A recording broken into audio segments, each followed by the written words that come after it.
This audiobook contains 3 censored sentences and 214 modified sentences to make it suitable for all audiences. Visit our website to listen to the original version without censorship or modifications. Link in the channel bio. Then you give me this like it's a parting gift. Why, Romanoff? Natasha didn't flinch or avoid eye contact. A smile slowly spread across her face. The case had no serum. Laura put a hand on his arm. It was colored water. He let out a sigh, guessing that Natasha brought this out to test him.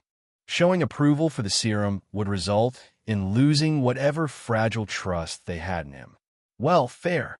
He had tested Laura earlier. Now, she tested him. Still, the irritation didn't fade entirely.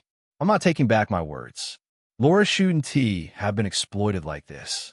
You could done more for her. Hands are tied. A flicker of annoyance crossed her face before she covered it up by sliding her sunglasses back on. Why go so far for Laura? Dante turned to look at Laura. She was staring at him, eyes wide, waiting for his answer. Underneath that curiosity was a fragile glimmer of expectation. Hope, maybe, that he wasn't just using her, that he wouldn't transfer her to a different cage with nicer bars. His original reason for doing this had been embarrassingly petty, if he was being honest with himself. Taking Laura away from S.H.I.E.L.D. was a middle finger to Nick Fury, a way to piss off the man who thought he could control everything and everyone. Now, looking at Laura's hopeful expression, he had another reason. Simple human kindness, or maybe just basic decency to help her. Just doing what someone else should done for you, he said, both hollow sockets burning with a radiant fire. And all the other widows. Natasha's eyes were unreadable behind the glasses, but the small twitch at the right corner of her mouth betrayed her emotions. Whoever told you about my past forgot to mention something pretty important. The Red Room is gone. I burned it to ashes myself. The Lady Ghost Rider had already destroyed the source of her trauma. He didn't feel anything in particular at the mention of the Red Room being gone. Maybe Natasha had actually burned it down. Maybe it was fake just like the movies.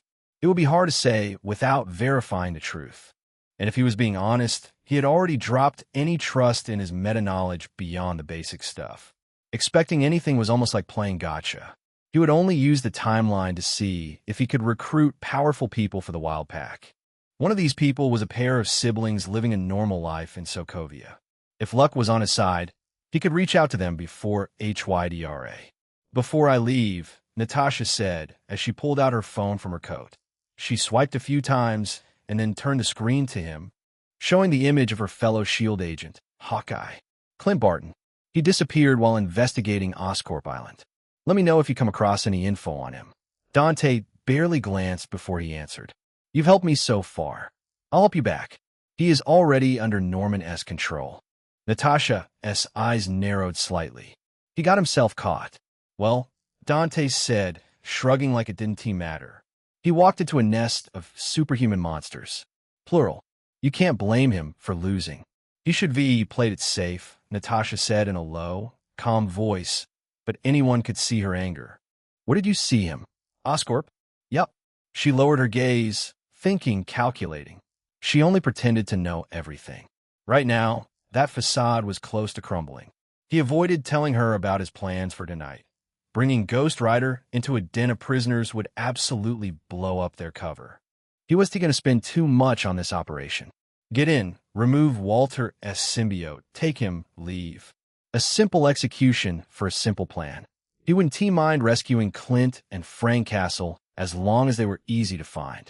Clint would keep him in good graces with Natasha. A powerhouse as long as her spirit lent her hand. Frank Castle's skills would make a great Wild Pack, but his personality, he wasn't suited for mercenary work. The Punisher was a lone wolf. Still, better for Castle to leave than be an annoyance on Norman's side. Has Norman realized Venom's gone? It would be laughable if the looping footage had kept Norman from figuring out the truth. Or maybe Norman didn't care since he already had so many symbiotes. Taking Walter shouldn't bother him much. Even if it did and Norman launched an all-out attack on New York. Dante didn't have to worry. S.H.I.E.L.D. would send Natasha. He had Emma and Psylocke. And himself. With venom and solar radiation, he was an unstoppable one-man army in daylight. Besides, Norman would only launch such an attack when his back was against the wall. Right now, Norman had no pressure on him beside the Skullfire. I'll go there tonight. Laura, I'll need your tracking skills. Natasha gently hit the table and eyed Dante with a decisive look. And your girlfriend has permission to explore the facility. No, Dante rejected before Laura could even open her mouth. Clint isn't gonna die. Norman needs him alive. Laura was also alive. Did it make her life any easier? Clint was her friend.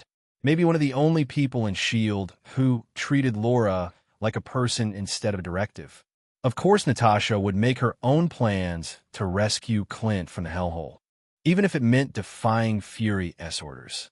For a few seconds, the two were locked in a tense stare-down. There was no sound in the room except the rumble of the heater and the quiet clink of cutlery from the restaurant beyond his private booth. Laura, Natasha said in a softer voice, moving her gaze away. Help Clint one last time. He owes that much for everything we did for you. When nothing worked, the Black Widow used emotions. Laura, one of the most emotionally unstable women in the world, immediately showed signs of hesitation. Clint might be one of the few who treated her normally. Not to mention, it was Natasha making the request herself. She was caught in the ugly space between gratitude to the woman who treated her right as a weapon and gratitude to the man who wanted to treat her more than a weapon. Dante really regretted opening his mouth about Clint in the first place. Then again, who could V expected her to be so determined to rescue Clint? Fine, I'll bring you in, he answered, backing down before Widow made it even harder on Laura. No need to involve Laura. My invisibility is better for scouting. I'll come too, Laura said. Dante stared at her for a beat. Bring me along, Laura insisted, drawing claws as though conveying she wouldn't budge. 3 hands are better than 2. We won't fight anyone. Even better, she said, smirking. It'll be my farewell mission with Natasha. Natasha couldn't help but chuckle. Never thought you'd miss me. Laura looked down at her claws, quiet, probably reminiscing her time with Natasha and how it would come to an end soon. Only on one condition. He raised his voice just a little to get the point across. You follow my orders. Every single one. One wrong move would undo everything he had done so far. He needed absolute obedience to keep things his way. Natasha leaned back, crossing her arms. This time, she wasn't uncomfortable. She used it to re-establish dominance. I don't like threats. He didn't acknowledge her stance. Here's the alternative for you. I'll tell Sylvija to strengthen the defenses. She raised an eyebrow. What for? To stop you from accessing the site. He crossed his arms and gave a soft laugh. I'm crazy enough to sacrifice hundreds for my ego. Are you crazy enough to kill hundreds to rescue one person? Just the confidence with which he spoke left Natasha and Laura stunned. Death wasn't the end in his book. It was the beginning. Natasha's expression shifted subtly. She wasn't in fear or shock, just sheer awe of his stubbornness. She had finally realized she was talking to a normal man with normal limits. All right, control freak, Natasha relented with a small smile. Then, because Natasha Romanoff couldn't resist twisting the knife back, she added, I'm all yours for one night.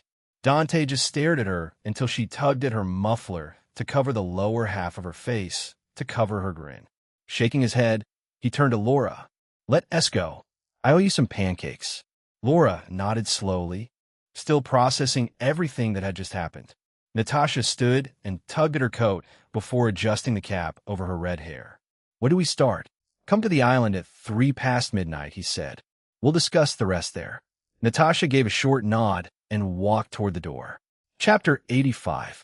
The Island Incident, 12 p.m. Captain George Stacy sat at his desk, buried under a mountain of witness statements. Ghost Spider webbed the criminal to the wall. She helped me recover my belongings from an armed thug. Ghost Spider stopped the criminals trying to destroy my shop. I'm thankful to her. She saved my... He rubbed his temples, feeling everyone is 52 years. After 25 years on the force, he thought he had enough experience to do paperwork for every case possible. But how was he supposed to settle these reports? Legally, every thank you in these statements was still an admission: assault, unlawful restraint, destruction of property, vigilantism. Even if Ghost Spider had done the morally right thing, she had done it outside the law. And Ghost Spider wasn't he alone in that mess. The same legal tangle applied to Skullfire. Sure, he had helped people by getting rid of 2 superhuman monsters, but it didn't excuse the property damage he had caused. Alien creatures possessing people. A woman who can stick to walls and lift cars. A man whose head is literally on fire. What the hell is happening to my city? He saw a silhouette outside through the glass. A woman holding 2 coffee mugs pushed the door open with her shoulder. She placed 1 mug on his desk and went over to sit across from him. The caffeinated aroma woke him after the sleepless night yesterday. Thanks, Captain Watanabe. I needed this. She nodded, still as calm as ever. Still unsure about Ghost Spider. Captain Stacy, I suggest we add her to the criminal database and issue a warrant. Ghost Spider cooperated with me. Don't you think we might need her to tackle superhuman threats? It's the only option that doesn't make us look complicit. She gestured at the pile of reports. The moment she crosses the wrong line, it'll blow back on us. Better to have the warrant on file now. George knew she was right. He hated that she was right. She has still saved many lives, Yuri. And Ghost Spider wasn't a bad person. He had interacted with her and knew how much respect she had for the law. Doesn't he change anything? Yuri replied. It's your choice, Captain. He exhaled slowly and put down the mug. I'll draft the recommendation. DA will probably sit on it for a week anyway. Good. Yuri leaned back as her expression softened. Now, on a completely different note, when was the last time you went home and spent time with Gwen? The question hit him like a sucker punch. He only remembered occasional breakfasts with Gwen. She had been looking a little exhausted recently, blaming her projects for the stress.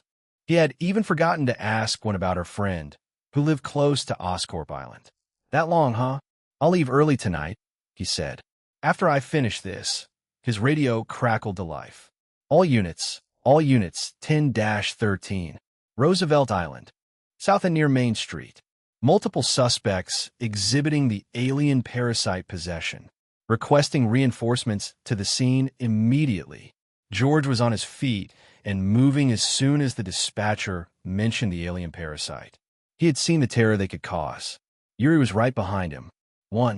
7 p.m. George had ditched the idea of taking the tram the moment the first reports came in. The hostiles have made tram stations unusable. He drove hard through Astoria toward the Roosevelt Island Bridge. This crisis was so big that other commands had already dispatched reinforcements. By the time he hit the bridge approach, he could already see the smoke plume rising over the East River like a warning sign. He arrived at the island entry point to find 2 patrol cars were wrecked like toys. One was flipped on its side, its lights still spinning uselessly. Another had its front end caved in as if someone had punched it. On the street beyond the bridge, a fire hydrant was torn from the ground, water spraying 20 feet high. Cars were wrecked, burning. An ambulance sat with its rear doors open nearby. 2 paramedics were strapping Officer Miguel Santos onto a backboard. George could see the officer's arm being bent the wrong way from 15 feet away. Santos. George jogged to the ambulance, holding his badge out for the paramedics to stop. What happened? Santos looked up at him with the 1,000-yard stare George had seen on soldiers who'd been in combat. The young but talented cop was traumatized. Cop! I shot him. 5 times. His voice shook as eyes became wet. The bullets didn't even slow him down. He threw me into a van. I couldn't do anything. George clenched his fist. How many alien parasites?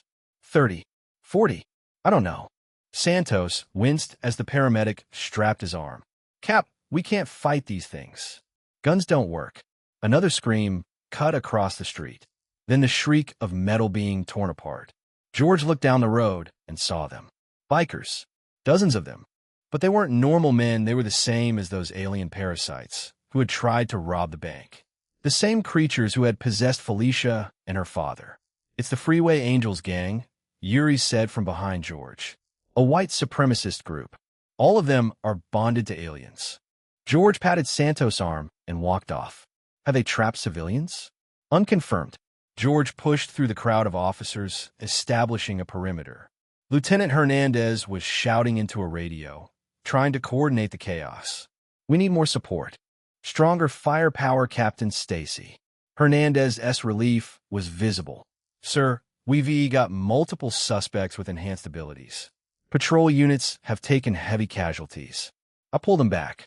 Good call. George pulled out his binoculars and scanned the streets. A biker in gang colors grabbed a parked Honda Civic by its rear bumper and flipped the entire car onto its roof. Another ripped a parking meter from the concrete with one hand, swung it like a baseball bat, and smashed a storefront window. They were laughing, having fun. The bikers were not killing. They were terrorizing. Captain, Hernandez said. What are your orders? Fall back to the bridge entry, George ordered. No one engages unless it's to extract civilians. As officers scrambled to comply, George found himself thinking about Ghost Spider, who had the capability to go toe-to-toe against these monsters, and Skull Fire, who could exterminate them. Now his officers were being pushed, and all George could do was order them to retreat. Because their firearms were useless, George caught a figure approaching them slowly, the biggest one he had seen yet. 6'5" feet of rippling muscles, his own face unknown under the black suit. The biker stopped 20 meters away, pointing at George. You the one in charge, old man? George stepped forward, hand instinctively moving to his service weapon, even though he knew it would be useless. E.M. Michael. The biker's deep voice reached them even from that distance, as his long tongue flickered like a snake. Me and my angels will give this island as a tribute to the sovereign. So you cops can get the fuck out of here. This is not your property, George replied calmly. And you're going to prison. Then come arrest me, cop. Michael wasn't bluffing. He wanted George to try something. George heard a dozen officers behind him shift their stances, adjusting grips on their firearms. They stared at each other across 20 meters. George had faced all kinds of criminals, and he had also learned to read people, to know when they were bluffing. He saw civilians peeking through windows of apartments, faces pale. People hoping the uniform meant something, that the badge could still protect them. Your move, Captain, Michael said, spreading his arms wide. I'm standing right here. George drew his service weapon, despite knowing what happened to officers who engage with these things. But he couldn't stand down. He held Michael's gaze and removed the safety, then pulled the trigger. The bullet hit Michael right in his mouth, full of sharp teeth. Yet it had no effect. Michael shrugged off the impact like nothing. Bang, bang, bang, bang, bang. George fired 14 more bullets on every vital in Michael's body. The other officers fired too, unloading their whole clips in tight bursts. Michael raised a hand to shield his face, then sprinted, crossing the distance in a near instant. He ignored everyone else and grabbed George's throat, lifting him off his feet. Cop! Yuri shouted behind him. Michael continued to shield his face, barely flinching as bullets sparked off the black suit. Then he launched George backward. George's back hit a brick, and some bones cracked, shattered from the impact. Pain swallowed all his senses. His vision went blank for a second as his face hit the ground. Blood filled his mouth. His ears were ringing. He couldn't tell which part of him was still working since everything felt numb. Any attempt to get up just stayed in his mind. A human body wasn't meant to be thrown like that. Even if he survived, he might never walk again. That was more despairing than dying.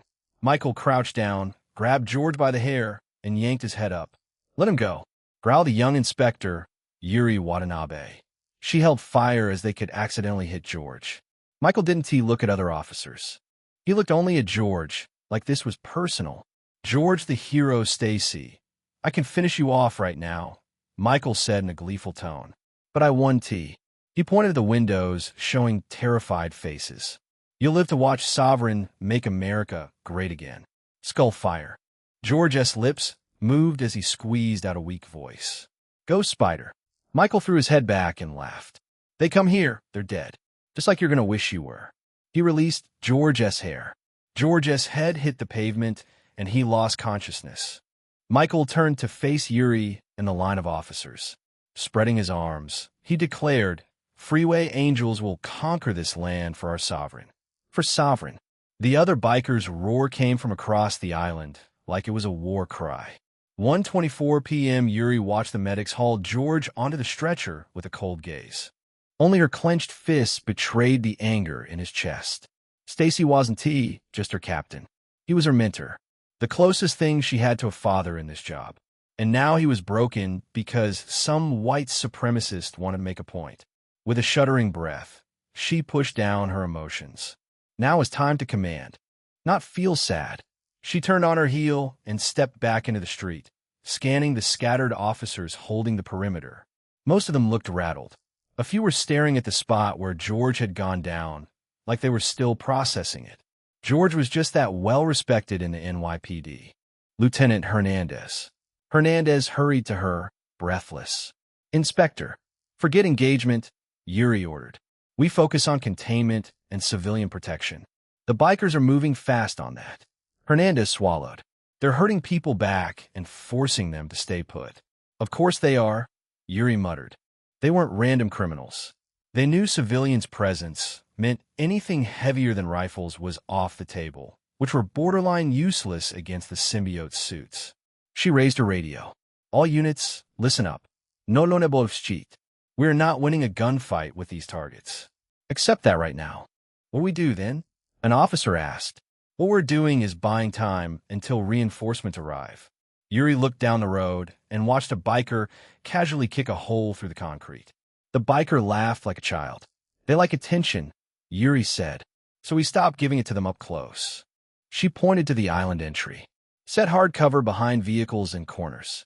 Keep distance. We only move to protect civilians, and we do in groups. Her eyes narrowed, and we stop them from leaving the island. 1:58 p.m. Yuri walked the perimeter with Hernandez as officers worked to fortify the island's exit points. From covers, they had their rifles aimed. Snipers took rooftops to scout threats and fire if necessary. The tram station and other exit points on the Manhattan side had been locked down.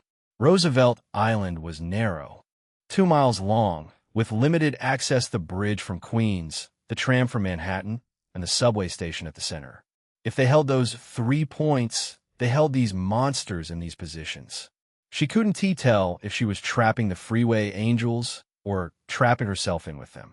This is NYPD. The announcement echoed down the streets. All civilians shelter in place. Lock your doors. Stay away from windows. If you are safe, stay where you are. The announcement repeated twice. The freeway angels celebrated by revving their engines as if the announcement was their victory. They tore down street signs and bent them into crude symbols, making sure every phone camera saw them. They were declaring ownership, and Yuri had to let it happen. Hernandez approached with a tablet. Inspector Watanabe, call coming in. It's federal. Yuri frowned. Patch it to me. There was static. Then a calm voice came through. NYPD, this is a federal liaison. You are to maintain containment of Roosevelt Island. Do not engage unless absolutely necessary. Yuri's grip tightened on her radio. We are maintaining containment. What we need is a solution. You're getting one, the voice said. Await further instructions. What solution? Yuri questioned sharply. I need specifics. A federal asset is en route to handle the enhanced threats, the voice said with a faint hint of warning. Federal authority will assume operational command upon arrival. Acknowledge. Yuri looked back at the barricades, at the tired officers. None of them looked like they had any hope with that vague response. Acknowledged. We'll hold. The comm line went quiet. Hernandez stared at her. Enhanced asset? What does that mean? Yuri shook her head, eyes still locked on the island. Probably someone with superpowers. Like Ghost Spider and that Skullfire? Let's hope it's someone like Skullfire, not Ghost Spider, Yuri muttered. I don't think she can do anything in this situation. Natasha's POV Natasha walked through them all, carrying a lot of thoughts in her mind. The most relaxed one was scheduling her day to make sure she was well rested for the mission tonight. The most concerning one was the negotiations itself. She hoped nothing went wrong so they could proceed to rescue Clint. Just as she exited the mall, her phone for SHIELD comms rang. Coulson. probably asking about her location so they could regroup and head off to Massachusetts to meet Dante. "Romanoff, where are you?" "Just buying some gifts for Yelena." She made up an excuse. It always worked. "I'll meet you at the branch in 30. She would need over half of that just to drive back, and then some to get into her SHIELD uniform. Thankfully, the negotiations were set to take place in Massachusetts. "I don't need you here," Coulson said, his tone unnaturally serious. "Head over to Roosevelt Island. There's been a situation." "Situation?" "The alien parasites have taken over a local gang. They're causing mayhem." Natasha felt her eyes widen in surprise. "How many?" "About 50. She was 3 or 4 hours away from Manhattan. A chopper would cut the time in half at most. By then, the symbiotes would have caused considerable damage. I'll be there ASAP. NYPD has sealed off Roosevelt Island Bridge and locked down the tram station," Coulson said. "The civilians are counting on you to rescue them from these monsters. Kids are waiting for you." Coulson used the effective method of tapping into her sense of kindness for innocent kids. He didn't have to. This heavy responsibility was what she had expected after becoming one of the few superhumans working for SHIELD. She wasn't going to shirk away from any fight. She lowered the phone and considered her options. She looked over her shoulder, back at them all, and her eyes gleamed with hope. As much as she disliked his ability to get under her skin, she had to accept his capability. He had reached Manhattan within minutes. He somehow knew about Laura and Wolverine's relationship, and Sarah's connection to the two. And he knew the secrets of her previous work at the Red Room only top-clearance SHIELD files brief her life before SHIELD. Maybe he could get her back in Manhattan before half the city collapsed under the wild symbiotes. She browsed her recent calls list and hit his name. Chapter 86. No holding back Laura's POV after a few minutes. Laura found herself sitting in a corner booth of a quiet cafe, enjoying a stack of strawberry-flavored pancakes, savoring each fluffy and sweet bite. Across from her, Dante had returned to his normal appearance, no longer bonded to the symbiote that smelled like nothing else in this world. He traded the flaming skull for sunglasses, though they did little to make him less conspicuous.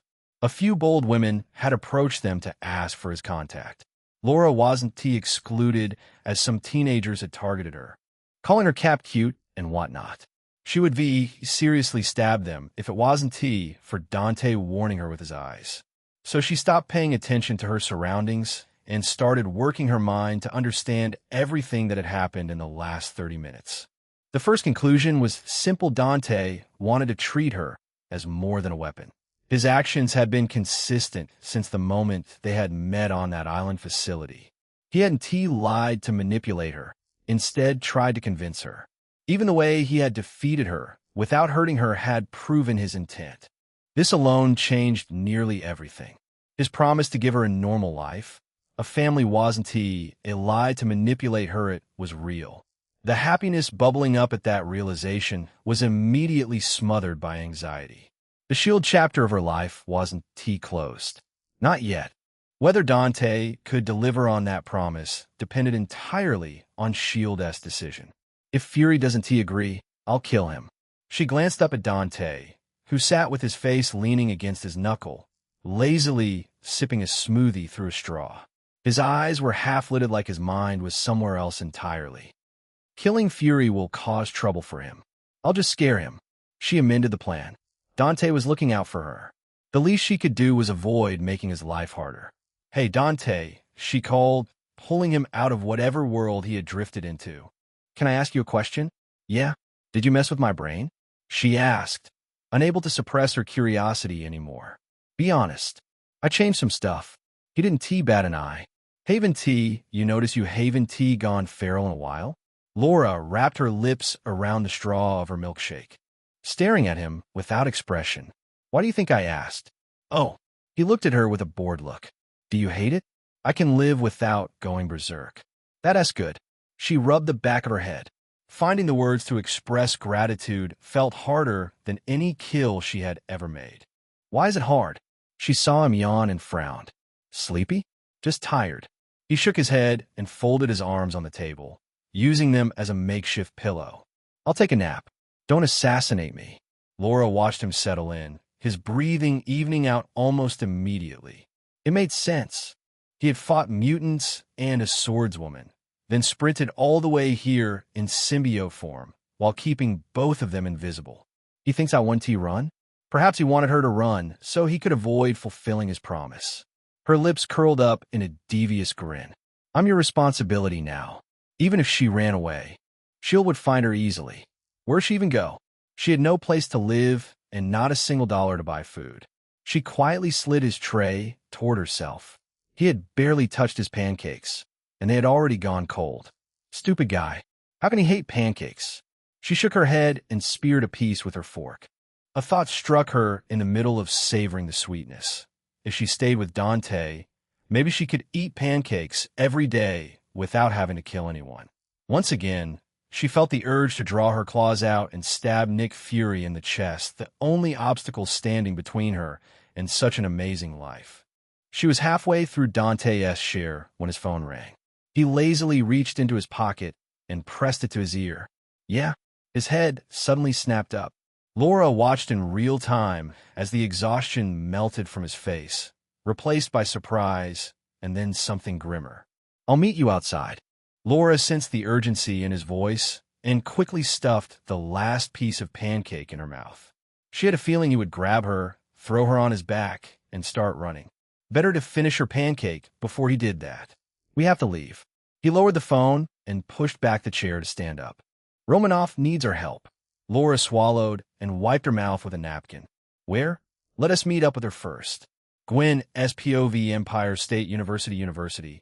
2:21 p.m. Gwen stifled a yawn in the middle of Professor Ramirez's lecture on applied thermodynamics, her pen tapping absently against her notebook. Last night had been the craziest one of her life.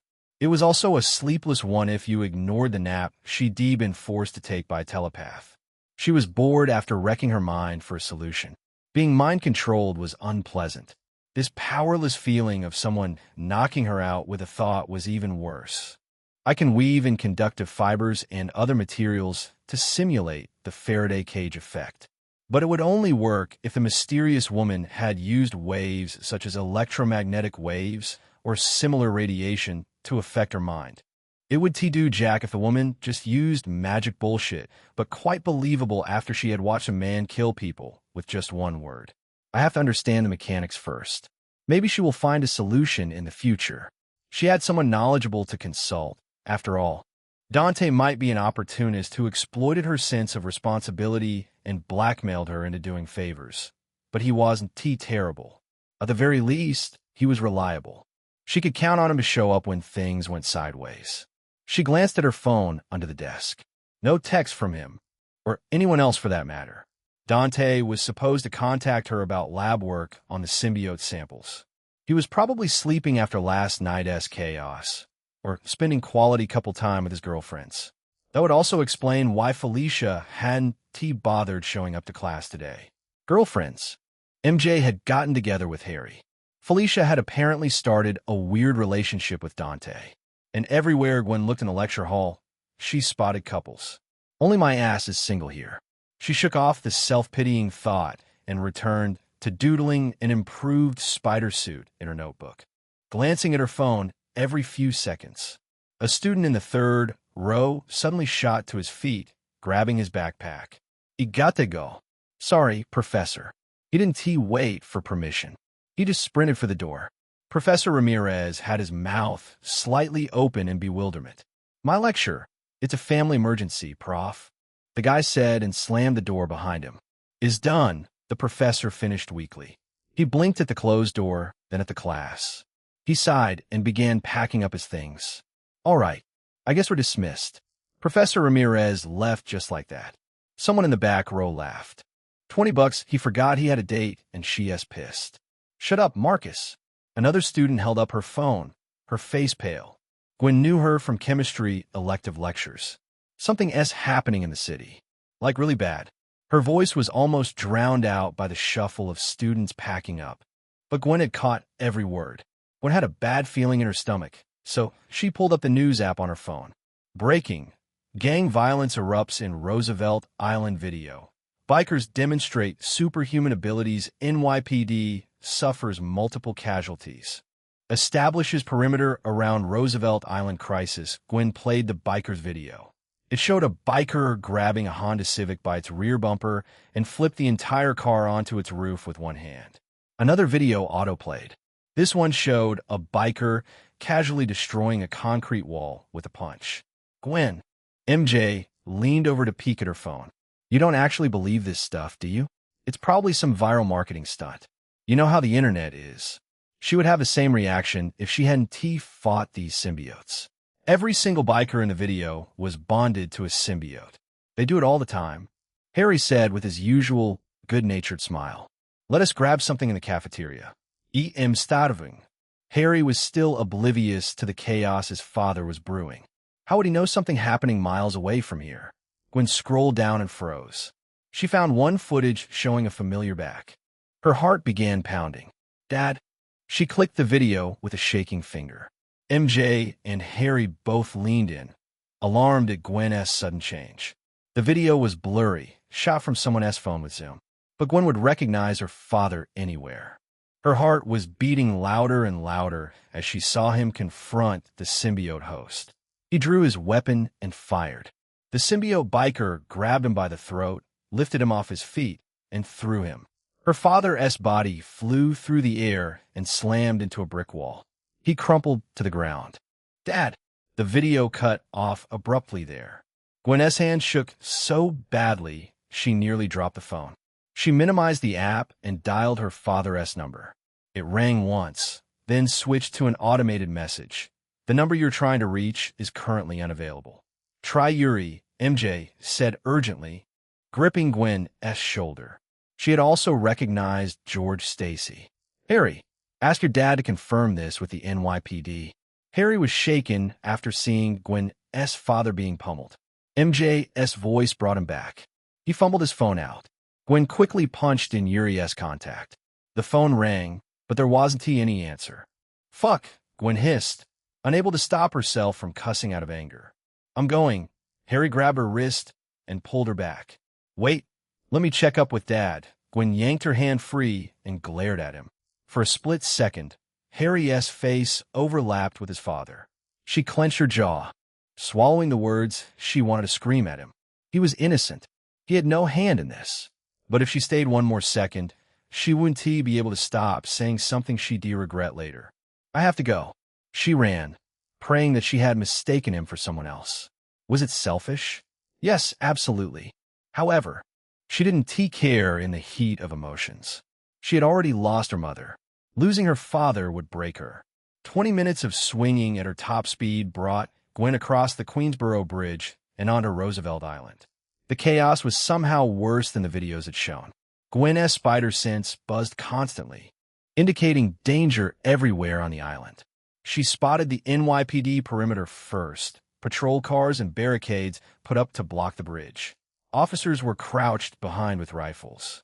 Then someone saw her. Up there, a young officer pointed at her. Another officer nudged his partner. It's her. It's Ghost Spider. Then someone started clapping. The sound was hesitant at first, almost embarrassed, but more officers joined in. Within seconds, they were loudly cheering for her. Ghost Spider. She's here. Thank fucking God. We got a chance now. Gwen landed near the command post, barely registering the applause. Her gaze swept frantically across the crowd of officers. Where's Dad? She spotted Captain Yuri Watanabe, standing near a patrol car, holding a radio. Yuri's face was still calm, that made Gwen wonder if nothing happened. Gwen strode toward her. Where's Captain Stacy? Yuri's head snapped up as her eyes widened. She stared at Gwen for a few moments in pure disbelief before she stepped closer and whispered, Gwen? Gwen wasn't in the mood to mask her voice. Not with her father's broken body replaying in her head on an endless loop. So Yuri had immediately recognized her. Where is he? Yuri let out a slow breath. Guilt or grief flickered across her face before she hid it behind a poker face. He had an accident. The paramedics already. Accident? Gwen's voice came out harsh and loud, audible to everyone paying attention to her. Someone throwing him into a wall is an accident? Yuri flinched but stayed silent. Where is he now? Gwen asked again in a colder voice. Captain Watanabe, where did they take him? The paramedics took him off the island.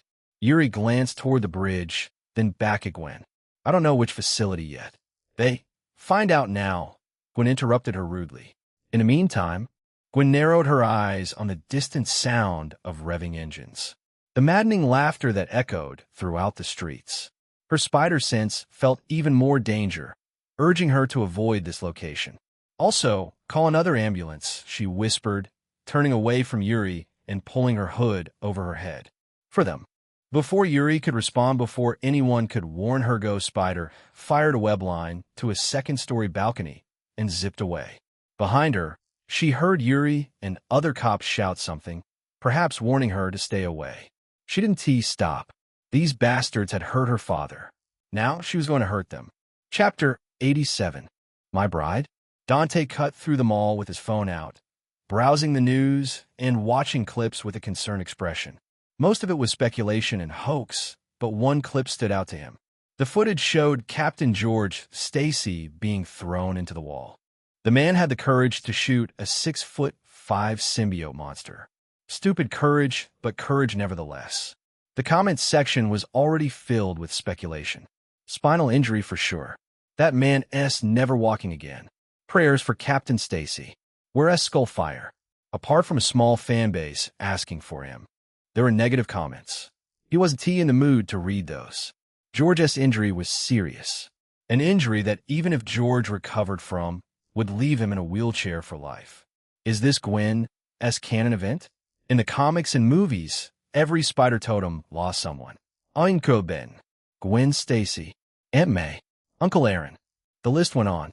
The concept of development through grief and loss was baked into the very concept of being Spider-Man or Spider-Woman. Norman being a unique symbiote as Gwen's defining villain would fit the story style. Still, he didn't know if the law of canon events applied in this universe or not. If it did, saving George might collapse this universe. It could potentially doom billions of lives and brand him as an anomaly in the eyes of whatever spider society might exist in this multiverse.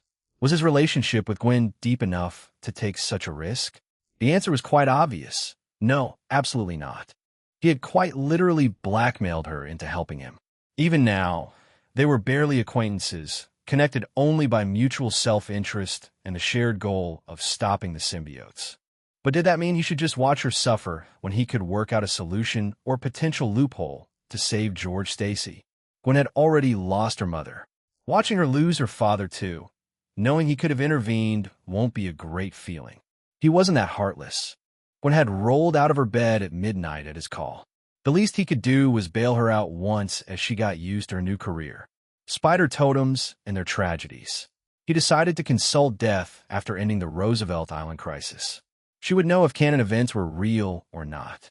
Outside the mall, he saw Natasha standing arms crossed with a no-nonsense look on her face. S.H.I.E.L.D. must have called her to solve the matters on the island. Now, she needed his help getting there as soon as possible.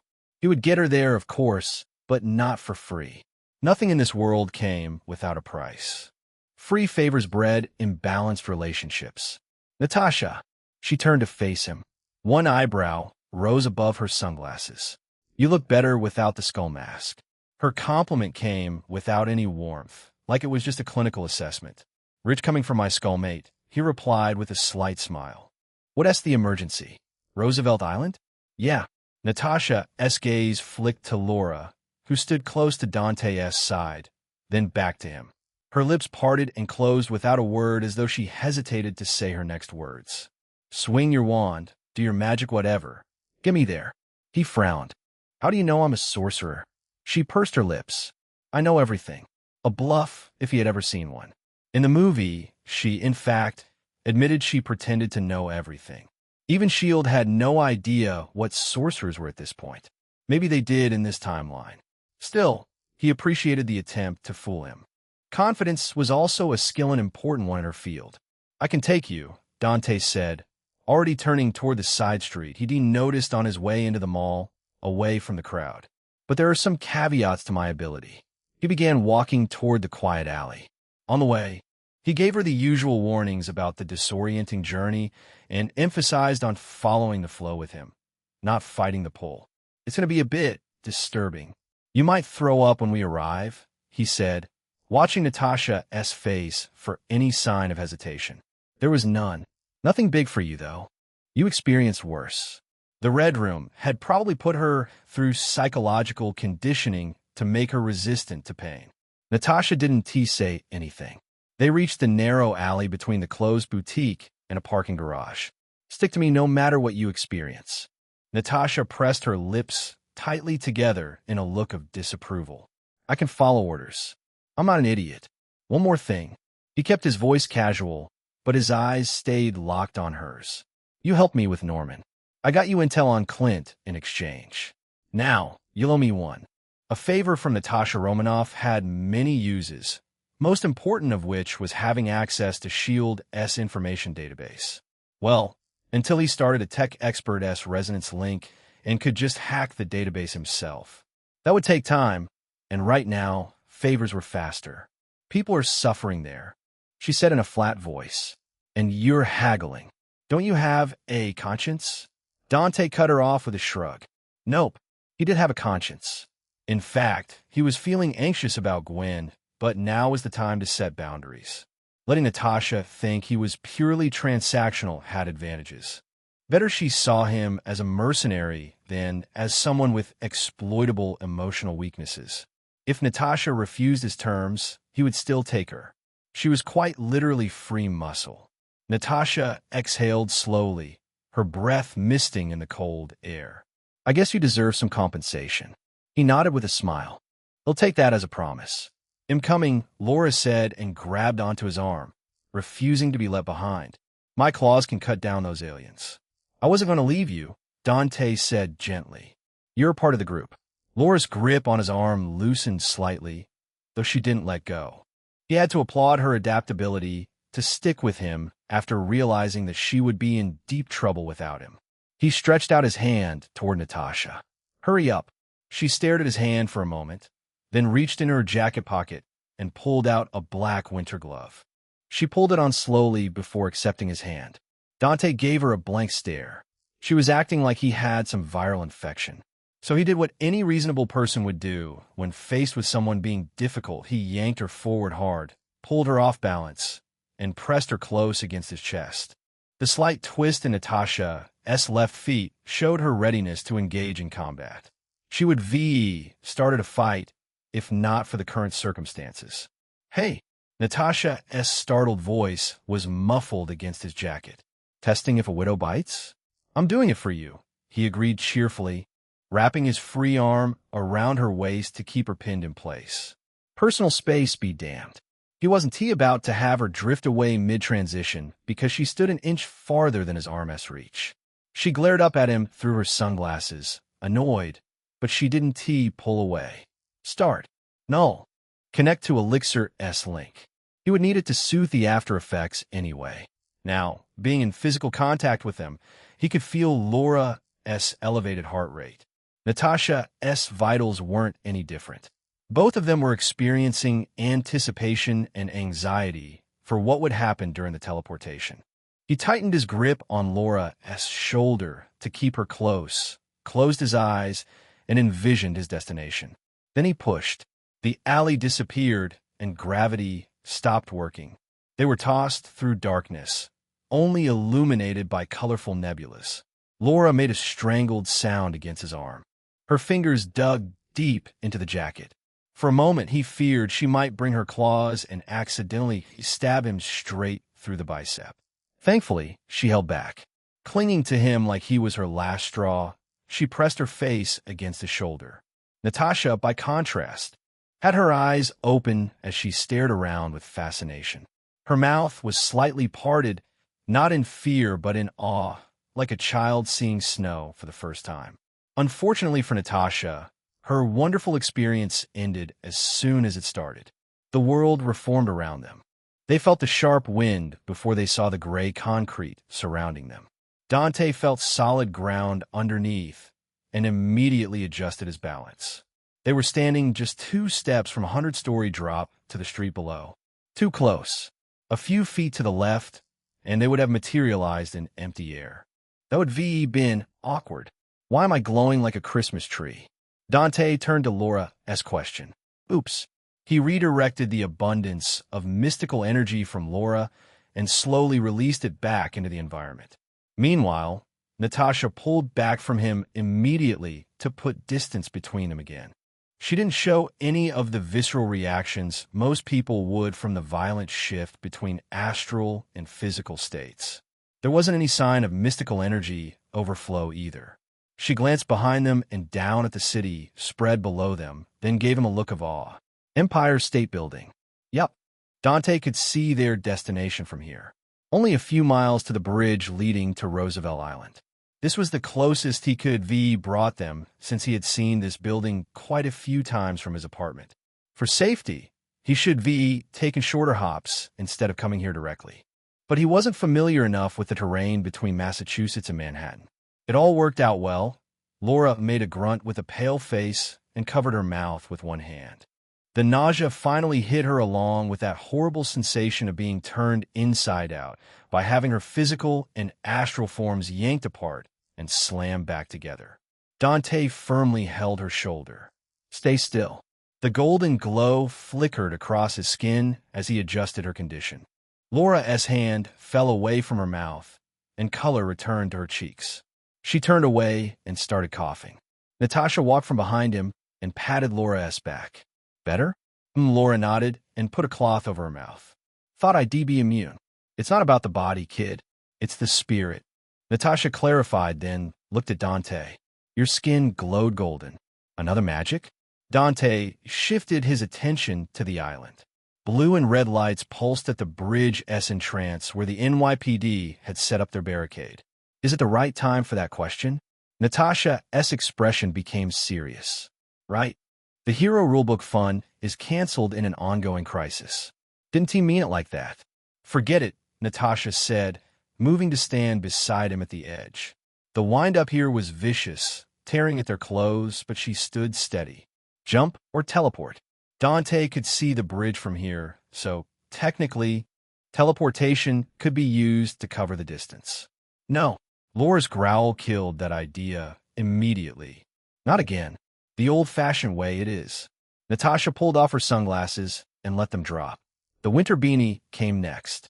Then the dark red wig of short hair both tossed aside carelessly to be snatched away by the wind. She tugged the pin from her real hair and shook out the red curls, letting them whip and settle around her face.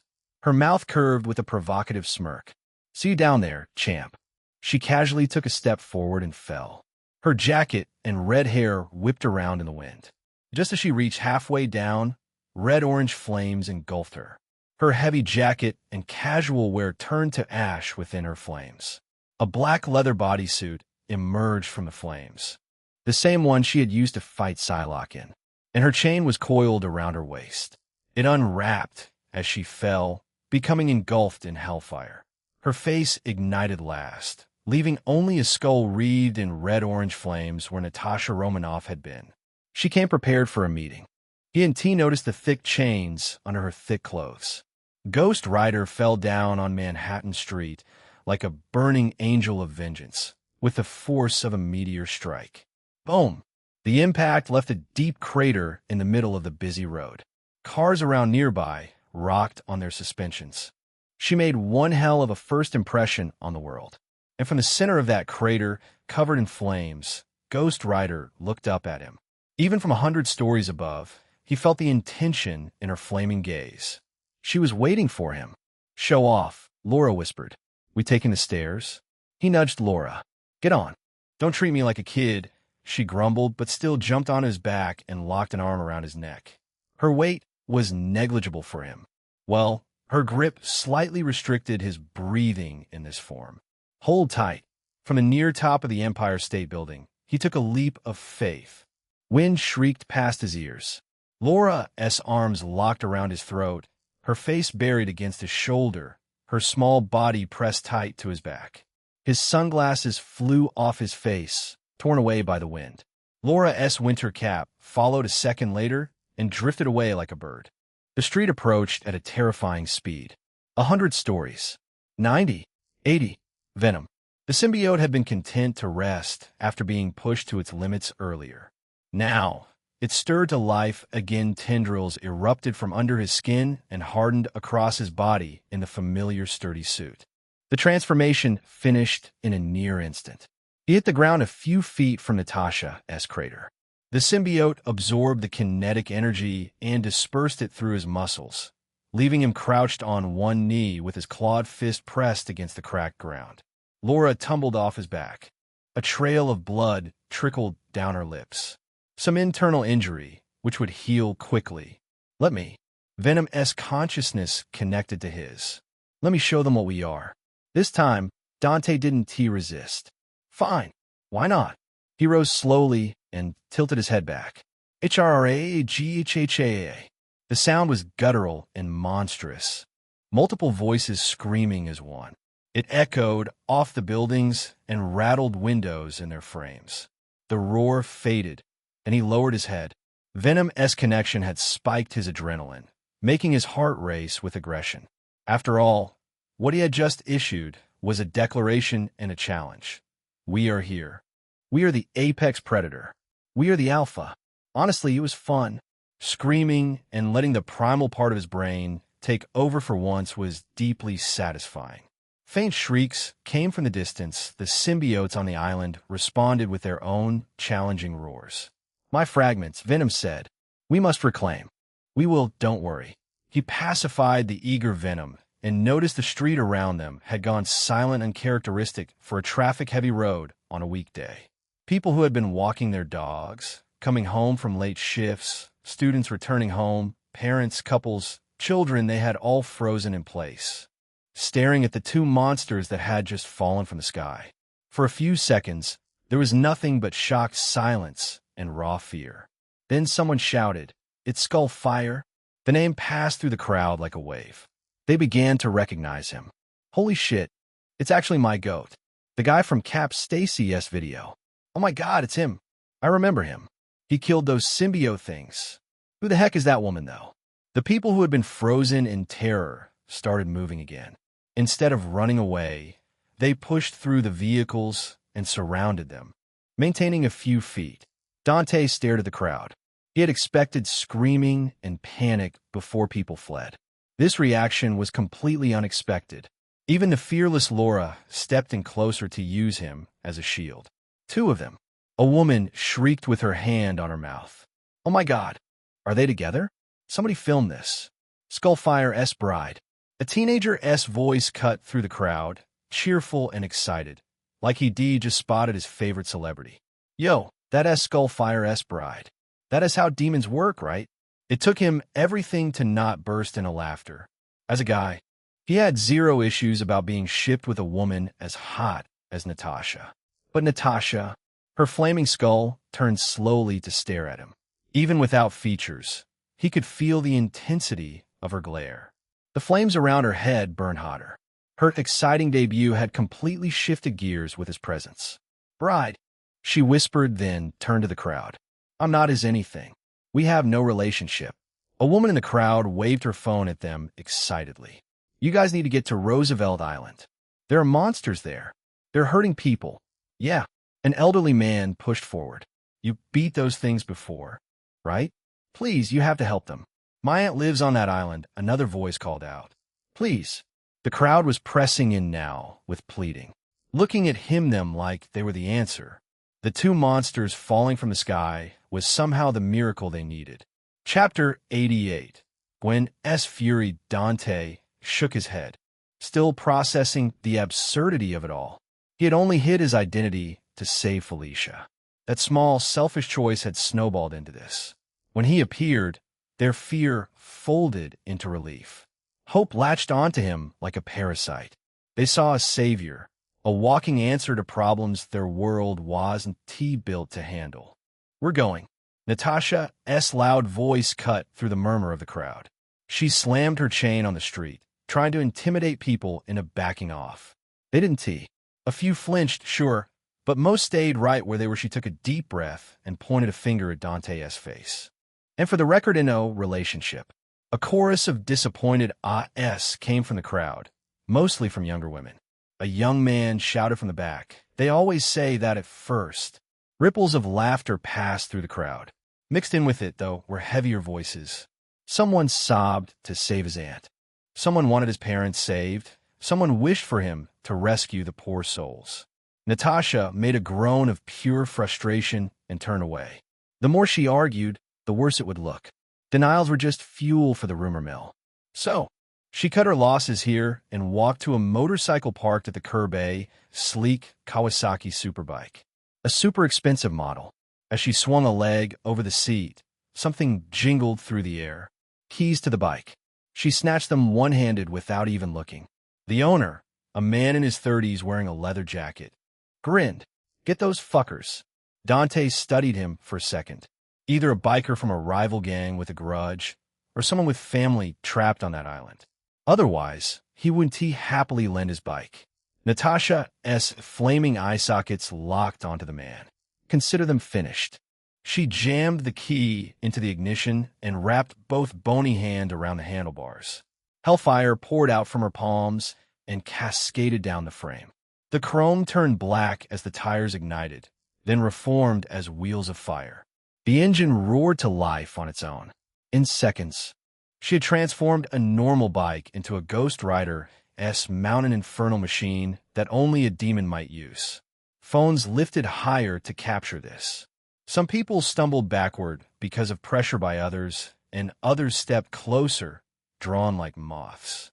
Natasha let the chain wrap around her waist like a snake and looked back over her shoulder. Try to keep up. The bike roared down the street, the burning wheels leaving a blazing trail. Dante watched her weave between the cars. "Show off." Laura nodded in agreement. "Are we letting her win?" "Well, she has got a bike." Sure, he could fuel his speed with solar radiation again and outdo Natasha.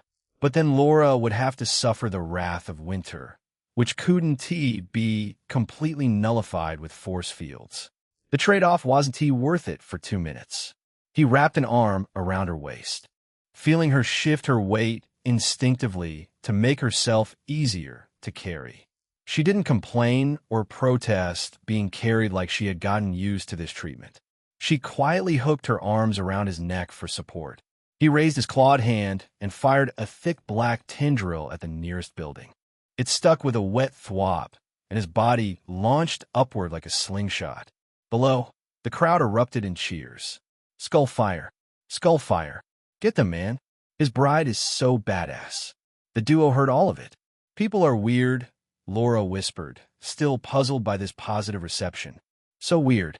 He couldn't help but laugh. "They really are." If this was her reaction to the positive crowd, he wondered how she would react to Jonah Jameson's inevitable rant about Skullfire and his bride once this hit the news cycle. The man's spit would fly. His mustache would quiver. But he would never stop being a menace to heroes. Dante would kill to see Natasha's live reaction. It would be so hilarious. Traffic slowed Natasha down about a kilometer ahead. Dante caught up easily, swinging parallel to her as she wove through gaps barely wide enough for the bike. If this were any other Ghost Rider, they would have said screw it and driven straight up onto the sidewalk. Pedestrians be damned. Swinging parallel to her, Dante had a moment to register how surreal this felt. Ghost Rider is right. Logan's daughter clinging to him in his arms. Venom bonded to him. Silver Sable waited for him at home. Felicia nearly became his girlfriend. And the Skullfire chants echoed behind them. This wasn't how he had imagined his transmigration going. The plan had been simple. Keep a low profile, avoid drawing attention until he was strong enough to handle anything.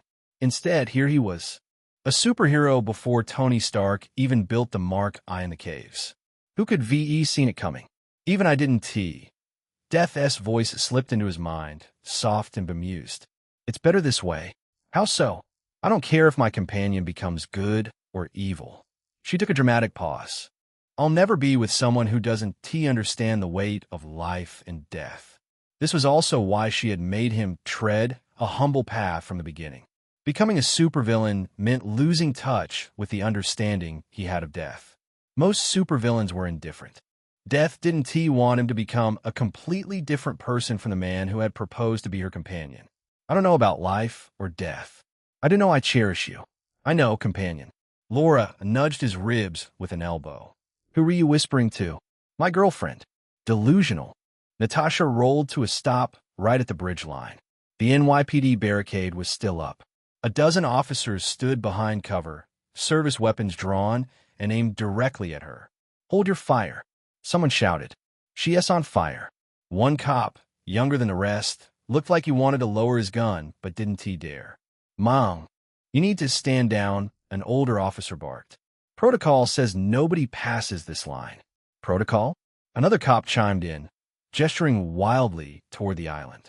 There are thousands of lives in danger on the other, and you're worried about. She looks like that other one.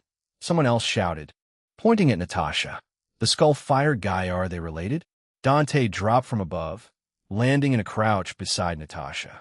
Laura hopped down lightly and took on an aggressive stance, her claws extended. Several officers straightened, recognizing him at once. One younger cop opened his mouth, clearly about to shout something encouraging. His female partner elbowed him hard in the ribs and hissed, "Shut it." Protocol. The officer bit his lip and stayed quiet, but his eyes stayed bright with hope. Dante straightened to his full height and spoke in a voice that expected obedience. Let us through. The captain, a stocky man with graying hair and signs of wrinkles on his face, flinched but held his ground. His hand stayed near his holster, though it didn't move toward the gun. Captain Stacy didn't back down. I won't let anyone disgrace the law. Dante tilted his head slightly, letting his eyes burn with even more intense flames. She is with me, my bride. Half the officers blinked in confusion. A few exchanged glances. One officer muttered, "Wait, what?" Natasha's gaze snapped toward him. She swung her hand, and the flaming chain slammed down at him. He took a casual step to the right, feeling hellfire burn the air above his head. The chain exploded concrete and sent debris flying. A burning line formed on the asphalt. I don't fear this, Venom rumbled. We burn with the power of sun. Natasha stepped closer, her flames intensifying with her emotions. Not another word about that. Okay, fine. She wouldn't be so against this teasing in her normal form. The Ghost Rider form made her a tad more serious. She held his gaze for a long few seconds, the chain still smoldering in her grip, before she turned sharply away with a huff of smoke. Good that you understand. Dante shook his head and walked toward the captain, who had gone pale watching the exchange. He seemed to be regretting having too much spine. You know we're trying to help, Dante said with the same gravelly voice. Your firearms can't handle those monsters. The captain swallowed. His eyes flicked from Dante to Natasha, who was now pointedly ignoring him, then back. We don't have authorization. Natasha turned her skull toward the captain. Didn't you receive a call from the higher-ups? No, the captain said stiffly. No word from them or SWAT teams. She pulled out a phone and swiped a few times before pressing it against the side of her skull. Cops are denying me entry. Dante's phone buzzed in his pocket. He glanced at the screen. Emma Frost. Giving a nod to Laura, he stepped a few steps away and accepted the call. Dear, I'll look away for 1 hour. And suddenly you and your new bride are the hottest trend on the internet. Emma was having fun. Do you know the hashtag they're using? Let me be ignorant for once. You have too much experience to be flustered. He couldn't help the low chuckle that escaped. Did you call me just for this? Partially. Her playfulness dropped as she became serious. Do you need help? Not really. Natasha alone could handle this symbiote-enhanced biker gang. Him and Laura were an overkill. Well, all of them would be able to contain the symbiotes easily if the bikers had any idea of escaping. Great. I couldn't have made it in time anyway. He knew she was smirking on the other side. My private jet's undergoing maintenance. Of course, she had a private jet. He wasn't even surprised anymore. Looking for a husband, by any chance? I can cook, clean, massage, and beat up bad guys. Also quite charming. Her laugh was soft and genuine this time, not the polite one reserved for negotiations. Not at the moment. But if I were, you'd rank at number 2 or 3. Tom doesn't wait for anyone. You should consider it now. I'll age like fine wine, she said smugly.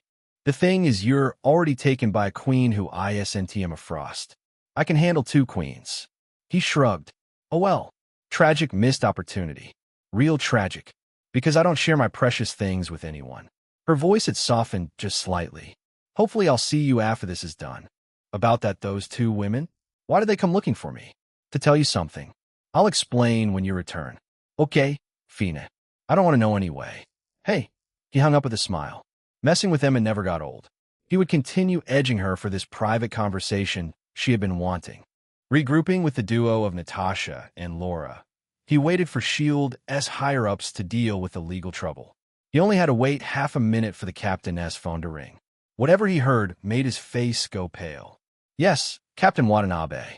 Dante recognized the name immediately. Yuri Watanabe. The lady officer who would become Wraith. Understood. The captain lowered the phone slowly, then looked at Dante and Natasha like he just swallowed something bitter. You're federal reinforcements. You're cleared to enter. The barricades shifted aside at his commands. Officers stepped back to clear a path. Laura glared at him and moved to sit behind Natasha on the bike. The alternative was being carried, which she didn't appreciate. Natasha didn't say a word and rev the engine, flames roaring higher. Dante fired a web line and swung over the barricade. A few cops cheered from behind. The threat of super monsters made them look past the illegal nature of vigilantism. Desperate times call for desperate measures. On the island side, he found Captain Yuri waiting for him with a whole squad. The moment she saw Dante, her eyes widened. She hadn't expected the help from the higher-ups to include Skullfire and someone who looked like his female version. Skullfire, she said, stepping forward. You need to find Ghost Spider. She just left to confront the bikers, boom. An explosion echoed from not too far away. Black smoke rose to give the location away. The fight had already started. Dante cocked his head toward the smoke. Natasha didn't need any more instruction. Natasha's bike screamed towards a fight. Wait, Yuri called out before he could leave. Who are they? Your backup. I just tag along. Dante turned his back on Yuri. Give me a radio. She hesitated for only a second, then yanked one off a nearby officer's belt and tossed it to him. He caught it one-handed without looking back. Good call, she said. I'll get in touch if something happens. He found Natasha not too far away. She quietly watched the conflict happening in an open parking lot. Nearly every car here was either overturned or wrecked. Few were burning.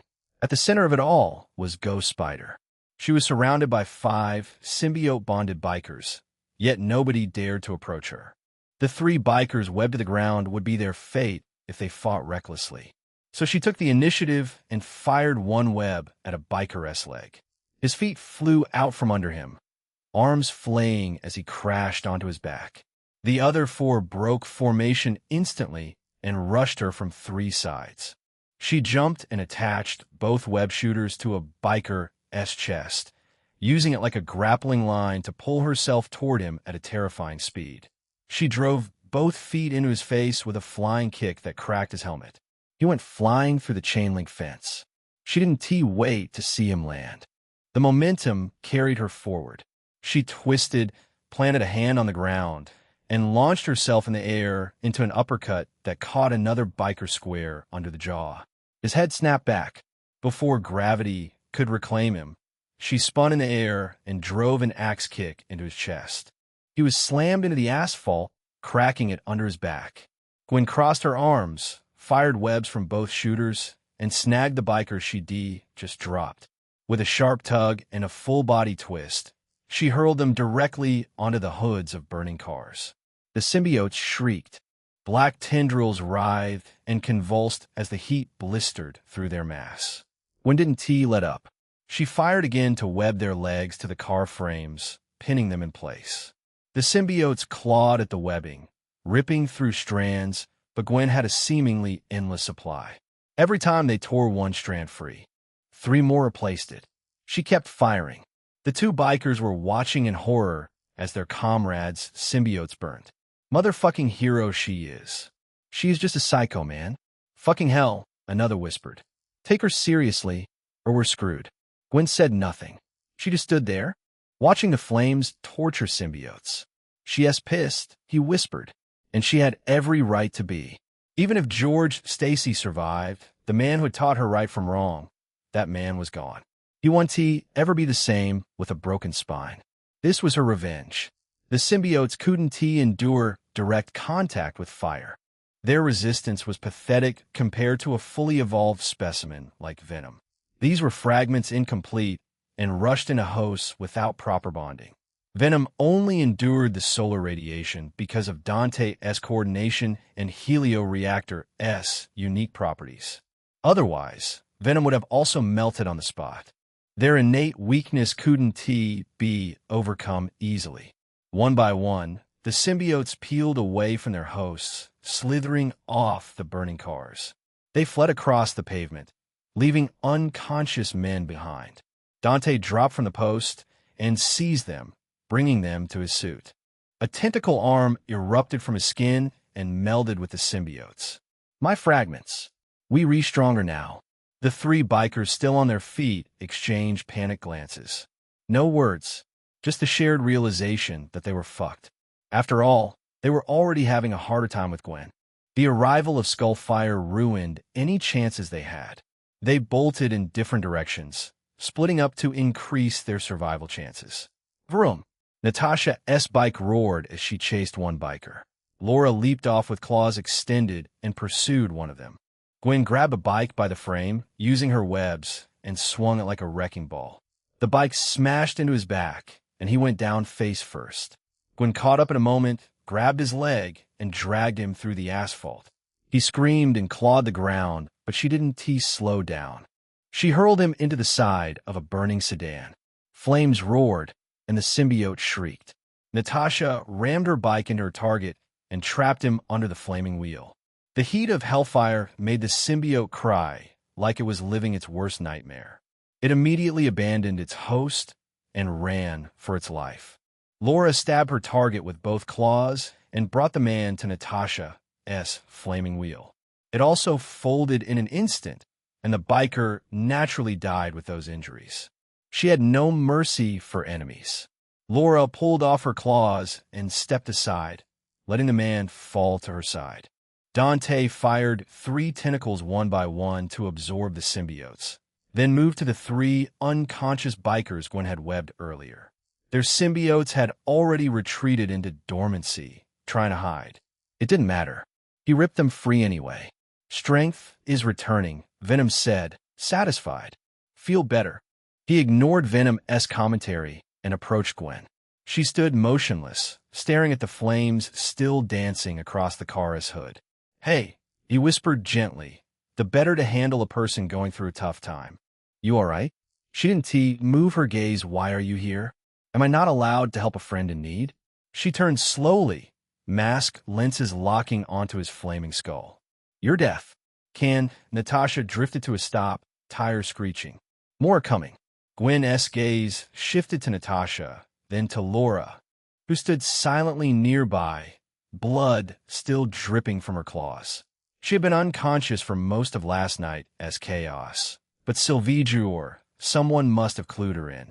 Now, she was processing why Dante was working alongside the 2 people they had fought yesterday.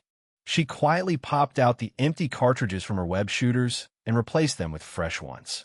Let's South talk after we drive them away. What I was about to say. The bikers stopped about 50 meters away, forming a loose line, headlights cutting through the smoke. 20 of them, and more approaching from the back. The one in the lead was the tallest and most bulkiest symbiote, the leader. It was still less intimidating than Dante due to the difference in their heights. You have some skills, I'll admit, the leader said as he dismounted and approached them. I'm Michael, and these are my angels. Gwen threw a double web at his mouth and launched herself like a slingshot, legs ready to knock him out. The biker effortlessly grabbed Gwen's ankle without so much as a flinch. She slipped out of his control with an impressive twist. Why are you angry? Michael asked in a calm voice. We haven't killed any innocent yet. The only casualty was George, who will live a life worse than death. "You scum," Gwen growled in a low voice and threw a punch at Michael S.'s face. His head snapped to the right with a sickening crunch. He turned back to Gwen and placed a hand over on his cheek, eyes full of surprise. "You're strong, I'll give you that. But I'm on another." A looming figure appeared behind him like a ghost, grabbed his head with one clawed hand, and slammed his face in the ground. The impact cratered the asphalt, and Michael S.'s body went limp. Dante pinned Michael down with one knee and caught the symbiote out with his bare hands. The creature writhed and tried to sink deeper into its host. He ripped it out. The black slimy mass thrashed his grip for a second before Venom reclaimed it. The strongest symbiote in this batch returned to its righteous place in Venom's body. This time Dante felt a surge of strength. The effect was obvious. "We devour." Venom's voice and Dante's merged into one roar. He charged into the flock of bikers. The first biker didn't even have time to raise his hands before Dante's clawed fist connected with his chest and absorbed the symbiote. The host collapsed, unconscious before he hit the ground. 3 bikers came at him from the left. Their punches landed, but the impacts just stopped, absorbed by Venom. Dante didn't even flinch. He grabbed the closest one by the collar and headbutted him. The biker's helmet cracked down the middle. Dante covered the biker's head with his large hand. And just like that, another symbiote fragment was claimed. 2 more rushed from behind. Claws swiped across Dante's back as they tried to shred through his symbiote. Nothing, not even a scratch. The 3 women didn't interfere in his battle. Laura wanted to rush in, but Natasha held her back and gestured to Gwen. Ghost Spider stood there with her fists clenched, watching Dante tear through them like they were nothing. They were made as helpless as her father had been. This was a show exclusively for the woman who held her father dear. He fought like a demon, grabbing one biker by the throat and absorbing the symbiote, and then moving to the next. One by one, they fell under his claws. "More," Venom whispered, almost intoxicated. "Give us more." Despair set in fast. Within 30 seconds, half their biker crew was down. Within a minute, only a handful remained. A biker stumbled backward, symbiote twitching erratically across his chest. "What the hell is this thing? It's not fair," another one shouted, voice cracking with panic. "He is too strong." Dante stopped and looked at them. Then he laughed. "Fair? You fuckers want to talk about fair?" He took a step forward. The bikers took 2 steps back. "You had the power, so you made the rules on this island." He spread his arms, shot 2 writhing symbiote lines, and dragged 2 bikers to grip their throats. "Now it's my turn. Screw this." One of them shouted in a voice so shrill it came off as feminine. "I'm out." He turned and ran. The rest scattered like startled birds as well. Dante was left speechless. Maybe he had put on a far too intimidating performance to satisfy Gwen's thirst for vengeance. "Venom, stop them. I can't chase everyone." Venom took control and roared in its native language, challenging them to stay and fight. These symbiotes were artificially made and knew nothing of Clintar, but the instincts had been engraved into their DNA. They understood the challenge. However, their survival instincts prevailed. "Cowards," Venom grumbled, annoyed. "They disgrace my name. Don't let them run." Dante looked behind and yelled at the 3 women. "Hurry up." Natasha jumped on her bike, revved her engine, and shot forward. Laura took the stance of a sprinter and used an explosive dash to close the distance. Gwen fired a web to the fence to slingshot herself. Thankfully, the bikers split in different directions. Dante's group easily chased them down and retook the fragments. 20 minutes later, the last symbiote was absorbed. The parking lot was silent except for the crackle of dying flames and the groans of unconscious bikers. Dante felt like his power had been increased by 10 to 15% just by absorbing the fragments. Of course, that power belonged to Venom entirely. But as long as he wore the suit, it was his to use. Progress was progress. Natasha cut off the bike as Hellfire and got off the bike. "Thanks for the help. Just helping out my bride." Natasha threw a supersonic punch at his face. He deflected it with the back of his hand and laughed. You'll never escape this. The scene of a burning skeleton in clothes laughing sinisterly and the other furiously trying to kill him with superhuman punches, it was crazy enough to keep Yuri Watanabe 30 feet away from them.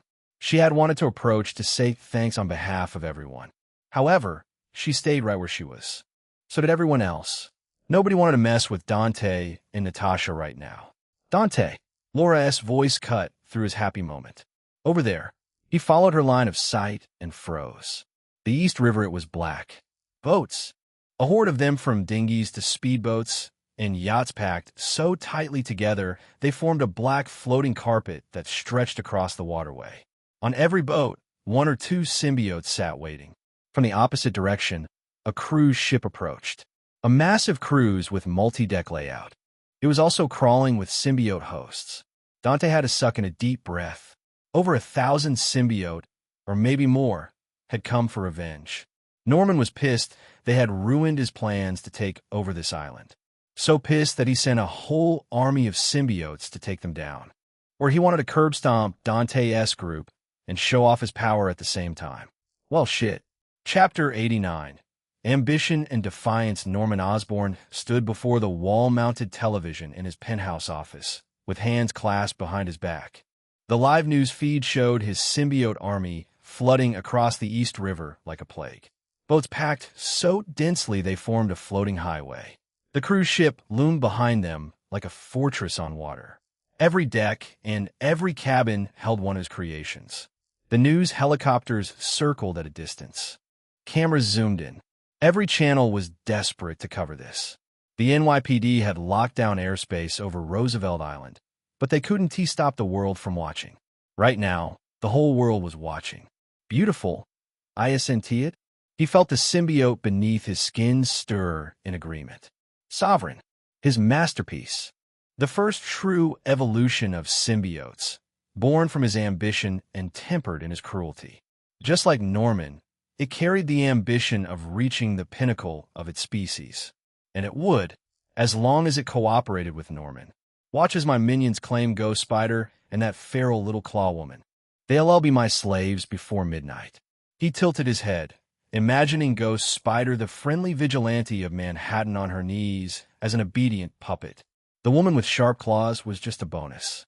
With them as my vanguard, who will be able to stop me? Smooth performance, a soft, sultry voice came from behind him. A woman sat in the high-backed antique couch behind him, one leg crossed over the other with perfect poise of a noblewoman. Raven black hair spilled over a crimson silk dress, framing a face suited for paintings, with sharp cheekbones, full lips painted wine dark, eyes so dark and mysterious, and her ripened bosom figure was the icing on the cake. Whitney Frost, the newest head of Nefaria family of Magia, a businesswoman on par with Emma Frost, and now, soon-to-be bride of Norman Osborn. Norman's smile didn't falter at her doubts. Performance is for peacocks, Whitney. Bright feathers to scare off predators they can't actually fight. You're a wolf, then? Incorrect, sweetheart. Norman took a seat beside her, eyes filled with confidence. I'm the spider that has already spun the web, and the fly caught in my web is New York.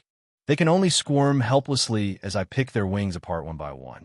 The corner of Whitney's mouth curled up. Ambition is a beautiful thing, Norman. But the spider that spins too large a web attracts birds. The empire that stretches too far collapses from its own weight. Norman, one should never bite off more than they can chew. Norman forced his smile wider. I can send more. I have reserves, hundreds more, if necessary. This is barely a tenth of my full strength. You lied to me, she said, soft yet threatening. You never mentioned that you can control them. The symbiotes I supplied and the symbiote in my family, I turned them into your puppets. This is a betrayal, plain and simple. Silence stretched between them. On the television, a reporter's voice rose in panic as the first boats touched Roosevelt Island's shore. Symbiotes poured out and converged towards one direction. Norman forced himself to exhale slowly, then his laughter filled the room. Does it matter? He extended his hand toward her, palm up, like a gentleman offering a dance at a ball. Does it matter if you'll become my queen in our new kingdom? Whitney's expression didn't change. She just stared at him as if weighing the offer against the risk, calculating like all great minds did. Norman waited. He was good at it. Patience was just another form of control. The corners of her mouth slowly rose in a sweet, honey-like smile. She reached out and placed her hand delicately in his palm. "My king." The voice snapped inside Norman. His eyes went wide. His lips parted, mouth stretching into a grin that was too wide and showing too many teeth. He looked unhinged as a man can be. A man drowned in power and lust. He drew closer and wrapped his free hand around her shoulder to bring her into his personal space.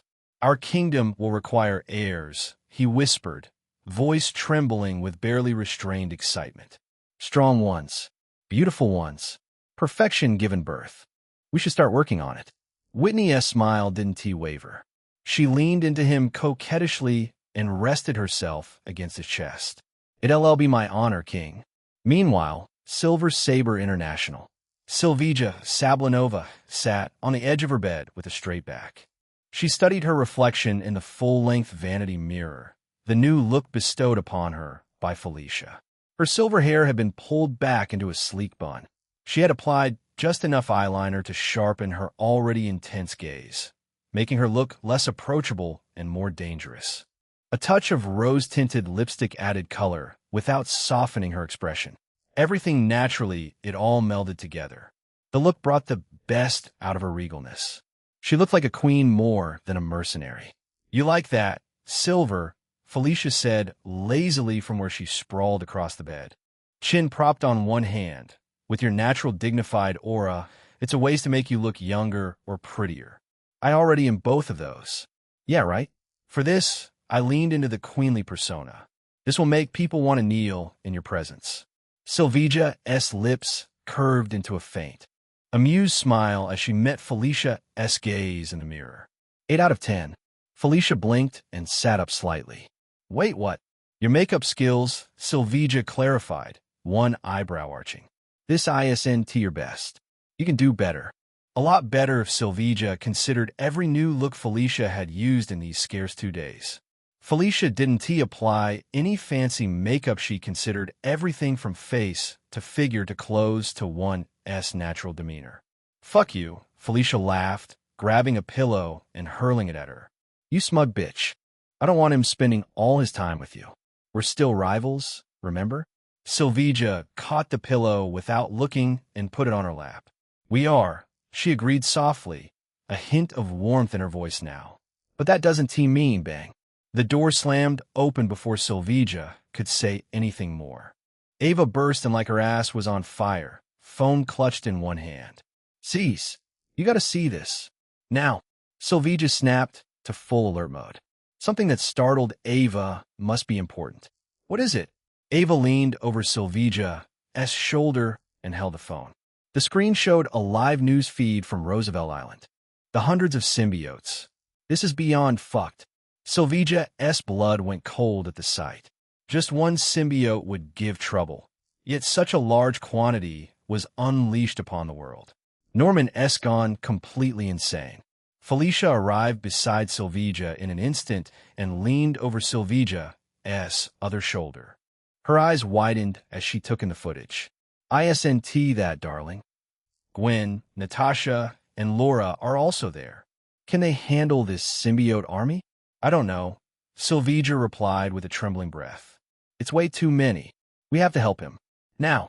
Ava turned her head slowly, staring at Felicia like she had just suggested flying to the moon. "You?" She let out a short, mocking laugh. "What the hell can you do besides shake your big lolas and look pretty?" Felicia's eyes flashed. Her claws slid out quietly, each curve of which gleamed ominously under the light. "At least I'm trying to help." "What are you doing?" "Sitting here, praying your sister's boyfriend gets torn apart." "That's exactly what he deserves." Ava shot back, baring her teeth in a feral grin. "Cheating bastard. You can only talk shit when he's not around. The second he shows up, you become a submissive bitch." "Uh-huh. Submissive kitty would be the better word." She tilted her head mockingly. "So much for the white tiger representation, Hermanita. Say that again, Ava hissed, taking an aggressive stance. I dare you. I will say it again, you immature brat, Felicia growled. I shouldn't have taken your side. Having a traumatic childhood doesn't give you a free pass to be a jerk. Grow the fuck up, kid. Enough. She grabbed Felicia by the collar of her jacket, Ava by the strap of her tank top. If you two don't stop right fucking now, Sylvia said, voice low and menacing, I'm gonna beat the shit out of you. Both of you. Her presence had the kind of authority that made soldiers obey into paying attention. Rage only amplified this aspect of hers. Both women went silent. Ava looked away, jaw clenched tight. Felicia smacked her lips. You're right. Sylvia released them and stepped back. Felicia, get your suit. We're going to Roosevelt Island. The world already knows that suit is mine. Whatever suits you. Sylvia turned to Ava, who opened her mouth probably to argue or make excuses. If things get too heavy, you run.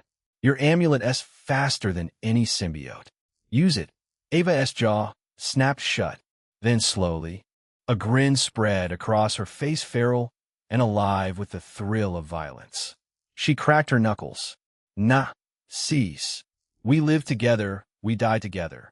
Sylvia felt something warm in her chest. Pride of watching Ava grow, maybe, or just relief that she had a strong warrior to help Dante.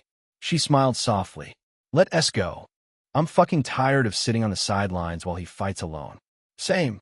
Felicia chimed in agreement. If you want to fuck things up, I want to be there.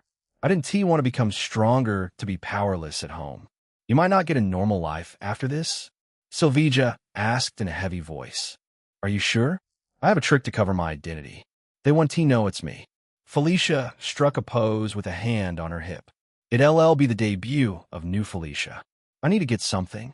Be back in a second. She dashed out of the room. Ava laughed. More like the debut of 3 badass women saving one dumb guy from his own stupid decisions. Sylvia shook her head, but she was smiling. She grabbed her tactical gear from the closet and strapped everything useful.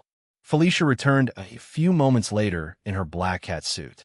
The correct choice, since the suit was easier to move around in than casual clothes. You really think we can handle that many symbiotes? Sylvia showed a calm smile. Chance or not, we're going to fight like hell. It wasn't just about Dante anymore. It was between Norman and her. The billionaire had made use of her by having her protect a massive torture chamber. Now, she would make him pay for this decision. And she had the perfect excuse for this decision. She didn't know Norman to be the mastermind behind the symbiote plan. Ava pushed them both from behind. Start walking now. Sylvia took the elevator up to the 3rd floor first, her mind already running through tactical scenarios. The numbers weren't in their favor. They never were. The elevator doors slid open with a soft chime. Anna sat at the reception desk, her brunette hair pulled back in a neat bun, posture immaculate. She looked like she belonged in a corporate lobby, not a mercenary headquarters. But Sylvia had learned long ago that appearances meant nothing in this line of work. Anna, Sylvia said to get her attention. Keep an eye on everything for me while we're gone. If anything happens, wait, Miss Sylvia. Anna pushed back her chair and stood, then bent down behind the desk, rummaging through something out of sight. When she straightened again, she was holding a custom semi-auto 12-gauge using the Benelli M4 base with matte black finish, shortened barrel, an extended magazine tube, and the other good stuff. Anna somehow held the 12-gauge in one hand like it weighed nothing. She rushed to the elevator, tossed it up, grabbed it from the other side, and presented the firearm-esque grip to Sylvia like a mother handing the birthday cutting knife. A present Sylvia loved from the bottom of her heart. She could imagine its explosiveness just from its dangerous look. You might not get another chance to be his guardian angel. Anna smirked. An angel with a shotgun. Sylvia took the shotgun, feeling its weight settle into her hands. She hadn't expected her usually reserved receptionist to pull out such a sick shotgun. Then again, nobody around her was normal. Even Pyotr and Amy Chun had absurd backgrounds. One turned out to be a mutant, and the other had deep ties to an all-assassin female clan. She frowned slightly, looking up at Anna. You're stronger than you look. Anna flexed her right arm to show off non-existent biceps with a completely straight face. I work out every day. This is really adorable. Felicia reached past Sylvia and jabbed the elevator button. But we're on a clock here, ladies. Anna waved her hand as the door slid close. See you soon, boss. Sylvia didn't get down to the parking lot right away. She returned to the supply unit on the second floor to fetch some ammunition packs for her new gift. Only then, they took the elevator to the parking lot. The elevator door opened to two friendly faces smiling at them. They were waiting down there for her. Commander, did you think we would let you go alone? The towering Pyotr punched his palm with a grin. Comrade made a promise to me. I want to let him die before he fulfills it. Beside him, Amy Chen stood with twin swords strapped to her back. I want to get back to my post. That all right with you, Commander? The two didn't have to accompany her, since it wasn't a Merc mission. They weren't being paid for it, yet they chose to accompany them to hell. Sylvia's chest tightened, her throat suddenly thick with emotion she hadn't expected. She tossed the shotgun to Ava and crossed the distance between her and the two with hurried steps. She wrapped her arms around both of them. Pyotr froze for half a second, surprised, then patted her back gently with his massive hands, careful not to crush her. Commander, don't do this. I'm so glad to have you too, Sylvia said quietly, voice muffled against Amy's shoulder. So fucking glad. Amy stiffened in the hug like she had been electrocuted. She stood there, arms pinned awkwardly at her sides, face flushing red. Listen, she groaned. I'm trying to get over you. This isn't helping. Sylvia pulled back with a laugh. I hope you'll find someone better than me. Someone who LL treat you for the great woman you are. Amy rolled her eyes. So melodramatic. Don't we have a boyfriend to save? He can hold out for an hour, Sylvia said confidently. Whose man do you think he is? Amy and Pyotr burst into laughter. Felicia also chuckled. Only Ava had a sour face as she watched her older sister open herself emotionally more than she had ever been. She wasn't sure if she liked or hated the change Dante brought in Sylvia. Chapter 90. On the cruise, Dante observed the horde of symbiotes writhing like a living ocean. His gaze tracked upward to the chopper broadcasting everything live and the sun still casting a pale sunlight. The sun would set in an hour or maybe 80 minutes. He had to finish them all before the sun went down, or he would be left with no way to replenish his solar radiation reserves. So he had to take down an average of 13 symbiote hosts per minute. It seemed quite plausible. Natasha's chains clinked as she shifted her stance, the hellfire around them burning in agitation. She turned her flaming skull toward Laura, who stood rigid beside them, fists still clenched from the earlier skirmish. It's fine if you want to leave. You have no obligation to fight here. I do. Laura wiped her mouth with the back of her hand. If he dies, I'll be forced to go back. Dante couldn't help but chuckle at her brutally honest answer. It was so like Laura to be fixated on one thing. He turned to Captain Yuri Watanabe, whose face had been drained of color. The officers behind her looked equally shaken. Some were openly staring at the mass of monsters. Others kept glancing back toward the bridge as if wondering escape was a better option. Sometimes even the most elite needed proper leadership under dire circumstances. Evacuate everyone from this island, Dante said. He kept his tone level, neither pleading nor commanding. We'll take care of these monsters.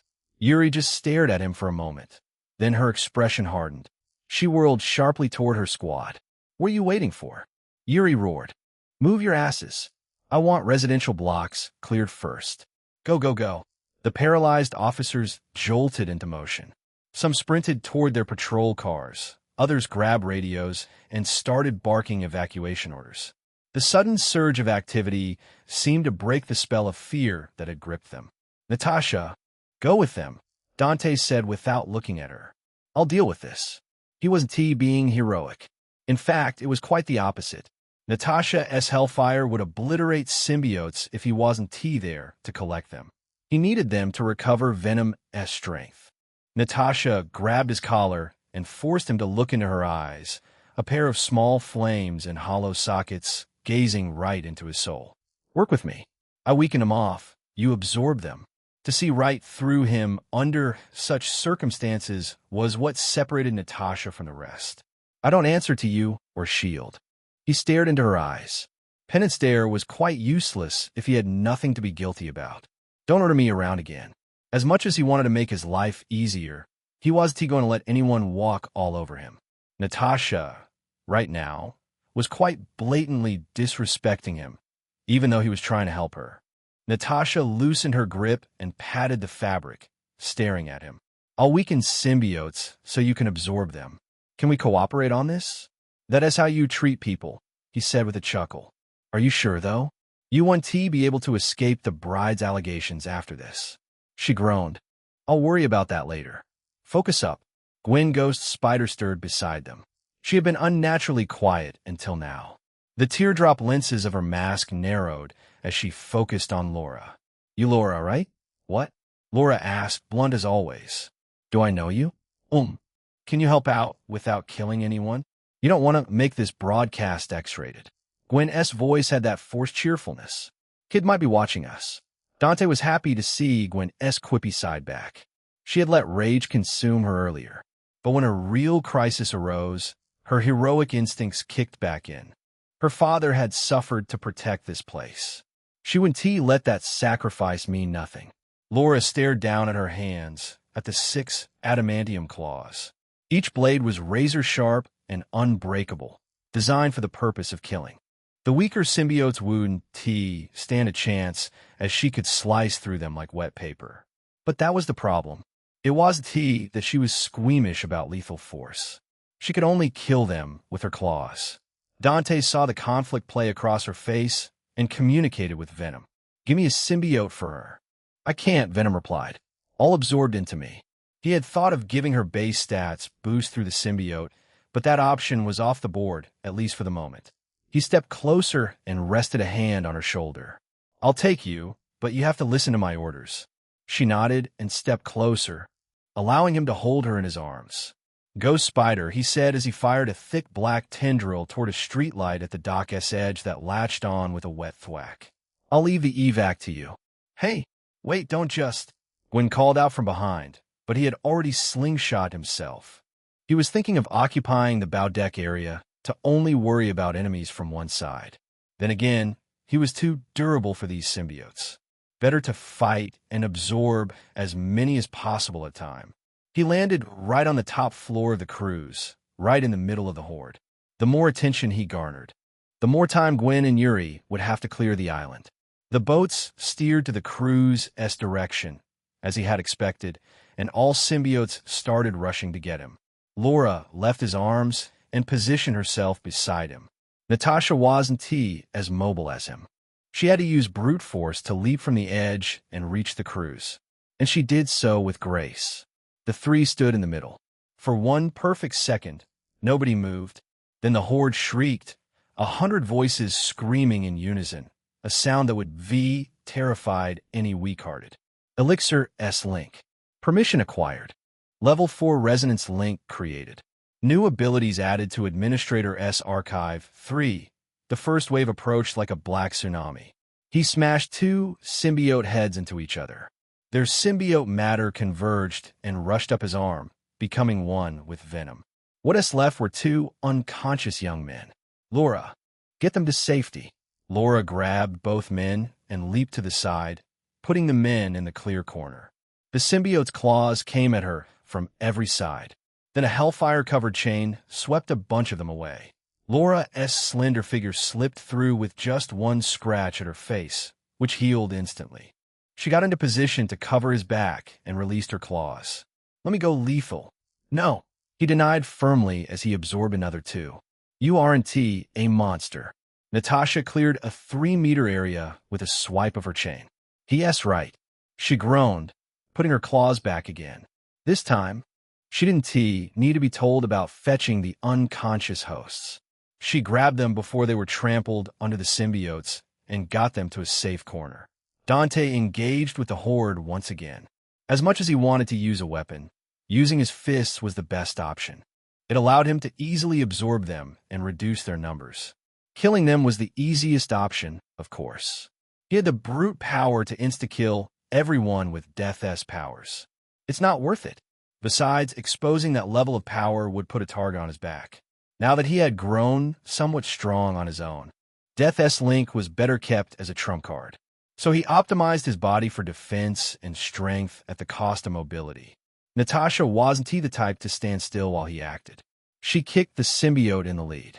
The graceful kick landed with a boom and swept the entire horde of one side with it, throwing them off into the river. More symbiotes rushed up from lower decks.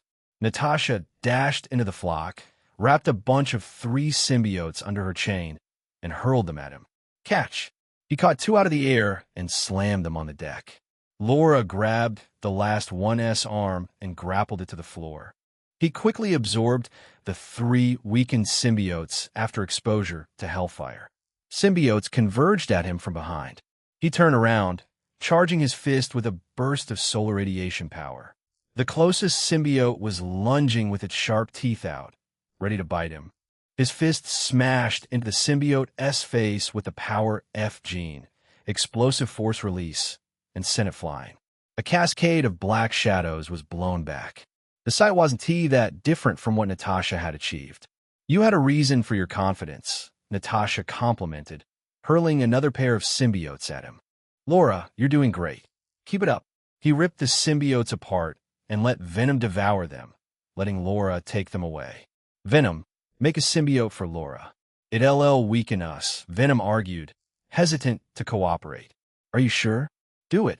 The symbiote matter around his chest rippled, and a small piece fell in his hand. He kicked an annoying symbiote away and slapped the newly born symbiote on Laura's shoulder. Bond with this. It'll make you stronger. Her minute hesitation disappeared when she heard the word stronger. The symbiote covered her. Her symbiote suit appeared sleek, completely covering her except for her hair and face. Just like Felicia, Laura perhaps didn't want her face to appear monstrous, so the symbiote created a suit accordingly. Feels weird, she muttered, then caught a lunging symbiote by its throat mid-leap. The strength boost was immediate and obvious. She twisted and hurled it toward Dante, without apparent effort. But stronger. Way stronger. Told you. Dante caught the airborne symbiote, absorbed it in a flash of black tendrils, and immediately pivoted to punch another attacker. Now, keep up. Natasha's chain whipped through the air, wrapping around 4 symbiotes clustered near the ship's railing. Incoming left side. Got it.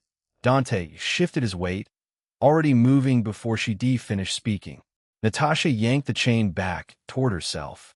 The hellfire seared into the symbiote's biomass, making them shriek and writhe. Their host screamed in agony as they were burned on a spiritual level.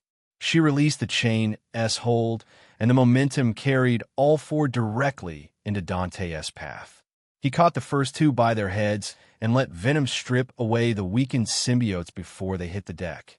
The third he caught with a rising knee strike that lifted it off the ground.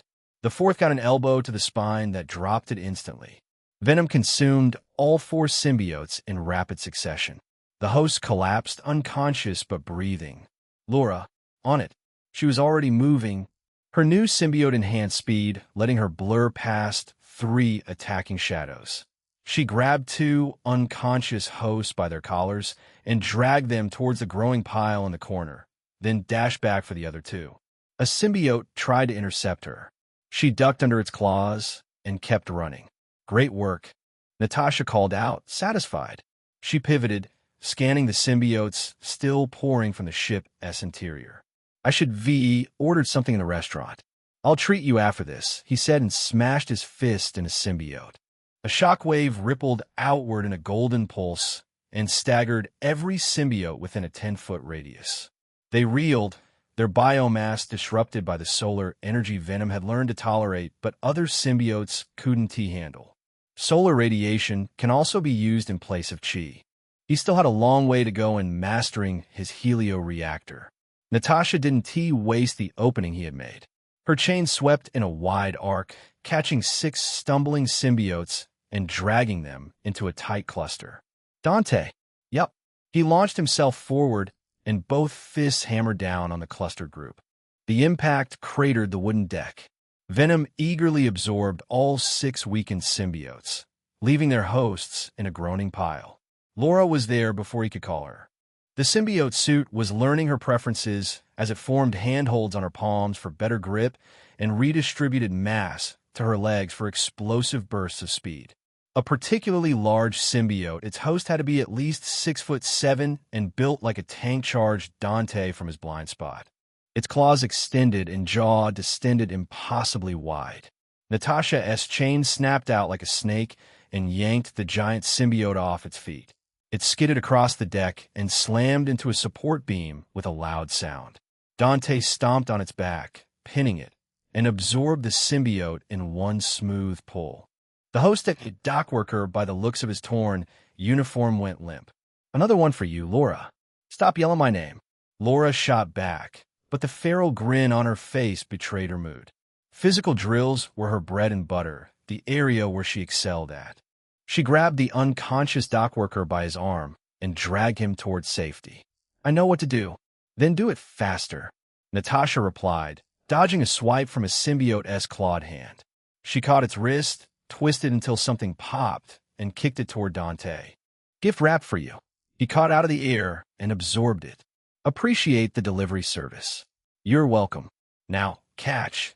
She spun, her chain wrapping around 3 more symbiotes in a single flowing motion. "These?" Dante barely had time to brace before all 3 came flying at him. He caught one with each hand and headbutted the third, the impact echoing dully. Venom stripped all 3 symbiotes away, and Laura was already in motion to collect the hosts. Without anyone creating a command chain, they were finding a rhythm. Natasha weakened the symbiotes and called out positions. Dante absorbed and adjusted. Laura stopped waiting for orders and just moved on instinct, reading the battlefield to cross the distance as efficiently as possible. "That was the 100th," Laura shouted, depositing another pair of hosts. "Is there no end to them?" As though answering her question, a new fresh group of symbiotes erupted from a room. Natasha's chain whistled through the air in a fiery arc and carved a burning path through the front ranks. Hellfire enveloped the symbiote flesh. The creatures shrieked. Some dropped to their knees, and others tumbled into their allies, creating a domino of chaos. Dante plunged into the opening she had carved, shouldering aside a staggering host. Venom's tendrils snatched the destabilized symbiote right off the host and pulled it into his armor. Recovering quickly, Venom hummed, "Soon, I will be whole." Natasha launched her chain toward the upper deck, where more symbiotes were emerging from below. "Watch out for that rooftop." Dante looked up. At least 20 symbiotes were crawling along the ship's upper structures like spiders, unwilling to face Natasha and Dante head-on. They were starting to fear them on an instinctual level, just like Felicia and Walter's symbiotes. "Oh, that's just creepy," Laura muttered. "I want to kill them." "Patience."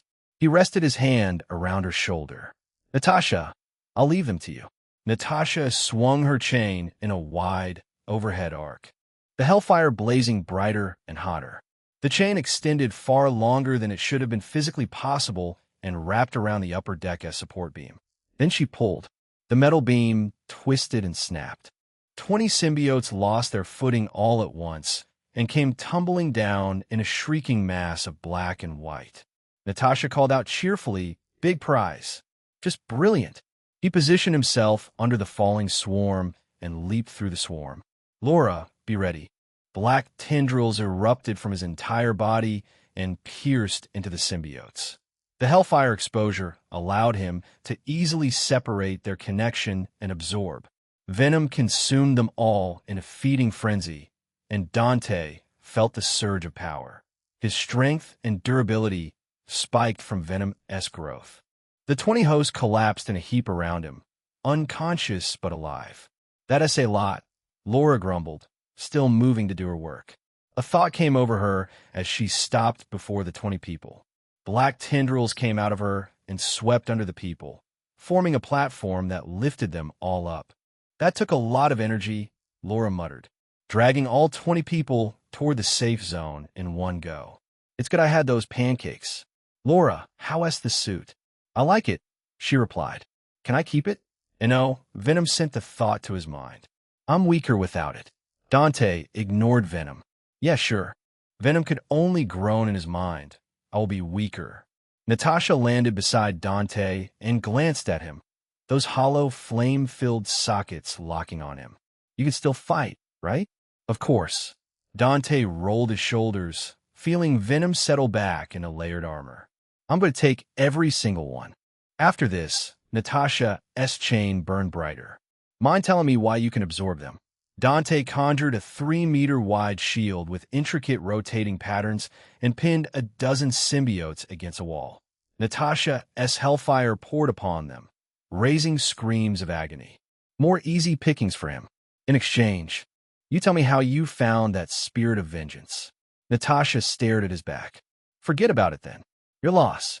He jumped on the upper deck and noticed the boats had converged on the cruise, and symbiotes kept pouring in.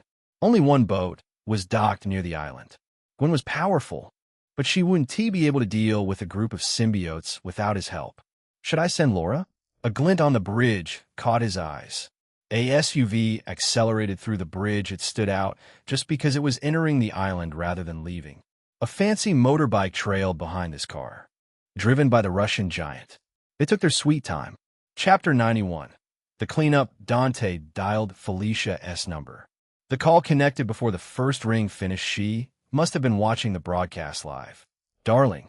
Felicia's bright voice burst through the speaker. "Wave at the camera." He glanced at the news helicopter hovering closer and raised a hand in a lazy wave. The glinting lens captured it all. "What's the point?" "Blow a kiss," she said, as if she were requesting something completely reasonable. "Give your adoring public something to remember." "Fuck off," he replied with a short chuckle. Her ability to flirt in the middle of a crisis was impressive. "Can you help the people on the island?" "Gwen's handling it, but she could use some backup." There was silence for a brief moment. Contemplative silence. When she spoke again, her voice had lost all playfulness. "I came here for you."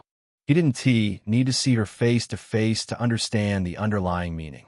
She wanted to show off her combat power, that she could fight. Last time, he had forced her to drive Gwen and Amy to safety. He almost repeated the same mistake again. To her, it might look like he did not believe she could stand beside him when the danger became real. She would go back in her shell if he stopped taking her seriously. Besides, it would be unfair if he only favored Sylvija. "Come here with Sylvija. Let the others handle evacuation." The silence stretched for half a second. "Really? Really? Got it. Give me a moment to explain it to Silver." He pocketed his phone and waited. Half a minute later, Felicia kicked the SUV door and then jumped onto the roof. She drew her grappling hook, aimed at the bridge's support beam, and fired, using it to swing in a long arc over the water. She had chosen to wear her symbiote suit again, tweaked with cameras in mind. The black material had covered the upper half of her face completely, leaving only her mouth and jaw exposed. Her platinum blonde hair, which was normally her most distinctive feature, was wrapped in symbiote matter. Her hair trailed behind her in thin, snake-like strands. It was not a perfect disguise, but it was more than enough to prevent the public from connecting her to the woman they had recently watched get possessed on live footage. The other version was sexier. "This one is beautiful," Venom said in its resonating voice. "A perfect mate for the host. Every powerful woman is perfect for you, dumbass." "Strength above all," Venom growled. "One is worthless without it." The experience with Norman had pushed Venom to the extreme. Felicia hit the first boat and launched herself toward the next one. Boat to boat to boat, closing the distance with reckless speed. More movement from the SUV drew his attention. A silver figure burst from the vehicle. Sylvija followed Felicia's path without wasting a single second. Her symbiote, Agony, did not sit covering her body like Felicia. It was underneath her silver tactical suit, making her silhouette look distinct from Felicia. Her long silver ponytail whipped behind her, the only part of her left untouched, as she pursued Felicia. Dante stopped slacking. The voice snapped his attention around. Natasha was standing on the deck, arms crossed in a pose of nonchalance. utterly unbothered by the 5 symbiotes clinging to her body. One had its jaws locked on her shoulder.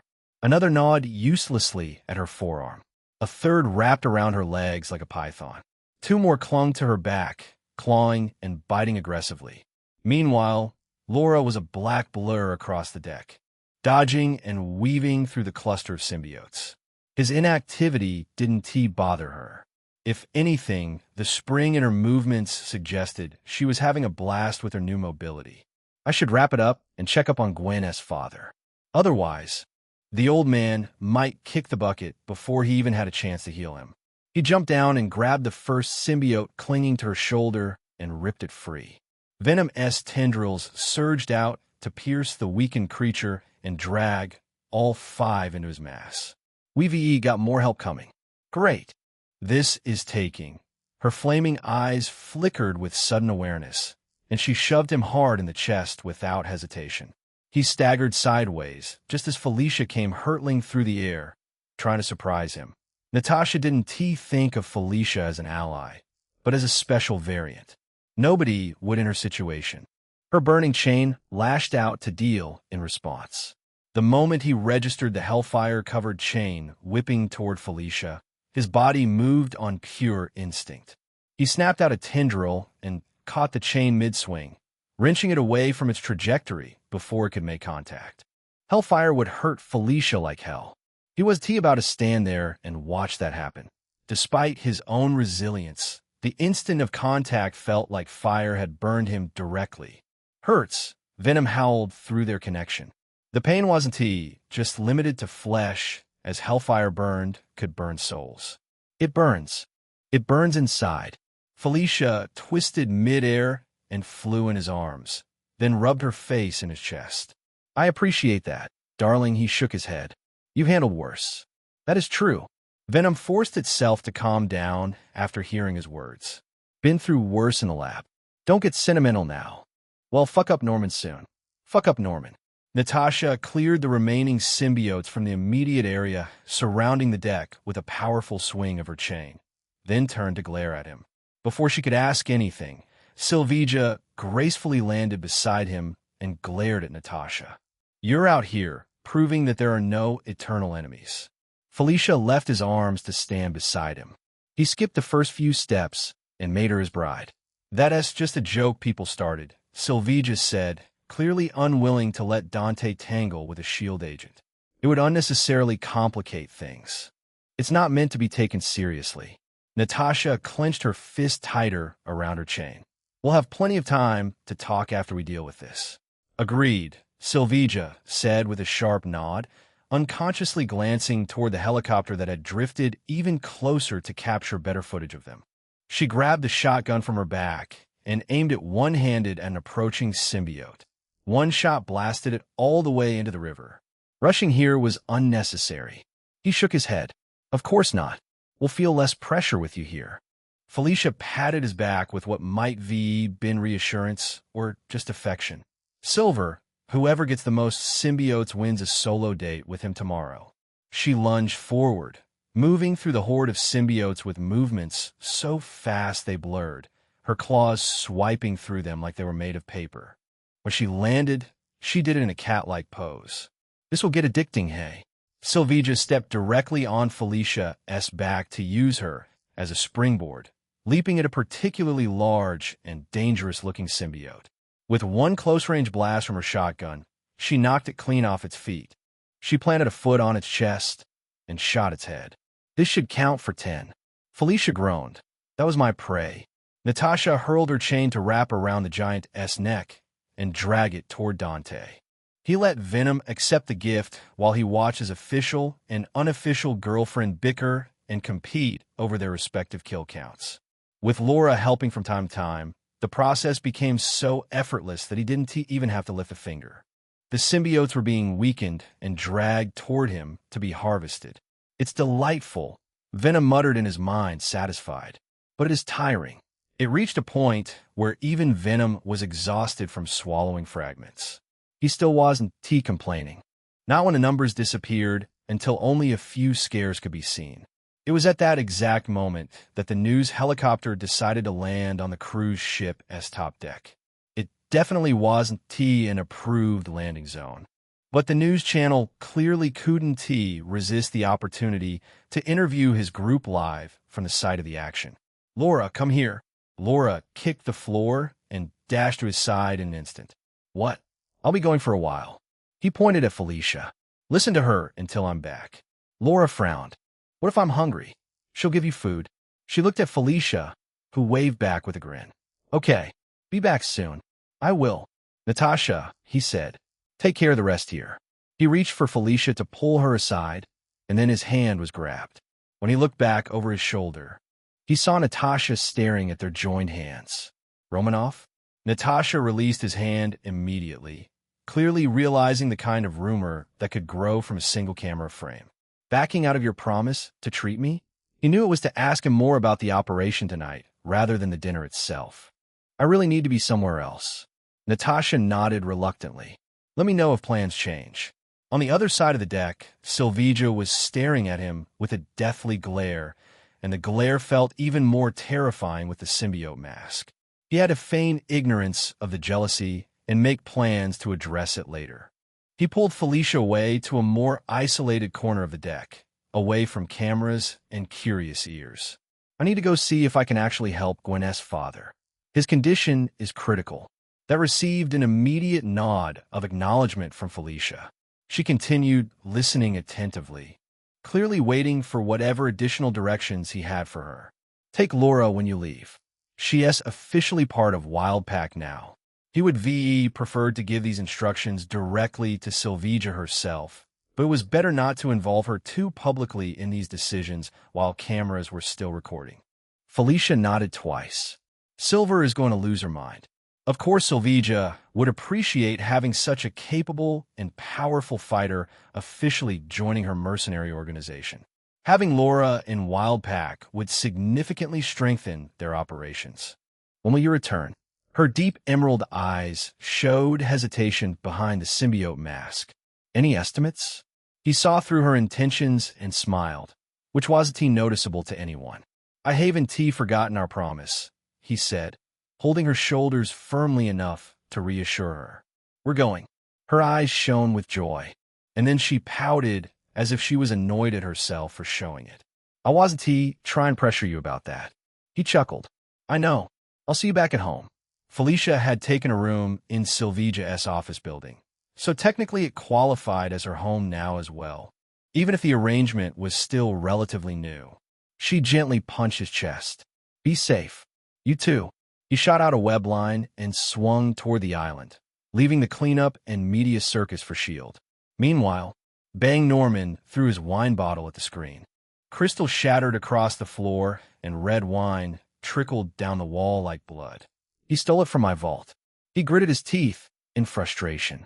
The timing couldn't have been more perfectly designed to infuriate him. Just minutes ago, he had been riding the high that came from spending the evening with Whitney Frost, savoring the conquest of a Magia princess.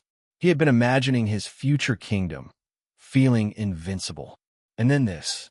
Watching Skullfire absorb other symbiotes raised suspicion in him. Only the source symbiote should be capable of it. So he had sent Frank Castle into the vault for verification. His worst fears were true. The source symbiote was gone. Norman sat there for a long moment, staring at the cracked screen. Then, slowly, a smile spread across his face. No, not everything is gone yet. He reached into the neural network that connected him to every symbiote. The connection formed in an instant, adding more perspective into his vision. He watched through another slave's eyes as they focused on a blonde woman's face. A masked vigilante, now full of despair. She was emotionally devastated. Watching her made his smile widen. He would look terribly deranged to any observer. The source symbiote wasn't useful at this stage of his plan. He had created more symbiote vials than the number of people he could acquire as hosts. And the real reason he had launched this invasion of Roosevelt Island had never been about the symbiotes themselves. It had been about luring Ghost Spider out into the open where he could take her. And despite Skullfire's interference and the public humiliation of watching his symbiote army get systematically dismantled on international television. Norman had succeeded. Splendidly. Chapter 92. The Canon Event. Gwen stood with Captain Yuri Watanabe, chewing a piece of hard jerky that tasted like salted cardboard. At least it provided some calories to keep her going. So tired. She had been ferrying elderly residents and children to the bridge checkpoint, getting them as far away from the symbiote hot zones as possible. She had to take a break when her arms couldn't properly endure the weight of her web swing. For weeks, she hadn't rested properly in stress and overthinking. Yesterday was mostly sleepless for her. Her body was barely holding up after fighting those symbiotes, but she couldn't stop until work was done. Shaking her head, she watched the civilians moving in 3 orderly streams to leave the island. Pyotr, the steel giant, held down the left lane with his imposing physical presence alone. Amy Chen managed the center lane with her twin, swords strapped visibly to her back. Ava prowled the right lane in her white tiger suit, her eyes radiating the type of bully presence, like someone looking for an excuse to hurt someone who stepped out of line. Most civilians were smart enough not to test these 3. But, of course, a few idiots had tried to push their way forward or start arguments about priority, but those troublemakers had been very quickly and very efficiently put back in their proper places. Regular police officers also worked alongside them to coordinate the flow and keep things as minimally hectic as possible given the circumstances. Gwen chugged a bottle of water to force the jerky down her throat. If possible, she would never like to taste it ever again. I hope things are fine on the cruise, she thought, letting her eyes drift toward the massive vessel in the river where Dante and the others had drawn the attention of every symbiote.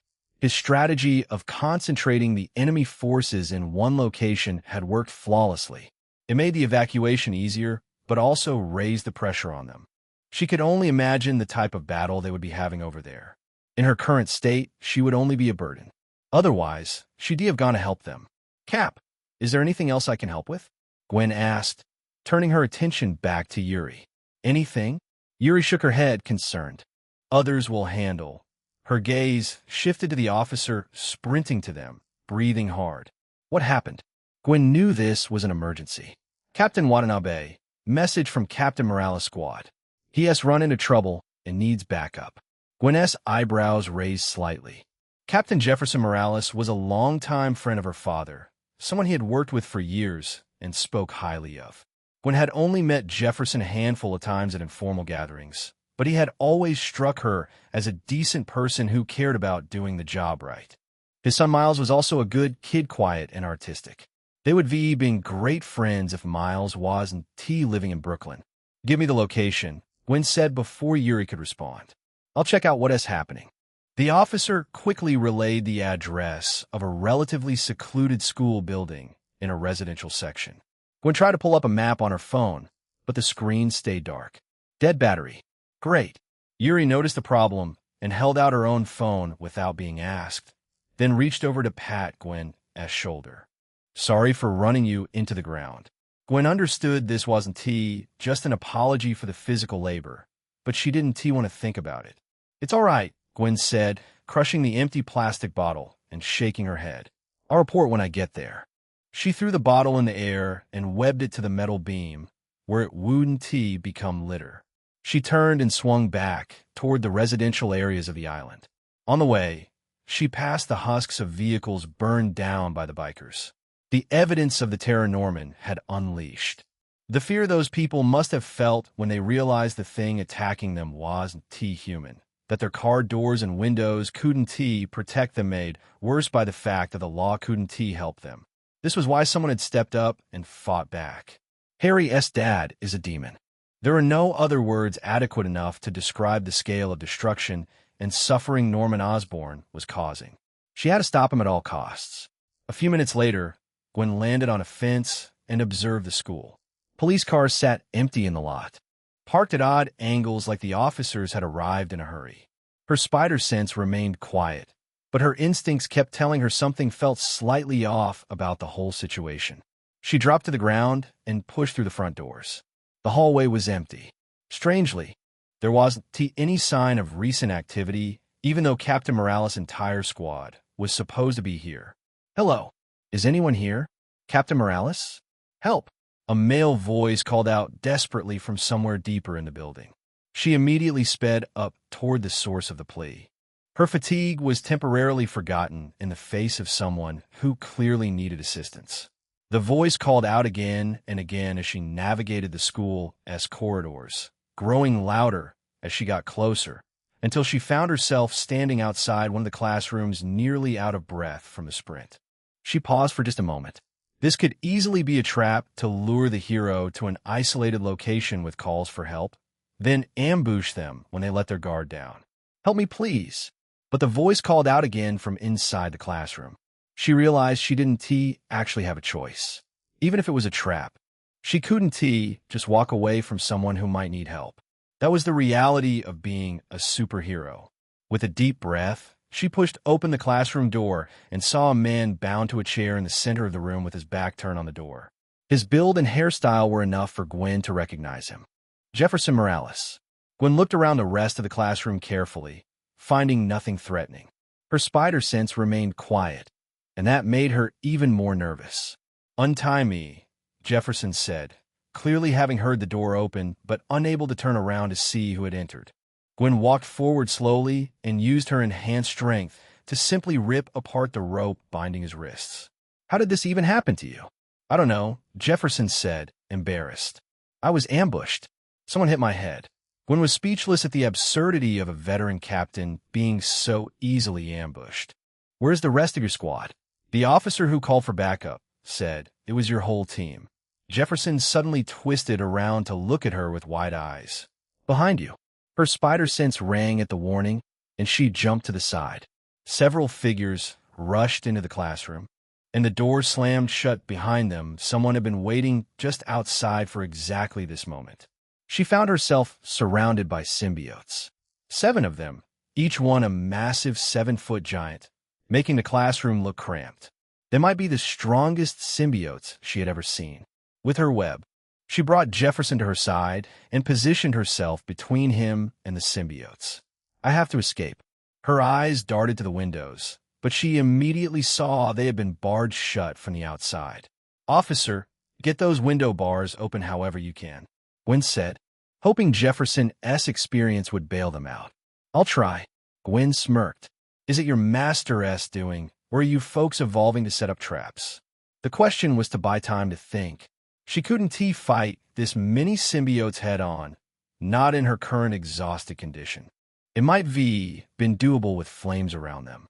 What's worse, she had a civilian to protect, which limited her options even further. The symbiotes, of course, showed no sign of humoring her. They lunged at her in a coordinated rush, and her spider sense flared even brighter. She webbed to the ceiling and kicked the most aggressive symbiote's jaw. The creature's head barely moved from the impact. She wasn't in any condition to overpower these monsters through raw strength. That left her with only one option: distract and buy time.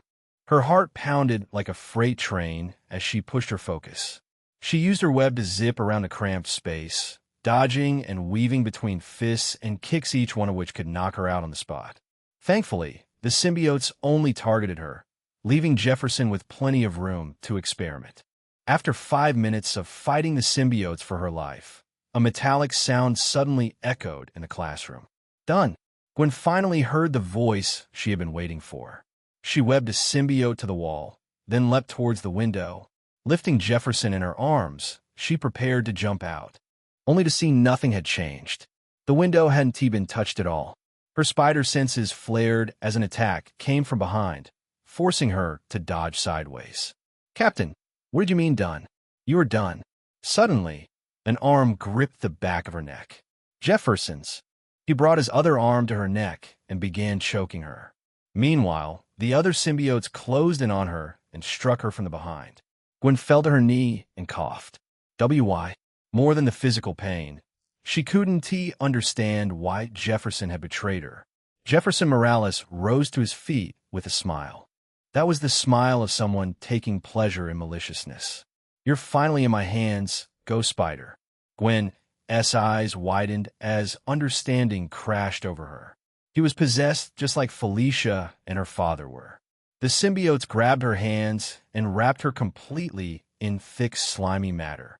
It's always the kindness and heroism that gets superheroes killed in the end, Jefferson said. Except it wasn't really Jefferson speaking, it was Norman Osborn using the man's mouth like a puppet. He reached out with one hand and gently touched the edge of her hood, then slowly pulled the fabric back.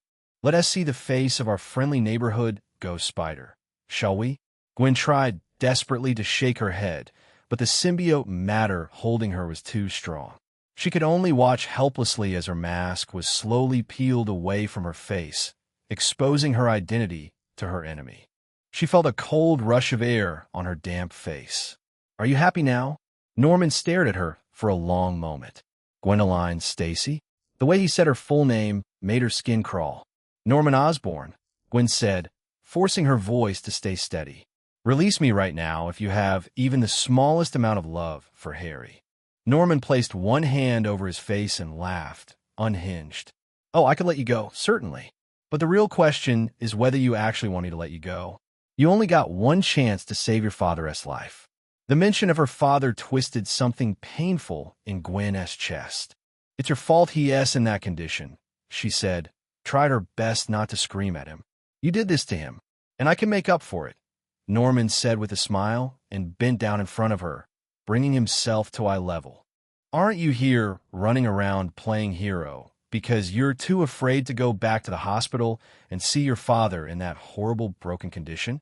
She found herself unable to deny it. That was the truth she had been trying not to acknowledge.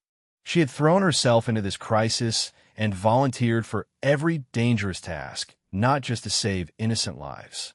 Staying busy meant she didn't have to think about her father lying paralyzed in a hospital bed. I can get rid of your suffering, Norman whispered, almost sincere in his tone. I can heal your father completely. Surrender yourself to me, and George Stacy will be alive like before. Gwen stared at him while her heart beat so violently she could feel it pounding in her ears. I don't accept, a familiar voice whispered directly behind her. Norman's eyes went wide at the sudden appearance of the man who had been ruining his plans every time. He didn't even get a chance to speak or react defensively before an invisible force launched him backward. He bounced off the window and blood spurted from his mouth. Dante materialized out of seemingly nothing. With one claw hand, he sent out multiple black tendrils towards the other symbiotes. Their connection was severed as the black matter was ripped apart. The creatures didn't even manage to put up a meaningful fight against him. He yanked away the symbiote matter that had been restraining Gwen. She looked up at him, still trying to process what had just happened. Thanks for the rescue. You're going to say yes to his offer. Gwen looked away from his gaze, unable to look into the flaming blue eyes. Gwen was ashamed of the choice she'd have made if he wasn't there. Yet, he didn't sound disappointed. Or maybe he faked it to comfort her. I just want to help my dad. I just want him to be okay again. Too bad you lost your only chance. Norman laughed as he pushed himself back to his feet. This hero of a man who is loved everywhere. A great father and a husband. He will die because of your actions. Ghost Spider and Skullfire. Stop, Gwen yelled, aiming her web shooter at him. Dante rushed forward at his best speed to grab Norman and stop whatever he was planning. Jefferson's body suddenly ballooned up. His eyes showed a look of fear, what he hadn't shown before. Gwendoline, say sorry to Miles. Tell him I love. Jefferson's body exploded like a bomb before he could say his final words. Blood and tissue splattered across every surface in the classroom. An invisible barrier had appeared between them and the explosion, stopping them from being covered in gore. Gwen was too stunned by what she had just witnessed to even notice his protection. She just stood there with her eyes wide and her mouth slightly open, staring at the space where her father's friend had been standing moments before. No, she whispered. How can he? Norman Osborn had just murdered Jefferson Morales, and he had done it purely out of spite. Her father was still alive, but Miles Morales had lost his forever because of a choice she made. Chapter 93, Canon Event 2. Meanwhile, Jean Grey was having mixed feelings watching the live broadcast in Emma Frost's luxurious room. A full-blown nightmare scenario had been contained by 5 people, one of whom was a mutant working for S.H.I.E.L.D. It left a bitter taste in Jean's mouth. Emma Frost put down her porcelain teacup with a smirk. He left without an interview. How boring. Logan, who had chosen the least luxurious armchair in the room and still looked uncomfortable in it, snorted. That lying punk. He said he won TU's Laura. Then he drags her into a war and uses her like an errand girl. His claws came in and out as he sat with his head low. That filthy black suit. How dare he put it? Logan, Aurora interrupted him with a soft voice. Laura wasn't being forced into killing. She was fighting to save people. Aurora was trying to defuse Logan's anger. Nobody liked seeing someone who meant well get torn apart. And Aurora hated senseless conflict more than that. Jean had read Logan's emotions. He was anxious the whole time Laura had been rushing back and forth on the cruise. Although he seemed to despise Skullfire, he also had a begrudging respect and goodwill towards him. At least his memories revealed Skullfire's identity. Dante, a mercenary for Silver Sable International. One glance at Emma told her that the White Queen also knew Logan's state of mind, but did nothing to dissolve his anger. Scheming fox. Logan lifted his head slowly and glared at the TV as the feed cut to yet another replay. When did Charles get you kids? A while ago, Aurora answered, still calm the face of Logan's provocations. Charles told us about your past. We'd be happy to have you back at the academy. Logan clicked his tongue. I'll go back when I feel like it. His eyes flicked to Emma, and his mouth curled into a sneer. Don't hang out with this fox. She'll sell your heart while it's still beating. Emma chuckled. I admit I've had my fair share of villainy, but I'm not that terrible towards mutant kind. We are all working under the same oppression. Logan pushed himself up out of the chair and rolled his shoulders. Whatever you tell yourselves to sleep at night. He headed for the door without waiting for an answer and let it slam shut behind him. Jean exchanged a look with Aurora before saying, Emma, I hope you can arrange a meeting with Dante. Jean wasn't a fan of polite speech. She preferred to be direct. But this was Emma's courtyard. Getting on Emma's bad side, just to prove she didn't care about etiquette, would be pointless. Why not let him do his thing? Emma Frost asked, puzzled. You saw him in action yourself. He isn't stopping his fight against the symbiotes. I still want to tell him what we know, Jean said. Maintaining eye contact, face to face. It would only benefit Dante to know the utterly insane scale of Norman's operations in person. And, if possible, she wanted to meet him in person to confirm her doubts. Regardless of his intentions, he and 3 of the women around him were walking around in symbiote suits. There could be a chance they were being played like a fool in Norman's grand scheme. I agree with Jean, Aurora said in full support. I'm also curious to meet him. Emma's pleasant smile went stiff on the edge. She set her cup down with a loud clink.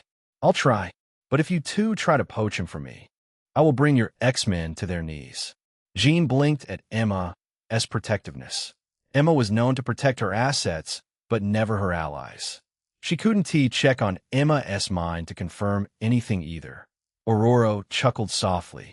Listen to yourself, Emma. You sound like he is your man. I don't care what it sounds like. Emma snorted. I want to let him go anywhere near Charles or Eric. Aurora lifted her hands a little in a gesture of peace. We're not recruiting him. We only take in mutants. He isn't a mutant, as far as we know. Though, we did pick up a new mutant signature yesterday, Aurora said. A very powerful signature. Jean looked between the 2 and knew Aurora used the information to bait Emma into lowering her guard. Emma's eyes glistened with a naked desire. Oh, and where, precisely, did this signature appear? She reached out on instinct, letting psionic waves wrap around Aurora's mind like silk threads. Jean immediately acted to sever the connection. Emma frowned at Jean. Stop getting in my way, little girl. Stop trying to dig through people's heads without asking. Jean shot back. You're supposed to be a queen, right? Have a little dignity. A small muscle ticked in Emma's brow. She leaned back and took a deep breath to reclaim her composure. We'll be civilized then. What about this new mutant? This is interesting, Ororo said, as if nothing had happened. The mutant signature appeared inside Silver Sable International, the same building Dante calls home. It has to be Pyotr Rasputin. The professor has met Pyotr before. This signature was nothing like Charles has seen so far. Then I suppose I'll have to ask my dear Dante about this little mystery. The door swung open without a knock. A lavender-furred cat walked in silently, and her eyes flicked around like she was a human, as she made a clean jump onto Emma's lap to curl there. Jean knew of her as one of the Hellions, Sharon Smith, codenamed Cat's Eye. Where's warm human Dante? Cat's Eye asked with a yawn. Death left, so Cat's Eye is alone. Jean didn't know any mutant who went by the codename Death. Perhaps a new member of Emma's Hellions. Emma brushed Sharon's fur, stroking down her back. Sharon, how was your training? Cat Eyes trained hard, clawed bad robots, and ran around the room. Good, Emma said with an approving nod. Train a bit more. Dante will be back sooner if you keep it up. Sharon's ears perked. Cat's Eye will beat up metal boxes. She hopped off Emma's lap and trotted back out of the room, determined to train even harder. Jean watched her go with a sigh. Emma had a mutant girl who still thought like a cat, working herself to exhaustion. It was not the worst manipulation Jean had ever seen, but it was manipulation all the same. What disgusted her most was the fact Emma would use her students to fight for power in Hellfire Club. Emma lifted her gaze to Jean and asked lazily, It's manipulative and evil. I assenti it? It very much is. Emma laughed gently at her answer, which puzzled Jean. Her next words made everything sound reasonable. At least I'm doing something, Emma said. Better than preaching about utopia while waiting for a future I'm not lifting a finger to build. The contempt in her tone when she said utopia made Jean's fingers curl into fists against her thighs. She couldn't even say anything as Emma was speaking truth. Emma stood and smoothed her dress. Let me know when you're done judging me.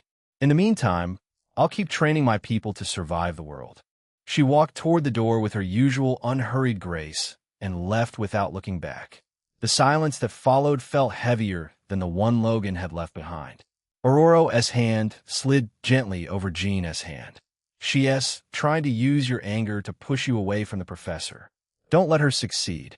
Jean took a long breath in and let out slowly. You're right. I'll decide who I become. Ororo, should we wait at Silver Sable International? Ororo stared at her in surprise. I know your information is important, but he deserves a few hours to breathe. And you need to cool down. She looked at the screen one more time, then turned away from it. You're right. We'll go there tomorrow. Dante had a hard time finding Gwen, since her phone was dead and there was nothing to track. He ended up having to ask Yuri directly. The isolated address had made him suspicious. When he arrived, the feeling only got worse. Instead of rushing in and risking being seen too early, he activated his invisibility and followed the sound cues. He found the classroom just in time to see Gwen being unmasked and Norman pressing her emotional wounds to twist her mind. Gwen was trapped in her own guilt, carrying the kind of helplessness that makes even smart people think like idiots. Norman had dangled a cure in front of her, and Gwen was actually teetering. Just giving her a symbiote would turned her into a mindless puppet. Norman perhaps wanted someone capable of making their own decisions. Dante had to step in before Gwen made a terrible choice. Well, it didn't end well for the officer under Norman's control. He might be partially responsible for not ripping the symbiote from the officer right away. Then again, he never thought the random officer on the island would be someone Gwen knew and cared about. Someone Norman could use against her. Miles' dad. After that gory explosion, Gwen stood there stiffly, as if her mind had not fully accepted what her senses had just witnessed. Gwen. He put away his Venom suit, removed his death mask, and only then put a comforting hand on her shoulder. It wasn't your fault. Norman wanted Gwen to suffer and blame Dante. The billionaire was trying to plant the idea that everything happened because he had interrupted Gwen. Gwen shut her eyes tightly as if she could erase the last minute from her memory by force. I could VE stopped him by saying yes. Her face was full of emotions that almost made him angry on her behalf. She was obviously still stuck on the reality that if she had accepted Norman S. offer, maybe her father could have been saved and maybe Jefferson Morales would still be alive. She was too nice to blame him openly since she knew he had come to help, but deep down, she might just be blaming him for everything. He picked up an unconscious officer and carried him out of the classroom, letting him lean against the hallway. It wouldn't have worked out. Why? The question came in a slightly furious voice. You could have saved me after Norman did his side of the deal. That's assuming Hell tried to keep his word. Well, the thing is, he has nothing to help your father. He flipped his palm and protruded a tentacle. This is the source of every symbiote in the town. Even it can't fix that level of damage. A small fracture or two were doable, but perhaps only anti-venom had the power to deal with severe injuries. That, too, because of its innate healing properties. Norman would dangled that carrot to turn you into his accomplice, then used you to hurt others. Like that biker gang. He pointed at her face. By the time you're sober, you'd be too deep into this. Left with no other choice. Gwen went still as she imagined herself in such a scenario. Do you want that? He asked in a firm voice. Do you want to put on his leash and hurt people for a chance to help your father? Gwen flinched like the words hit her deep.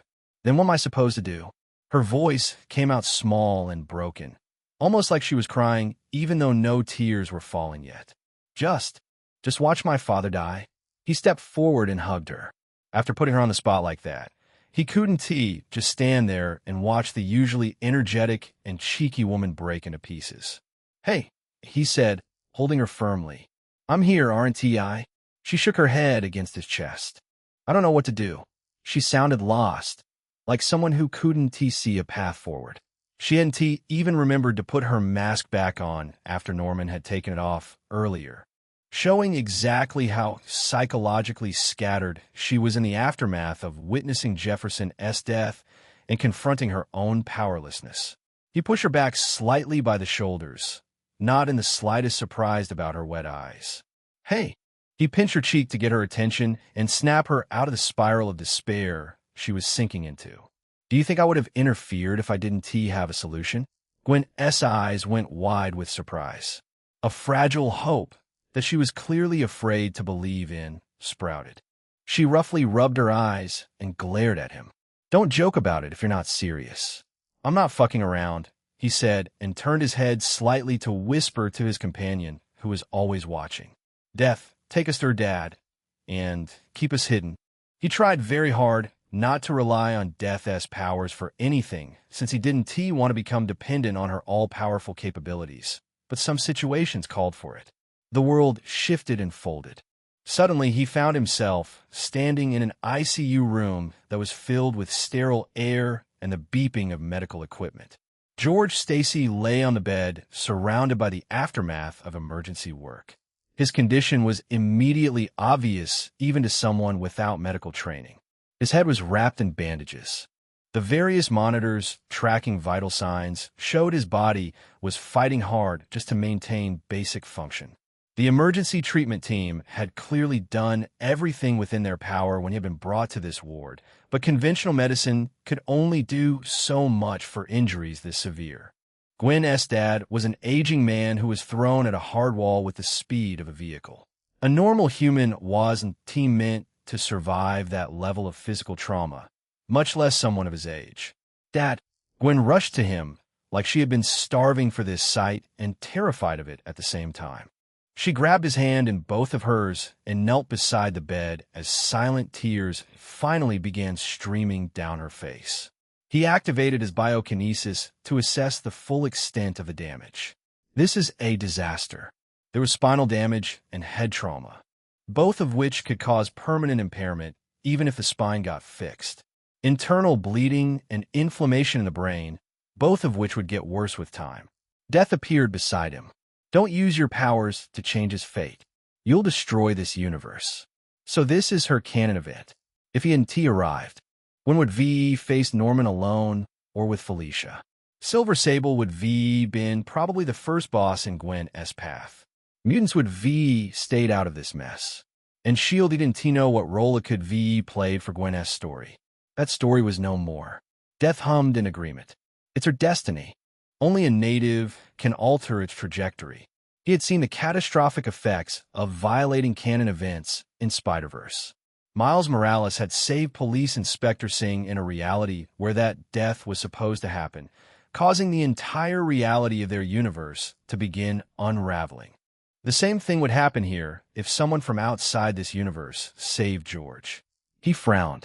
The loophole showed a disconnect from the fact before him. I'm also a native. Death hadn't thrown him into this world. She had changed reality to put him in someone else's life. He should be able to change the event. Your biokinesis power ISNT, Death corrected impatiently. It might seem yours with how easily you can access it, but that power is still something you borrow from another universe. He exhaled through his nose in frustration. He had yet to max out Elixir S Link and make the power permanent through Nexus. If he had, solving Gwen's problem would only require lifting a finger. Null, show the percentage. Resonance Link, Elixir 63.1. Level 4, I can't bet on maxing it. The process would consume time without any guarantee of success. The matters of mind were just that complicated. What if I used Death's resonance? Same result, Death said without hesitation. Still power from another universe. What if you use your power? He asked, even though he already knew the answer. Death's eyes narrowed dangerously, sending a chill down his spine. No. This was her response despite their relationship. She might bend the rules if it was for a normal person, but she would never yield for someone at the core of a canon event. Now he was left with an ugly dilemma. He needed George Stacy healed, while making it look like a native power of this world was responsible.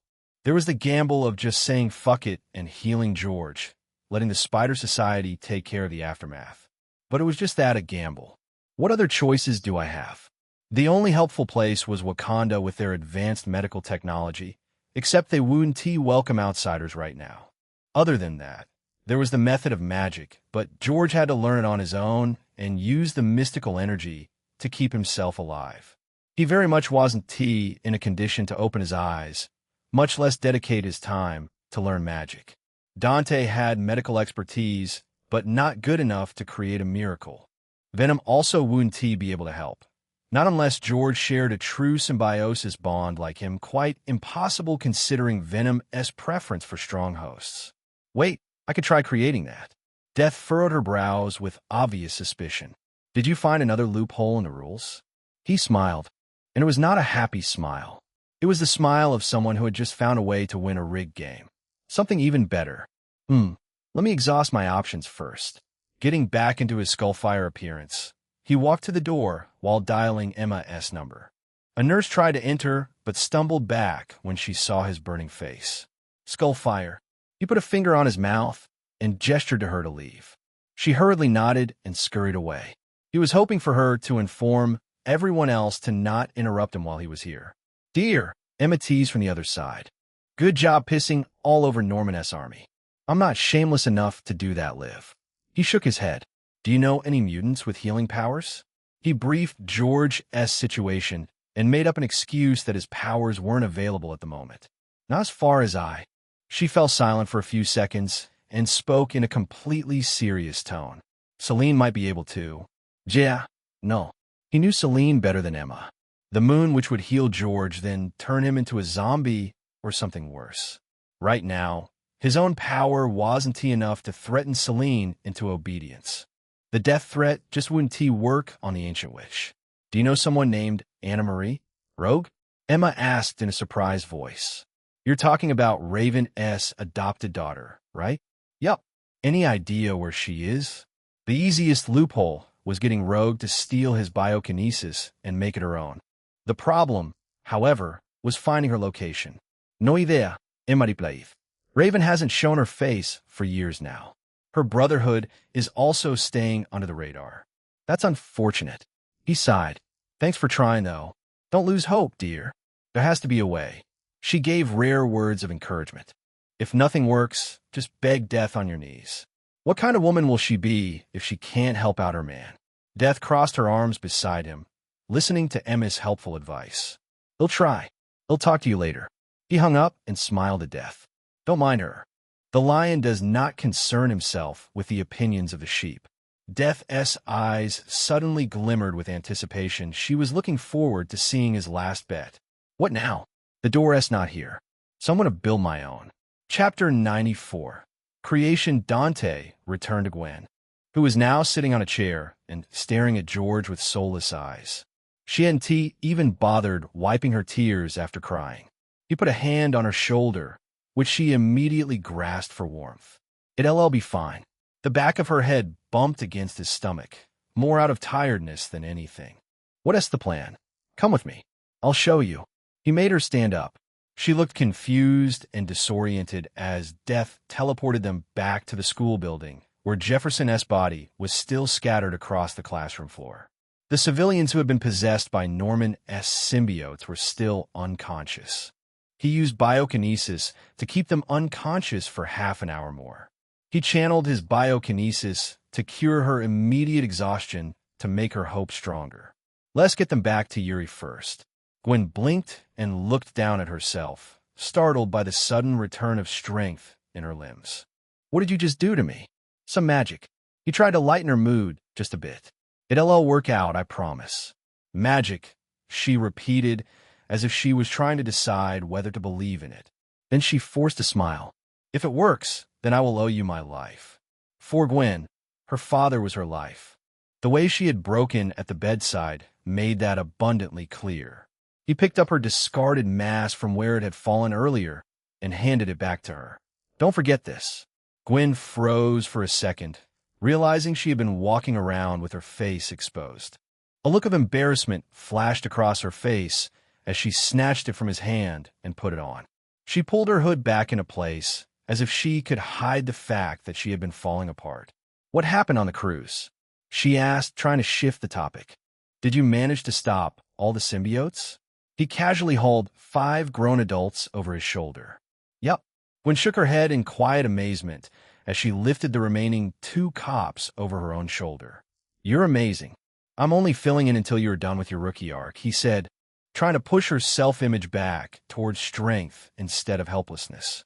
After that, this city will be yours to protect. She let out a forced laugh. I don't know if I'll still be a vigilante after this.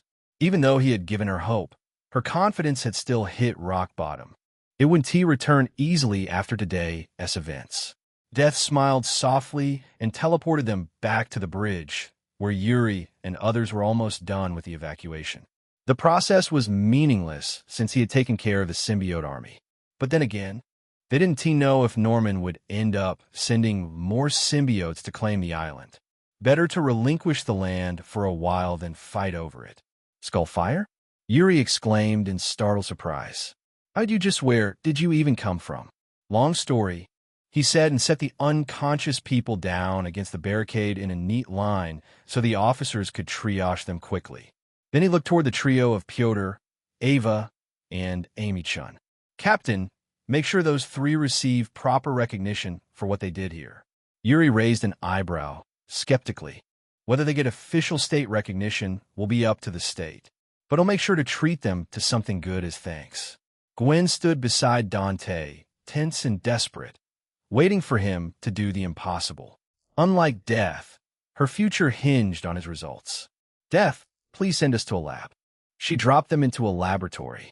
The space wasn't too flashy, but the equipment looked advanced enough to be one of the best labs in New York.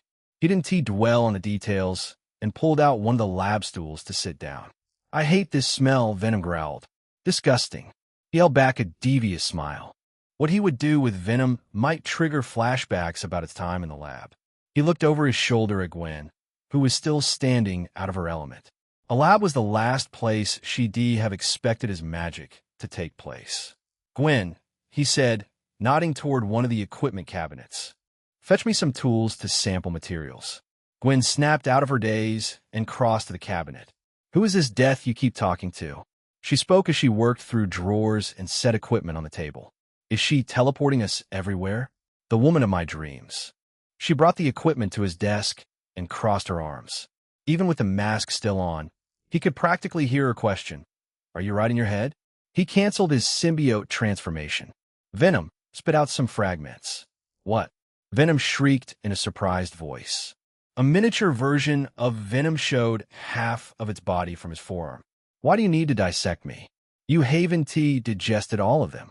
I need some for an experiment. This is not right." Despite the whining, Venom spat out several writhing balls on the slide. Venom knew better than to test his patience. One slip, and it might be forced to experience real terror again. Gwen seemed speechless about the situation. How will torturing it help Dad?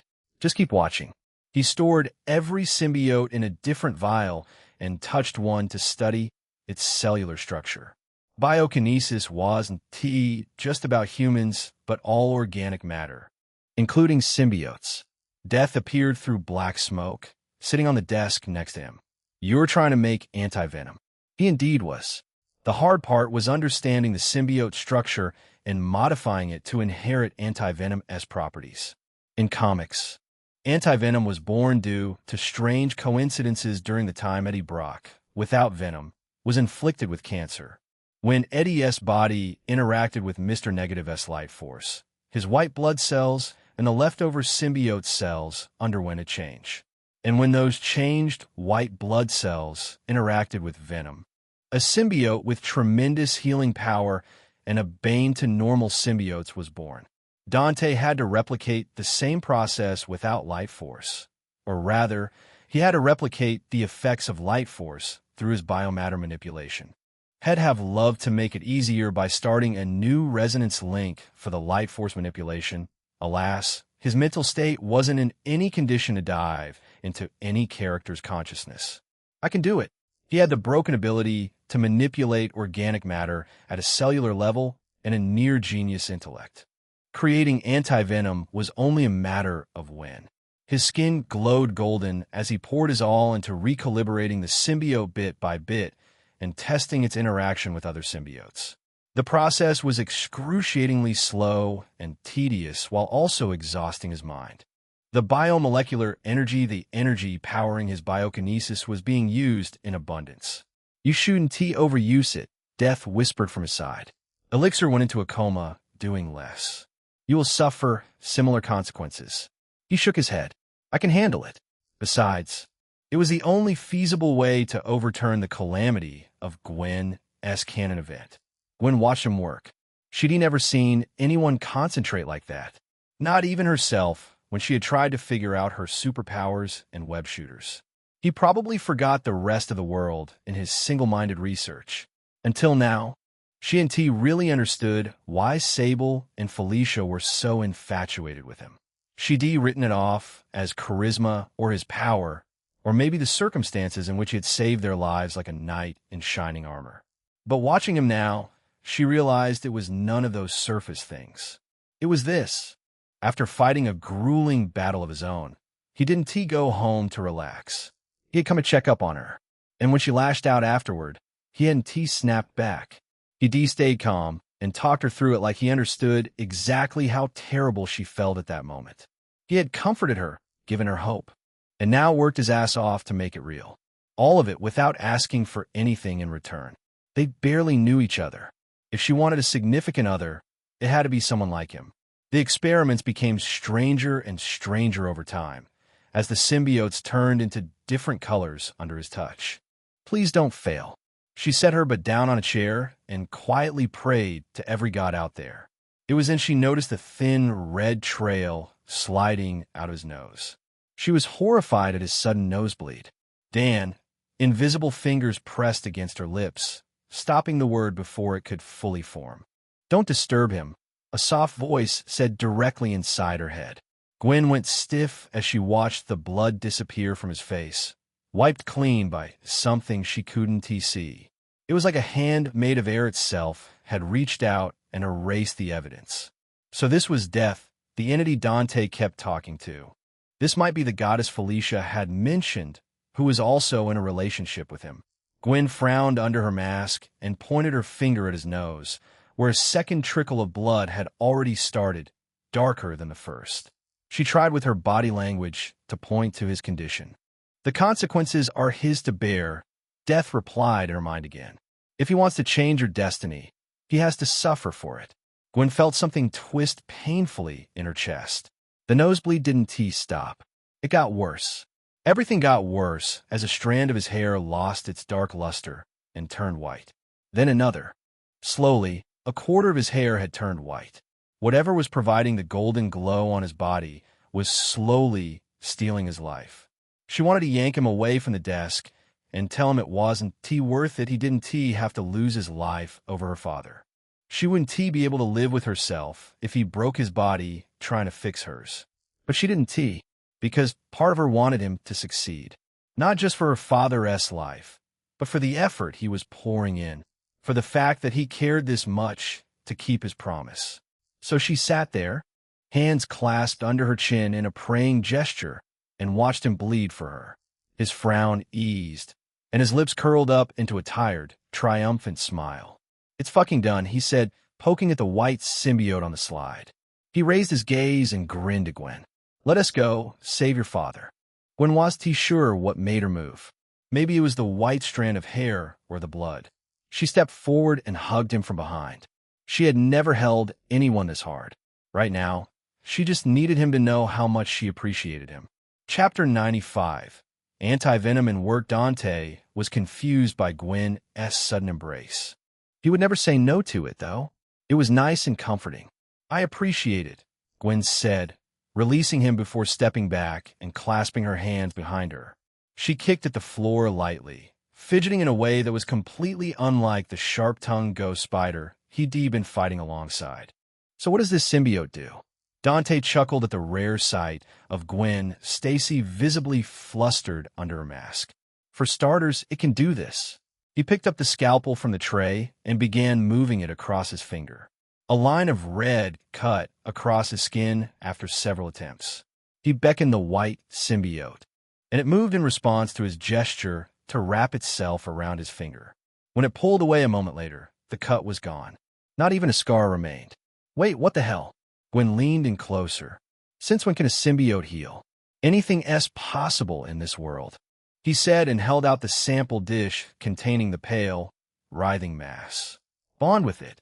Gwen's lenses widened as she pointed at the symbiote, then at herself. You giving this to me?" "Yeah. It doesn't have a strong consciousness like Venom, so you don't have to worry about it talking to you." She hesitated for only a second before extending her hand. The white mass climbed on her palm like it recognized her, then merged with her suit. The transformation happened in an instant. The biggest change was sharp claws and a black giant scorpion-like mark stretching across her chest. When paired with black accents along her hood and her lenses, her suit appeared as quite a sinister villainess costume.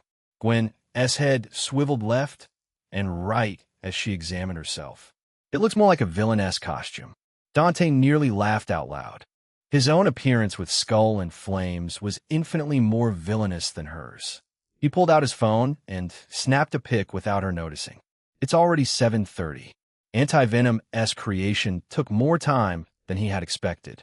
He and T noticed the passing of time in his focused state. He uploaded the image to the group chat he'd made with Felicia and Sylvija, then scrolled up to catch the messages. He saw both had sent replies that he hadn't seen. "Felicia, I love the chat's name. It's like saying 'till death do us part' without actually saying it's Sylvija. You forgot Death is his girlfriend Felicia. It's not my fault. Felicia, I forget people who aren't around me all the time. Death needs to show up more. Felicia. Aw, that's the fluffiest cat I've ever seen." That last one was in response to the picture of Sharon he had taken at the academy. "Sylvija, can I adopt her?"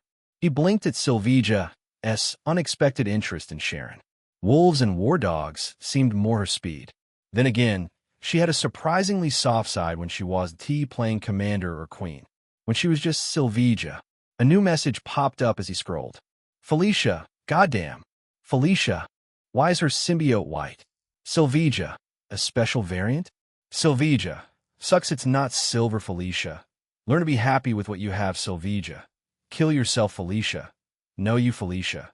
You old hussy." Then they devolved into arguing with each other, flexing their linguistic skills by slandering each other in different languages. Felicia threw out random French curses while Sylvija flexed her insane fluency across 5 languages. "Dante, Any idea what happened after I left? He decided to intervene, or they would spend a whole hour cussing at each other. Felicia, they tried to interview us. Silver did this. Felicia attached a video clip. It showed Silvija, without her symbiote suit, standing in front of a cluster of news cameras. A reporter held a microphone up to her for the interview. Visit Silver Sable International for any mercenary work. We handle small personal contracts and large corporate operations. She gave the most perfect corporate smile. And for the New Year's celebration, we're currently offering significant discounts on our services. Dante was impressed. This segment was probably being watched live by millions and would be replayed by billions over the next few days. Silvija had just turned a waste-of-time interview into a corporate marketing goldmine.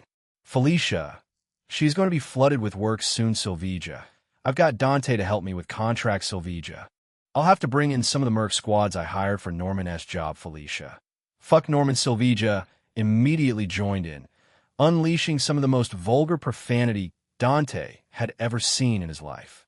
It'd be his fate, too, if he made her angry in the future.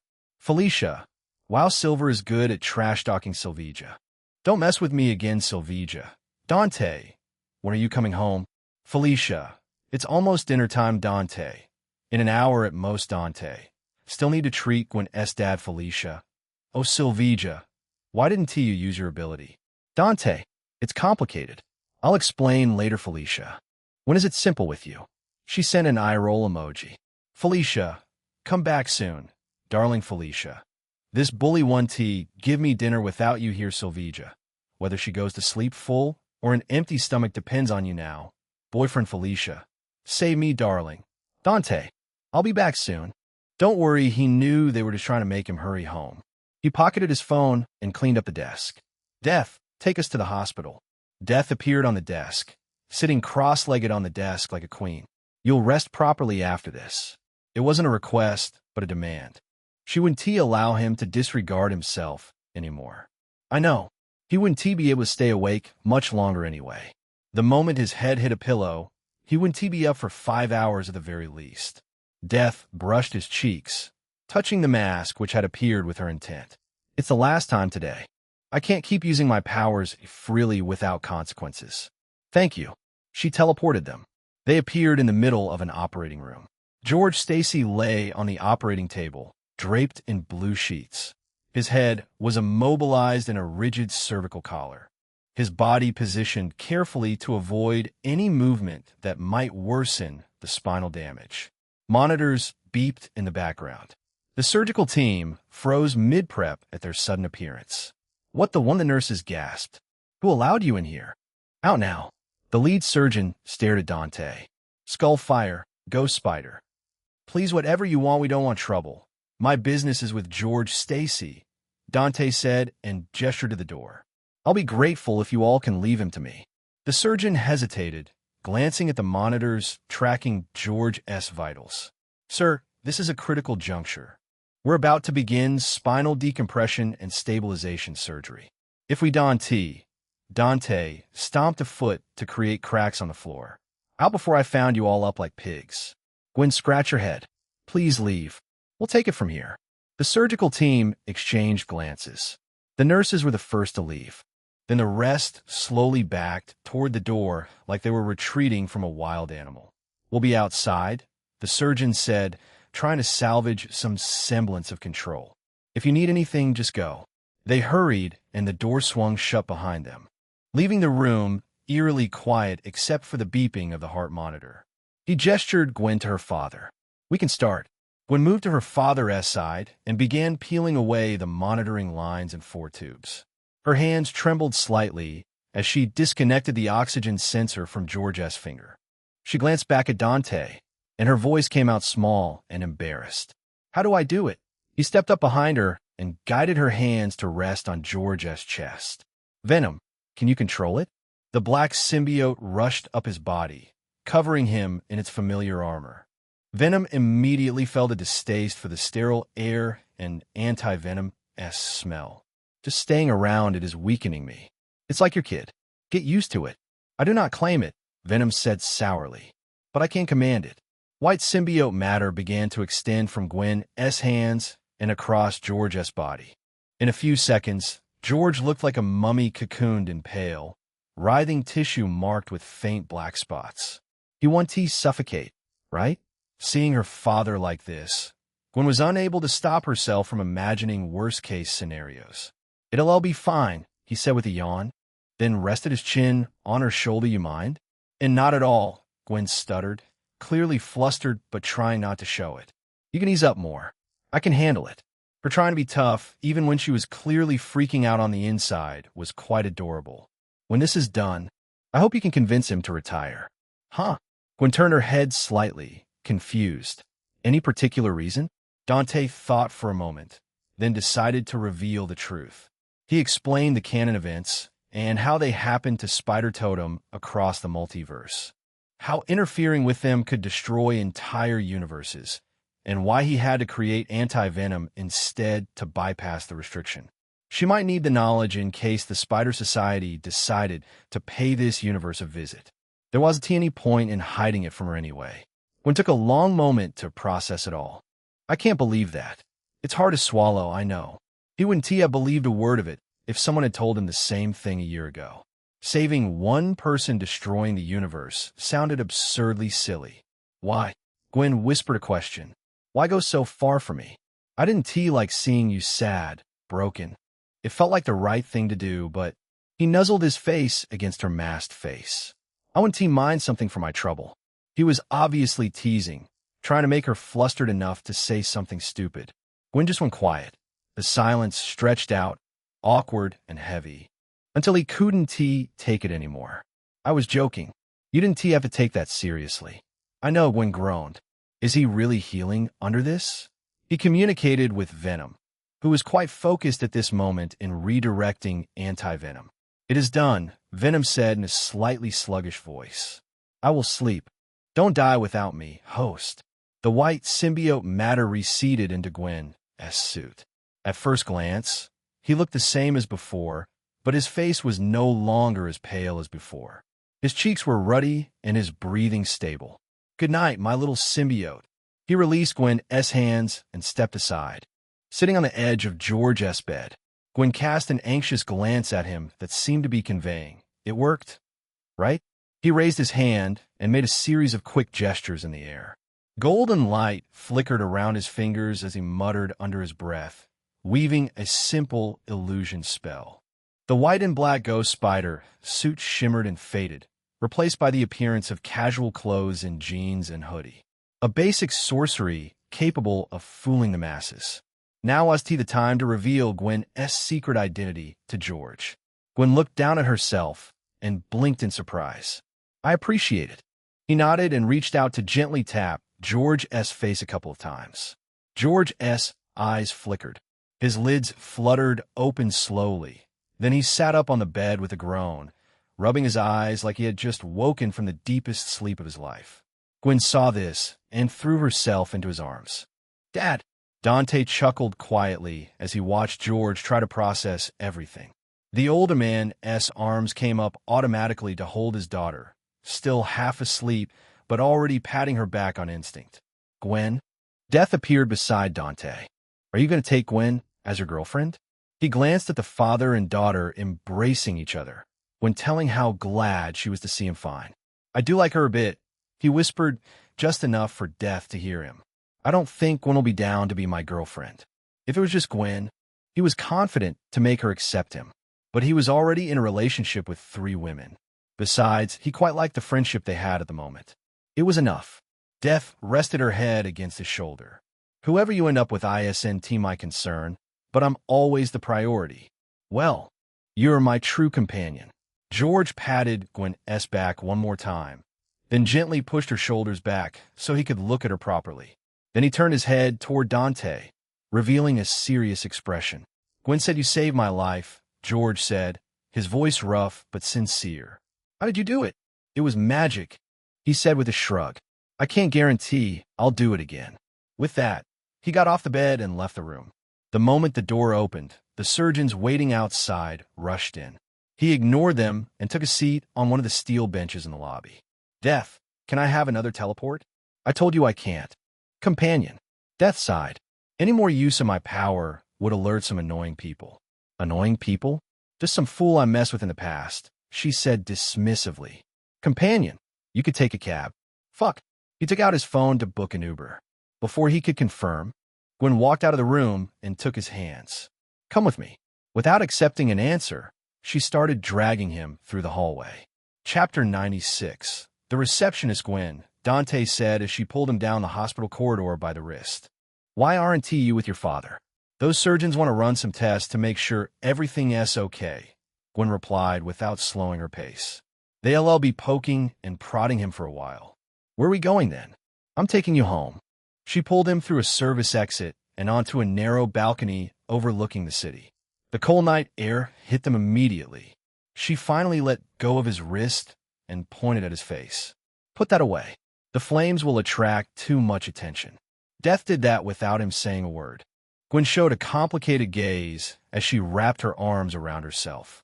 Her lips pressed together like she was holding something back, something heavy she didn't want to say out loud. I'm so sorry. This happened because of me. He furrowed his brows, confused. What happened? She shook dismissively. Nothing. Just. Can you remove the spell on me? Something was wrong.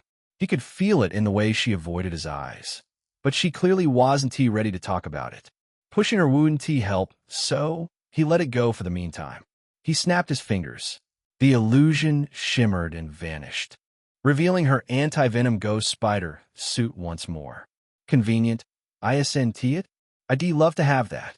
It'll save me from changing in bathroom stalls. Those were the best places for her to change in the university. She turned her back to him and glanced over her shoulder. Hop on. It's all right. I'll get a cab. Gwen moved back and bumped into him, grabbing his arms and putting them around her neck. Don't be shy. This is more exciting and quicker than a cab ride. He sighed and leaned his weight onto her, deciding that if she was offering to be exploited, he wasn't going to say no. It was a little awkward due to their height difference. He was taller and heavier, which meant he had to coil his legs around her waist like a koala to make it work without throwing off her balance. The white symbiote matter extended from her suit and stuck to his clothes, securing him firmly in place. She fired her web shooter and pulled them both into the air. Soon, they were swinging through neon-lit New York. The city stretched out below them in a glittering sprawl of light and motion. It was beautiful. It must be amazing having fire-based powers in this weather, Gwen said, her voice carrying over the rush of wind. It's like I'm carrying a heater on my back. It felt like she thought hard to find a topic to talk about, and this was the best she could come up with. It's convenient. Then it went back to silence. He let his head rest against her shoulder, enjoying the view and the pleasant feel of her figure. I wasn't sure if I wanted superpowers before, Gwen said suddenly, breaking the silence. I mean, I didn't ask for the spider bite. It just happened, and for a while, I thought it was a curse. Just something that made my life harder. And now I'm glad it happened. Her voice softened, because I got to meet wonderful people.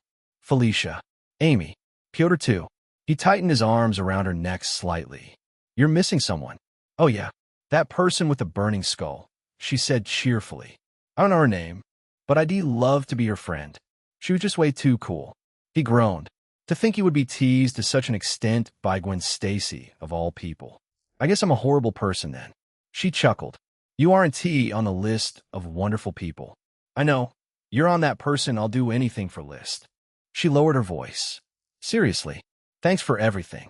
I don't know what I would done without you. Her sincerity made him smile. Just keep being a vigilante so I don't have to come out of my cave. That'll be the best things possible for me. Don't worry, I've gotten strong with your symbiote. There'll be a day when criminals will start running the moment they hear my name. You'll make your dad proud. She didn't say a word after that. It didn't take long for them to land smoothly on the sidewalk in front of the Silver Sable International building. The symbiote loosened its grip, and he hopped down. Home sweet home. Out of the corner of his eye, he saw Gwen tug the lower edge of her mask to expose her mouth. He turned toward her, puzzled by her decision. She suddenly stepped closer, rose on her toes, and kissed him. A quick and soft, barely more than a brush of lips type of kiss. It was this kiss that left him stunned. "Good night," Gwen blurted in a flustered rush, then fired a web line to launch herself into the air as if staying another second would kill her. He stood there on the sidewalk, one hand rising slowly to touch his mouth. What was that for? He whispered to himself. Then he shook his head with a wry, bewildered smile. Has to be her way to say thanks. He shook his head with a wry smile and walked inside. Before heading to his room, he decided to greet Anna on the third floor. The elevator doors opened to a surprisingly busy lobby. There were lots of people here, most of them just expressing gratitude or hoping to meet Silvija in person. Despite being the sole receptionist, Anna handled them all without any stress. A real professional. He walked up to the reception desk and leaned against it. "Hi." Anna looked up at him and blinked. "Wow, I like the new look." "New look?" "Hairstyle." He pulled out his phone and flipped the camera to selfie mode. A lot of white streaks ran through his black hair. He had burned through his biomolecular energy, making anti-venom. And when that ran out, his body had drawn it from his life force. He stared at his reflection for a long moment, and suddenly realized what Gwen's earlier guilt was all about. She blamed herself for this. The kiss was also out of guilt.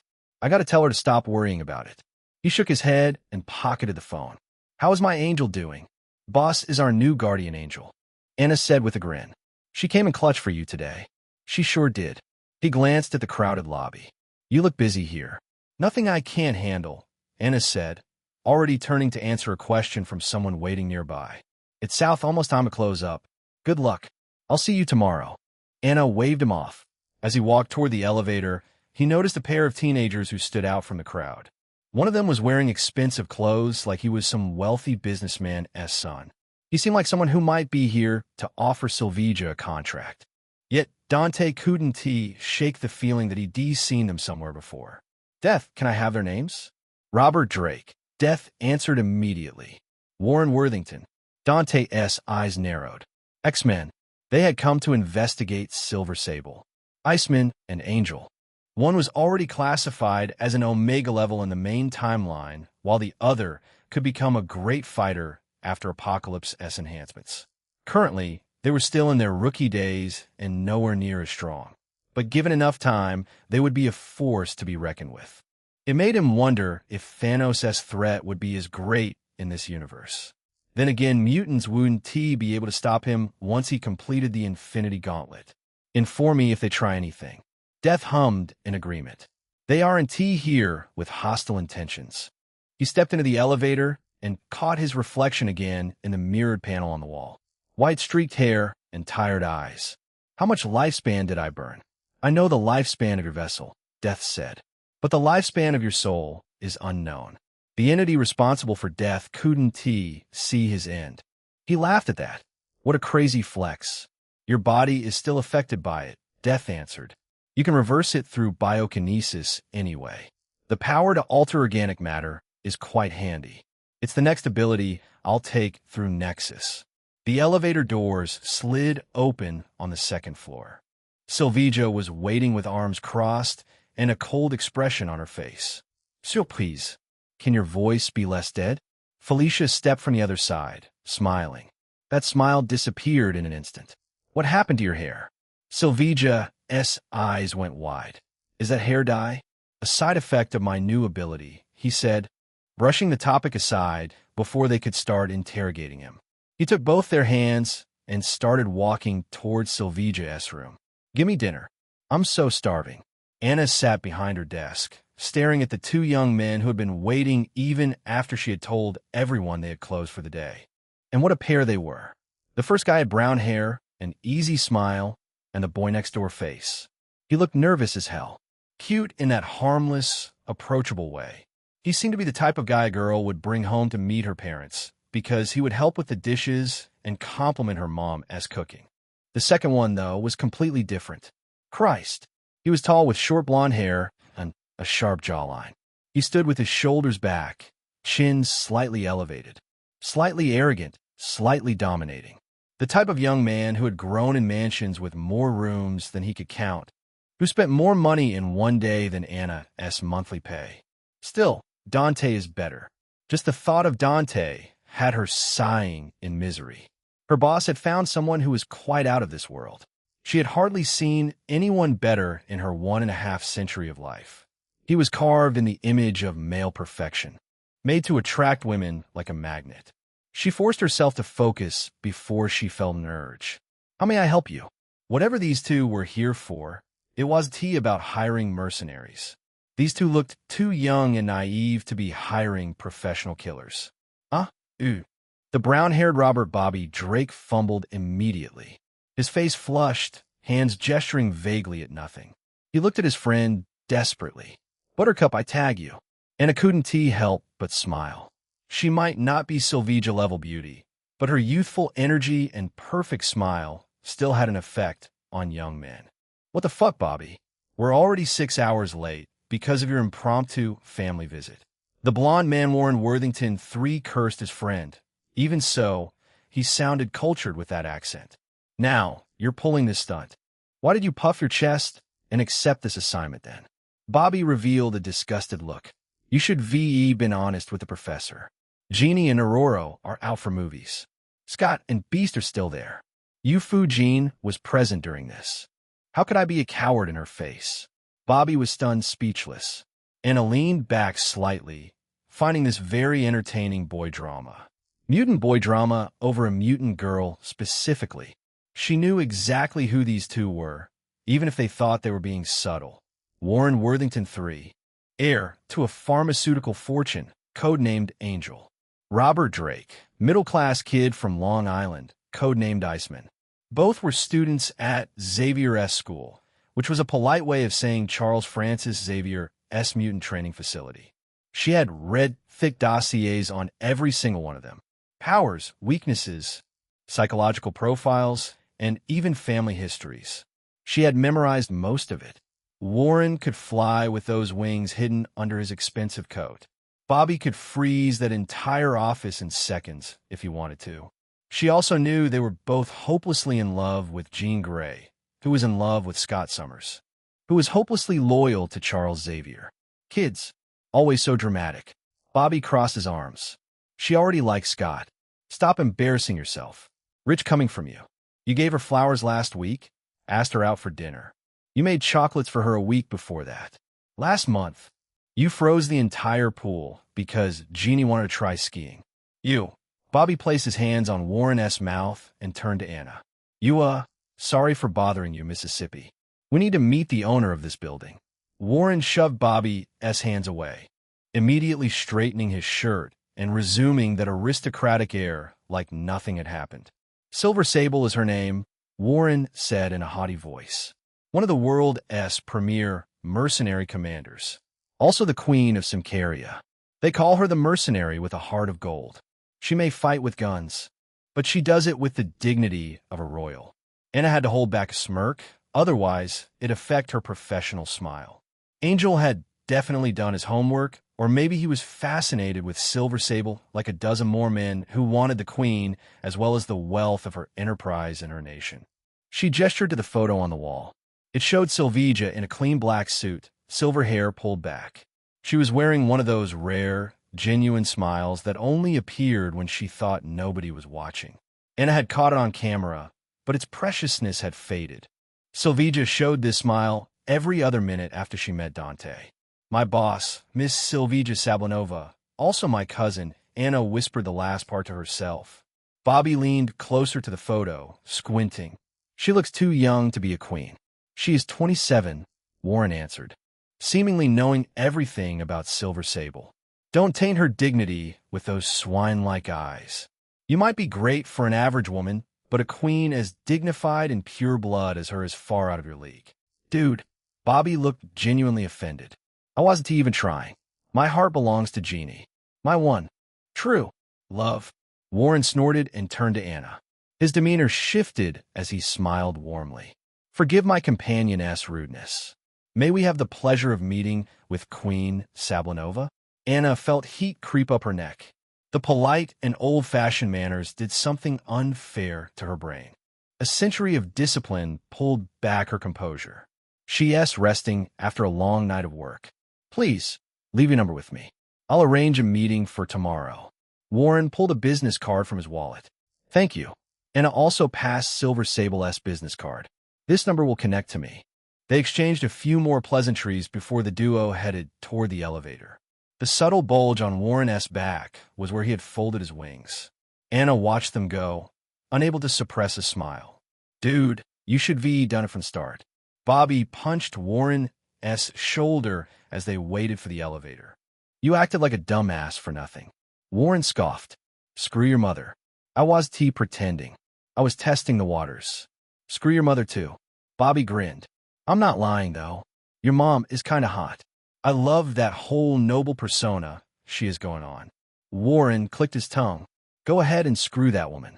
I don't like her one bit. The elevator doors closed, but their bickering didn't end. Real friends were like that. Anna's smile faded. Then her hand moved to the bottom desk drawer, the only desk requiring her fingerprint scan to open. She picked the burner phone and unlocked it with a 78-character alphanumeric password. 2 wrong guesses, and it would wipe itself clean. The screen opened to a stark black background, displaying a single symbol. A skull with 6 tentacles like an octopus. The mark of an organization that had been cut off a dozen times and always grew back. Hydra. Anna opened the encrypted messaging app and typed. Mutants made contact with Skullfire and Silver Sable, requesting next orders. Her thumb hovered over the send button. She thought about Sylvija and Dante. The warmth in their treatment, but she could not disobey. Sorry, cousin. She pressed send. The other phone buzzed, showing a text. The sender was also coincidentally named Anna. Anna Marie, can you come home tonight? It's my B-day. Her adopted daughter rarely asked anything. What's more, it was on her birthday as well. How do I explain my disappearance to Sylvija? With Sylvija's limited technical staff, Anna was put in a tough situation.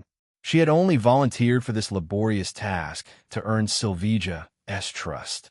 Now, she couldn't take a day off without concerning every higher-up in Sylvija's mercenary order. After thinking for a while, she typed her answer. Busy with job, she did feel sorry for not being there. However, her work took more priority than keeping her daughter company. Besides, Anna Marie wasn't a kid anymore. As an adult, she needed to learn the harsh reality of this world more than she needed to celebrate a birthday party. She had to understand how lucky she was to live in peace and comfort, unlike 80% of mutants who were taken by S.H.I.E.L.D. And, yes, Anna was redacted this whole time. Chapter 97. The Spirit demand. Dante knocked on Felicia's door at 2:50 a.m. A beat later, soft footsteps shuffled closer, and the door cracked open to reveal Felicia wrapped in a baggy gray sweatshirt and loose cotton shorts. Her hair was mussed and eyes half-lidded with drowsiness. Darling? She yawned, rubbing one eye with the back of her hand. Do you need something? We had a promise, remember? The question hit like a splash of cold water. Her posture straightened, and the sleepy haze drained out of her expression so fast it was almost funny. I thought you wouldn't after everything. I made a promise. He pushed the door wider and invited himself in, crossing the room to drop onto the edge of her bed. He found her still standing there, one hand planted on her hip, staring at him. You want to leave like that? It's fine with me. Felicia raised an eyebrow, still worried. Doesn't your invisibility drain you mentally? You sure you're up for this? She had seen him suffer nosebleeds when using his invisibility, and she refused to sacrifice him to save her father. I've already recovered. 5 hours of sleep was more than enough to bring his body back to peak condition. Felicia turned away and walked to her closet. Silver publicly demolished Norman's plan. How do you think he'll retaliate against her? Why does it feel like you're worried about Sylvija? Didn't you tell me to get along with her? She picked the black cat suit hanging inside and brought it to the bed beside him. Now I kind of like that thick-headed queen. A queen without any pride whatsoever. He had witnessed their friendship in action firsthand on the cruise. Still, it was a bit surreal to see the two on friendly terms with each other, especially after how their first meeting had went.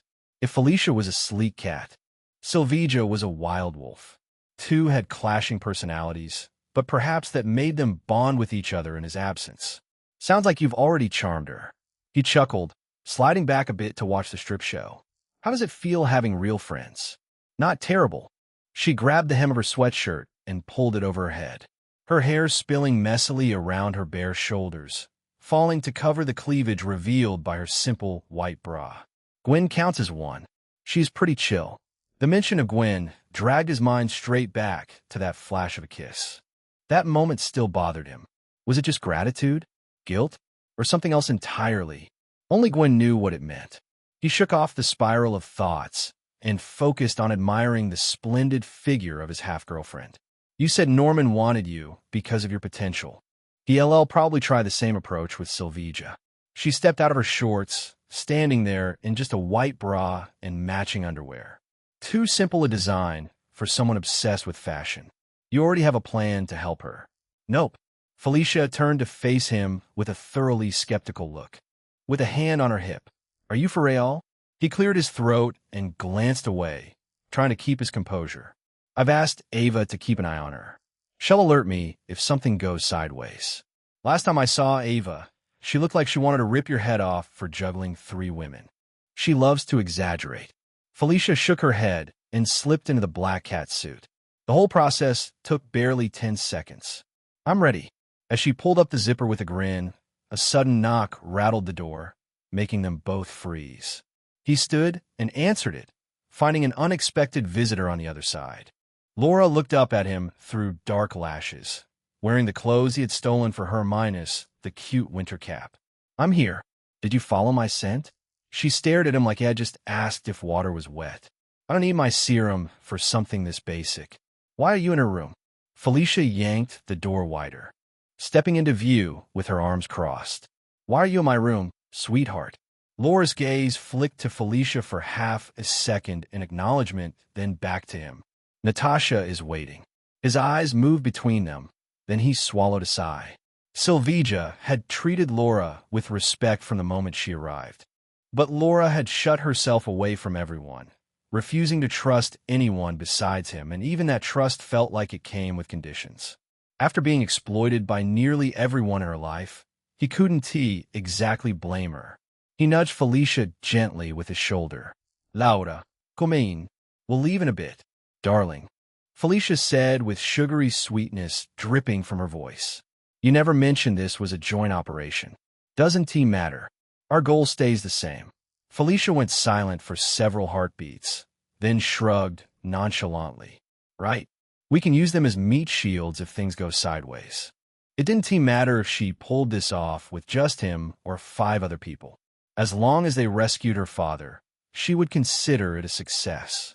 Laura didn't react with anger, only showing that calm look that made her feel like a predator waiting for permission to move. He stretched a hand toward both of them. Give me your hands. Laura's fingers found his immediately, no hesitation whatsoever. That made Felicia's eyes narrow sharply, though she held back from speaking her mind and placed her hand in his as well. He gave her a quick rundown of the teleportation process, explaining she needed to ride the flow of mystical energy with him. She blinked in confusion. What floor are you talking about? Just stick with me, he said. Try not to panic. Felicia nodded skeptically, placing her faith in him despite her obvious uncertainty. He closed his eyes and pictured the space outside Wild Pack as command center. The teleportation took only a moment. This time Oscorp Island was close enough that the jump didn't feel like tearing across the world. Felicia and Laura both sucked in sharp breaths as their astral forms slammed back into alignment with their bodies, both experiencing that unpleasant lurch that always came with the displacement. Sweet mother of darling, this is worse than astral sorcery. Felicia rubbed her belly, looking a bit pale. But I'll admit this could change the art of stealing. Imagine the possibilities. Laura gently struck her own chest and grumbled, I'll never like this. He had the urge to fix them with biokinesis, but decided against using it at the moment. Better to let his body recover biomolecular energy first. He also made a mental note to experiment with creating stable portals instead to allow his allies to step through without any displeasure. He took a moment to carefully expel the residual mystical energy clinging to their bodies before pulling out his phone and dialing Natasha's number. He had already asked Sylvija to grant her clearance before he had crashed for the night. "Where are you?" she asked him, as if she had been waiting for his call. "Around the command center." "Give me a second," Natasha said curtly, then hung up. Seconds later, she emerged from inside the building. Her gaze was sharp even at this hour. "I'm not the only one who recovers fast." Her gaze landed on Felicia at Dante's side, and a knowing smirk tugged at her mouth. "Skullfire actually showed up on time. He is here for his bride." Felicia chuckled. "I'm so jealous you get to be his official one. How does it feel having that kind of claim?" Natasha showed an unamused expression. Then she turned to Laura. "If you're on your own now, would you consider taking bounty contracts? I know someone who needs killing." Laura extended her claws with a grin. "I'll do it for free." The old comrades still shared a chemistry, even if Laura's heart wasn't with S.H.I.E.L.D. anymore. Felicia's eyes went wide, and she ducked behind Dante, gripping him like a shield. "Darling, they're bullying me." He gave Natasha a blank stare. Did Fury say anything about reopening negotiations? The island incident had effectively ruined their chance to talk, which frustrated him deeply. He wanted to sever Laura's connection with S.H.I.E.L.D. once and for all, giving her a clean break from that nightmare. "Nothing as far as I'm aware." Natasha replied with a thoughtful look. "Coulson said the director seemed pretty pleased with your performance on the ship." "I don't want him pleased. He wanted Fury miserable. That was the bare minimum acceptable payment for giving zero fucks about Laura." Laura pinched Dante's arm to grab his attention. "What now?" For all her calmness, he could see the anxiety beneath it. Whatever came next would decide whether she got a life or got dragged back into a cage with a different logo on it. He placed a reassuring hand on her shoulder. "I want to let them drag you back to your old life. Natasha, you're with me on this, right?" Natasha held Laura's gaze for a long, meaningful moment. The old comrades discussed something through their eyes alone. Naturally, Laura's features softened as she nodded. Felicia watched the exchange in silence, clearly trying to piece together the full picture without asking a single question out loud. He gestured for everyone to move closer. Laura quietly grabbed his arm without being asked. Felicia tilted her head with exaggerated sweetness. "Is this one of those group hug moments? Should I get sentimental?" "I don't believe in sentiments," Natasha said in a flat voice. "I agree with BF. Skinner for saying emotions are conditioned responses shaped by reward and punishment. They aren't real." Felicia blinked, then burst out laughing. "Darling, I absolutely adore your bride's sense of humor." "Me too." "Ugh. Let me be a happy, miserable single woman in peace," Natasha muttered, sounding more tired than angry. She stepped in and placed a hand on Dante's shoulder. "Hurry it up. I want to go home, pour myself some vodka, and sleep until the next symbiote apocalypse. Shouldn't you prepare for that level of calamity?" She gripped his shoulder, smirking. "The Hellfire duo can handle 1,000,000 symbiotes. Billions if we give it our best. The Hellfire duo is a nice name for our team." "It's the official name people gave us," Natasha said wryly. "I'll have to publicly execute you to cross that off my resume." With how viral the cruise incident had become, she would never get to wipe this from her superhero career. Her name would always be linked with his. He smiled softly. "I don't think you're strong enough to do that. Feel free to try it, though." Although her Ghost Rider form could be summed up as terrifying, his Death Resonance form was far from weak. If they ever fought seriously, neither side would come out victorious. He might lose in the endurance battle just because of his time limit. After this symbiote disaster is over. Natasha gave a dismissive answer. He connected to Sue Storm's link and wrapped them all in an invisible force field before teleporting directly outside the vault entrance. The displacement was imperceptible over such a short distance. Last time this hallway had been guarded by Clint, Frank Castle, and Walter. Now it stood completely empty. Norman found out. It didn't matter either way. Laura's nose wrinkled. "It reeks of symbiotes everywhere." Natasha stared at the black, glossy matter covering every surface like a spreading disease.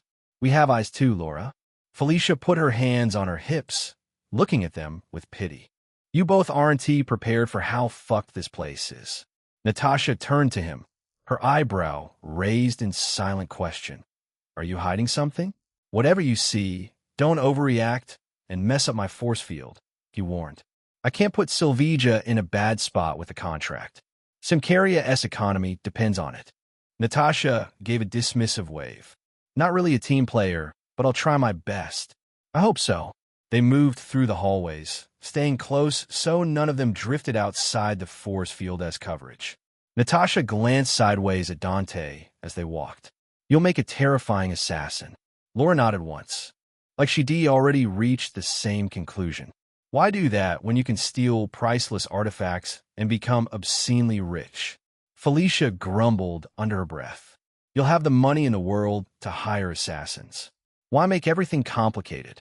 The other two silently approved of Felicia's method. Laura probably was too sheltered to care about money. Natasha had too much guilt to live as a wealthy woman. Speaking of simplicity, he said in a mischievous voice, most men will use it to peep on girls. I'm also a bit tempted. Darling, Felicia purred. I can strip naked for you anytime. Just give me a word. Yes, Laura added, dead serious. It's not a big deal. Natasha was the only one whose expression turned cold, her eyes narrowing with a dangerous intent. Try that on me, and I'll shoot you. It was a joke, geez, Dante said quickly, raising his hands in surrender. I'm not that desperate. Some people can never get enough of anything, Natasha muttered, shaking her head. Am I wrong? I can understand that feeling, Felicia admitted shamelessly. I physically cannot stop myself from stealing things. That runs in your blood, Natasha answered, giving him a side glance. I'll cover my apartment floor in white powder. It'll keep invisible creeps away. The last whisper was only meant to warn him. He couldn't help but groan. I was kidding. Call me your bride again. An invisible creep will be my story for our divorce. She leaned closer, whispering with a smirk. The media is thirsty for any coverage related to you. They will gobble any story up and run with it. Fine, I'll stop mentioning it, he said, relenting under her threat. It's not funny anyway. Even if he stopped, the people want to stop. He was losing anything by not bringing it up. She nodded in approval. Good choice. It is not the strongest or the most intelligent who will survive, but those who can best manage change. He scoured the winding hallways, noting far fewer symbiotes than during his last visit. No signs of Walter Hardy or Clint anywhere. He checked every containment pod in the massive holding room. They were all empty now. Left with no other option, he redirected them toward the prisoner section. They were near the prisoner section when flames suddenly erupted beside Natasha, twisting and coalescing into a burning skull surrounded by flames.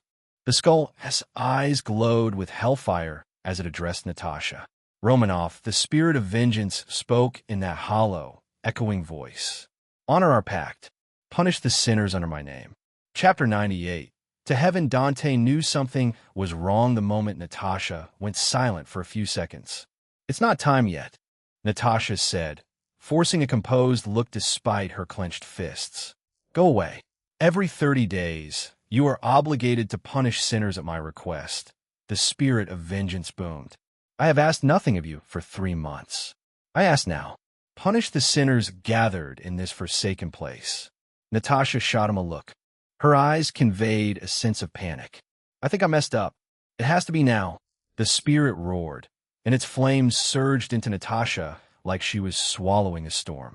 Natasha's expression turned helpless as half her face transformed into a flaming skull, skin burning away to reveal the bone underneath. Sorry, I can't control this. Part of our agreement. But why now? The ship had hundreds of symbiotes. Why did it not punish them? It sensed something specific here. Her voice was already changing, taking on that supernatural echo. Something it considers worthy of judgment. If I knock you out right now, it won't help. She interrupted him, shaking her head. Nothing can stop it until the sinners it desires are judged. Fire swallowed her whole. In seconds, the Ghost Rider stood where Natasha had been, jackets ablaze, and chains forming in her grip. Bright flames engulfed her skull. His force field warped and melted under the hellfire, sending a splitting headache through his skull. As he pressed a hand to his temple, trying to manage the psychic backlash, Ghost Rider charged and blasted straight through the prison wall like it was paper. Felicia grabbed Dante's arm hard. "You all right?" "I'll manage." She hesitated and then spoke in a low voice. "What if Dad is inside?" "Shit, we have to stop her." If Walter Hardy was caught among the prisoners, then he would be burned for his sins. A thief carried plenty of them on his soul. He couldn't allow that to happen after promising Felicia to get her father out. He sprinted after Natasha and straight into hell. The prison crawled with symbiotes. Prisoners screamed, some in agony, some in terror, some driven beyond the limit of sanity, and some relishing the chaos. Researchers in half-formed symbiote suits laughed like lunatics as they jabbed electric rods into the helpless captives. They had been driven utterly insane by Norman's influence, reduced to sadistic puppets. Ghost Rider's chains snapped out and yanked a researcher to her side. Her skeletal fingers clamped around his jaw, forcing him to meet her blazing gaze. The man's screams turned utterly inhuman as the penance stare induced self-mortification by imposing every negative actions, behavior, and sensation, and sins to the pain of others that individuals had ever committed in their lifetime. His body convulsed violently before collapsing into a twitching heap. She moved to the next, then the next.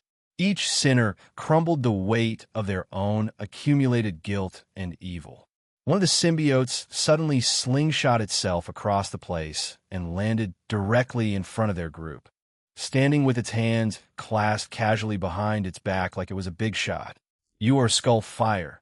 It spoke in its own deep voice, but those words belonged to none other than Norman. "I had a feeling you would target this location. How thoughtful of you to bring your bride along." Felicia's suit flowed over her instantly. She vanished and appeared before the scrawny symbiote, grabbing it by its throat. Her razor-sharp claws dug into the black flesh on its face. "Where's my father?"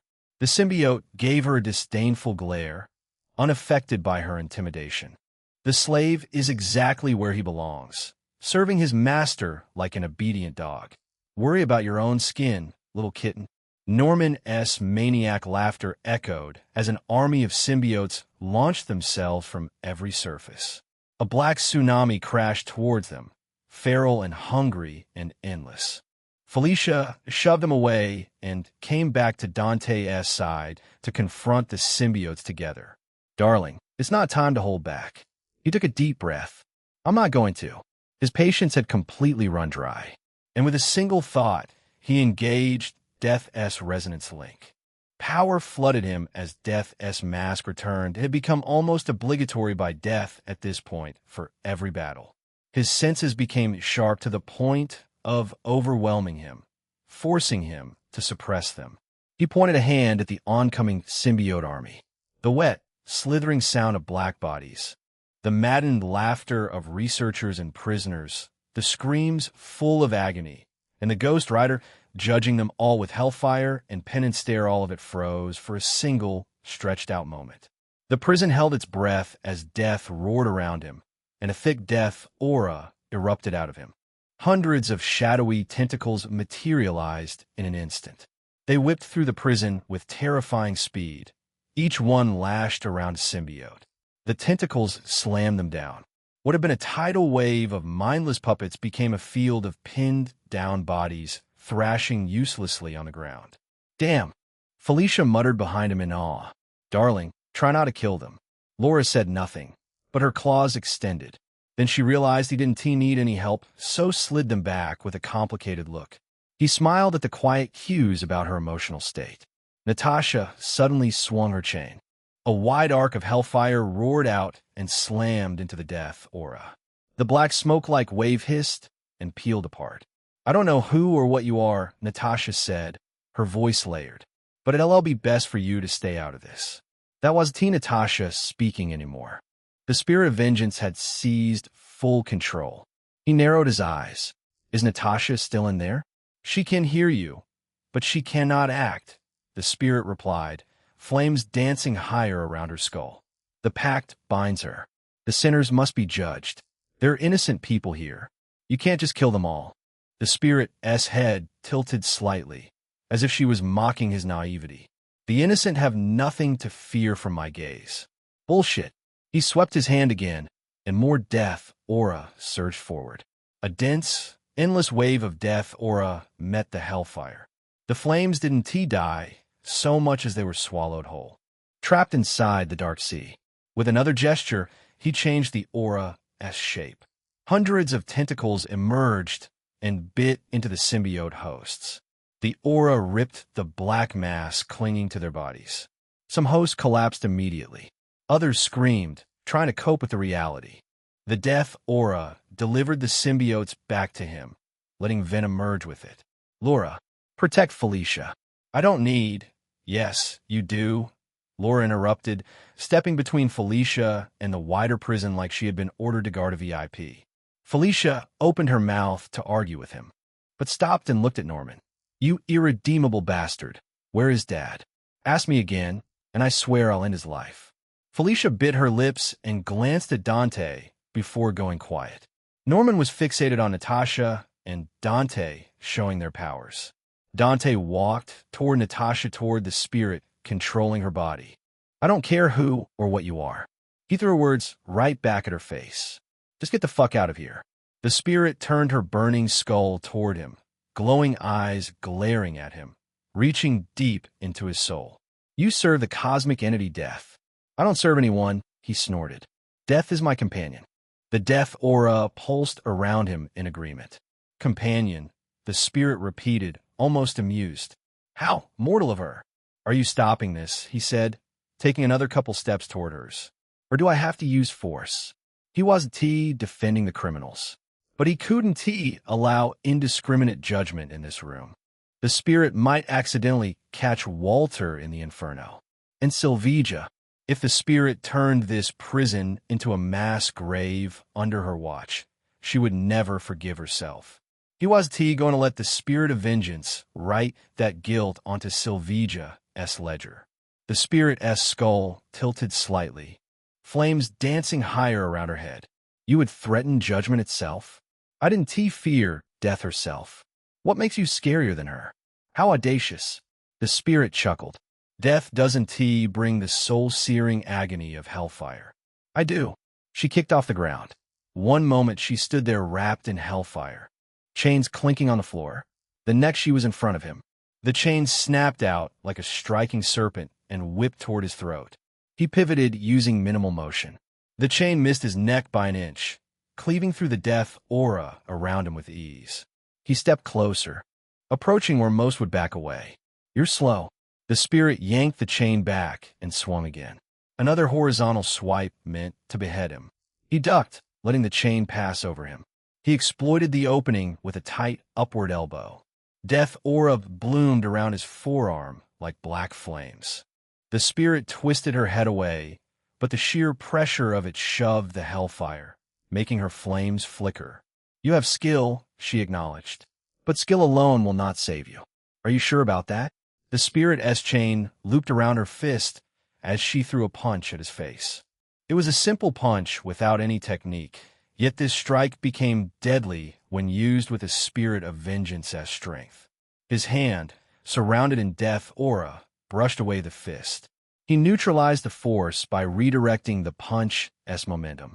The shockwave blew back Laura and Felicia, who were standing behind him. He didn't need his eyes to check their condition. Their death wouldn't come today. What is more important was counterattacking, and that came in the form of a crushing blow on her ribs. The spirit didn't even try to dodge. She let her durable body endure the monstrous power of his cosmic link. The spirit skidded a few meters back and brushed the spot he had punched. Even if he did any damage, her enhanced regeneration had already healed it. Amazing, the spirit complimented him like they were in the middle of a spar. How did Romanoff not know about your martial skills? She knows nothing about me. Yet you know about her past in the Red Room. She let the chain hang freely down her hand. You would make for a brilliant host. Alas, you have no drive for vengeance. I don't need vengeance, or you. The spirit chuckled. Show me then. The power of Death's companion.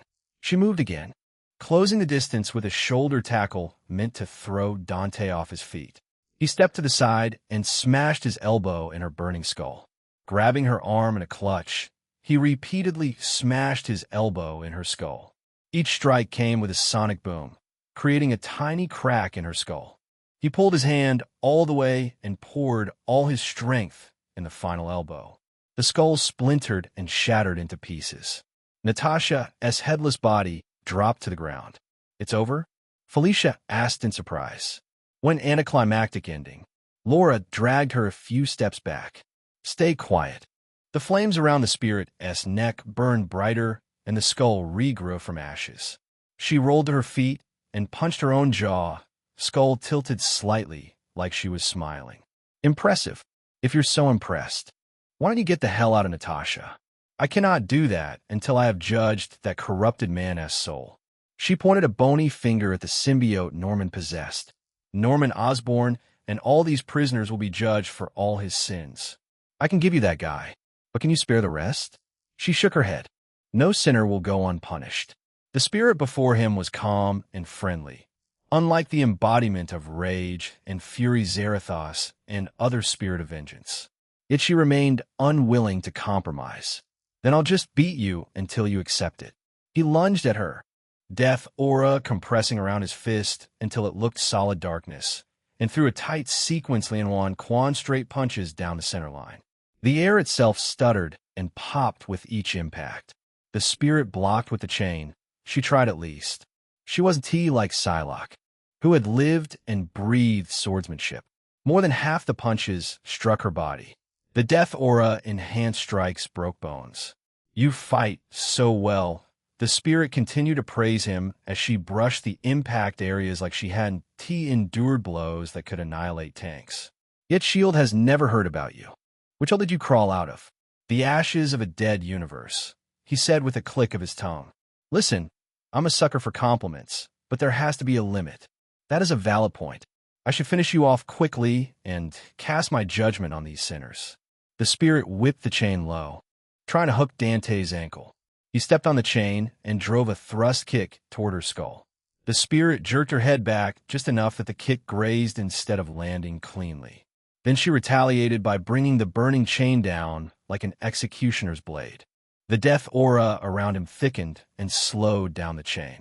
It bought him just enough time for him to plant his feet and drive a short-range palm strike in her chest. So Jean, inch force. It wasn't the polite version he had used on Psylocke. It was performed with Death's resonance link and further enhanced with Death Aura. The force was released with F-Gene, explosive force release principles. In simple words, he dealt a devastating strike, almost the strongest attack in his current form. The impact erupted inside the spirit's body. The kinetic energy rattled through bones and flames, everything holding the Ghost Rider together. A loud, sick cracking sound echoed. Then the spirit flew backward like a bullet and smashed through the reinforced prison cell glass. Shards exploded outward in a glittering spray as she slammed into the wall. For a few seconds, she didn't move. "Did he dash?" Felicia whispered, trying not to jinx it again. She wanted it over with as much as him. He knew Natasha's condition better than Felicia. The spirit pushed herself up slowly as dust and glittering shards of glass slid off its shoulders. She rolled her neck once casually, acting like she hadn't been hit with his best strike. Her burning hand gripped the chain again. "That actually hurt," the spirit said, sounding almost pleased. "I haven't taken anything like that in my entire life."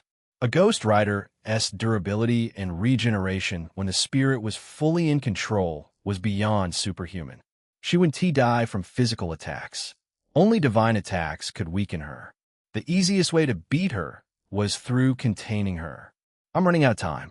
As strong as he physically was in Death's resonance, he would burn through his stamina long before he could inflict any real damage on the spirit.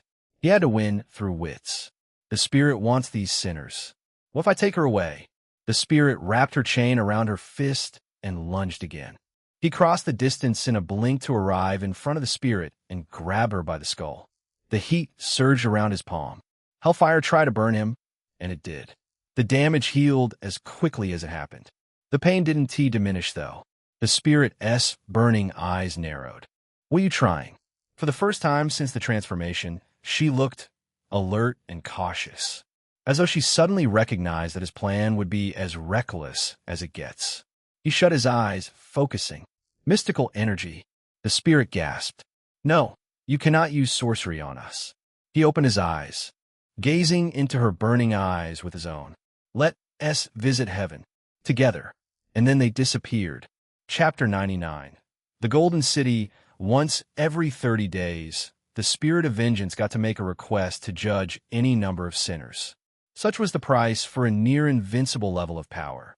For that privilege, the Spirit could do more than ask. It could take over and puppet her, turning her into an instrument of divine wrath. Natasha only had 2 non-negotiable lines in the contract for this condition. No targeting the widows. If the Spirit wanted sinners, it could have anyone except for the Red Room girls. The second was staying on Earth. The sinners had to be present here. By the Spirit's own words, hell existed and so did heaven. There might be other alien worlds out there. The clause would savor the effort of leaving her home planet on the Spirit's whim to explore other worlds. Until now, these conditions hadn't mattered. The Spirit hadn't stumbled across a soul rotten enough to push the limits of her patience. To the Spirit, the combined corruption in Norman and prison full of tortured souls was worth upsetting Natasha over. The instant Natasha felt the Spirit take over, she knew her promise to follow Dante's orders had become meaningless. As a part of their contract, she wasn't even allowed to fight back. If she resisted, the contract's punishment was absolute. Her soul would be annihilated on the spot. Make it quick. It was the only request she could make to the Spirit, who began judging the mad researchers, saving the evil Norman for last. The Spirit suddenly felt a wave of strange power. Through the Spirit's eyes, Natasha saw Dante surrounded in a dense black aura. The symbiotes recoiled in fear. She thought she had seen the full extent of his powers on the ship. She hadn't even come close. Looking at him now gave her chills. A cold feeling of dread, as if she was looking at her own end. This power wasn't simple. Dante used his aura to ensnare the symbiotes, which ticked off the Spirit. Bothersome. The Spirit didn't appreciate someone meddling in her business. With the chain, she hurled hellfire to obstruct Dante. "I don't know who or what you are, but it'll be best for you to stay out of this." The Spirit gave a warning, which was rare for someone with her temper. Her usual response would been to burn everything in her path. An absurd thought flashed through Natasha's mind. Is she not confident in defeating him? Natasha didn't know the Spirit's true limits. She didn't even know whether her contractor had limits. But if a warning came out of her mouth, then something about Dante made her wary. Perhaps there was a chance he could stop this from turning into indiscriminate slaughter. The flame in his eyes flickered. Is Natasha still in there? Yes, I am. Of course, that voice never reached Dante. The Spirit answered instead. She can hear you, but she cannot act. The pact binds her. The sinners must be judged. There are innocent people here. You can't just kill them all. Natasha agreed with him. People deserved a chance at redemption. If someone had decided she was irredeemable years ago, she'd have died in the Red Room. She was the living proof of it. The Spirit's judgment would just end their lives. She felt mockery from the Spirit. The innocent have nothing to fear from my gaze. Bullshit. Natasha would laughed if she could. Yes, exactly. Bullshit. Dante attacked again with a dense wave of death aura. The clash between the bright hellfire and dark smoke-like flames surprisingly ended in his victory. He still had the spare strength to free the symbiote hosts by ripping out the symbiotes. He talked to Felicia, then fearlessly approached the Spirit like he had complete confidence in his power. "I don't care who or what you are." He threw her words right back at her face. "Just get the fuck out of here." Though the Spirit's skull remained impassive, Natasha felt her emotions through the connection formed by their contract, the one that bestowed power upon her. Awe, fury, and a little bit of curiosity. The Spirit fixed her gaze on Dante. "You serve the cosmic entity Death. Natasha had no idea what a cosmic entity meant, but she understood enough to tell they were powerful. Someone having cosmic in their title implied they were extremely vast and important, most likely beyond the human scale. Death might be the source of his power, as well the source of his flames and supernatural appearance, which got her the title of his bride. I don't serve anyone. Death is my companion. Companion, the spirit repeated. How mortal of her. Judging from the spirit's tone, Natasha could discern Dante's feat of making a companion out of a cosmic entity was quite impressive. Are you stopping this? But do I have to use force? That was a confidence bordering on arrogance. It rubbed the wrong way on the prideful spirit. You would threaten judgment itself? I didn't fear death herself. What makes you scarier than her? How audacious. The spirit chuckled, and Natasha agreed with her for once. Death doesn't bring the soul-searing agony of hellfire. I do. The battle started right there. The first exchange told Natasha everything about the gap in actual combat skill. The spirit had no sense for combat and techniques. She only knew brute strength. It was precisely why the spirit rarely tried to take over and let Natasha judge on her behalf. Dante, on the other hand, moved like a trained martial artist. You have skill, the spirit acknowledged without hesitation. But skill alone will not save you. Are you sure about that? Another exchange occurred, and once again Dante came out on top. His counterattack was a straight right to her ribs, which sent the spirit skidding backwards. Amazing, the spirit complimented him again, becoming more and more impressed. How did Romanov not know about your martial skills? She knows nothing about me. Natasha felt that one in her chest. It was aimed straight at her competence. She had no choice but to accept it. Nothing in the official records matched the man before her. Even S.H.I.E.L.D. couldn't find out why a depressed intel broker suddenly grew powerful and involved himself in a mutant's business. Yet you know about her past in the Red Room, the spirit mused. You would make for a brilliant host. Alas, you have no drive for vengeance. The offer stung more than Natasha wanted to admit. To the spirit, Natasha was the best vessel for the insatiable vengeance she had for the people controlling the Red Room. However, Dante was the opposite. He seemed aware of the darkness of the world, yet acted like it didn't exist. A man who acted on his heart. I don't need vengeance, or you. Nobody needs them. An ordinary, boring life was worth more than divine power if the price was losing yourself. The spirit chuckled. Show me then. The power of death as companion. The third round was brutal. It was also the most tense. The spirit lost her head at Dante's hands. As a result, the world went dark for a few moments until the spirit regenerated. He isn't holding back. She was grateful he was pulling punches and giving everything to stop the spirit, but also sad at the same time. It was still her body being shattered and remade. Impressive. The spirit didn't share Natasha's mixed feelings. If anything, the spirit grew more and more fascinated with Dante, to the point she had forgotten her initial goal of judging the sinners. If you're so impressed, why don't you get the hell out of Natasha? Natasha's thoughts crashed right there.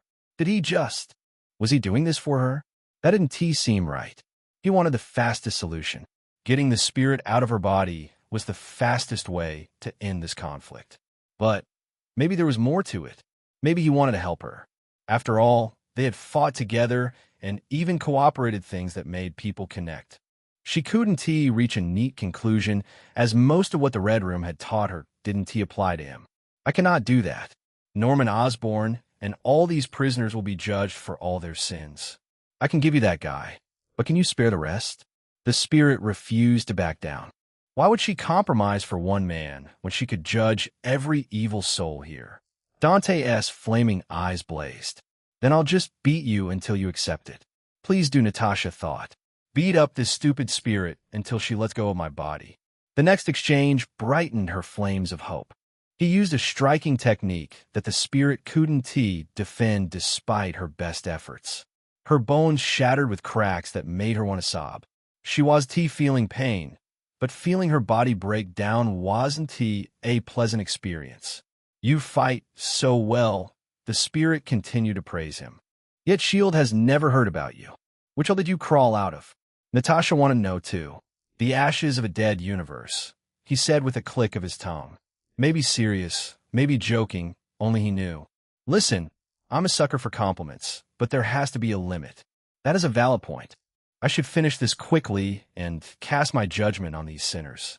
The spirit started to take the battle seriously. The result was ugly. The spirit got completely outclassed and shoved into a prison cell, every bone broken down into a pile of ashes. Fury thinks he can control him. The director couldn't tolerate not having a leash on something this powerful. Laying hands on such a powerful man wouldn't end well for anyone in S.H.I.E.L.D. Not even the Nimrod Sentinels could stop him, since his powers weren't based on mutants. She had to stop Fury from trying anything reckless. It's not over yet. However, that would come after Dante survived the spirit's wrath. That actually hurt, the spirit said, sounding almost pleased. I haven't taken anything like that in my entire life. Dante stood there, staring at the spirit regenerate like nothing had happened. That wasn't the profile of a triumph victor. If anything, he seemed to be in despair after realizing the spirit's unlimited regeneration. He could break her, but she would just come back, again and again, until Dante ran out of fuel. Anyone would despair in such circumstances. The spirit initiated another attack. Dante moved forward rather than retreating, grabbing her by the skull and lifted her in the air. The hellfire burned his hand, yet his flesh regenerated just as fast. What are you trying? The spirit demanded to know. For the first time, Natasha heard uncertainty in it. She knew exactly why that was. Dante was trying something reckless to stop this battle. Mystical energy. The spirit gasped. No, you cannot use sorcery on us. Sorcery? Her mind jumped to the teleportation he had used to bring them here. His way to end the battle was to bring them away from the sinners. He opened his eyes, gazing into her burning eyes with his own. Let us visit heaven. Together. The world changed in an instant. The color flooded everything, violent and beautiful. Glittering skies and colorful galaxies swirled around them. And she understood one thing immediately. Wherever they were going, it was very, very far from Oscorp Island. The answer soon revealed itself. The first thing Natasha noticed was the smell of damp earth and clean air. They were in a forest, a mountain forest. The slope angled upward behind them, and the terrain was littered with boulders the size of cars half buried in roots. To her right, the land fell away into a valley, and in the distance, visible through gaps in the branches, a city rose against the horizon. A sprawling golden city with towers and spires reaching the sky. The architecture was vast and futuristic, yet had a ceremonial aesthetic to them. She even saw structures floating on their own. It looked like something out of myth. Although quite different from heaven in her mind, the city could easily pass as some version of heaven. Asgard, the spirit whispered the name under her breath. The feeling Natasha felt from her was that of contempt and disgust. You brought me to Odin's little realm. Dante brushed his chest, casting away the golden glow on his body, and laughed. The laugh of a victor. Meanwhile, Dante. Felicia's voice cracked as she screamed his name.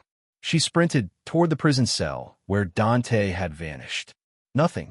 She pressed her hands against the cracked wall where Natasha had slammed into moments before, as if touch could somehow tell her where he'd gone. He had teleported away with that terrifying woman. No, not woman. Natasha's body was inhabited by a supernatural being, the being who provided her power. The fight she just witnessed.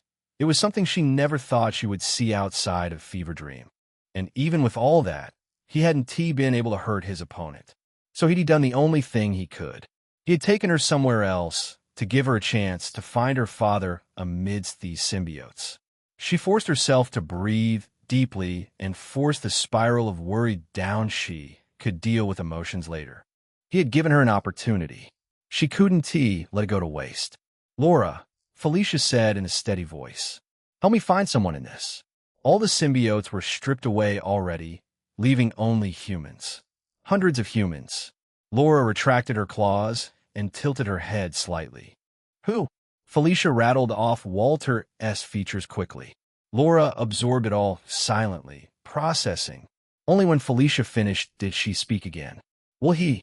Laura hesitated, looking at the empty space where he had disappeared, as if she couldn't help it. Be all right? Something softened in Felicia's chest despite all the worries. She forced a smile and patted Laura's shoulder. He is a lot tougher than you think, and he isn't alone. Whatever heaven he had dragged the spirit to, death wouldn't let him die there. Felicia was certain of that much. She didn't worry about him dying, but the damage he would take was another story. After all, he couldn't abuse his powers endlessly. There was a mental limit where exhaustion led to nosebleeds and possibly worse consequences. He had collapsed for 17 hours when using Death's powers, or so Silveja had told her. Laura nodded slowly, accepting the answer. Perhaps witnessing that battle finally humbled Laura into seeing him clearly, that he didn't need to scheme to get what he wanted. He had no ulterior motives for her. Now she wouldn't doubt his intentions or suspect ulterior motives, as he could achieve feats like that on his own. Felicia glanced back one more time at the empty space. Then she forced herself to move, following Laura towards the unconscious group of people. Felicia felt Norman's gaze like a crawling thing. In any other moment, he would made it a show. He would twisted the knife and used it to humiliate her. But it didn't come. Norman had gone quiet after witnessing the battle, as if the fight had stolen something from him. He was no longer arrogant. Only now did it seem to be sinking into him that Skullfire wasn't his opponent. Skullfire wasn't even playing the same game. For people at that level, Norman Osborn was an insect. A clever insect with toys, sure, but still something that could be crushed underfoot the moment it became inconvenient. If she had wanted to humiliate him, now was the best chance. Unfortunately, she wasn't in the mood to gloat or joke around either. Neither of them. She took out her encrypted device and sent a comm to Silveja. Norman knew everything, so they might as well bring these people out and hand them over to the authorities. She is probably sleeping. Felicia rubbed the back of her head. How long do I have to wait here? Chapter 100. The Backlash. Dante couldn't be bothered to ask the spirit about her relationship with Asgard or Odin. Whatever history existed between them could wait, or better yet, never be his problem. He exhaled and pushed the excess mystical energy out of his system. It left him in a sharp gust of wind that swept through the forest. Then he laughed, which was abruptly cut off by Death's whisper. Companion, you've reached your limit. It would be wise to disengage. He ignored Death's warning, crossing his arms confidently. What will you do now? The spirit stared at him, flames dancing around her head. You think I cannot travel between dimensions? Dante let the silence do the work. In the MCU, Robbie Reyes Ghost Rider had the ability to travel dimensions. He was banking on the possibility that Natasha's spirit was maybe bound by different rules. The spirit clenched her hellfire chain and approached him. While I'm here, I can't judge you, but I can still punish you for your arrogance. I'm stronger than you, he bluffed. You can't beat me. She paused her footsteps. A cosmic entity's power is not a trivial thing. How long can you maintain that form? Perhaps for an hour at most. Do you think Death would choose such a useless vessel for her companion? The bluff made her pause in contemplation for a few moments. That might be so, but every human has a limit to their stamina. You'll eventually hit a wall. I will never. Let us say we fight like hell here. One that bring Odin's attention? He tilted his head to the glorious architecture in the distance. He might not be able to kill you, but he can seal you with magic or split you from Natasha. Asgardian magic is pretty versatile. Using Asgard gods to deter the spirit of vengeance was the real reason behind dragging her here. In the comics, Odin with Odin Force was just below the cosmic entity level, capable of multiversal scale feats. Sometimes he was on Galactus level, sometimes he was weaker. And even in the MCU, he was powerful enough to defeat Surtur and Hela in his prime. The spirit's chain tightened around her fist. You think I fear Odin? No, Dante said honestly. I think you one team make unnecessary enemies over some corrupt souls. Besides, Odin might be aware of us already. He has great awareness across 9 realms. Companion. Death's voice sounded urgent. Please end this now. You'll make the backlash worse. He shook his head. Only a few more minutes. There is no point fighting anymore. Can you return Natasha, so we can leave? The spirit grabbed his throat with both skeletal hands. You're infuriating me. I want to end you right here. He gently grasped her hands and guided them down. You'll only be sending me to my beloved's arms. That's a win for me. That froze the spirit. She was reminded again of his lack of fear toward death, because that was the entity bonded with him. Threatening him with death was like threatening a man with sleep. She released her clenched fist. I'd have gone all out to kill you, if I wasn't thirsting for revenge myself.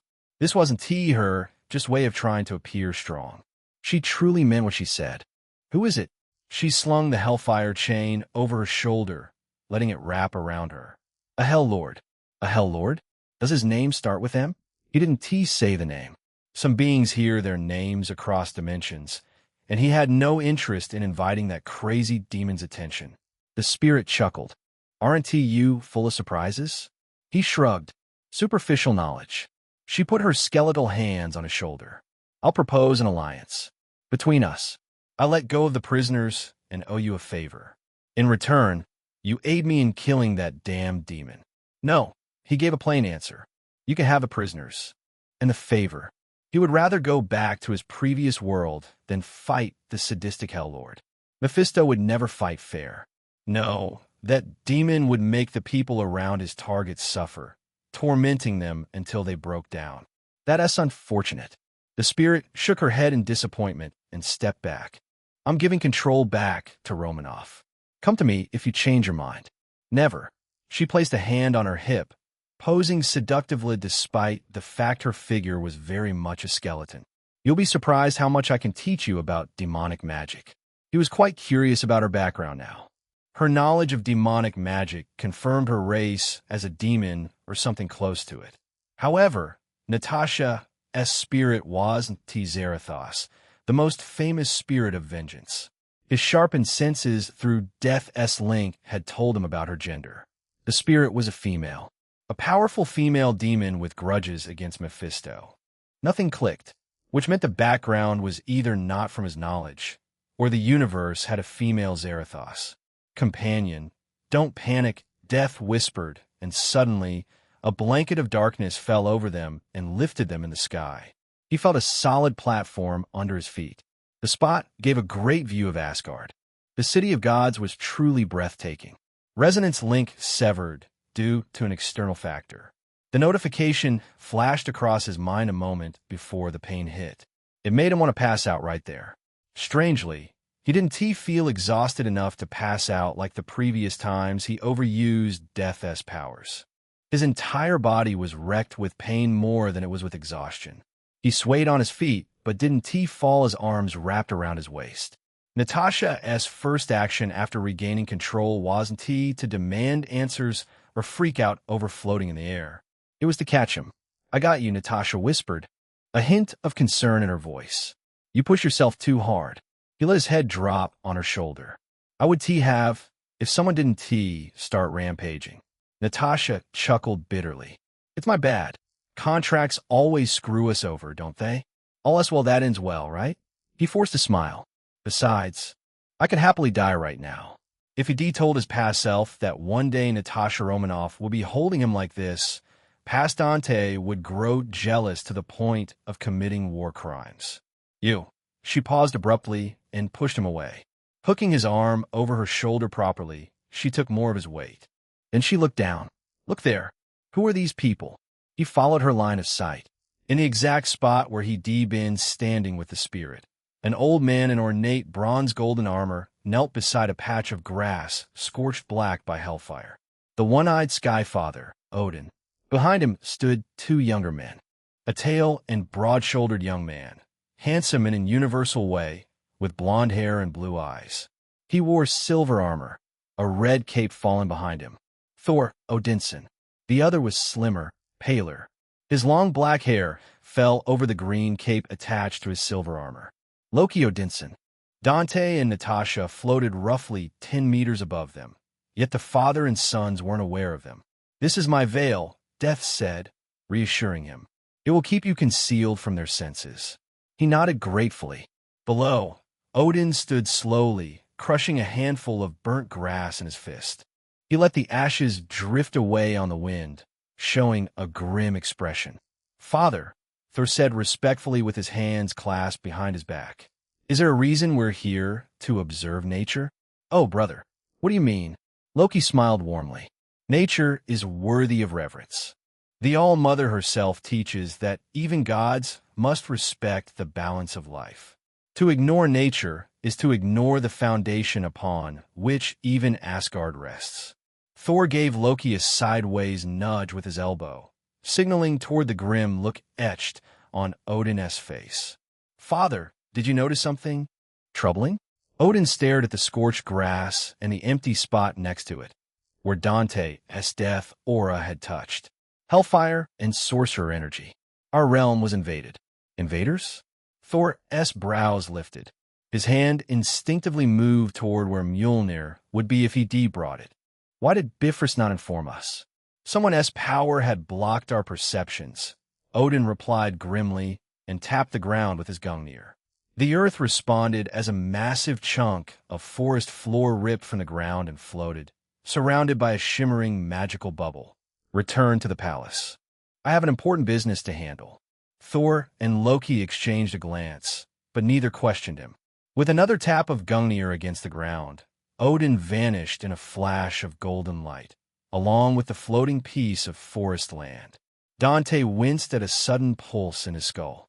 "Shit, don't use biokinesis." Death appeared directly in front of him, gazing at him with a concerned frown. "You still Haven tea recovered from its excessive use from yesterday." Natasha almost lost her footing at Death's sudden manifestation. "Who?" "Death," she replied with a nod. "Natasha Romanoff, I know what you want to ask. The answer will disappoint you. I can't teleport you back." "Why not?" "What is holding a cosmic entity back? Odin will notice instantly the moment I use my powers. Then he will hunt you down." Natasha furrowed her brows. "How long will I be stuck here then?" "Until Dante can recover his ability to use mystical energy." Death's hand rose and gently cupped Dante's face, a thumb brushing his cheek. "His astral body is injured from absorbing a lot of mystical energy at once. The pain he feels is comparable to torture. The journey to Asgard made him exceed the capacity of his astral body. He thought he could bypass that in his death resonance form, but that had been his wishful thinking.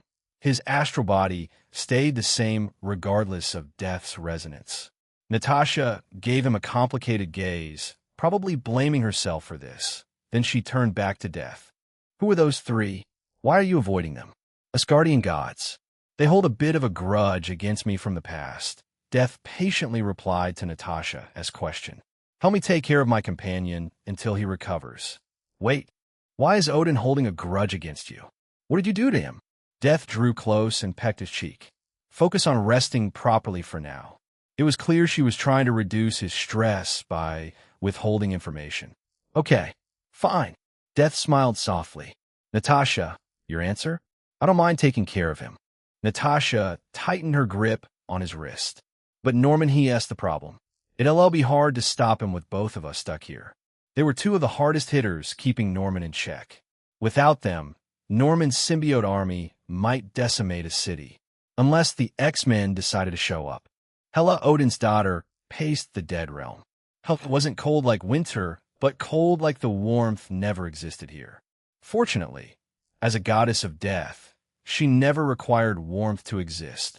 She had traveled the barren landscape with stone and ash enough times to memorize every detail. Even the sparse clouds and the dark, sunless sky were etched into her mind. She stopped beside a massive boulder and sat down with her back against it. Her eyes lifted to the dead sky. "Damn you, Odin," she muttered in a poisonous voice. "Damn you and your righteous cowardice." Then her gaze sharpened, turning more vicious. "And damn you, Death." Her clenched fist trembled in fury. "Backstabber." The air suddenly shimmered.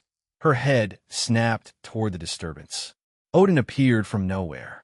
He stood tall despite his age, with Gungnir planted firmly in the ground. Hela's lips curled into a mocking smile. Well, well, the dear father finally misses his firstborn. How touching. Odin's expression remained the same stoic. You and I both know it was your bloodlust that led to this. Hela lighed scornfully. My bloodlust. She stood slowly, brushing ash from her dark dress armor. You dress it up as a flaw in me to cope with reality. Her sharp gaze landed on Odin's face. I was your executioner. Say what you will, but it one T changed that millions died because you gave the order. Her bloodlust was to conquer the entire universe for her father. Maybe not entirely for him, as the crown would have been passed down to her one day. It didn't change the fact that Odin was the man who set her on this path. He showed her the thrill of conquest and then abandoned her. Odin closed his eyes, and once again, he averted his gaze from reality. Believe what you will. He tapped Gungnir. A rift opened, and a piece of land floated through, wrapped in protective magic. Odin lowered it before Hela, then dismissed the protection. Fresh scent hit the dead air. Fresh soil and living greenery, the scent of life. Pleasant. She moved her hands through her hair, inhaling deeply, savoring it like a drug she had been denied for centuries.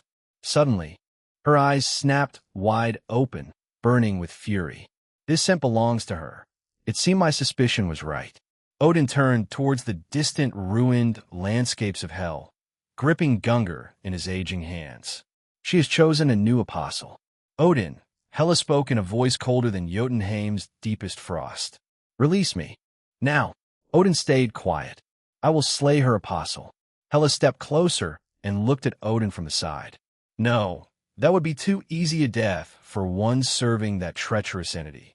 We must torture them for as long as we can. Odin shook his head. You will stay here as long as I breathe. Then don't kill him.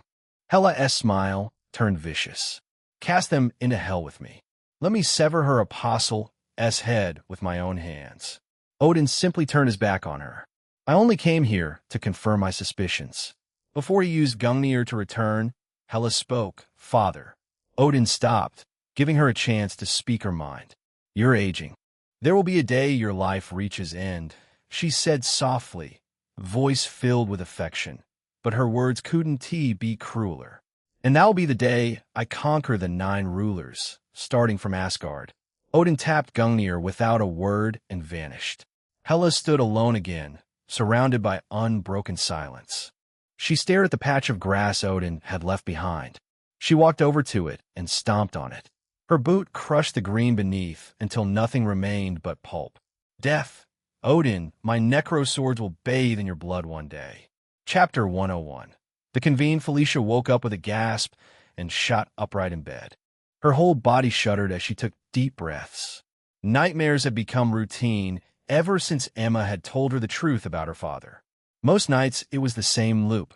Locked doors she couldn't open and voices calling her name. Today was one of the worst. It had been about Dante. It showed him vanishing. She had tried to run after him in the dream while screaming. It hadn't worked. Felicia exhaled slowly and pressed a hand flat against her chest. Okay, she whispered to herself. Okay, you're fine. You're fine. Only then did she notice someone sitting in a chair beside the bed. The figure was so silent that Felicia's brain hadn't registered them until now. Laura. Yes? Laura tilted her head, puzzled by her shriek.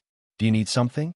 Felicia stared at her, trying to decide whether to be angry or call out that it wasn't normal to infiltrate someone's room and wait for them to wake up. Why are you here, girl? I want to ask something. Felicia swung her legs over the edge of the bed and forced a smile onto her face. She didn't want to be cruel after what happened last night. Laura had helped her search through that nightmare prison. Although they hadn't found her father, Norman had confirmed his status. It was better than nothing. Felicia pushed messy hair out of her face. What is it? Laura continued gazing at her like she was measuring something. Felicia's instincts twitched. At that moment, Laura moved. One moment, Laura was in the chair, and the next her hand was on Felicia's throat, pinning her flat against the mattress. The bed frame creaked under them. Despite being enhanced by Dante, Felicia couldn't react to that speed. Her hand shot up on instinct, grabbing Laura's wrist. She tried to peel the grip away, which refused to budge. The young mutant was deceptively strong. What the hell do you want? Laura's right hand shifted, and her claw extended with a metallic snick. Where's Dante? Laura pressed her right claw against her neck. I don't want to hurt his friend, but I will if you don't tell me. Felicia glared at her despite the pressure on her throat and the very real threat of being decapitated by adamantium claws. You think I'd be here sleeping if I knew? He is my boyfriend, for God's sake. Laura expressionlessly looked at her, as though searching for lies or perhaps making a decision. After another moment of silence, Laura let go. Felicia sucked in a deep breath and sat up immediately, rubbing her throat, glaring while trying not to look shaken. You could asked nicely. People lie when their lives aren't in danger, Laura said in a matter-of-fact voice. I lied about hurting you. Sorry. Try the friendly approach next time, okay? Laura nodded and sat on the edge of the bed, gaze dropping to the floor. She looked lost and confused. Why do you want to see him? Shield will take me if he isn't here. Laura's fingers curled around the bed frame, making it creak. I don't want to go back. Trust me, he'll come back. Felicia had no idea what else to say besides this. The city would suffer tremendous damage without them. The worst part was Norman had seen them disappear. He would let go of a chance to launch more attacks in their absence. Her phone rang abruptly. She frowned at the caller ID. What does Gwenny want? She answered the call and pressed the phone against her ear. Morning, Gwen. Good morning to you too, Gwen said. Coming to yes you today? Nope. Got something to do. Oh, that's a bummer. How are your fans going to survive? Fans? Or just one in you? Gwen chuckled. You're too ignorant. Your symbiote suit went viral on the campus. Felicia blinked. It what? They're starting to suspect you were with Dante on the ship. No way. How? She had tweaked her symbiote suit to the point it longer resembled her Black Hat suit. Some nerd probably matched your proportions like you did to me. Gwen laughed, clearly in a good mood. Just hope it doesn't get out of the campus circle. Or that menace man will chew you alive. That is not comforting, Gwenny. She sighed. How come you're in such a tremendous mood? Who gave you the sunshine? She thought Gwen would be a bit down on energy after working overtime yesterday. The Gwen on call seemed like she could fight a couple more wars against the symbiote army. Why would TIB?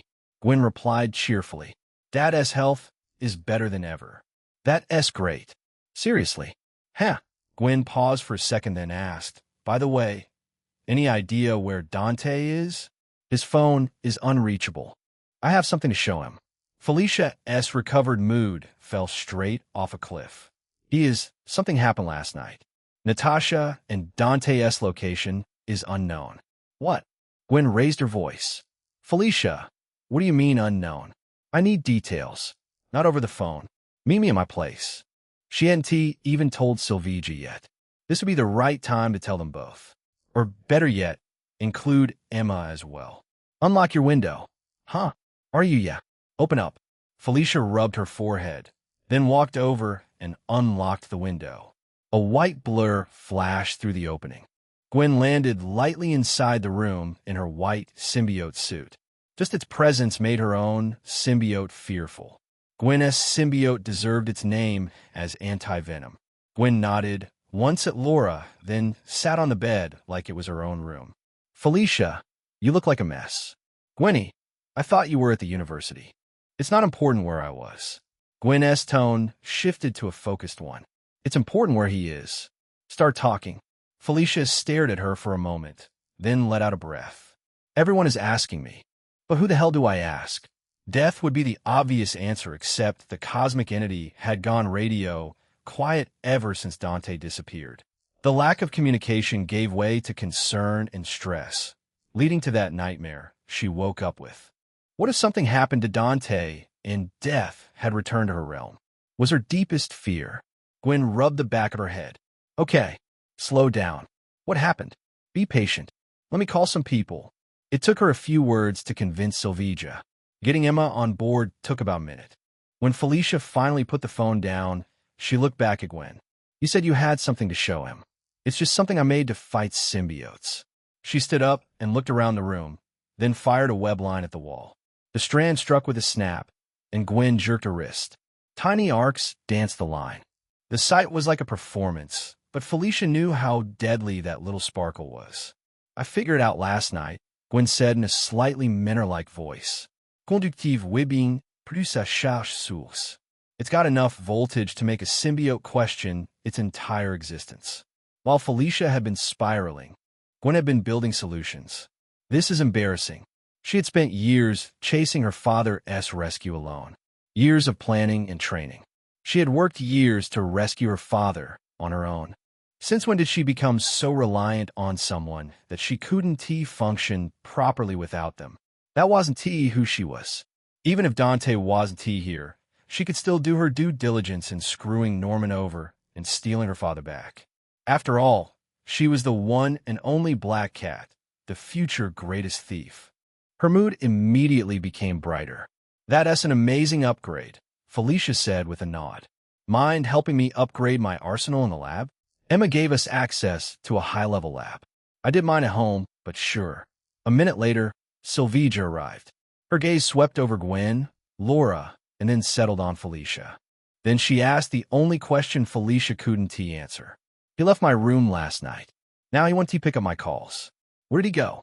Gwen gestured to her right. The cue for the answer starts here. Sylvia crossed her arms, narrowing her eyes on Felicia. How'd you fuck up now? Don't talk like I mess things up every day. Felicia groaned. It wasn't me this time. Maybe a little. He'll explain when Emma gets here. Because, technically, Dante wouldn't have been in that facility without Felicia's request. But the real screw-up was Natasha's contract with the spirit. They could have avoided Norman's bait while invisible. Sylvia frowned. Why? It's a long story. I'm not repeating it again. Lazikat, Sylvia grumbled. Don't you dare hide anything. Felicia dragged Gwen to the study table and began to brainstorm ideas on a laptop. Their nerd talk made the room lively, but Sylvia grew bored and pulled out her phone to make a call. 10 minutes later, Anna appeared in the doorway with a grin. You can come in.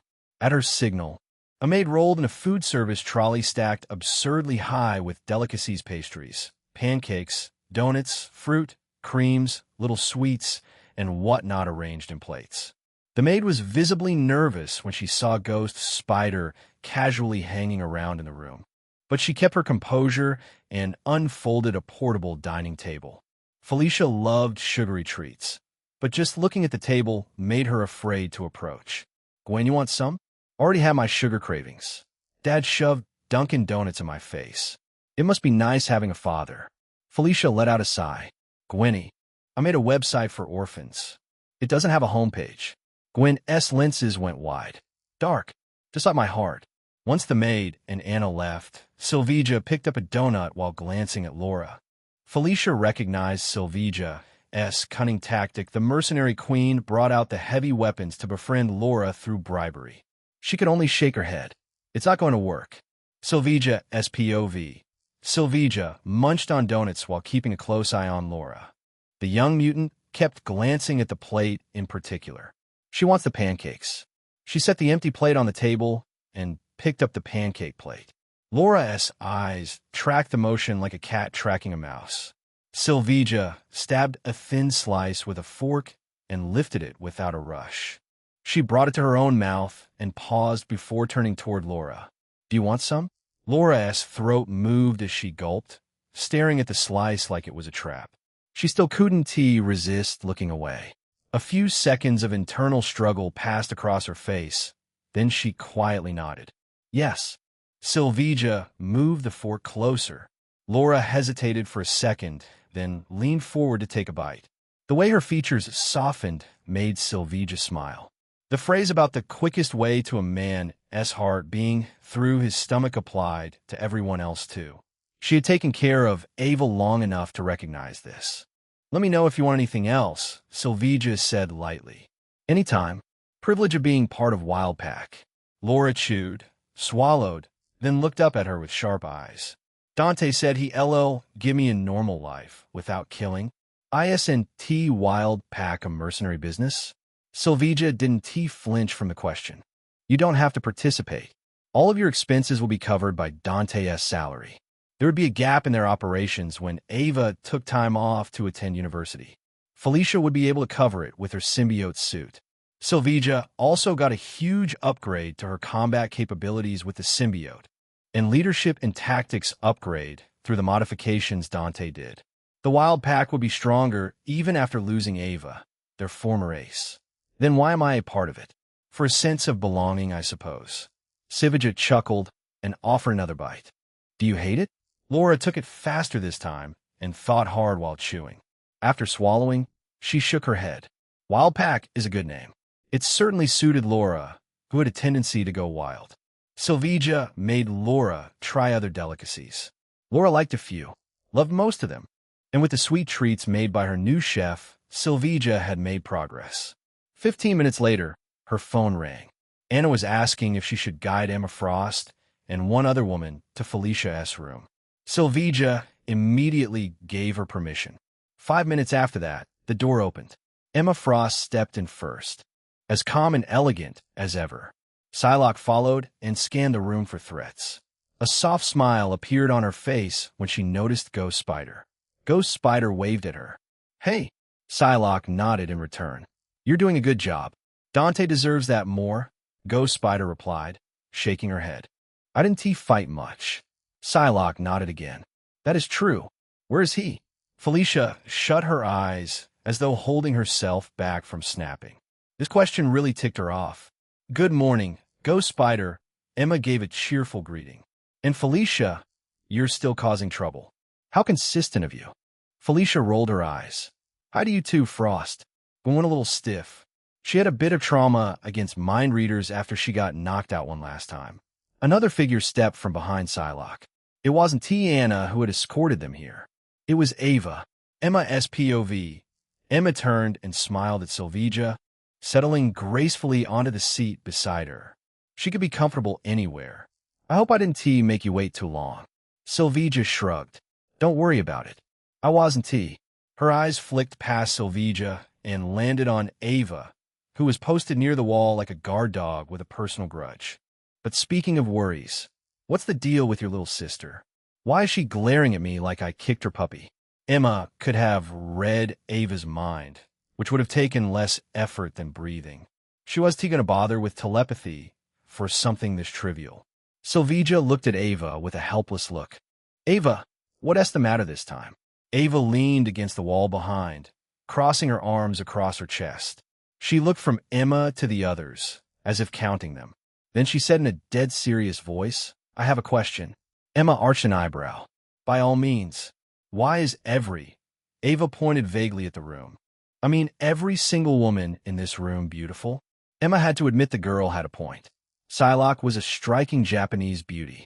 Felicia and Gwen could sweep beauty contests without breaking a sweat. Laura and Ava had that same feral, untamed edge to their personalities that made them wild and dangerous in an appealing way. Sylvia was a queen and commander in every sense of the word. And Emma herself? Well, she was the most superior of them all, naturally. All I can say is Emma smiled. Dante has great taste in women. Gwen raised her hand, as if asking permission to speak. I'm average compared to everyone here. Emma turned toward her immediately. Her expression softened, becoming sincere. Stop underselling yourself, dear. Your heart makes you the most beautiful person here. Even without telepathy, it was obvious Gwen was kind. No terrible person would put on a mask and fight crimes for strangers. Gwen scratched her cheek with one finger, uncomfortable with the praise. I don't agree with that. Emma's curiosity sparked.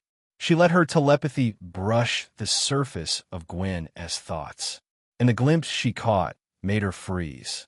She probed deeper and deeper. That can't be real. A man sacrificing years of his life to save a friend's father sounded like a story people used as an inspirational story. Except it had happened yesterday. Perhaps she misjudged Dante. He had been quite mature in handling Laura and very patient with Gwen after Norman had left her in shambles. He was someone who did something just for profit. Will he go that far for me if I'm in Gwen's situation? Emma forced the thought away. She hadn't built an empire just to lean on a man. Across the room, Gwen and Felicia were bickering in low voices. Emma watched them with a faint smile and decided to do something fun. "Go, Spider," Emma said in a teasing voice. "Do you disagree about being in love?" Her suit's lenses went wide. Even a new, more intimidating suit couldn't stop it from looking goofy. Felicia, everyone's here. Why aren't you starting?" Sylvia narrowed her eyes. She had caught Gwen's fumble immediately. Felicia acted like she had heard nothing and began talking. "It was like 2:30 when Dante and I met in this bedroom. We spent 20 minutes doing some couple things." A bait for Gwen.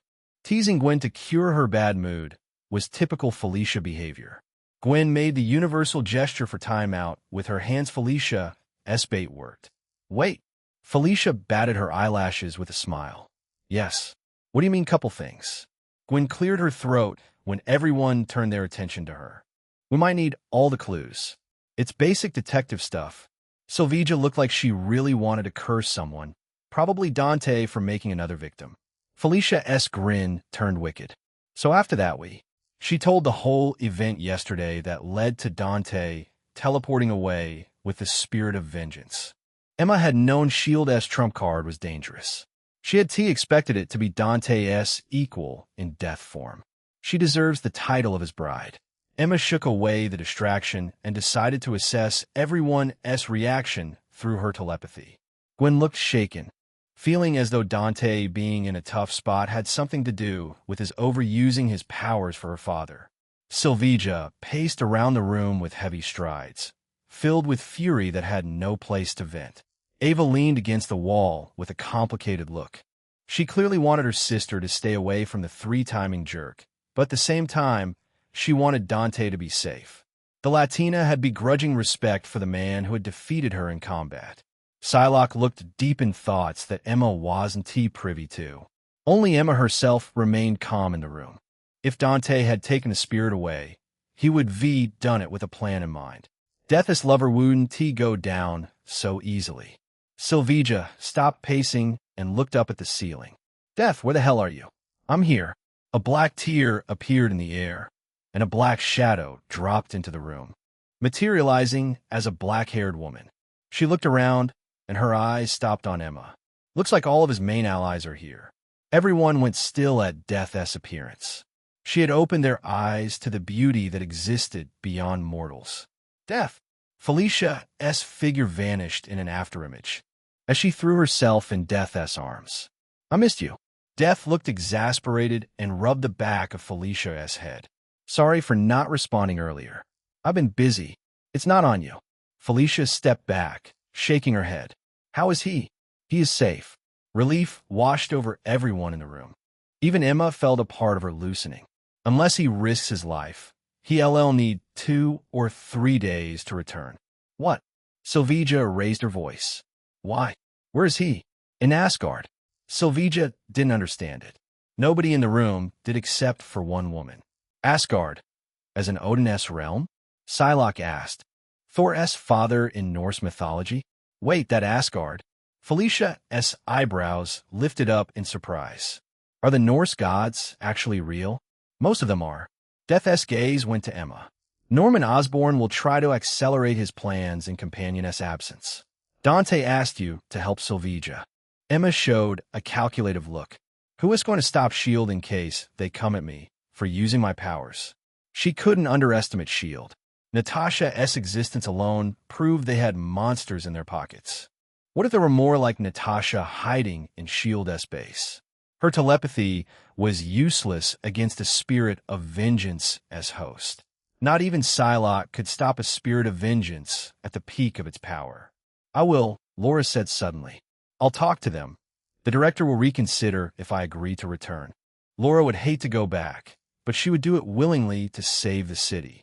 The heroics yesterday had inspired the young mutant to be a bit more selfless. Sylvia shook her head. "Not happening. It's my problem. It's our problem now," Sylvia said with a threat in her voice. "I'll ask Phil for permission to let mutants use their powers against the symbiotes. They should allow it. They'd be idiots not to." Emma's gaze went from Laura to Sylvia. "I doubt that." Fury is very rigid in the matters of mutants. Laura thought for a second and said, Dante said someone is mind-controlling S.H.I.E.L.D.'s high-ranking members. Charles thinks he can make them coexist. Emma put a hand on her face and laughed. When mutants don't want to coexist with either side, his lovely fantasy couldn't be more tragic. Death didn't respond to Emma's commentary. She walked to Gwen's side. He wants you to take the lead. Don't overdo it, and take proper rest. Gwen's fist clenched on the table before she replied in a heavy voice. Got it. Death patted Gwen's shoulder gently. He changed fate for you. Don't let him down. I won T. Chapter 102. Natasha S. Will Dante opened his eyes to an uneven rocky ceiling. Somewhere nearby, a small bonfire let out pops and hisses, casting shadows across the jagged walls. He lay on his back beside the fire, with his head resting on a pillow that was basically a wad of grass mashed together. It was crude, but a lot more comfortable than hard stone. Natasha had tried hard. What he couldn't wrap his head around was the state of his body. Why was he lying half-naked on a bunch of grass? What did Natasha do with his shirt? A faint notification flickered across his vision. Resonance link, Death 15. 2. Level 2. The quick growth in Death's link made him want to sigh. He couldn't even bring out 1% of her power because of his weak mind. Death's powers put immense pressure on the soul and mind. And right now, there wasn't any enemy that required that level of power. The spirit of vengeance was something he couldn't kill, unless he acquired Death's complete authority over every life in the multiverse. She wasn't any ordinary spirit, after all. Dante, Venom spoke in an annoyed voice. Why fight that lunatic? You were watching? Why didn't you say anything then? Venom hesitated, which was rare. We do not like that form. His death resonance form had traumatized Venom, perhaps more than Norman ever did with his physical torture. It turned out fine in the end. We're on a different star, surrounded by hostiles, powerful beings, which was admittedly the very definition of not fine. Then again, they had Death's cloak to hide like mice, staying motionless in their burrows while hawks circled in the sky. It's me and Romanoff against the world. Want you protect us? Venom snarled. We were born to protect. A lethal protector we are. That is my good boy. Huh. Venom made a noise that might been out of satisfaction or embarrassment. It was hard to read Venom when it wanted to hide its thoughts. He pushed himself up and stretched his arms. Where did Romanoff go? As if her name had summoned trouble, distant footsteps echoed through the cave's winding passage, then stopped with a heavy thud. Natasha, he yelled, yet there wasn't any answer. He leaped over the flames and rushed through the twisted pathways. Around the corner, he found Natasha collapsed on the ground, one arm tucked awkwardly beneath her. No way. He dropped to his knees beside her and shook her shoulder. Receiving no answer, he slid an arm beneath her shoulders and turned her carefully, guiding her head onto his thighs. Her breathing was shallow but steady. At least she was breathing. Her burning skin and flushed face signaled something had definitely gone wrong outside. Her eyelids fluttered. Dante, don't speak. He tapped into Elixir's link. His biomolecular energy had recovered enough to help her. Taking her hand in his, he let his awareness sink into her system. His expression darkened. He saw micro tears in muscles and inflammation around ribs and abdomen area, possibly the result of overusing the spirit's powers. They weren't serious, but posed a severe risk if ignored. Red Room really ripped out her uterus and ovaries. He shook his head at the tragedy and spread the search to her entire system. Then he found the root cause of her current condition circulating through her blood. Toxins. Alkaloid compounds, to be more precise. It was non-lethal, but potent enough to trigger aggressive inflammatory responses. Her body treated the compounds and spiked her temperature, and at the same time activated every defensive protocol it had.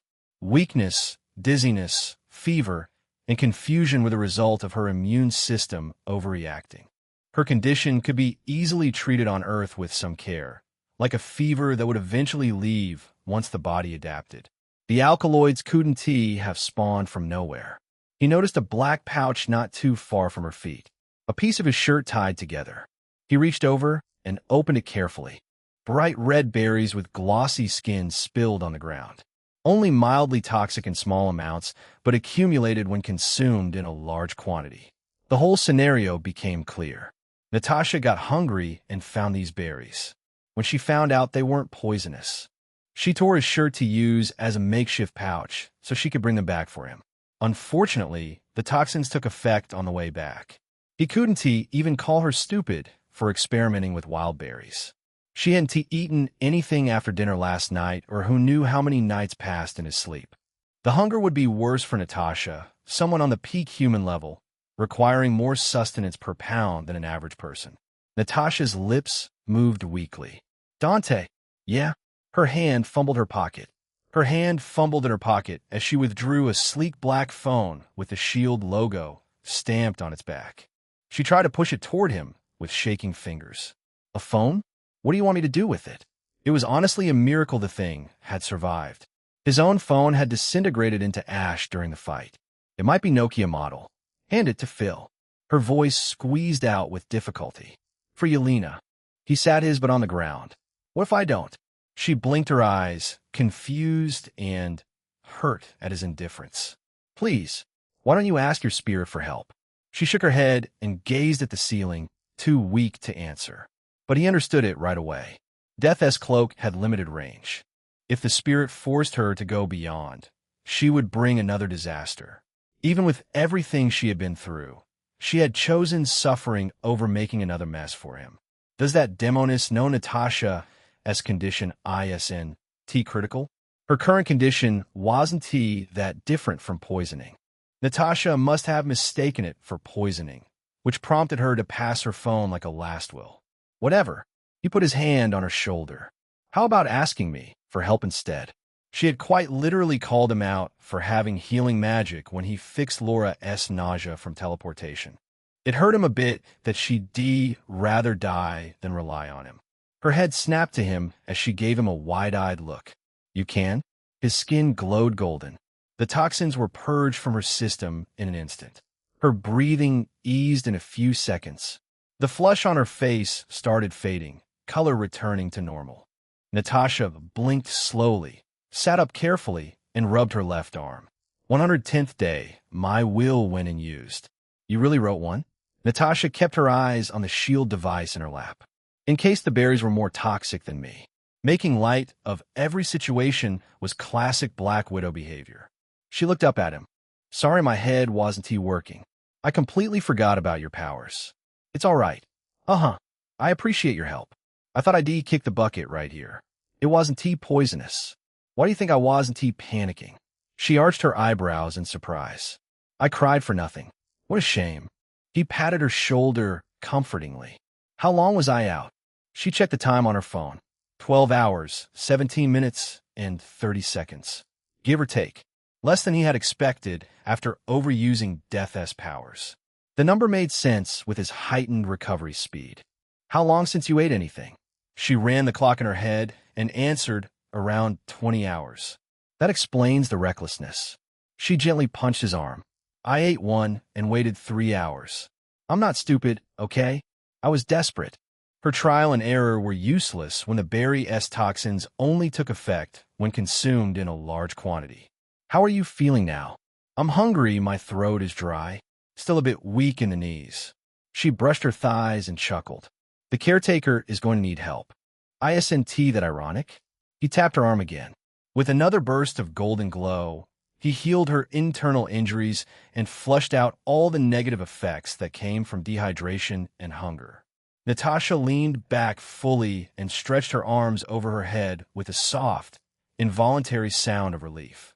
The black bodysuit pulled tight, bringing his attention to where he really shouldn't check out. She let out a soft moan at the pleasant feeling in her muscles. It really is magic. It's science. Magic is just science we can't explain with our current understanding. Her lips curve into a faint smile. Take phones, for example. Back in the 1600s, they would called it black magic and burn me alive for it. The media will do that for you today. He stood up, and offered her a hand up. Did you watch JJJ yesterday? He had watched it live during dinner. Suffice to say, he was thoroughly entertained with how much J. Jonah Jameson downplayed their work in saving Roosevelt Island and only highlighted the property destruction. Natasha took his hand, then immediately slipped it free once she was standing, letting out a frustrated groan. He called me Skullfire's bride 30 times in 3 minutes. That ought to be the world record. He laughed softly. You can stop me from saying that, but you can't stop the world. They began walking back to the bonfire. When they arrived, the fire had already died down to embers. Natasha crouched and tossed a few dry sticks into the coals. She snapped her fingers. At least be useful as a lighter. Flames burst around them and conjured a burning skull. The spirit's close proximity to the bonfire helped light it up. Natasha looked into the spirit's eyes. I can stop JJJ by never becoming a ghostwriter. You 1T abandoned me, my sweet child. How else will you fight the symbiotes? With your hands? Guns? They are useless. Natasha threw a punch at the spirit's face into the burning flames. The hellfire morphed around her fist, careful not to burn her. What is the point of using your powers to solve a problem if you'll create another? My hands are tied. Romanov, the spirit said with a chuckle. I must punish sinners to recover my demon form. And don't you want to get out of here? How? The flames drifted to his side. You have a talent in sorcery, which will translate finally into demonic magic. Learn it, and you'll be able to conjure portals to any dimension. Will it let me visit Limbo? He still hadn't forgotten his promise to Pyotr. The spirit let out a cackling, demonic laughter. Death is coddling you like a child. She wouldn't bestow such deep knowledge upon you. Just who are you? I'm a reader, he said with a calm smile. How long will it take? For someone with sorcerer supreme level talent? The spirit's tone turned almost playful. A week. He gave her a blank stare and went back to his seat in the cave. His soul would heal faster than a week. He wasn't going to sit around to learn demonic magic when he could find a way to use the Bifrost to return to Earth. The spirit hovered around them, practically begging for their attention. When both of them ignored her, the flames went poof and unraveled into nothing. Natasha let out a sigh and rubbed her face. Feeling any better? I can throw hands with your spirit again. Not happening. I'm never letting it take over. Her, he corrected her. Your spirit is a woman. Natasha stared at him for a moment, then let out a surprised laugh. A real playboy knows his territory. Having 2 girlfriends gave him quite the reputation. Well, he didn't really care as long as Sylvia and Felicia remained unaffected. Did you spot any wild animals? I'm craving some meat. Natasha glanced towards the mouth of the cave. Wolves and boars the size of grizzly bears. Probably magical creatures. I'll kill to have some juicy steak and vodka. Magical meat. He licked his lips. Any rivers around? The food problem could be solved. The water problem couldn't be. Using biokinesis to stay hydrated would do more harm than good. Natasha gave him a blank stare. The mountain we're on is surrounded by water. Like all the others, one of the streams should flow through. Natasha, you secured the shelter. Leave the food and water to me. It would be let Natasha rest if Death's cloak had unlimited range. Unfortunately, they had to stay within 500 meters of each other, or Odin and Heimdall would zoom in on them. I'm not a picky eater, but I want to say no to magical meat. She tried to appear calm, but the way her throat bobbed betrayed her hunger. As long as it doesn't make me go boom, your spirit will save you. Who will save me from her? He tapped his bare chest. Your groom. She gave a mischievous smirk. And who will save me from my groom? Me. Death manifested in a sitting position around the bonfire, as if she'd always been sitting there. I'll save you from him. He reached and grabbed her arm, pulling her next to him. I owe you so much. Companion, she whispered. You could asked if you want a hug. I'm always in need of those. Anyway, how is everything over there? She leaned her head against his chest. Most of your predictions were on point. Did you start a link with precognition? Nope. I'm more surprised you couldn't see it. Death should be near omniscient, all-knowing, and nigh omnipotent. Yet, the one in love with him seemed to be weak. A lot weaker. She put her hand on his cheek. Do you feel this? Warmth? He nuzzled his face in her hand. The slightly provocative look in her eyes made him pause. There was more to it. Death wanted him to solve that mystery. He replayed all of their moments together over and over until the solution came to him. Wait a damn minute. When we were in your realm, your skin was cold. What changed? The first time he had felt warmth from her was during their mall date, where he blew 15 grand in one go. She grinned. You're right. This is a temporary vessel. But why? To make sure I do not break the balance in the heat of emotions. Death.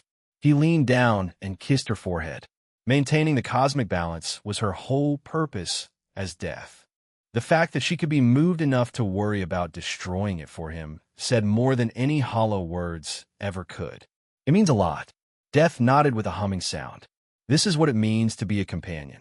A sharp throat clearing came from the side, reminding the couple they weren't alone in the cave. Natasha stared at them with that mildly annoyed expression. Can I sue you for being lovey-dovey on someone else's property? Death disintegrated in a surge of black sand, leaving him alone with Natasha. He shook his head. Romanov, you'll need documents to prove you own this cave. What if I'm an immigrant? Chapter 103. God of Mischief. Dante trekked through the forest, with Natasha trailing a few paces behind. The forest in Asgard was lush and vibrant, as if the land had been groomed personally by a god. Perhaps it had been. It didn't take long before they encountered movement. A pack of giant wolves, probably dire wolves, burst through the bush. Ahead of them, a mountain goat fled downslope in panicked, bounding leaps. It was nearly the size of an ox with thick horns shaped like spears. Even running for its life, it looked like it could kill a man without slowing down. Dinner. A smile tugged at Natasha's mouth. Stealing prey from wolves won't be easy. Easier than stealing lunch money from kids. He reached out to Venom mentally and let the symbiote armor flow over him.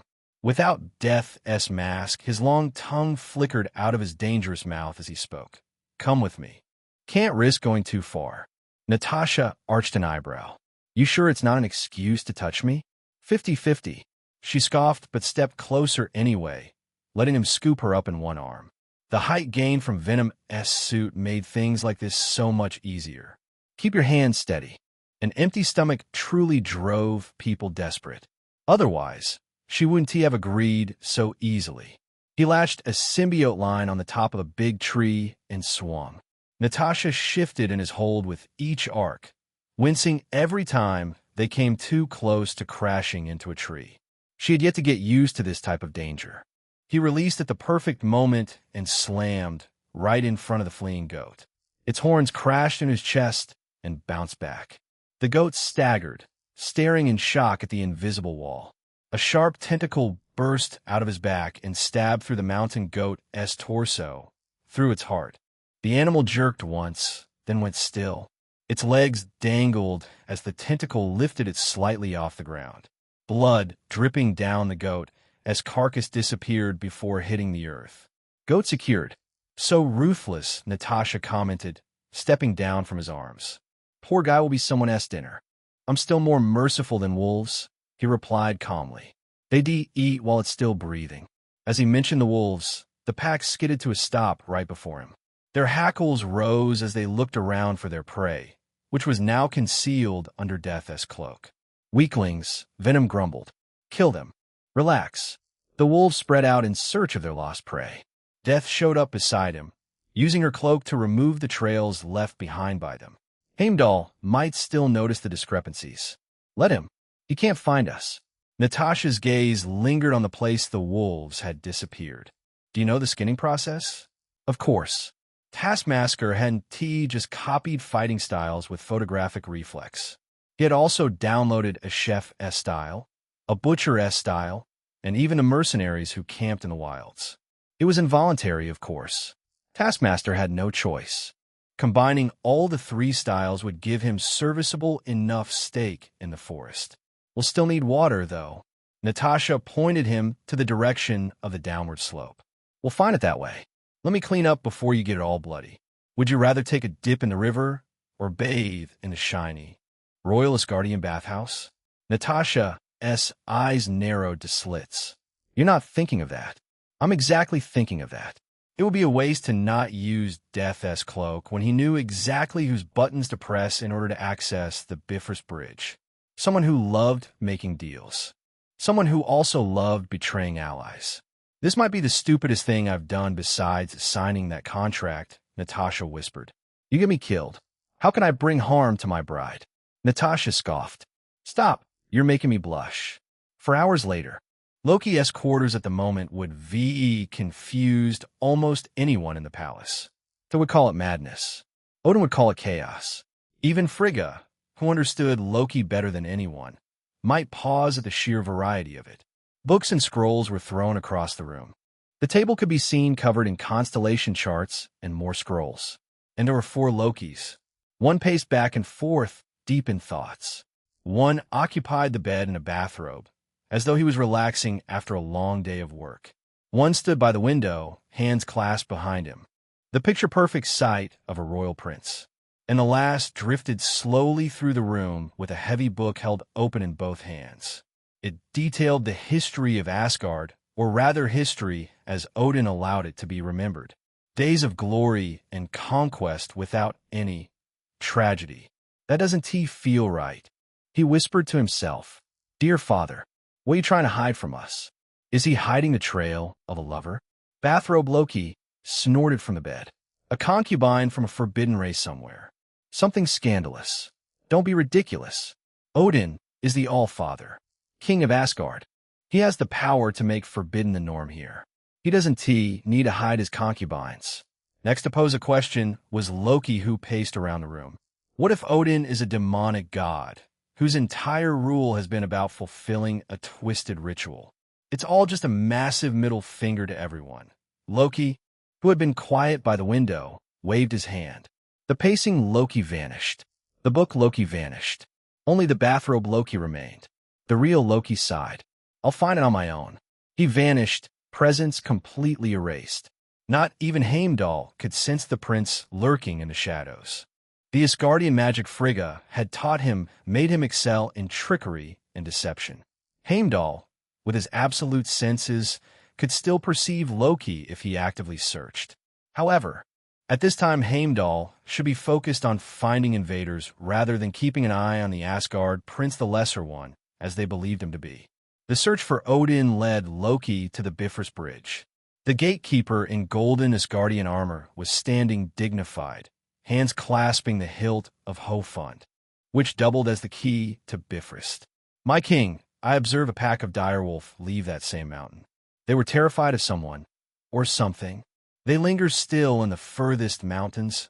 Odin spoke in a heavy voice. Death's apostle never left Asgard. Loki rubbed his chin, concealed not too far away from them. Death's apostle? He had heard countless titles in the halls of Asgard: Allfather, Skyfather, God of Thunder, Gatekeeper of the Bifrost, Lady of the Vanir. He never heard anything about death and its apostle. Coincidentally, Asgard had a goddess of life in Idun, but never a god-goddess of death. With all the glory Asgardians had for warriors dying to be in Valhalla, there should at least be a shrine dedicated to some deity of death. Heimdall looked towards the distant mountains, his eyes glowing golden. Could this resurgence be tied to the prophecy of Ragnarok? We won't give a chance. Odin turned his back to Heimdall, tightening his grip on Gungnir. Not even the frost giants could make Odin look this serious. At dusk, Thor and the Warriors 3 will sweep the mountains clean. We'll find the snake before it has an opportunity to spread its venom. Loki felt a bitter feeling in his chest. In the face of a mysterious apostle, a potential harbinger of Ragnarok itself, Odin's first instinct was to send his golden child. Loki's idiotic brute, who never used his brain. Thor. Always Thor. Loki was tired of this blatant favoritism, but he could do nothing.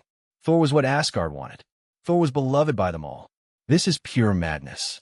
For a moment, a dark thought crossed Loki's mind. Let this death apostle bring Ragnarok and burn this land of stupid gods. Then Frigga's face surfaced, the only person who had seen him more than a shadow next to Thor. She shouldn't be endangered at any cost.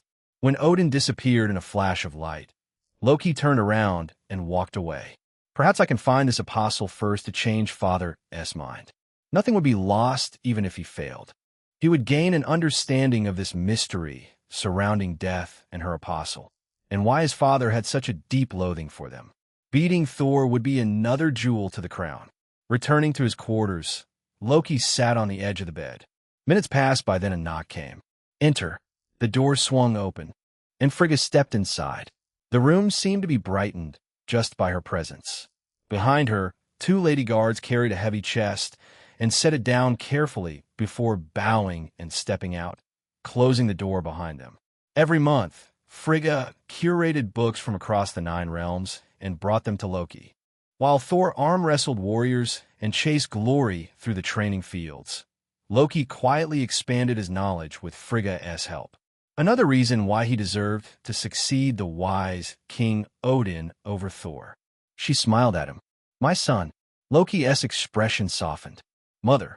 Frigga approached and sat beside him, close enough that her shoulder brushed his. She lifted a hand and placed it gently against his cheek. How have you been, child? I've never been better. It is good to hear. She sighed, showing a look of concern. Your father has been busy with kingship lately. Do not take his neglect to heart. He loves us all dearly. Loki didn't believe most of that, but he nodded anyway, because it mattered to her that he did. Yes, mother. Frigga reached out, and a book floated from the chest to her hands. The cover showed an old tale, one of those stories meant to teach children, but carried enough depth to inspire adults. A story of 2 brothers who became estranged over time. For the next half hour, she read to him in a gentle voice, as if she was singing a lullaby. When she finished, she kissed his forehead and smiled. Sleep, Loki. Good night, mother. Frigga rose and left. Left in silence, Loki leaned back, palm pressed into the sheets. I should get going. A rustling from the corner made him tense. His gaze turned toward the sound. Something enormous stood in the shadows. Flipping through one of the books from the chest, a giant black figure wearing a living armor made from some unknown life form. What as shocking was the skull head surrounded in pale blue and yellow flames. The figure closed the book with a soft thump, and the flames in its hollow sockets locked on Loki. Your mother told a terrific story. The figure, a male, spoke the language of Midgard in a deep voice. Made me shed a tear. Family is such a beautiful thing. Chapter 104. Time to lock in after living for over 1,000 years. Not many things could startle Loki, but this nearly did. Someone had slipped into his room through the magic he had used to alert him of intruders. The magic was important as he had many, many secrets, one of which would absolutely get him executed by Odin and Frigga. Yet he and T felt a thing. Heimdall hadn't noticed it either, or Loki would have been notified about it. Looking at the ominous skull planted on that human yet monstrous figure, 2 words came to his mind. Death's apostle. The figure threw the book at Loki's face. It stopped right before Loki's nose, suspended as if caught by an invisible hand. The book hovered for a moment, then drifted down and gently settled on the bed beside him. Death's companion, the intruder corrected. I don't serve death. She's my lover. Loki's lips curved faintly as he adjusted his posture on the bed, crossing one leg over the other. He interlaced his fingers and rested them on his raised knee. So what does Death's companion, her lover, want from me? He decided to humor the intruder. Fate would decide where this conversation went. Either Heimdall would notice this anomaly, or they would chat to his heart as content. As for trying to catch him, Loki didn't entertain any fantasy. If the man could slip past Heimdall's sight and Asgard magic unnoticed, he could slip away unnoticed. Someone with that confidence wouldn't come unprepared. Death's companion looked toward the door. Don't want to know why Odin is hunting me? That stirred Loki's interest. It's natural to be a little curious. A little curious, huh? His tone was amused. Do you know this is the reason Asgard gets destroyed in the future? In around a decade. Ridiculous. Loki let out a condescending laughter. Father drove frost giants into a world of darkness. He once nearly conquered all 9 realms. What could possibly threaten him now? You're an idiot.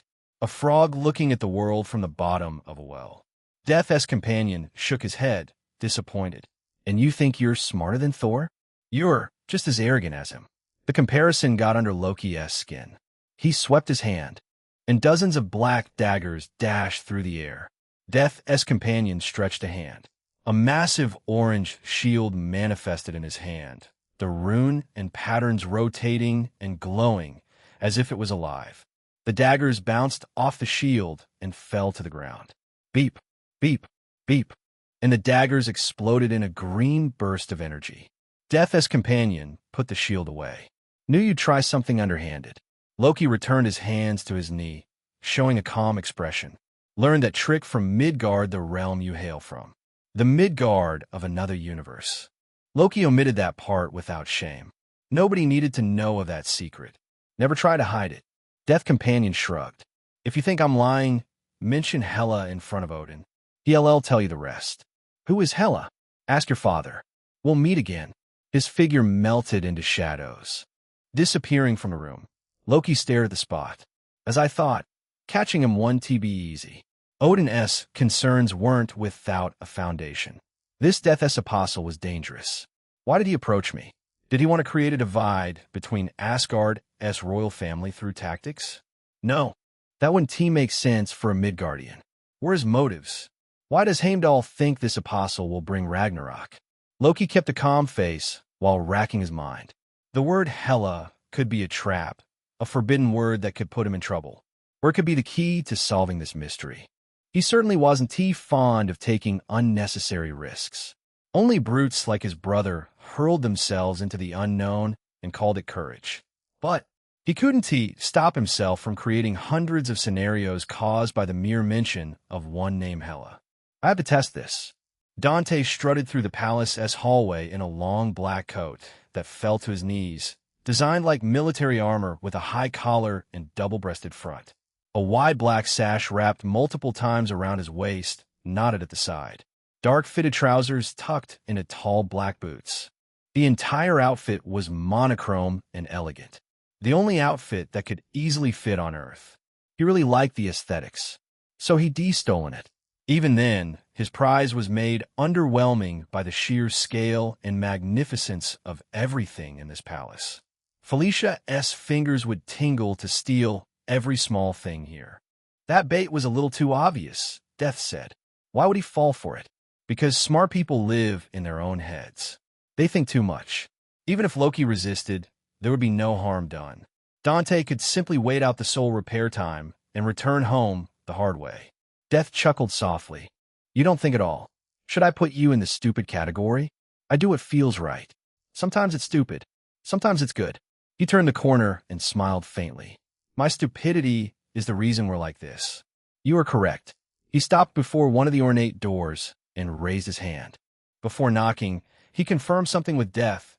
Nat is inside, right? She is. He knocked twice and waited. Only those under Death's cloak could hear one another, so he wasn't too worried about someone else finding out. Death's cloak worked by overlapping a separate pocket of reality over the real one. Even Loki, a great magician, wasn't able to tell the difference. The door opened slowly as Natasha poked her head out. When she confirmed it was him, her shoulders loosened just slightly. She opened the door wider. You're back. His mind stopped for a moment. Geez, he whispered. That looks amazing on you. Natasha stood there fresh from a bath. Red curls hair, still slightly damp, and swept over one shoulder. She had ditched her uniform and chose the dress stolen from the city. The dress was a deep teal, strapless, with a strap tied around the waist. A high slit ran up one side, revealing her leg and the strapped, gladiator-like sandals. One shoulder was covered by an ornate golden pauldron, connected to a matching gold arm guard wrapped around the other arm. Natasha's lips parted briefly before her poker face came back. The faint pink at the tips of her ears betrayed her embarrassment. Do you say that to every woman? Only the ones I find attractive. He coughed, forcing his eyes up to her face. We should talk inside. Natasha stepped back and let him in before closing the door. This one room is worth more than everything I've earned till now. Gods are like that. Death's realm is pretty cozy too. He sat down on the bed, finding the mattress quite soft and comfortable. Guess where I'm sleeping tonight? There were dozens of rooms like this in the palace. The place was too big for its own good, yet somehow every room was pristine. Asgardian technology was just on another level. Odin can help me out there. I'll be relaxing in his palace. Natasha sat by his side with a chuckle. This one is mine. You find another. Come on. Why can't I sleep with my bride? He paused. Wait, that came out wrong. She threw a pillow in his face and laughed. That joke will blow up in your face one day. Worth it, probably. Natasha punched his arm, showing a serious expression. What did you say to Loki? She had been there when Odin and Heimdall talked about sending a search party for Death's apostle, and she had seen Loki hiding with his magic, which was quite easily seen through under Death's cloak. You'll know soon. He lay on the bed, looking at the ceiling. You know, Asgard is quite peaceful. What a shame this reel would all be burned and scattered in a void at the hands of Surtur. People aren't struggling here to make ends meet. And there is no billionaire trying to destroy everything. She spoke slowly. No mutants or monsters either. Uh-huh. Peace is good, right? She shook her head. I still need to settle a debt. The red in your ledger? He put a pillow under his head, watching Natasha freeze up for a second. What happened wasn't your fault. She looked at her hands. It happened with my hands. The responsibility is mine. I donned tea. The magical steak was delicious. She forcefully diverted the talk away. The best I ever had. She had no desire to discuss her Red Room past. Not now, at least. Well, I'm glad you liked it. He had worked hard on that steak. Unfortunately, they had to abandon all that juicy meat in order to come here. He closed his eyes for a small nap. Natasha, however, couldn't endure the silence. What will come out of this whole sneaking around the palace gig? Death. He called out to his lover instead of answering Natasha. Sitting up on the bed, he asked, What's the deal with you and Hela? She had only briefly mentioned Hela's name when he asked her about Odin. Now, he wanted the full picture. The shadows near the window deepened. Death appeared there, framed by pale light. Taking the night view of Asgard, Hela was my apostle, someone I chose to deliver more souls to my domain. She whispered and closed the window, observing her reflection in the mirror. It amused me. He would put all of his money on the reason being her entertainment. She had far too many places to harvest souls across the multiverse. Did you give her powers? Power? I made her unstoppable. Death turned towards them and slowly nodded. And I took it away. When she needed it the most, I made her powerless. Natasha stared at Death. Why would you do that? She was going to kill too many and destroy the balance of this universe. For the greater multiverse, every universe must be looked after, Death said with a soft smile. I was growing weary of her arrogance as well. Natasha's mouth hung open without words. Death's mentality wasn't something a mortal could easily understand. Dante leaned forward and clasped his hands under his chin. Odin hates you because Hela became unstoppable as your apostle. Death nodded once. And Hela hates you because of betrayal. Her resentment runs deep, Death admitted calmly. If she were immortal, she would cough up Hard's blood and die. He couldn't help but chuckle despite the circumstances. Her description made it sound like those old fogies in martial arts novels. Let me get this straight. I'm screwed if I use your powers anywhere. Before, Odin had no reason to observe Earth, so Dante could safely use Death's powers. Now Odin would have Heimdall keep a close everywhere. Death nodded again, this time showing a guilty expression. He groaned, damn it. His strongest trump card was rendered useless until both Hela and Odin died. And by then, he probably wouldn't need it anymore. Natasha poked him with her elbow. Don't be so down.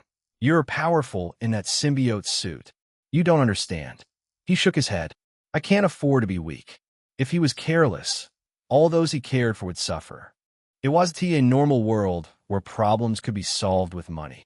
He needed strength to survive and protect others. He needed strength for everything. He cracked his knuckles. It's time to lock in. Lock in hard. I've got a friend to rescue and a city to save. For my bride. Natasha stared at him. Whatever motivates you to get us out of here. Chapter 105.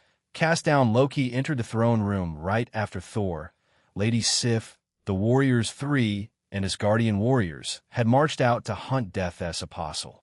An expedition fated to return empty-handed, as the man in question had been prowling around in their palace. Right under their noses, his footsteps echoed in the spacious throne room as he approached the aging king of Asgard, sitting regally on the throne. The golden lance, Gungnir, stood upright in his left hand, looking as majestic as the day Loki had first laid his eyes on it. The spear was not only powerful, but also served as a symbol of Asgard's kingship. And one day the golden lance would be held in his hands. Loki stopped at a respectful distance and bowed courteously. "Dear father." The word felt wrong on his tongue. Neither Odin was his father nor Frigga his mother. They still believed him to be their child. And he, too, believed them to be his parents and Asgard as the realm to protect. Even when all three of them favored Thor more. Odin leaned forward, studying him with that all-seeing gaze. "Loki, my son, what brings you here this late hour? I'm wondering where you sent Thor and the Warriors Three." Loki smiled. "Findril had promised to drink with me till we both saw stars." Odin slightly raised his gray eyebrow. "They went on a small adventure." "An adventure?" Loki put his hand on his chin. "Father, they wouldn't happen to be searching for Hela, would they?" The name made Odin stiff as ice. "Where did you hear that name?" "Father," Loki whispered, letting some hesitation creep on his face. "This name Hela has been cropping up in my dreams for months. It's as if someone far away is reaching out to me. And do forgive me for not revealing it sooner." Odin went quiet, as though he hadn't heard anything or was pretending not to. Loki softened his voice as he spoke. "Father, do you know Hela? Never ever speak of that name again." Odin waved his hand dismissively. "Leave. I must return to my chambers for rest." "Why, father?" Loki spread his hands, then clasped them before his chest. "What has Hela done to deserve such a fate? Why must we forsake her to such a degree?" "Enough." Odin lifted Gungnir and gently tapped it on the ground, yet the impact echoed throughout the throne room. "I will not repeat myself, child." The red in Odin's eyes was born of fury or perhaps guilt. That made Loki want to dig deeper. However, he knew not to anger the raging bull further. Odin could be wise and patient, but he could also be the most cruel and bloodthirsty creature across the 9 realms. The number of men who fell at his hands was too many to count. "Yes, father." Loki bowed again and began to retreat under Odin's burning gaze. He kept his face calm and his posture relaxed, but the hard look in his eyes was that of a rebel. That lover of death wanted this. He wanted Loki to feel curious, yet helpless to know what might bring destruction to their world. Well, besides that fire giant, Surtur, who was prophesied to bring about Ragnarok. The trick had worked. Now Loki had little choice but to wait and bargain and accept whatever price that Midgardian monster would demand for the truth. "King of Asgard," a deep voice spoke behind him. "Aren't you too hard on your children?" Loki's footsteps froze at the familiar deep voice. He spun around and saw Death's companion casually standing in the throne room. "Is he courting death?" Loki revealed a bitter smile. The man technically was courting death. He chose the wrong expression for the situation. Why is the prey walking into the hunter's arms? Death's companion plan should been to visit Loki in his room and state his conditions. Yet, he showed up in the throne room with the intention to confront Odin. Something had changed. He was physically different as he wore not living armor, but a black outfit, which was a mix of Asgard and Midgard fashion. On his chest was a pulsing, triangulate source of golden energy. A familiar yet unfamiliar energy. Odin rose from the throne. "Who are you?" "The man you're hunting down." Death's companion chuckled. "I came here on my own, and yet you don't look happy." Odin tapped Gungnir again. A glimmer tore through the air, then a giant figure stepped out of it. A towering automaton of enchanted armor, built for one purpose: to obey Asgard's ruler and reduce threats to ash. The protector of Odin's vault, the Destroyer, stood there quietly. Death's companion's feet rose up the floor, and he slowly glided over to face the Destroyer. "You think this tin can is enough?" "Probably," Loki murmured under his breath. Odin Force powered the Destroy automaton. making it the single most destructive weapon in Asgard. Why must he throw his life away? Odin leaned back on his throne as if he was bored. We'll have to see. The destroyer swung its heavy arm. Loki had expected the Midgardian to be splattered across the throne room. Surprisingly, Death's companion caught the destroyer's arm with one hand like it was nothing. Loki's eyes widened. Dreadful strength. The man twisted his wrist. The metal screeches that followed made Loki tremble. The destroyer's arm was twisted, then ripped out of its shoulder. That strength was sufficient to assassinate Loki 10 times over. He might be more durable than most Asgardians, but cutting off his head would end him all the same. Death's companion kicked the destroyer in the chest. The automaton crashed backward and slammed into the floor, carving a huge crater in the palace floor. I guess not. Odin laughed softly, which revealed a layer of pain. How can our apostle be weak? His gaze sharpened. But that's not enough, son. Survive this, and I might put you in the same class as her. The destroyer rose again, and its helm split open. A fiery orange energy filled the seams in its armor and gathered in its head like a miniature sun. A thick beam of blazing Odin force engulfed the Midgardian completely. Even Odin in his prime would hesitate to take that blast head-on. Yet, Death's companion had no desire to move. It engulfed him in a fiery blast. When the glow settled, he hovered in the same spot. He brushed his chest and gave Odin an unimpressed stare. You almost scratched my skin. Impossible, Loki whispered. Breaking the destroyer was far less impressive than surviving a direct blast of the destroyer's Odin force.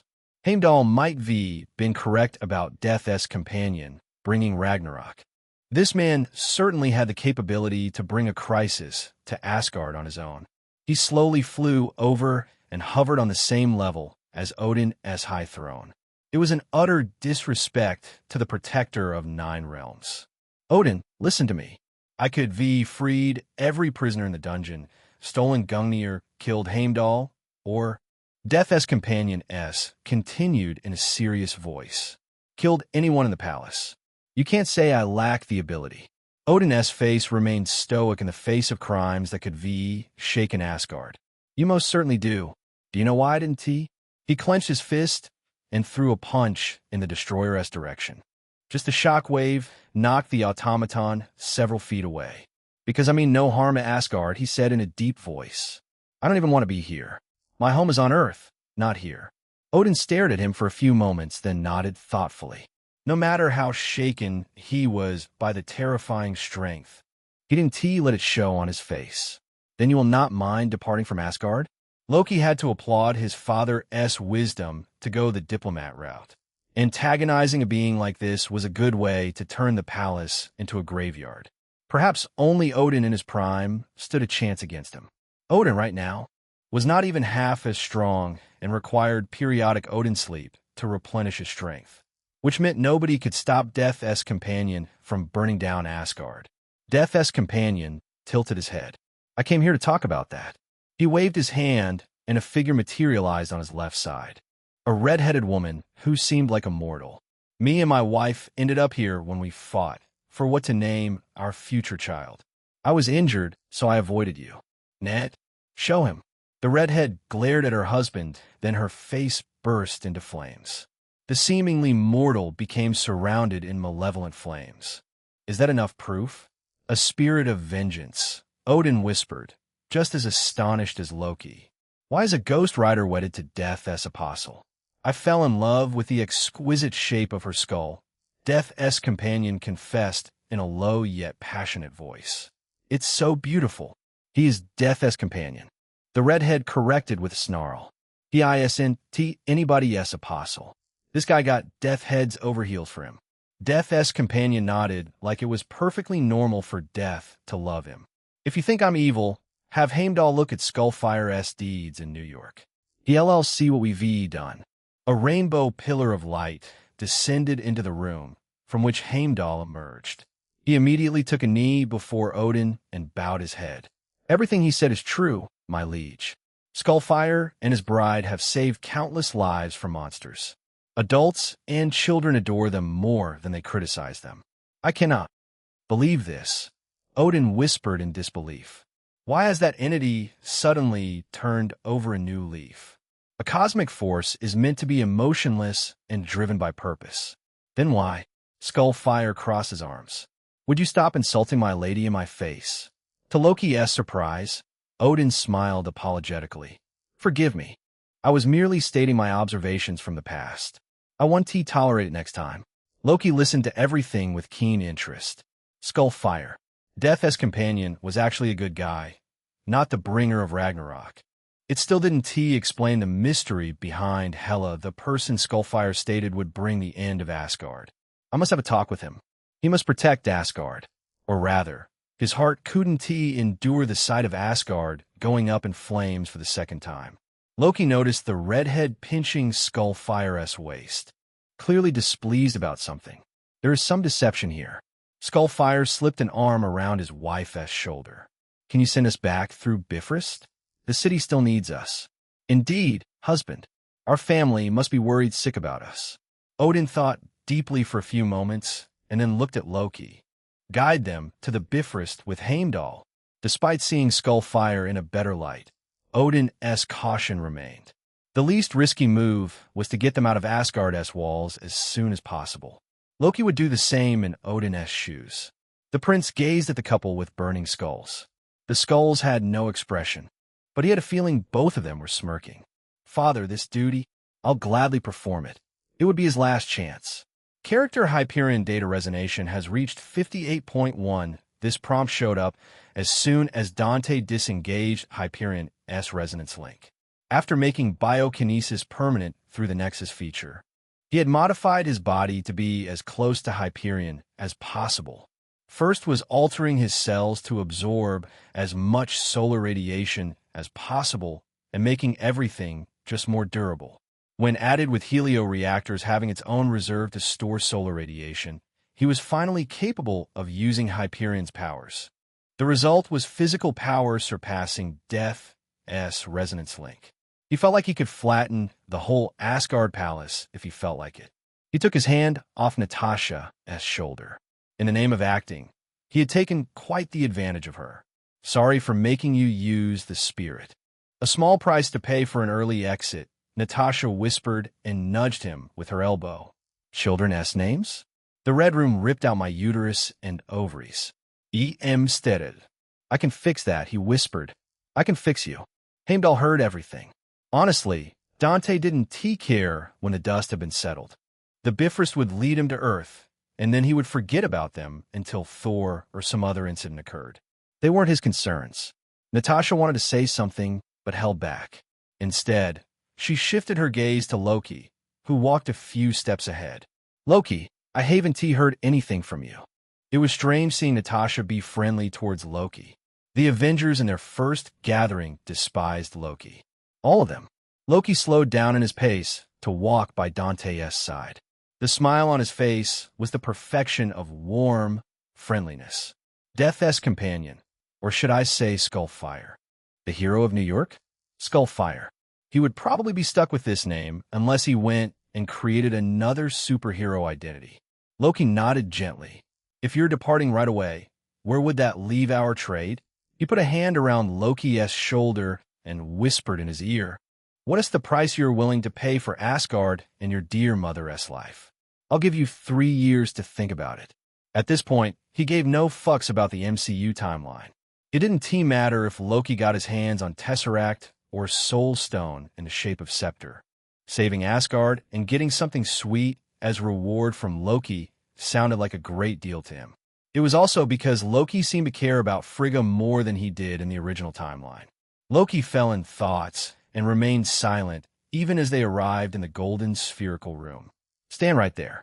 Heimdall gestured for them to get in front of the opening showing the cosmos while he stepped up on the platform and inserted his sword into it. White lightning surged from the sword as the spherical room began to spin. It will start in moments.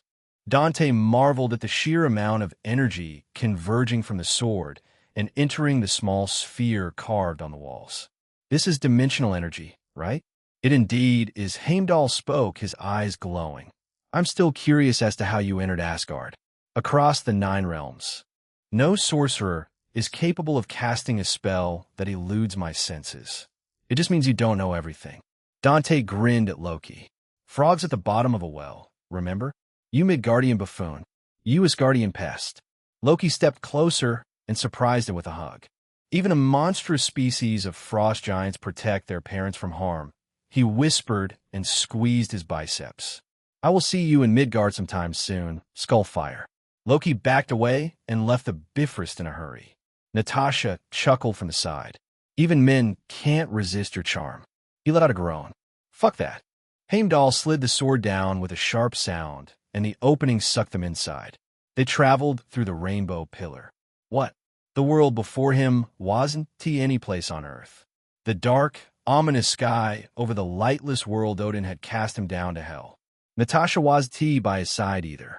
The old king had repaid his trust with betrayal. Damn it. Chapter 106. Hela Heimdall arrived in the glorious throne room once again. The king's order had made his chest tighten. He had seen the praises millions sang of Skullfire across the world. How they joyfully discussed having the protection of a demon. The good kind of demon. To betray such a man felt like a stain upon the very honor Asgard held dear. Heimdall sank to one knee. It is done, my king. Rise. Odin gently tapped Gungnir. Heimdall, you must be wondering why I would treat him as such. Heimdall stood, but kept his gaze respectfully fixed on the steps of the throne. It is not my place to question the wisdom of the king. And yet you do. Odin leaned heavily to his left and rested his bearded chin on a hand. His single eye stared past the golden pillars and saw something far beyond Asgard. Perhaps the blood-tainted past with Hela, or perhaps the day he had severed the 10th realm from Yggdrasil. I cannot trust anyone associated with her. Heimdall, Mistress Death does not choose champions for the sake of kindness. Did you forget those nether dragons? The rivers of blood they caused, and the undead army she raised?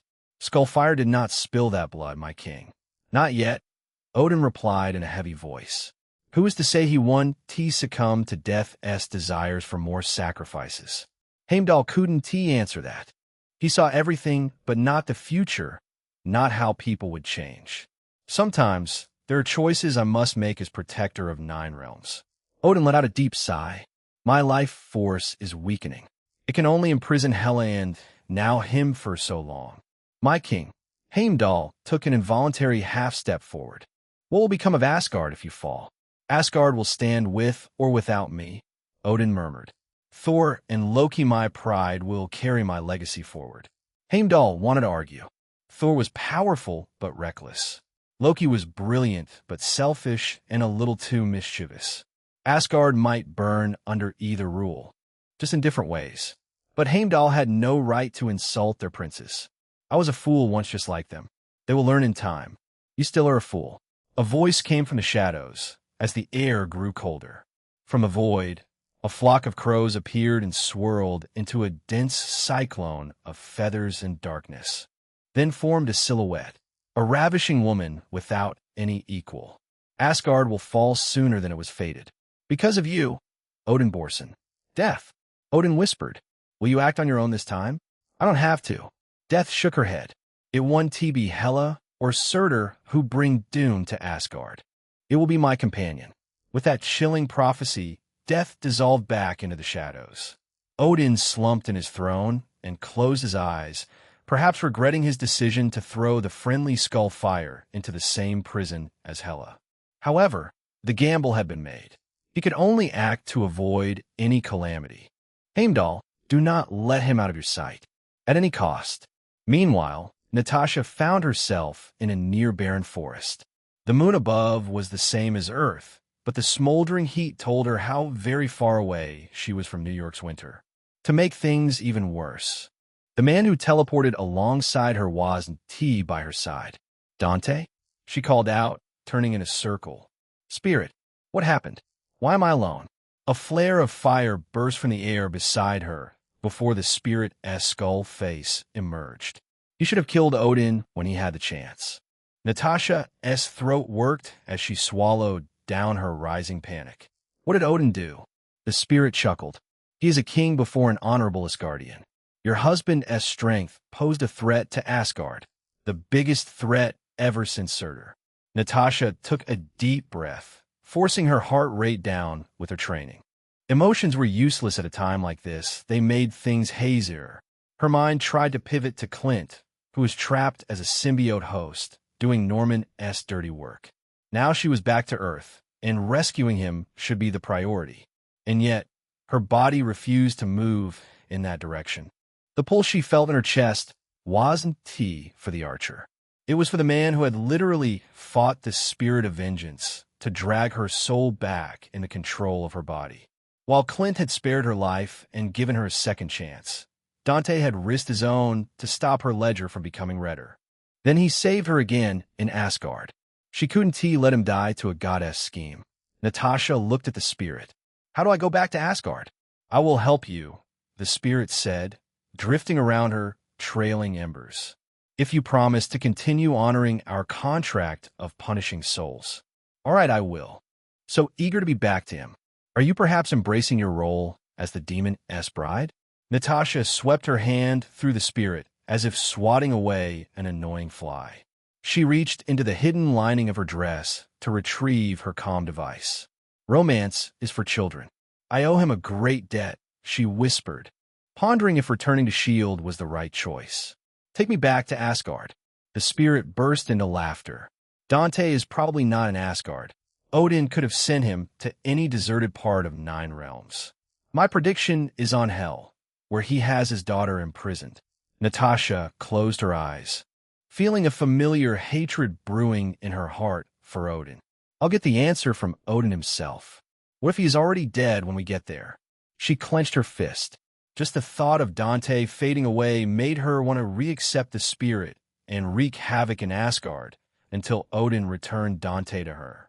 I'll judge Odin. Was she capable of it on her own? Perhaps not. She knew damn well she would try punching the old man for throwing them in a trap. Careful, little spider. You might start a war between Midgard and Asgard. The spirit whispered like she was the devil on her shoulder. You should go back to your spy roots. Infiltrate their royal palace, cause chaos, and create an opportunity. Natasha would have done that if not for the spirit's overwhelming power. When empowered, she didn't fear anyone. They'll decide when I get there. She scrolled down her contacts, and her thumb hovered over Coulson. She swiped back and searched for news related to Manhattan and symbiotes. Thankfully, it seemed all peaceful. You still Haven T told me how I get back to Asgard. It'll take a month for you to learn demonic magic. But the burning skull showed a devious smirk. Will trouble someone who knows mystic arts better than your husband? Natasha raised an eyebrow. Who? A woman with a head as shiny as the moon. Back in Hell, Dante had assumed showing his power would stop Odin from creating trouble for him. Logically, a king wouldn't antagonize a force he couldn't handle. But he had achieved the opposite result. I guess Hela is coming out way before Ragnarok. While casually making up plans to kill Odin, he took a seat on a boulder. Death showed up beside him and laid her head down on his lap. Companion, what got you raging like a frost beast? Her childish smile made his anger disappear in an instant. Asgard references. Really? That is what you're going with. She reached out and caressed his face. I read somewhere when in Rome, do as the Romans do. By Asgardian laws, you're my wife. Shouldn't you be doing, wife things? She pinched his nose with a smirk. Always in a naughty mood. Why aren't you angrier? He shrugged, resting his hand on her hair. Why waste my energy? Because Odin forced you here. Now Hela will try to fight you. He traced a finger on her face, leaving a golden trail. It turned out biokinesis didn't work on Death.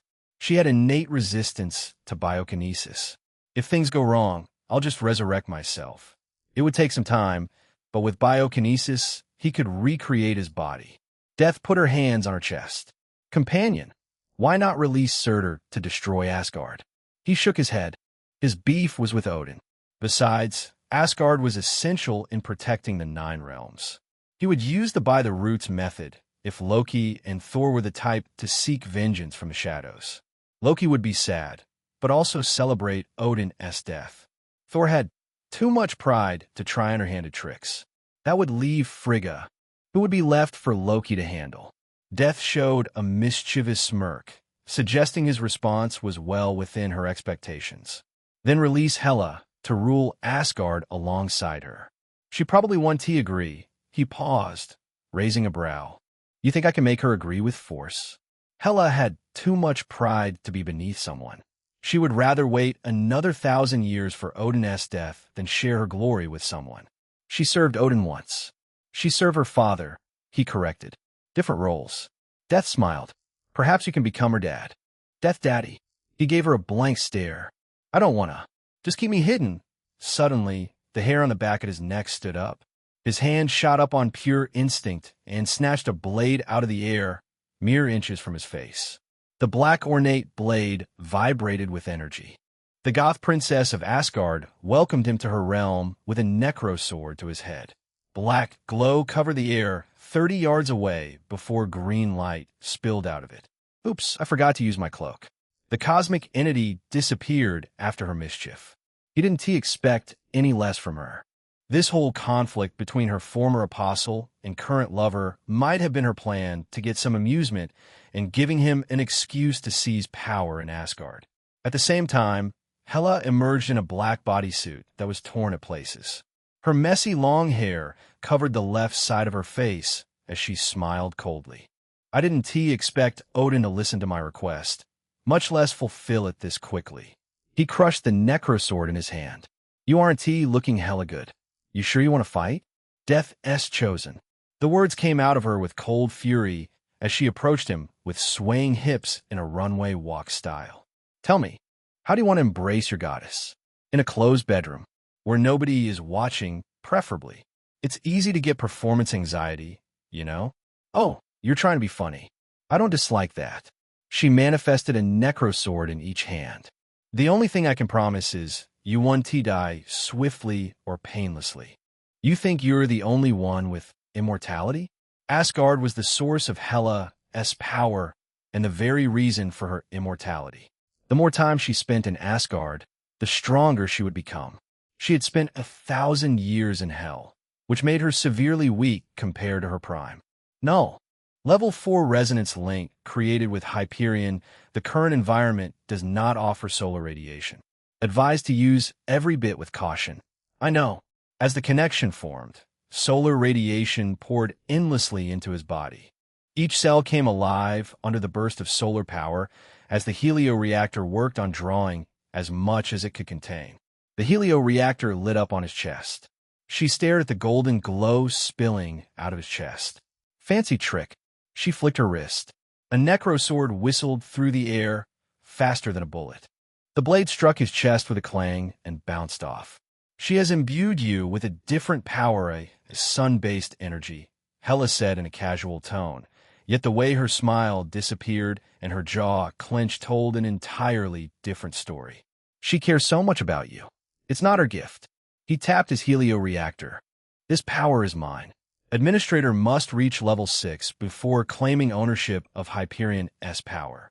It damages your credibility. He ignored Null's jab at his constant deceit. The man, who despised telling a lie, had told many in the New World. Sometimes, there was no other option. Hela stopped right, giving him an intrigued look. I'm surprised to hear that narcissist woman would love anyone.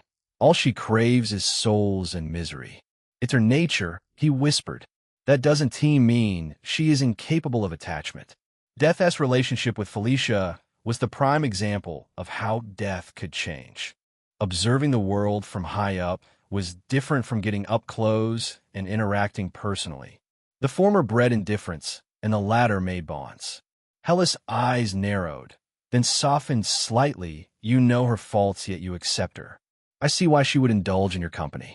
Thanks for the compliment, he replied, confused by the shift in topic. I also understand why death took interest in you. Hela reminded him so much of death that people might mistake the two for sisters. Both of them had very goth vibes. Hela gave a small nod before the corner of her mouth lifted. You seem like a smart boy. Do you want to settle this without violence? There's a peaceful way. He could defeat Hela, but killing her would be impossible as long as Asgard stayed. So fighting her would be the same as fighting Logan with his healing factor on steroids. An immortal Wolverine. A non-violent approach would save so much time. Hela placed the Necrosword blade against his neck. The softness in her gesture was more threatening than force. "Kneel." He blinked. "Excuse me?" I said. The smile faded from her face at once. Her voice became colder and more forceful, as though she would not take no for an answer. "Kneel." Chapter 107. A humble man, Hela caressed his neck with her Necrosword. "Kneel down and acknowledge me as your queen." What would be the best revenge against death in her imprisonment? Steal her current favorite toy and make him serve a different mistress. It would make her last few years in hell less tedious and wound death at the same time. And if death truly cared for this man, if the cosmic entity was even capable of such weakness, then watching him bend the knee to someone else would be exquisite torment. I don't believe death feels nothing for him. The traitor-s scent was all over the man before her. The strangely alluring scent that had drawn her to death in the first place. The scent of death and power. Another evidence was the mask on his face. It came from death to help conceal his features. Death cherished him on some level, however small. Only didn't he know he was just another fool who would be stabbed in the back at the most convenient time for Death's amusement. She traced the blade along his hard jawline and stroked his cheek. "Serve me while I'm imprisoned. When I leave, which I will soon, I will allow you the honor of being my executioner." Someone capable of shattering her Necroswords possessed the strength worthy of that title. Once she had played the executioner for Odin, and now she wanted Death's current apostle to fill that void for her. It seemed like a destiny call for Death's apostles to be Asgard's executioners. He grabbed the Necrosword by the tip and crushed it, opening his fist to slowly let the black dust drift slowly through his fingers like sand. "I don't know what gave you the idea. I'll kneel for you." Hela smirket. A powerful will is what I would expect from her apostle. It will make bending you all the more rewarding. If he refused to bend, she would simply break him instead. "Here, that's my counteroffer," he said with an infuriatingly calm voice. "I'll get you out of here by killing that old bastard. Then you'll rule Asgard for me. A 60-40 partnership. You will kill Odin?" When he nodded without hesitation, Hela burst into laughter. She laughed until tears came out of her eyes. This was the greatest joke someone had told her. Without relying on Death's powers, she barely rivaled Odin when he was in his prime. No matter how much he had weakened with age, Odin should still not be something a youngling could casually kill. He allowed a sigh. This should change your mind. Hela skrin vanlighet. She was the goddess of death. She had slaughtered armies and massacred Valkyries until only one of them survived. Her instincts were honed to a near supernatural level. And right now, every bit of her combat instinct screamed at her to move. She prepared herself for an attack from any angle. The howling wind signaled that the attack would come from the front. She saw a clenched fist coming right toward her face and tilted her head. Or so she tried. The fist hit her right on her cheek. Crack! Multiple bones in her face cracked on impact, and she flew like a launched spear. She ripped a hole through the mountain before she hit the ground. Even then, she ungracefully and undignifiedly rolled. She dug her fingers into the ground and stopped herself at last. The twisted and shattered bones reform in an instant as her flesh reformed. It didn't make her feel any better. How? She hadn't seen him twitch, much less move. The 1,000-year imprisonment had made her slow and dulled her senses. Still, the attack shouldn't have taken her off guard to this extent, when she had fully anticipated it. How could someone move at a speed that she, the feared goddess of death, couldn't react to? Hela got back to her feet and clenched a Necrosword in her hand. It won't happen again. Are you sure? Her eyes widened. Most would panicked at suddenly hearing the enemy's voice from behind. Hela had too much experience to be caught off guard again. She pivoted, swinging her right arm. A Necrosword formed in the middle of the motion, held in a reversed grip. Yet, this surprise attack failed to draw a single drop of blood. He stopped the blade between his fingers. The strength of Odin's firstborn couldn't overpower the strength in two of his fingers. Hela snarled and drove her left-hand Necrosword into his chest. He yanked her right wrist and held her arm above her head to spin her around. And suddenly she was pressed back first against him. He slid his arm around her neck, gently holding it against her skin. How does your hair still smell like flowers? Is that an Asgardian thing? Or do you have a secret garden hidden somewhere in this wasteland? Hela es few to speak it. She gripped his wrist and engaged muscles that could crush mountains. With every bit of her power, she tried to throw him off. Yet, she couldn't make him budge an inch. He felt immovable, which meant the power disparity between was and small. It was like that of an adult and a child. Just say if you don't like this. I don't like forcing women. He released her with a gentle push, like she was something fragile. That kindness was another insult. She hurled a necrosword at his chest as she turned around. Then two more for good measure. His hand blurred. In the next moment, she saw him standing there with all three necroswords in his left hand. His burning eyes glowed brighter behind the hollow sockets. Just quit fighting. You've got more potential as a dancer. Hela's body trembled with how much fury was contained within. He seemed to ignore her red face and continued in a bard-esque voice. I can introduce you to a club in Midgard. I'm sure my friend will pay a premium for a goth goddess. Hela crushed her necroswords to dust and glared at him, her chest heaving up and down. I take it back. Oh, I'm going to kill you. She had enough of his arrogance. Not even death had disrespected her like this. He laughed. You're welcome to try.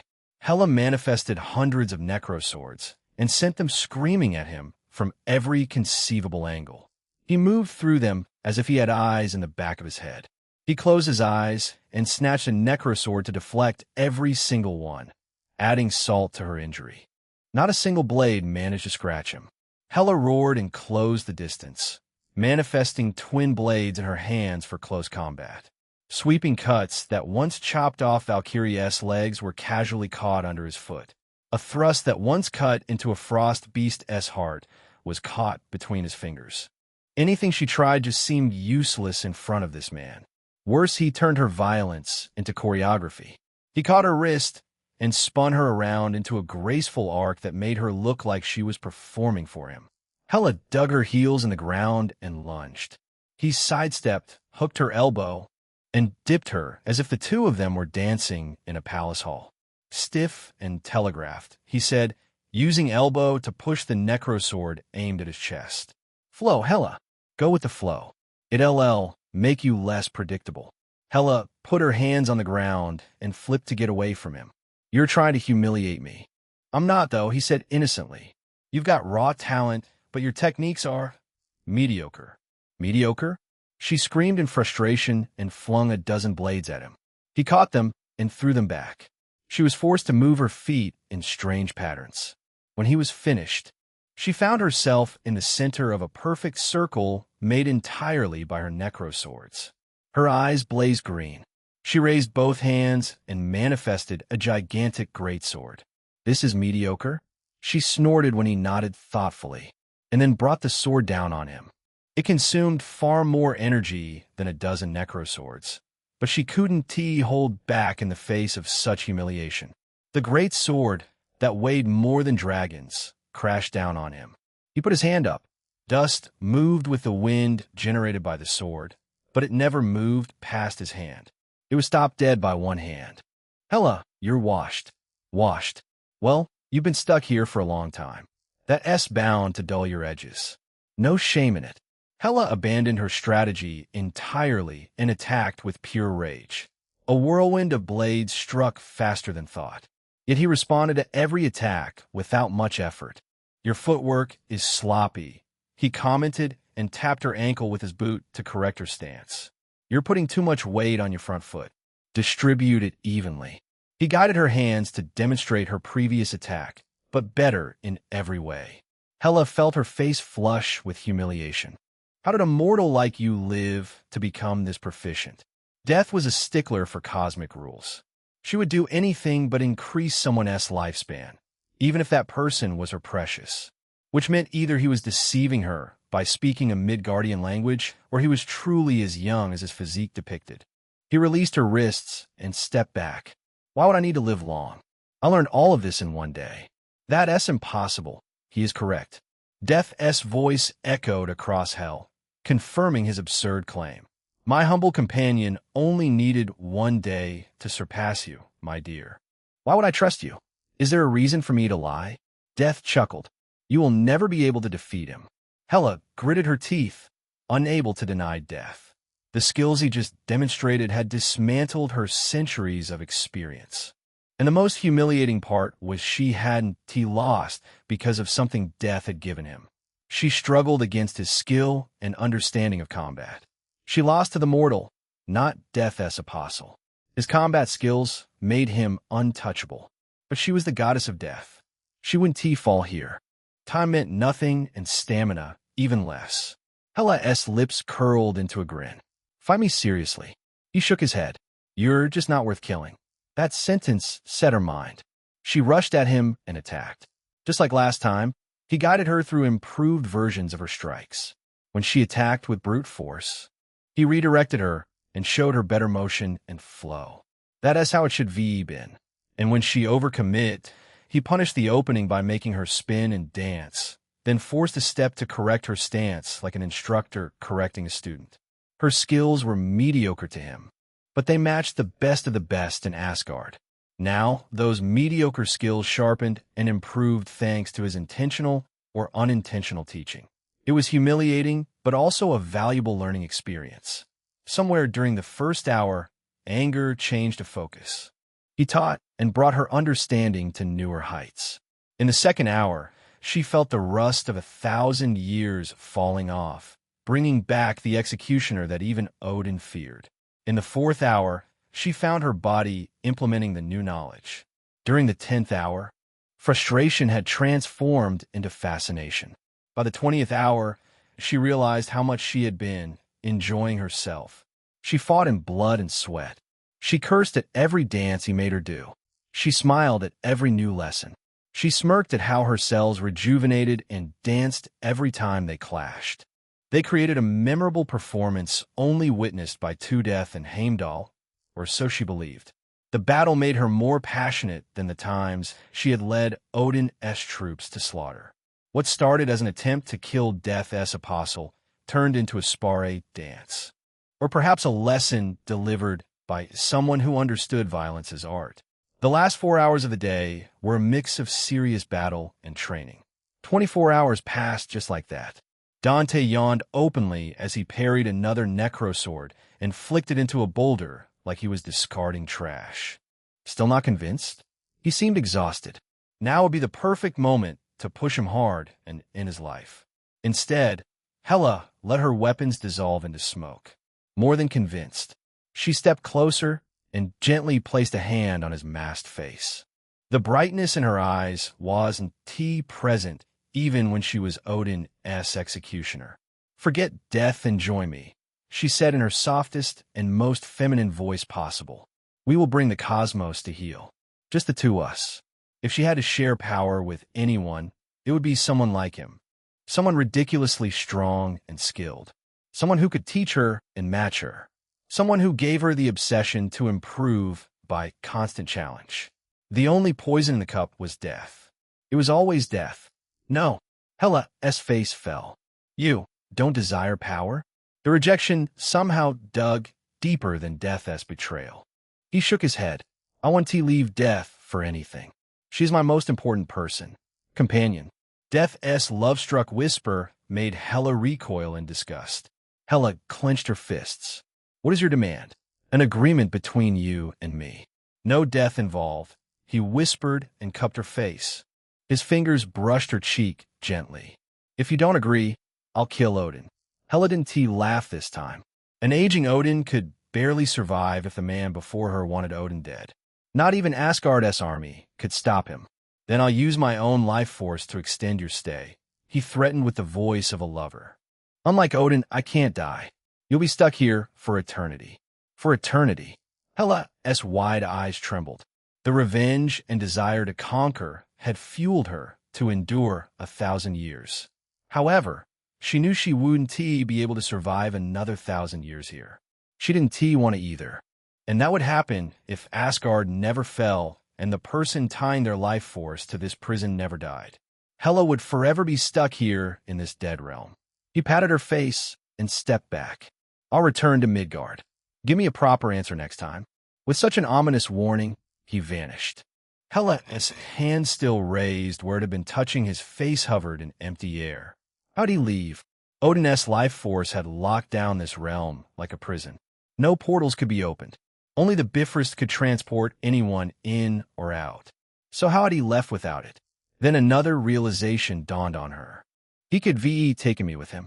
She had been one single request, one agreement away from freedom. Hela looked at her empty hand, and then at the sky. A scream of pure frustration echoed in hell, only heard by Heimdall. Chapter 108.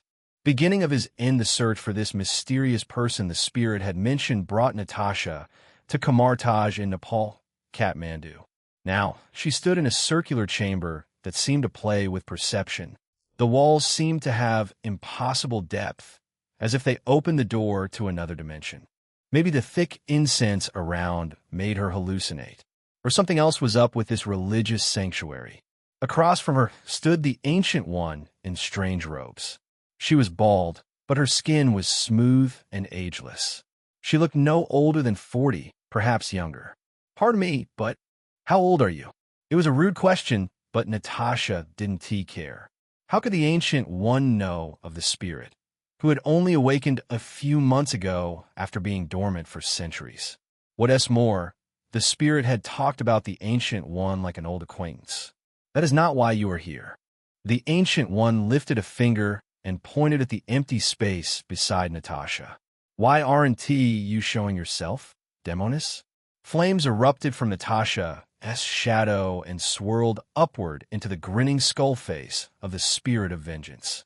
The spirit hovered there, her skeletal jaws laughing without a sound. It's been a while, Ancient One. Feeding off of him seems to be doing wonders for you. The Ancient One's composure cracked, but only for a moment. She turned around and sat on a cushion placed on a small, low table. She gestured to a cushion across from her. Seat. Natasha sat down and looked between her spirit and the Ancient One. Whatever the spirit said targeted Ancient One's secret.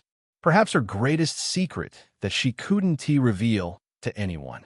What a way to start the conversation. The spirit flew over to the third side of the table. This place still gives me creeps. You sorcerers need to relax with anti-demon propaganda. Not every demon is evil, you know?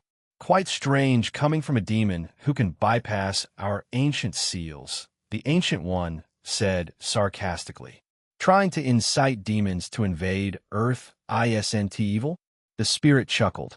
Next you'll say judging sinners is also evil. You damn sorcerers are unbearable. The Ancient One seemed like she wanted to banish the spirit somewhere. She folded her hands in her lap. What brings your host to my sanctuary? She needs to go to Asgard, the spirit said before Natasha could answer. Can you arrange it? The Ancient One smiled softly. Give me one reason to help your host. Natasha finally saw a chance to speak. I have to save someone. Her groom, the spirit added. Do it. Isn't. Natasha interjected, shaking her head. He's a friend. You might know him as Skullfire. He has been helping out against the symbiotes. The Ancient One's expression softened as she nodded thoughtfully. Indeed, he is a soul worth saving. But that still does not answer my question. Why should I help you? Do it on the account of my good deeds for this realm, the spirit said. I'm like this because I helped you fools. What did she do? Natasha directed the question to the Ancient One, since the Demonis had been really guarded about her past. She saved the world from the Hell Lord's invasion. Natasha's brows jumped in surprise. Did you fall in love with a human or something? Nope. I just hated those jerks. The spirit said with a chuckle. Ancient One, help out my host, or she will be doomed to stay a bride for eternity. The end of your contract. The Ancient One looked at Natasha. Will either bring a calamity or unleash a monster. The spirit turned left and right under their focused gazes. I want to stick around once I recover. I have a debt to settle in hell. The Ancient One continued staring at the spirit. What if you change your mind? I want to. Write it down in your contract with your host. the Ancient One suggested in a soft voice, yet it made the Spirit's flames flicker in hesitation. I know that your contract can be modified under mutual agreement. Can't you trust my reputation as the most kind Hell Lord in Hellas history? No. Natasha narrowed her eyes. Do it. Natasha had an inkling the Spirit cursed them both in Hellas language. The Spirit drifted closer. Natasha saw a piece of paper sticking out her chest. The skull face bit into the paper with her skeletal jaws and put it on the table. New strings of glowing words appeared on the paper. Done. The Ancient One nodded, pleased with the results. Anything else you would like to offer? Creating teleports to other realms is taxing. In fact, I have something.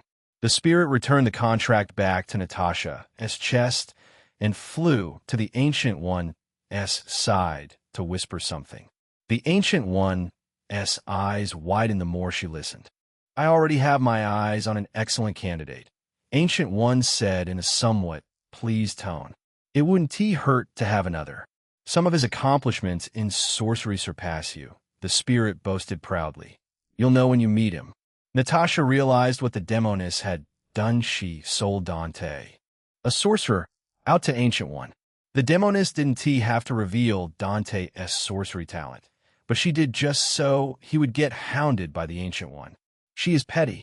The Ancient One drew a circle in the air with 2 fingers. Golden sparks spilled, forming a spinning ring. Through the ring, Natasha could see the golden towers of Asgard. Natasha steeled herself. This wasn't a mission where she could fail and come back alive. Failure would probably mean death or rotting inside Asgard's prison. But she couldn't back out. He had fought the Spirit to bring her back. She would do the same. For the Ledger. And maybe a little bit for the man who kept flirting with her all the time. Wait, the Spirit's skull bounced on the table for attention. Don't send her in like that, wait. The Ancient One snapped her fingers. The portal rushed forward and swallowed Natasha. Natasha found herself staring at Asgard from the skies. The wind screamed in her ears. It wasn't 100 or 200 meters, but close to miles. That ball bitch. The Spirit roared in her ears. Transform now. The flames erupted, and the Demoness power transformed her.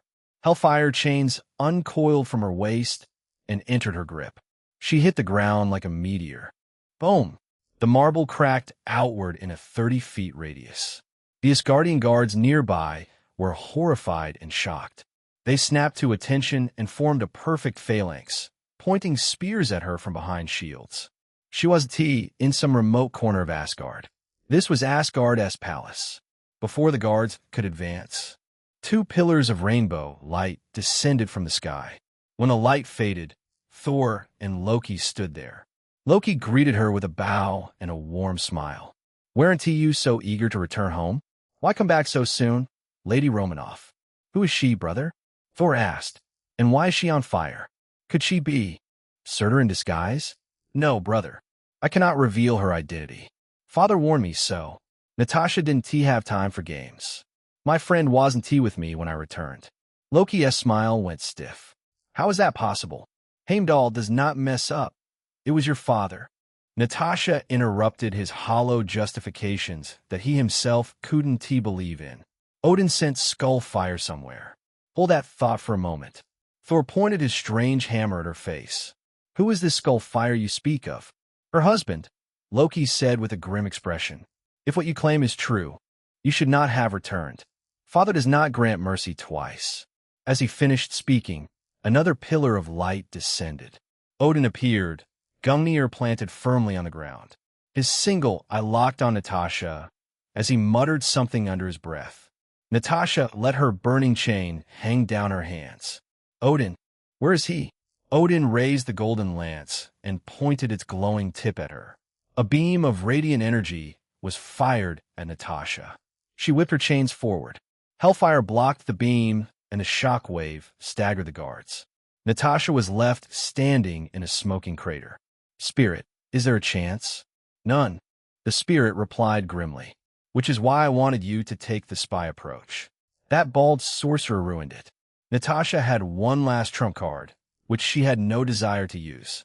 It would result in half the Asgard going up in hellfire. Odin tapped Gungnir on the ground. Take her down. Thor hesitated for a fraction of a second, showing a conflicted expression, but his duty to his father suppressed his doubts. He rushed forward with Mjolnir, lightning crackling around him. Loki, meanwhile, offered Natasha an apologetic smile. Then he turned and walked away. Going against Odin's order in public would have severe consequences. So he decided to do the wisest thing possible: stay neutral. Natasha clenched her chain. She looked at Thor and Odin. "I'm not leaving without him." Dante sat on the roof of his previous apartment, slowly purging away the mystical energy in his body. Full exposure to sunlight slowly replenished his emptied-out helioreactor. Null. Attribute screen. Core attributes: non-resonant state, intelligence. 35. 1 point to reach genius level, class. Gifted vitality. 51. 30 points to reach cosmic level, class. Superhuman effects.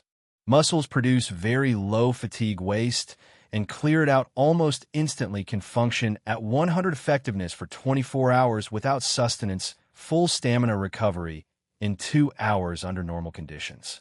Recovery further enhanced under solar exposure. Aging slowed down to 1/100th due to cells vitalized by solar radiation. Passively replenishes cellular energy, extending endurance thresholds under solar exposure strength. 30. 6 points to reach class 2 superhuman, class. Class 1 superhuman effects. Normal lifting capacity of 3,100 pounds under optimal condition speed. 27 points to reach mid-superhuman level, class. Low superhuman effects. Sustained 60 miles per hour. Burst acceleration of 75 miles per hour in short dashes. Durability. 38 class. Bulletproof. 12 points to reach superhuman level, effects. Resist small firearms. New. Willpower. 37 class. Unbreakable resolve. 23 points to reach superhuman will. Energy capacity. 1 exojoule class. Superhuman effects. Full release is capable of citywide destruction. All physical attributes can be further amplified through solar radiation. The maximum enhancement currently recorded is 55 times. Core abilities: solar radiation absorption, solar radiation manipulation, helio, reactor, mystic awareness, photographic reflexes, biokinesis. His stats had improved vastly, especially vitality. Now that his cells were more adaptive towards solar radiation, he could exert an insane level of strength in his base form. 1/1000th aging rate meant his lifespan had already surpassed Asgardian's. He was immortal in all but name at this point. The only downside was the time required to refill his helioreactor. Activating Hyperion's resonance massively accelerated the rate of absorption, but it also put a toll on his mind. Endless vitality didn't he mean freedom from mental exhaustion? About 15 hours if I just sit here. As much as he wanted to go and destroy Odin, he needed to sit under sunlight to regain his peak condition. "Death, you're working on that, right?" A soft, feminine laugh echoed in his head. "You're adorable when you're grumpy. Answer me." "I'm on it, dear companion. I'll inform you the moment Odin tries to touch anyone in your circle." Heimdall would be alerted Odin the moment he left Hel. Odin had no solutions to bring him back to Hel, since nobody could contend with him in Asgard. Currently, Heimdall couldn't see him under Death's cloak. The only way for Odin to force Dante's hand was through discovering his real identity and going after those close to him, which is where Death's cosmic awareness came into play. For Death, just observing the world didn't count as using her powers. She could do it for eternity, and it wouldn't disrupt the cosmic balance. So Death was put on observer duty as a punishment for pitting him against Hela. She had to pay the price for receiving free entertainment out of her former apostle's humiliation. "Did I injure my astral body again?" "Not this time," Death replied, sounding almost proud. It grew stronger after the strain. "It was barely enough to endure the teleportation this time." "That's nice." She chuckled. "We should repeat it every day to evolve your soul. I'd rather get that sling ring and keep this for emergencies. Anyway, where's Natasha?" Death, no avoiding. "Companion, you want like the answer." He narrowed his eyes. "Who hurt her?" "Nobody," Death replied in a flustered voice. She is safe, but someone imprisoned her. Despite Natasha refusing the spirit's help, her contract with the spirit was very much intact. The spirit would lend a hand if Natasha found herself in deep trouble. If she couldn't break out of this imprisonment, then someone must be interfered using magic or other mystical means.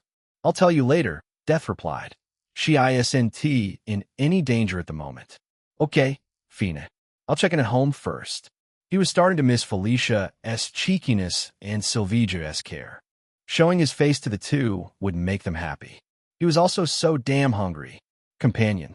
Death appeared, standing on the ledge beside him. One of your girlfriends is in some trouble.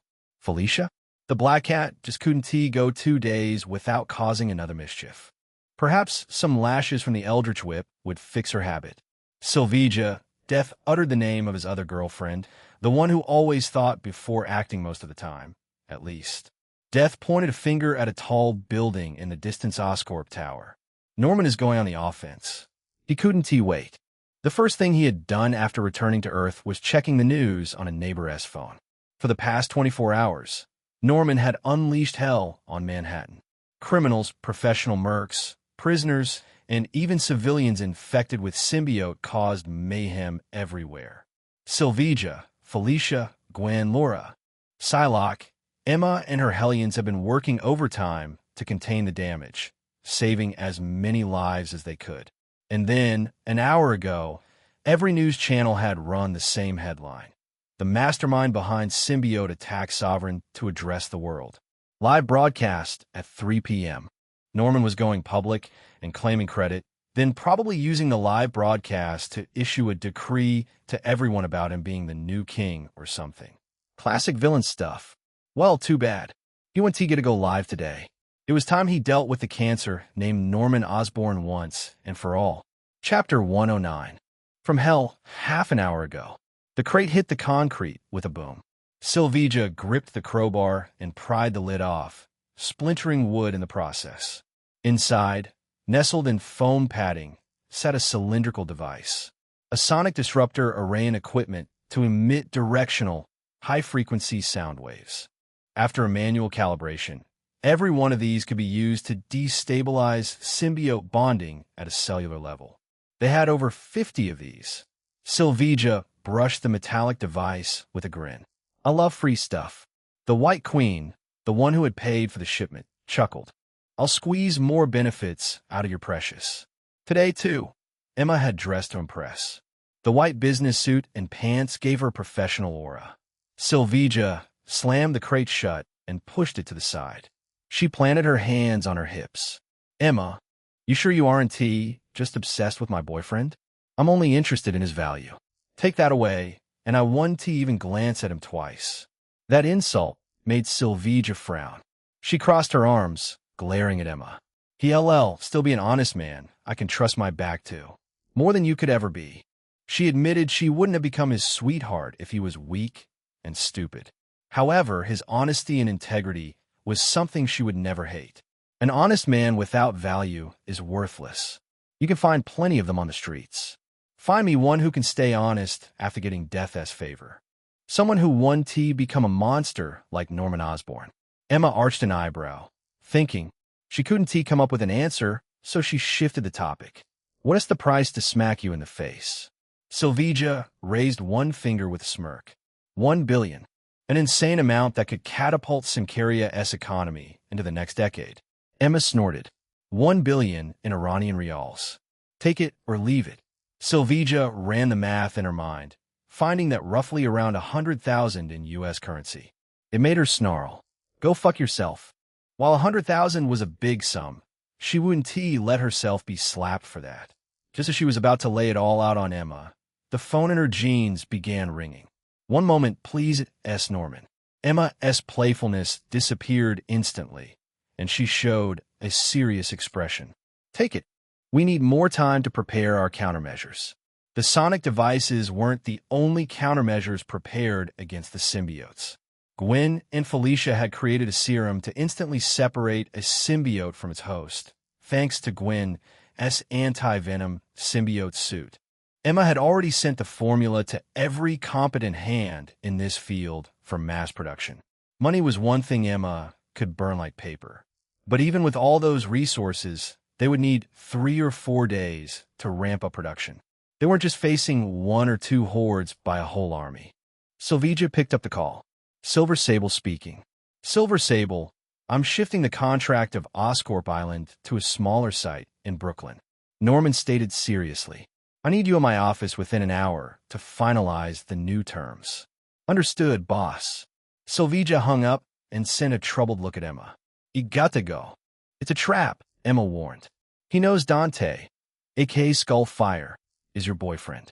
This is a trick to keep you hostage in case Dante shows up to ruin his public appearance. That's my 2 cents on his new contract. Silvija quite agreed with Emma's take. I still have to go. My rep will tank if Norman broke the contract and spread rumors about it. Many orgs decide who to choose based on reputation. Many don't hire untrustworthy mercs. Emma's phone suddenly rang. She glanced at the caller ID and frowned. Trouble? Not at all. She silenced the call. Get out if things go wrong. Black tendrils crept up Silvija's neck from beneath her jacket collar. I'm not throwing my life away. This was easily the happiest period of her life. She was planning on dying before leaving a worthy heir for Symkaria. A worthy monarch to replace her. Emma nodded and lifted the phone to her ear. What is the matter now, Jean Grey? This was how Silvija found herself facing Norman, sitting in his luxurious office, still wearing that corporate perfect smile. I'll invest $1.5 billion in your enterprise. Leave Skullfire and join Oscorp. Silvija flinched at the offer. Just $100 million would massively help with the national budget. $1 billion could stabilize the entire country and reshape its economy. And $1.5 billion could literally change Symkaria. To gain this investment, all she had to do was turn her back on one person. Just one person. An entire country against a single person. Anyone in her position would make the decision in one breath. Choose wisely, Norman reminded her. Symkaria 1T get this chance to prosper again. Silvija took a deep breath and answered, no. She could almost hear Emma calling her stupid woman in that dramatic yet elegant voice. But she could also imagine Dante and Felicia's faces as they smiled at her. Associating with an evil person 1T end well for me or Symkaria. The decision was T just based on her emotions. She knew Dante would bring her more value than $1.5 billion in the long term. Just the exposure alone from being Silver Symbiote had boosted her tremendously, and she had taken the chance to promote her country yesterday after defeating the symbiote criminals trying to rob them all. Norman stood up from his chair. You will regret this decision. I'll make sure of it. No. Silvija pointed a finger at him. You will regret this. My boyfriend will make sure of it. Norman's hand froze before he clenched his fist and slammed it on the table. Cool me. Skullfire and Natasha were the only 2 capable of making Norman shiver in his boots. Because no matter how big the army he had, he could never touch those 2. The elevator opened and 7 muscle in suits entered the office. Their suits ripped as they approached, becoming symbiotes. Powerful symbiote hosts. Silvija grinned and punched her palm. I'm going to beat all that arrogance out of you. Maybe she should VE waited for Norman's reveal as the sovereign. That way, both her and her enterprise would be on a lot more famous. You can try. A shadow grew behind Norman. He too felt its presence and went completely stiff. He didn't get a chance to do anything as a hand ripped out of his chest, holding the still beating heart. He stared with wide eyes while thick blood sputtered out of his mouth. The hand crushed the heart. A crimson-colored symbiote immediately tried to cover Norman, but another hand ripped it away. Hurry! Silvija's heart leaped at the familiar voice. The voice she had been yearning to hear. Dante appeared behind Norman, holding the crimson symbiote, which was wrapped in a dark aura. The presence he oozed was a clear sign of Death's power being used. He wasn't alone, as Emma, and an unfamiliar redhead, stood on his side. Skullfire. Norman squeezed out a word as more blood colored his mouth. I can't die. Then his body went limp. The 6 symbiote hosts immediately rushed to stop him. Silvija grabbed one and stabbed a syringe in the back of its neck. It writhed on the ground before the symbiote screeched and left its host. A black aura erupted from Dante and formed 5 arms, each grabbed the 5 symbiote hosts and completely crushed the life out of them. 5 symbiotes merged into one and slithered away. Sylvija took out another syringe and stabbed it into the symbiote mass. The black slimy mass shrunk until it was only a few centimeters long, completely immobilized. This was another serum created to gather as many symbiotes as possible. Gwen had thought it on her own and finished it without anyone's help. Sylvija sucked the liquid back into the injector and locked it shut before hurrying to Dante's side. Rather than disturbing the process, she watched it quietly. Dante held the symbiote in his arms, covering it in more and more of death aura, while Emma Frost and Jean Grey stared it down, both of them frowning in concentration. He brought 2 telepaths to stop Norman from ordering his symbiote army. The last-ditch effort everyone feared needed 2 telepaths. She assumed the redhead to be one, and Dante in his death form to contain. Even then, all 3 of them looked tense. Nobody knew how many symbiotes were under Norman's command. It could be 1,000, 2,000, or 10,000. There would be a bloodbath if such a large army was commanded to kill. She dragged the chair with the dead Norman to the side. He had died sitting behind his corporate desk in his corporate office. Not a terrible death, as far a villainess end could be. I lucked out. She and everyone in her mercenary squad would become a part of the symbiote army if she hadn't randomly decided to choose a vice captain. Without him, Norman might have succeeded even with Natasha being as strong as she was. Ultimately, she was one person and Norman had too many cards up his sleeve. Dante ruined you. Still, she had to applaud Norman. To make Dante, the lover of death herself, stress out on many nights was an amazing accomplishment. Dante gritted his teeth. Why the hell is it not afraid of dying? It wants to execute Norman's command, Emma muttered. The hive mind is ridiculously strong. Interference from everywhere. The redhead gritted her teeth. Emma, sync your wavelength with me. We need to break through together. No. Emma refused in an instant. I'm not opening my mind. Emma Frost refused to share her vulnerabilities with anyone. The redhead looked toward Dante, asking how to proceed with her eyes. Emma, please, Dante said. Just this once. I promise it'll be fine. Emma glared at him. Her clenched hand trembled in anger. The request might been a little too much for her, who prioritized profit over everything 90% of the time. Exposing her weaknesses to someone could put an end to all her ambitions. You, Emma growled. You'll owe me another for this. Dante showed a small smile. Thank you. Sylvija stared at the surprisingly easy agreement from Emma.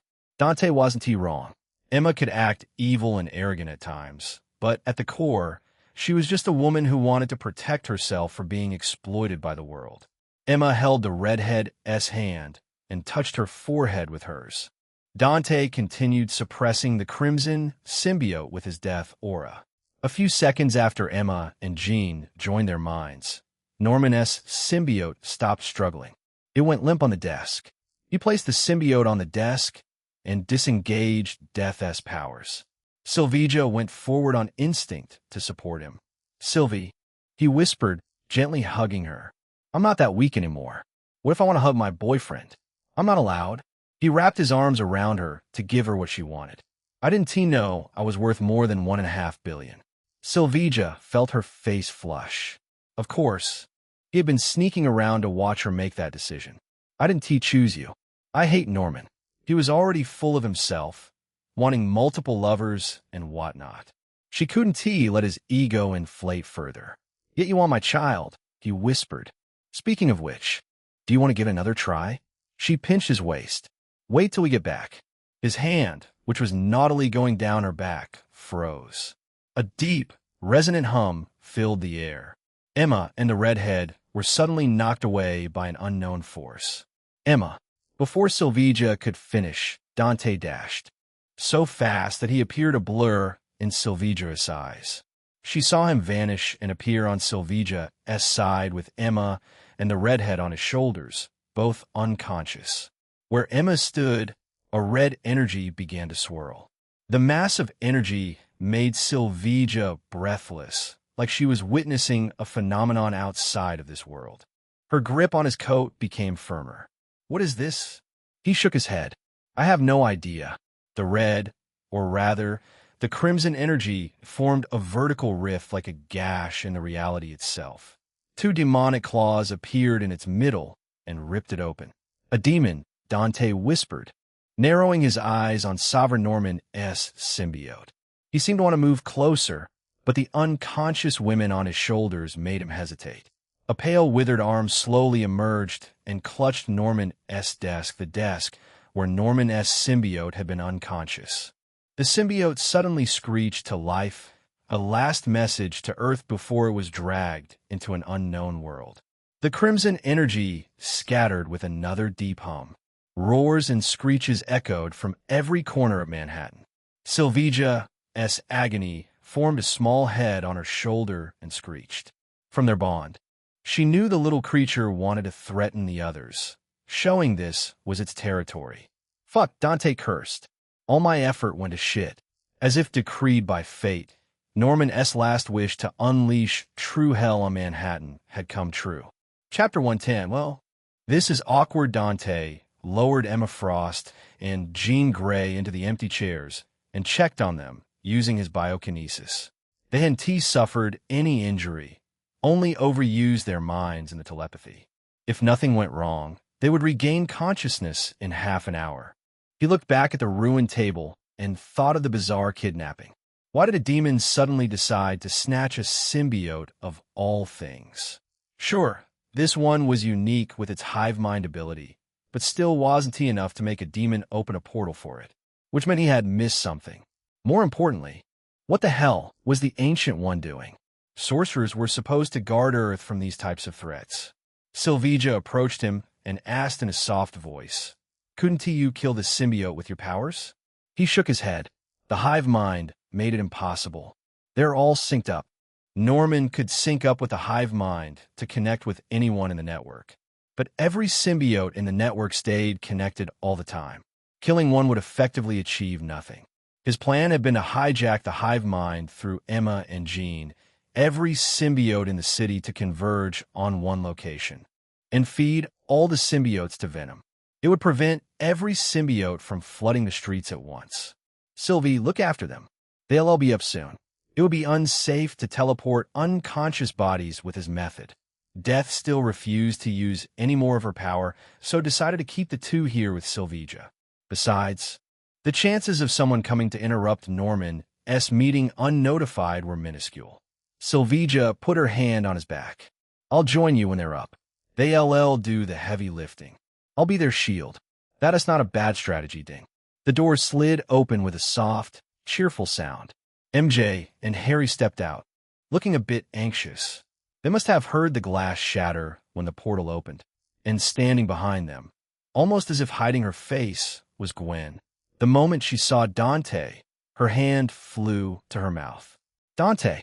She ignored the wrecked office and the corpse of the man who had tormented her. She rushed straight to him, scanning him like she was checking for wounds. Meanwhile, MJ and Harry stood there, still processing the scene. "Thank God," she whispered. "You're all right." Dante gave Sylvia a quick nod, a silent "I'll see you later." Sylvia returned a small smile and turned back to guard the telepaths. He took Gwen's hand and pulled her into the elevator before pressing the lobby button. As the elevator doors closed, Harry's heartbreaking dad reached them. Gwen flinched and her eyes flicked up to him. "Did you? He is dead." She swallowed at his easy confirmation. There was no other choice. He shook his head. Someone like Norman could never be redeemed. At the same time, he had too much money and influence to stay more than a month in prison. Gwen lowered her gaze. "Do you remember the Maggia leader I brought to the NYPD from the island?" She hummed softly. "He was found dead in the prison yesterday. My dad was restrained from acting on any report on the island. This system, it's a joke." She wasn't angry or hurt. She was plainly disappointed, which was probably the reason she hadn't crashed out at him for killing Norman.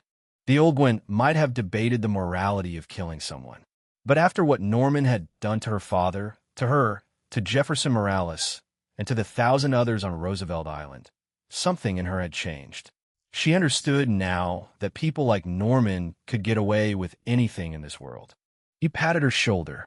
That's why it needs you more than ever. For some reason, it made her wince like she had received a shock. He drew his hand back and let her regain her composure. Perhaps she still hadn't overcome her traumatic experience on the island. Harry will blame you, she whispered. And Sylvia. Both Harry and MJ had seen Dante and Sylvia. Then again, the detectives would find plenty of evidence painting Norman as the mastermind behind the symbiote attacks. He shook his head again. He can do whatever. Harry could even become a villain through this experience and be Gwen's arch-nemesis. Dante couldn't care less about that at the moment. I believe you're worried about what's happening out there, Gwen said with a forced smile. The worst scenario came true in the end. We almost had it. Well, this isn't that big of a deal. Some people would die, but S.H.I.E.L.D. would be forced to make better decisions or stop functioning as a secret defense organization. She nodded, already planning to help out as much as she could. Do you remember the officer who died? Yep. Did you check on Miles? It was tragic that Gwen's canon event included the death of Miles' dad. It could be been any other cop, but the world had to max out her and the other Spider Totem's emotional damage by giving Jefferson a brutal death. She showed a small smile. Dad is planning on adopting him. Adoption? Doesn't T. Miles have a mother? She raised an eyebrow. You know Jeff and his son, but not how his wife died during childbirth. That made him feel even worse for Miles. There might even be a chance Miles became his villain version in this world. I'm sorry about that. I didn't know the silence that followed was thick and awkward. Gwen kept stealing glances at him, clearly searching for something to break the tension in this 100-plus floor elevator that seemed annoyingly slow for Norman S. Bread and Butter Oscorp Tower. Nice fit. Black suits you. Dante brushed imaginary dust off his shoulder. You look pretty great. He looked her over. Gwen had a green long coat over a black turtleneck and a snug violet miniskirt. The black hairband to hold her blonde hair matched the turtleneck. The small hoop earrings with gold-tone finish complemented her blonde hair. Her fashion sense was pretty great, especially for a part-time masked vigilante and university student. Thanks. She tucked a strand of hair behind her ear, looking a little embarrassed at the compliment. Sorry if I'm not level-headed right now. A little tired. He chuckled. This is the superhero life you signed up for. Anyway, why are you here? Gwen knew Norman was Sovereign, the person who had tortured her mentally on Roosevelt Island. Yet she had walked into his turf on his own. Her expression became serious. Oh, Uni got attacked by some crime lord in symbiote suits. Classes are canceled until the whole symbiote situation is solved. That doesn't explain why you came to Norman S. turf. Gosh, relax. Let me breathe for a second. Okay, so, she said, clearing her throat. I told Harry and MJ about Norman. They didn't believe me. MJ has a screw loose. She wanted to hear it from Norman. Dante's mouth twitched with disbelief. So she walked into the lioness den to ask if it's a lion. It was stupid beyond belief. But then again, MJ had done even stupider things in comics. Some traits like Felicia's mischievousness and MJ's stupidity stayed constant in the multiverse. She was so much better in the older comics. The elevator dinged and opened to a busy lobby. Anxious people trying to look normal while clearly terrified of everything happening in Manhattan these days. Gwen stepped out first, then turned back to him. I'm going to fetch my suit. She hesitated, her eyes lingering on his face like she had something else to say. But she bit her lip and turned to leave. Dante grabbed her hand. Why not use anti-venom? I despise that name. Venom rumbled from his mind. How is my offspring my bane? He held back a chuckle at that. It would hurt him too if his kid turned out to be his greatest weakness. Gwen seemed quite stiff when they stepped out of the building. She stared at it, or more specifically, their joined hands. The uncomfortable look on her face prompted him to immediately let go. I can't transform here, she whispered, glancing around. Everyone will know. He wrapped an arm around her waist, making her freeze. With a push of mystical energy, he teleported. The lobby vanished, replaced with Felicia's bedroom. Gwen let out a shaky gasp, clutching her chest. The distance was so short that they barely spent a moment flowing through mystical energy. The displacement of astral and physical bodies still hit Gwen since she had never experienced it before. He ignored Gwen and smiled at Felicia's current state in the bed. She was a mess in the most Felicia way possible. Oversized hoodie twisted up, exposing her abs. Pajama pulled slightly down from the waist to reveal her panties. It would have looked like a deliberate seduction attempt if he didn't know better. The sleep deprivation was caused by what she had been working on at her desk, still working herself to the bone.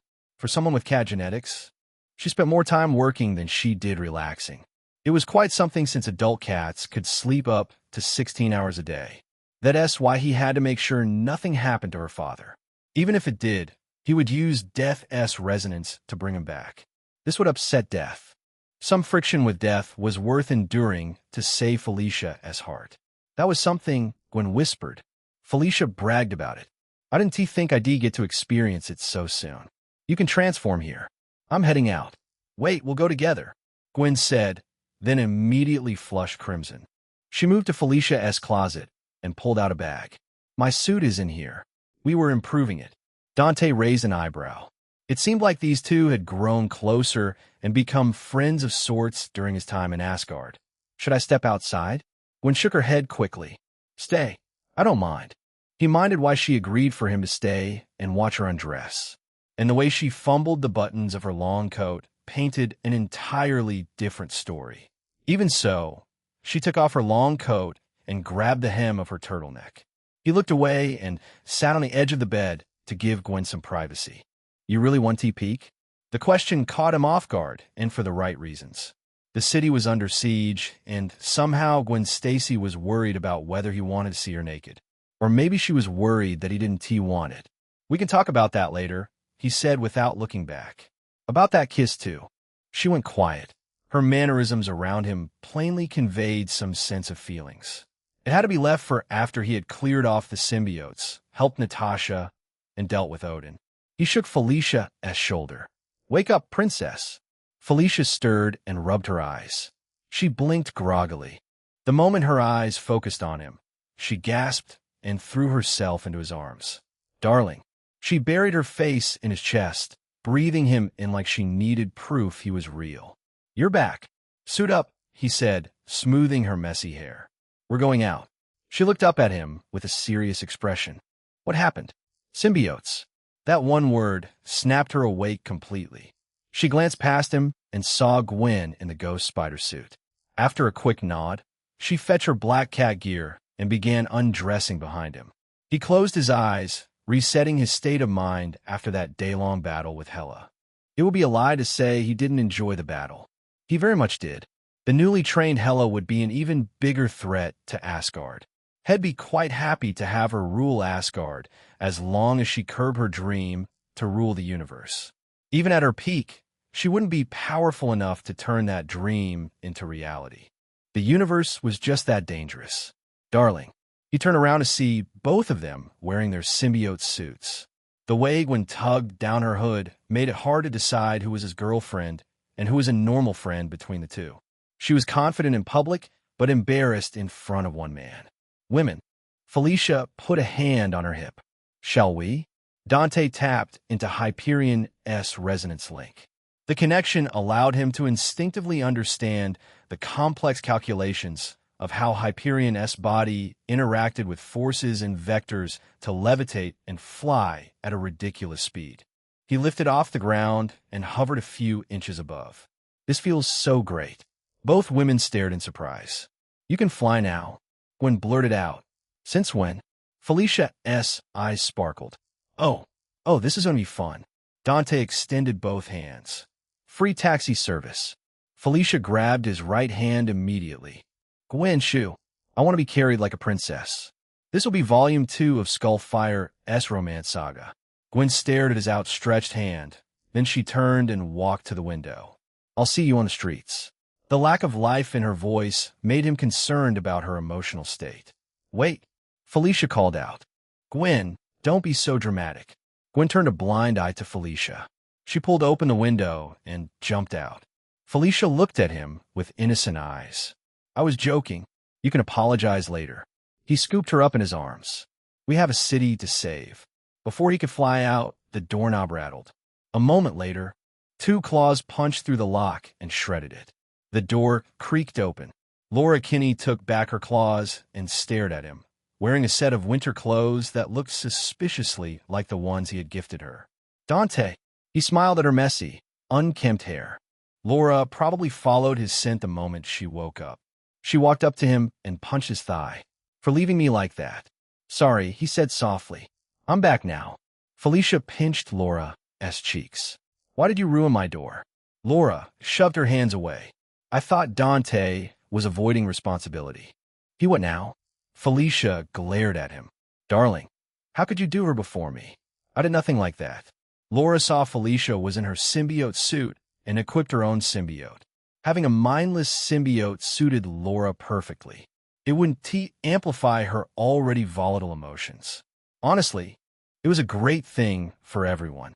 His relationships would imploded already if Felicia and Silvija got normal symbiotes. Want to get on my back? Go, Laura said, shaking her head. I'll follow. As he floated toward the window, Death's mask formed over his face, because Death was always there, always watching. That'd sound a bit unsettling.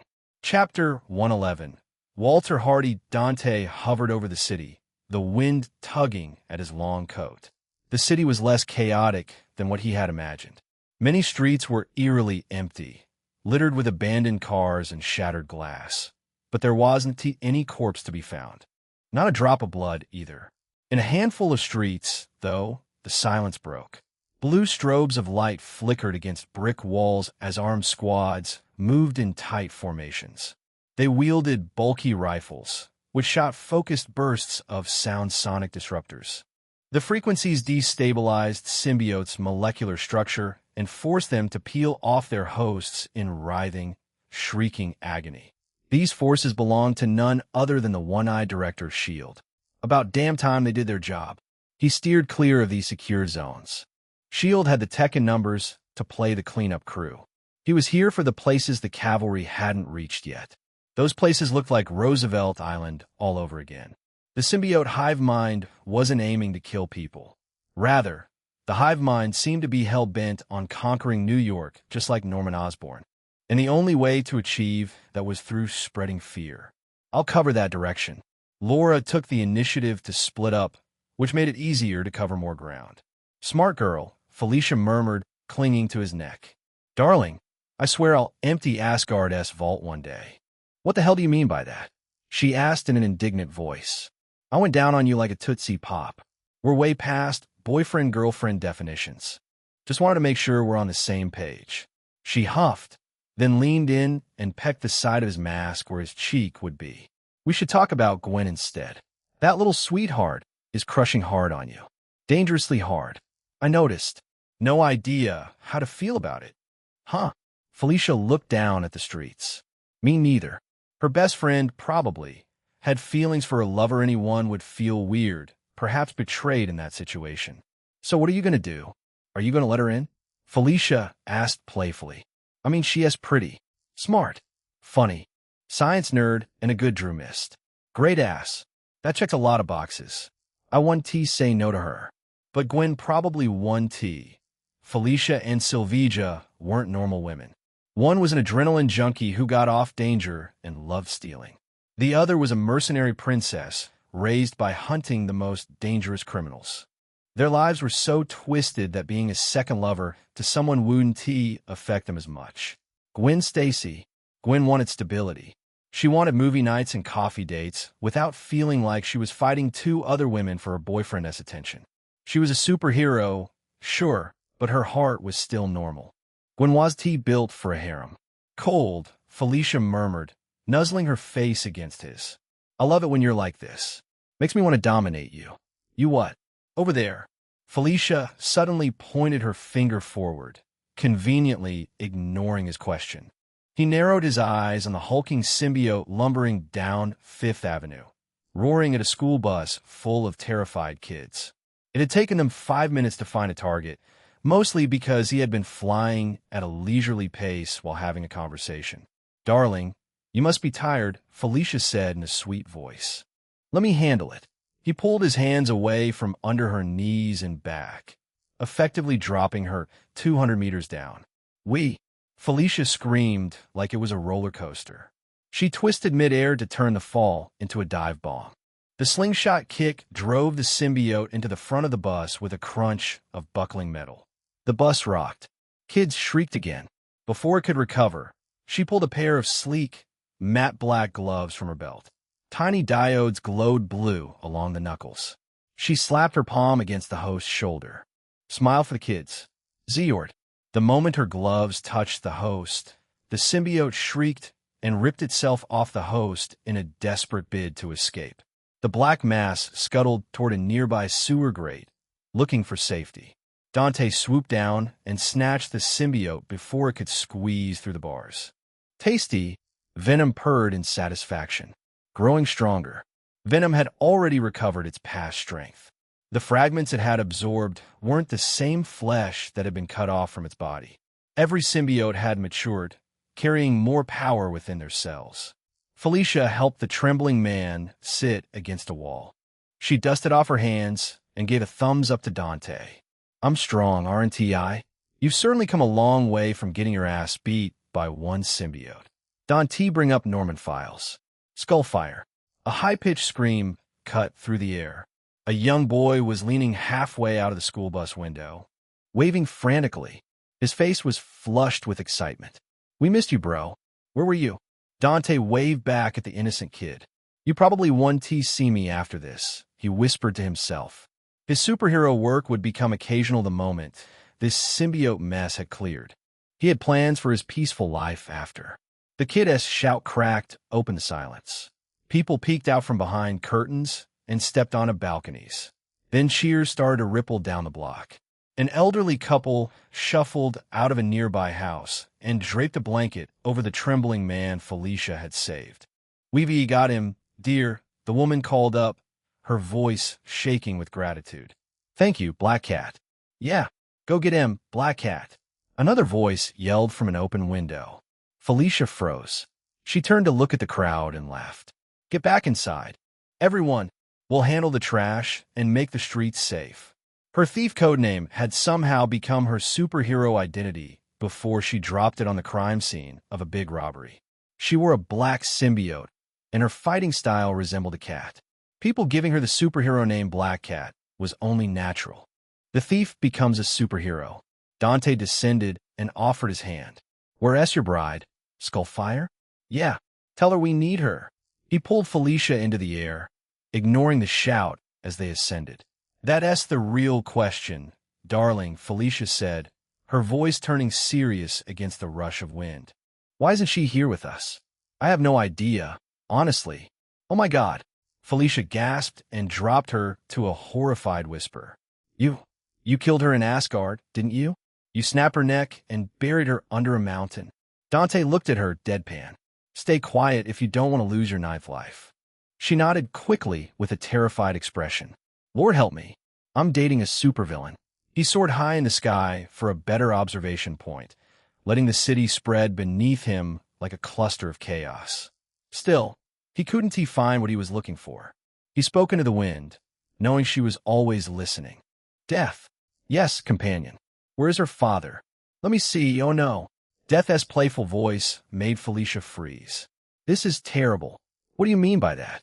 Felicia panicked over what might have been a deliberate misunderstanding by Death. "Death, sweetheart, my heart is fragile. Go easy on me." Death manifested in front of him, hovering like a grim reaper without a scythe. Her pale face was expressionless. "No time to explain. You must move if you don't want him dead." Felicia's nails dug into his neck. "Darling, please go fast. I beg of you. Then hold tight." He followed the direction of Death's finger and accelerated. The helio reactor on his chest glowed and pumped solar radiation throughout his body as he pushed himself. The streets became ribbons of light. Buildings became vertical smears. The wind screamed like a high-speed jet had just flown past their heads. But Felicia in his arms stayed unharmed, protected by an invisible force field being projected by Dante. In a minute and a half, he arrived at the destination, and the scene made him sad and furious. A ring of S.H.I.E.L.D. agents surrounded a kneeling figure in the middle of an intersection. 4 bulky sonic disruptors were trained on a single symbiote host, blasting waves of high-frequency sound from all sides. The black mass covering the man's body writhed and peeled away from his face, but clinging desperately to the rest of him. "Walter Hardy, I can't D." He roared and clung to his transformation with every ounce of willpower, even as the sonic waves battered him. Felicia trembled in his arms. "Dad!" Walter knew that without the symbiote, the ALS would finish what it started. He fought with everything to stay alive long enough to see his daughter one more time. Dante slowly descended. "Leave him." One of the S.H.I.E.L.D. agents glanced up, his eyes narrowing behind his tactical visor. "Sir, this symbiote is more lethal than the others." "Yeah," another agent added, showing respect to Skullfire's power. "It took us a whole 20 to subdue." Felicia jumped down and kicked the S.H.I.E.L.D. officer in the chest. Her figure flickered and formed afterimages everywhere. She kicked the disruptor out of the second agent's hands and drove her elbow into his helmet. The third and fourth agents didn't have time to react to her. In 3 seconds, all 4 were groaning on the ground. The sonic disruptors lay in pieces, slashed apart by her claws. Walter stumbled forward the moment he was freed. The symbiote receded from his face completely, revealing tears streaming down his weathered cheeks. "I'm so sorry, kitten. I'm so sorry." Dante gestured to Death. She waved her hand to summon her cloak, hiding everything 100 meters around him. Felicia's mask peeled back as she buried her face in her father's chest, sobbing like a child. "Dad, I missed you. I missed you too." Walter stroked her back. "I'm sorry for what Norman made me do. That was horrible. It wasn't you, Dad. Don't apologize for it." After a minute, Dante cleared his throat, hating to be the one to disrupt their sweet reunion. "Walter, sir." He couldn't bring himself to use Walter's first name. And father-in-law felt presumptuous for his current relationship with Felicia. So he settled on the safest option. Felicia grabbed his arm and dragged him forward, giggling through tears. "Dad, meet your future son-in-law." Walter looked at him and smiled warmly. "What do you need?" "So?" He smiled wryly at Felicia's introduction and how easily Walter accepted it. Then again, the hive mind had probably fed him every detail of what had happened between Dante and Felicia over the past weeks. He pointed to the writhing symbiote on Walter's skin. "It's still connected to the hive. We need to remove it." The symbiote hive mind could order Walter around if it was necessary. It acted as a ticking time bomb in its current condition. Walter's smile faded. "It'll kill me." No." Felicia gestured to him. "He can cure you." Walter took a moment to process it, looking between Dante and Felicia, then showed a skeptical look. "If it doesn't work, I might kick the bucket." Again, Felicia scrunched her nose. "You're awful for faking death. How to stop you from following my line of work." Walter showed a bitter smile. "You still pulled off the heist of the century at Oscorp Island.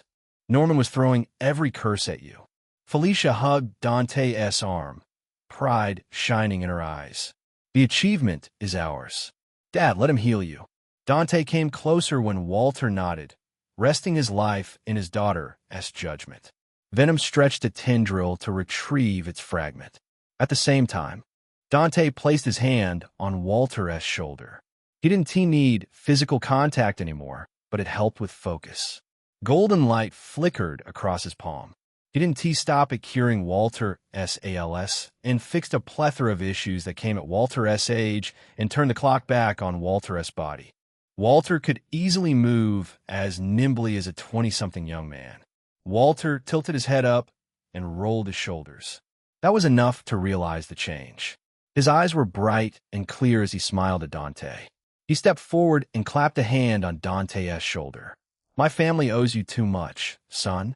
The mention of family reminded Dante of the worn-out photograph tucked in his wallet. Unfortunately, he had kept it safe in Sylvia's room. Carrying it around would he gotten it destroyed, just like his phone. I should leave it for later. Felicia dragged Walter away. Come on, Dad. You're embarrassing yourself. Walter chuckled. You two get on with your work. I'll head back to meet my wife. Have to make up for all those years in prison. Venom. Take it, Venom whined. Dissect me like a lab rat. I promise I'll make you stronger. Venom was still his strongest form outside of Hyperion's resonance. And Venom had potential to grow so much stronger through biokinesis. He was definitely creating his own lab after this to put use to his skills.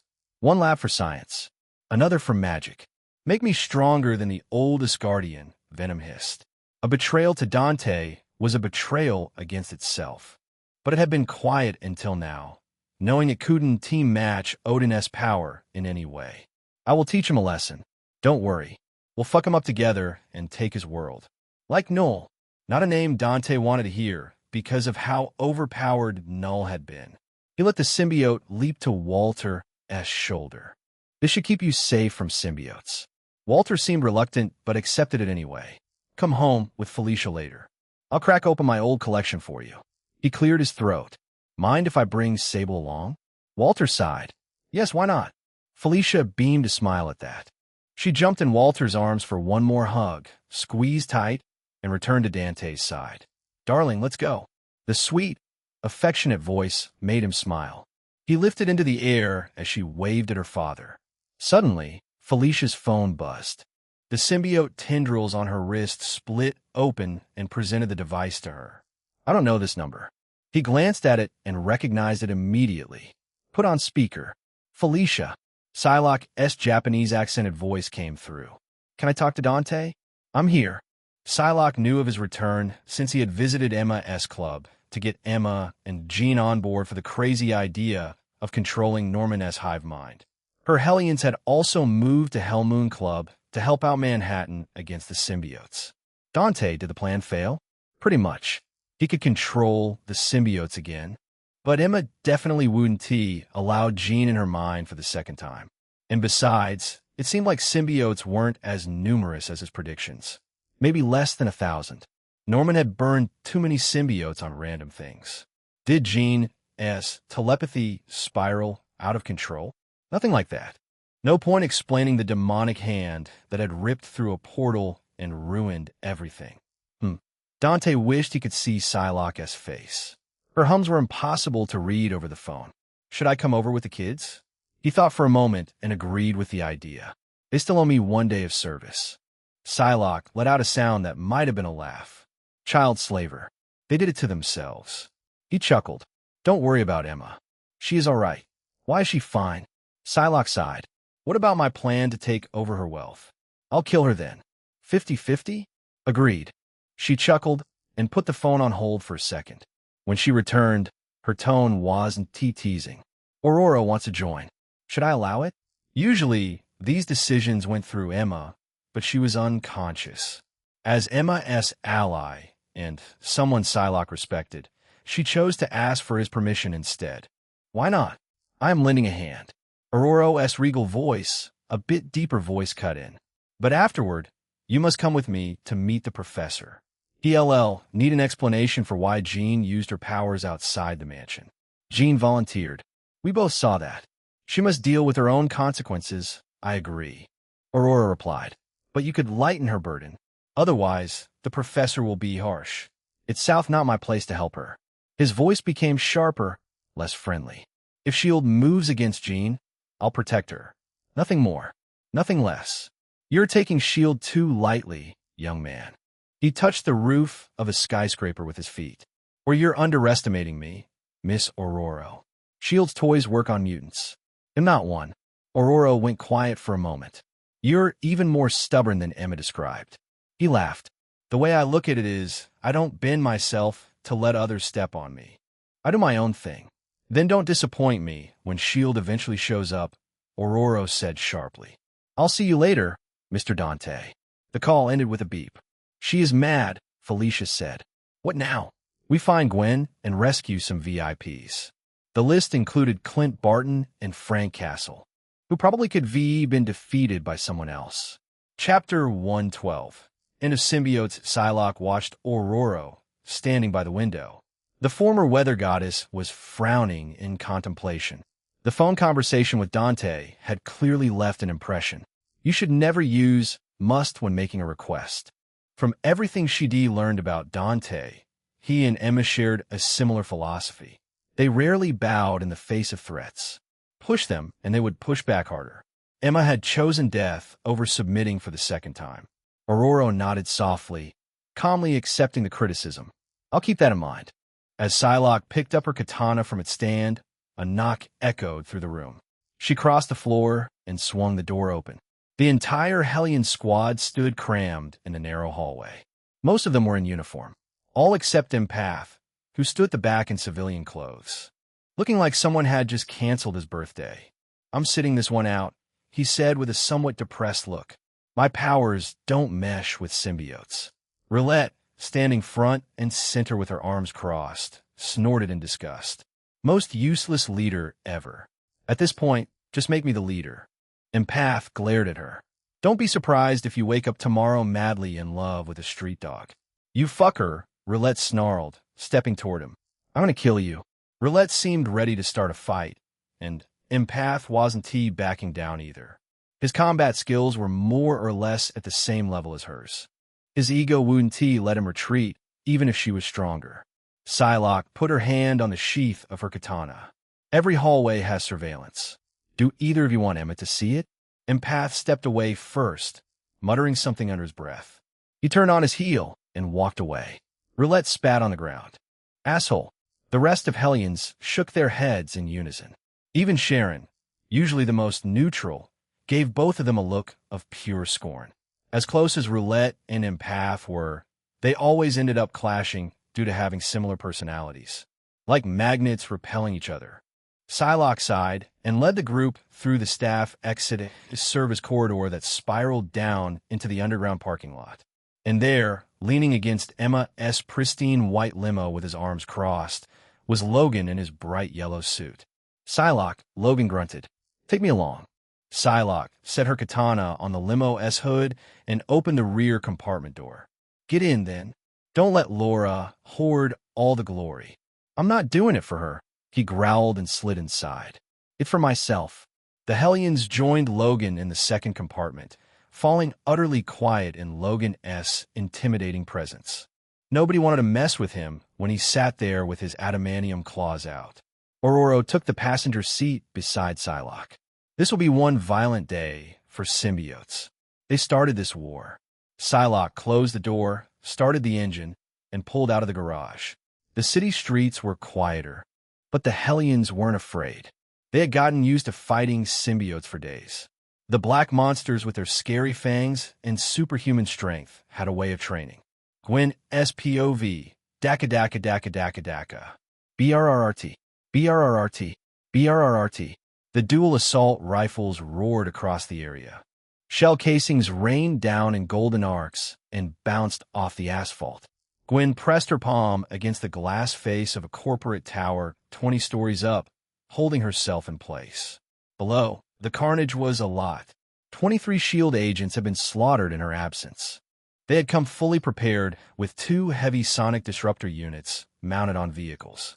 All of them were left with bloody holes in their tactical gears, all defeated by one symbiote. He stood in the middle of the intersection. He was massive, but far slimmer than other symbiotes. In each hand, he wielded a heavy, semi-automatic rifle and mowed down anything in his path with his sharpshooting skills. He raised his rifles to the sky and fired like a maniac. Bring it on, assholes, he screamed. I'm going to annihilate all the corruption with my goddamn bullets. Gwen tilted her head, ready to swing. I'll shut him. Laura dropped from the wall beside Gwen and swung into the open air. She loved web swinging so much that she spent more time in the air than helping out with symbiotes on the ground. Gwen couldn't blame her. Web swinging was intoxicating. The way the world blurred and her heart leaped at every fall before every arc was electric. But today, somehow, it felt a little less electric. Focus. Laura absorbed the rain of bullets with her symbiote suit and dove at the gun-wielding symbiote with her claws pointed out. Gwen zipped to the rifleman's symbiote before Laura killed him. It wasn't their duty to judge him. Gwen flew over him and shot a double web at his back. With a press of a button, the full charge of her web shooter detonated against the symbiote's back. The symbiote seized and dropped his rifle, the black mass convulsing as the electricity disrupted its molecular stability. The host, a muscular man with short hair and tactical gear, collapsed sideways, twitching in the aftermath. Phew! Gwen swung down to collect the symbiote, and everything suddenly lost colors. The intersection, Laura, the host. The entire block, all of it folded inward and smeared into a tunnel of streaking light. She felt herself moving impossibly fast through a corridor that curved and twisted in ways that challenged multiple laws of physics. Then, as suddenly as it started, she found herself dropping on an elevator platform. Gwen stared at the approaching ceiling and saw a door sign upside down. She turned to the side and watched the world outside through the glass walls. The sign wasn't upside down, she was. The vast city outside was like those future societies depicted in science fiction movies. Very white and pristine, without any character whatsoever. So dystopian. The elevator came to a stop. Gwen pulled back her hood as she stepped out, her eyes and lenses opening wide at the sight. A giant, layered structure of platforms and bridges and pathways connected like an enormous three-dimensional web. And every one of these pathways was filled with people in costumes. Some flipped and did all kinds of tricks through the air with web swings. Hundreds of people with spider powers like hers. Plenty of hands waved in her direction, but many gave her looks of disappointment. This is what Dante told me about. Gwen awkwardly raised her hand in a greeting. Hey, Spidey. A man in a classic red and blue costume was leaning against a railing, sipping coffee from a paper cup like he was on a lunch break. He pushed off the wall with his elbow. Don't think I've seen you around before. And is that a symbiote suit? Sure looks like it, said his companion, a figure in a sleek black costume studying Gwen with narrowed white lenses. Did she give up on herself to bond with a symbiote? Gwen quickly unequipped her anti-venom suit and walked up to the two. Hey, I haven't given up on anything. Red and Blue tilted his head. Then why is Venom controlling you? Gwen raised her eyebrows under her mask. This isn't Venom. It's anti-venom. Nothing is controlling me. She put a hand on her chin and narrowed her eye lenses. Unless this is all a dream created by the symbiote. In that case, I might be under its control. Her spider senses buzzed. Thwip! She fired a web at the object flying at her before her brain fully registered the motion. She pulled it back and saw it was a matte silver armband with glowing indicators. A woman stood a dozen feet away, staring at Gwen through golden lenses. Her spider costume was red and black accented with gold. Put on, she said, her voice warm but firm. Before, Gwen suddenly fell to her knees, seeing a part of her arm glitching out. Or, that happens, the woman said and walked down the bridge. Hurry up before you lose yourself.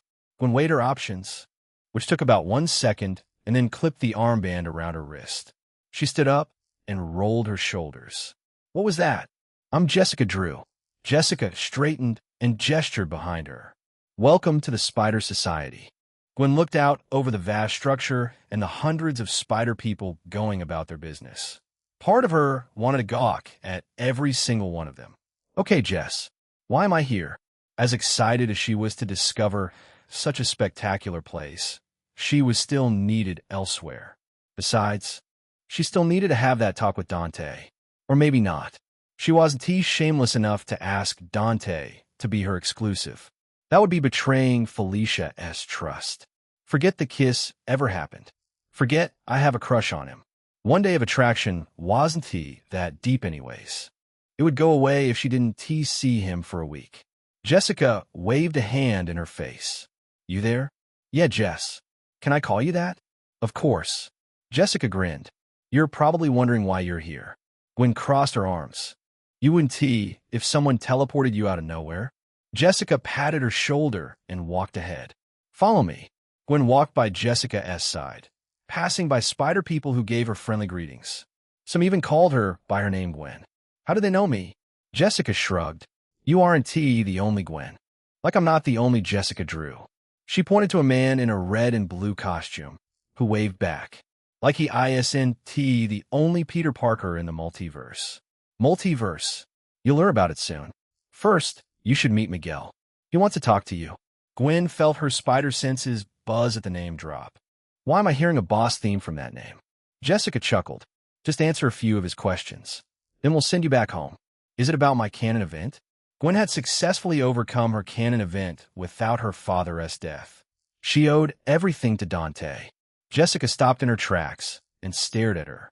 Who told you about it, girl? My friend. He knows things he probably shouldn't.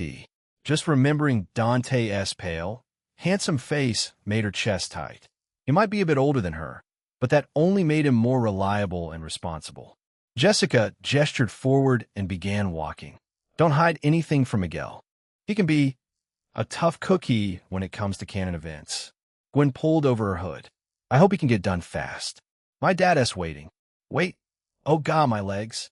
Emma Frost stopped and put a hand on the pole before plopping down on the bench. Her thighs were screaming. Her calves felt like someone had poured liquid flame in them. Her SUV had run out of fuel a few blocks back. In the current state of Manhattan, refueling or calling a replacement car was out of the question. She really wanted to lie down and forget all about this. On the bright side, if there was a bright side, the cheers weren't bad. Everywhere they defeated a symbiote, people shouted gratitude and recorded the White Queen gracing their neighborhood with her presence. Emma had to dial down her telepathy whenever it happened, though. Too many minds broadcasted at full volume. Too many horny young men and women had freaky fantasies about them. Old woman, Jean muttered as she sat beside her. Why don't you work out? I do. Emma glared at the redhead. How else do you think I maintain my figure? She did cardio and light weights, all she needed to stay lean and sculpted after having a fair share of sugary treats. Jean looked her up and down, as though appraising her, and let out a soft, mocking laugh. Then why do you look like you're 40? Just call me Granny at this point. Emma rolled her eyes and pulled her phone from the inner pocket of her suit. Signal S back. Really? Jean leaned in to see if she was lying and then checked on her phone. Let me check how the media is reacting to us. She tuned into a live broadcast. This girl must think we are stupid. HUH. And physically recoiled as if the man with a mustache could spit through the screen. Ignore that guy. She agreed with Emma for once and swiped to the next clip. Then the next. Surprisingly, the reaction was positive. Overwhelmingly so. People were praising their efficiency and coordination. When two telepaths worked in tandem, symbiotes were finished off without violence. Not even hordes could touch them. She glanced at Emma, who was typing furiously on her phone. What are you doing? Making preparations for a party, Emma said without looking up. Everyone who fought today is invited. That includes you, by the way. What are you scheming? This was Jean's question for Emma S. Goodwill. Stealing connections, Emma admitted shamelessly. Dante got himself a whole cake.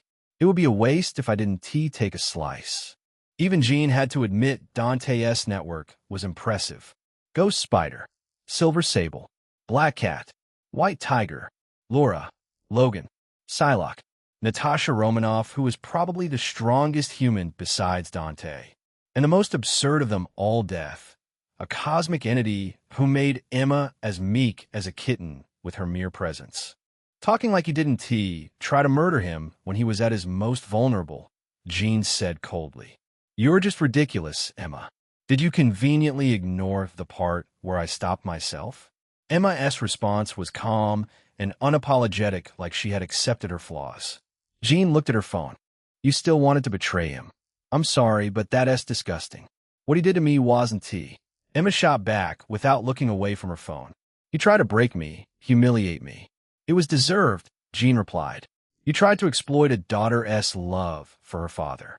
You forced Felicia into an impossible situation. Jean had absorbed most of Emma's recent memories through their telepathic link, just as Emma had taken hers. She knew how Emma planned to use her Hellions in the Hell Moon Club to bolster her power and find even more mutants to do the same. Honestly, It had been tamer than she'd expected. Jean had expected blackmails, cruelty, violence, and destruction in every moment Emma spent awake.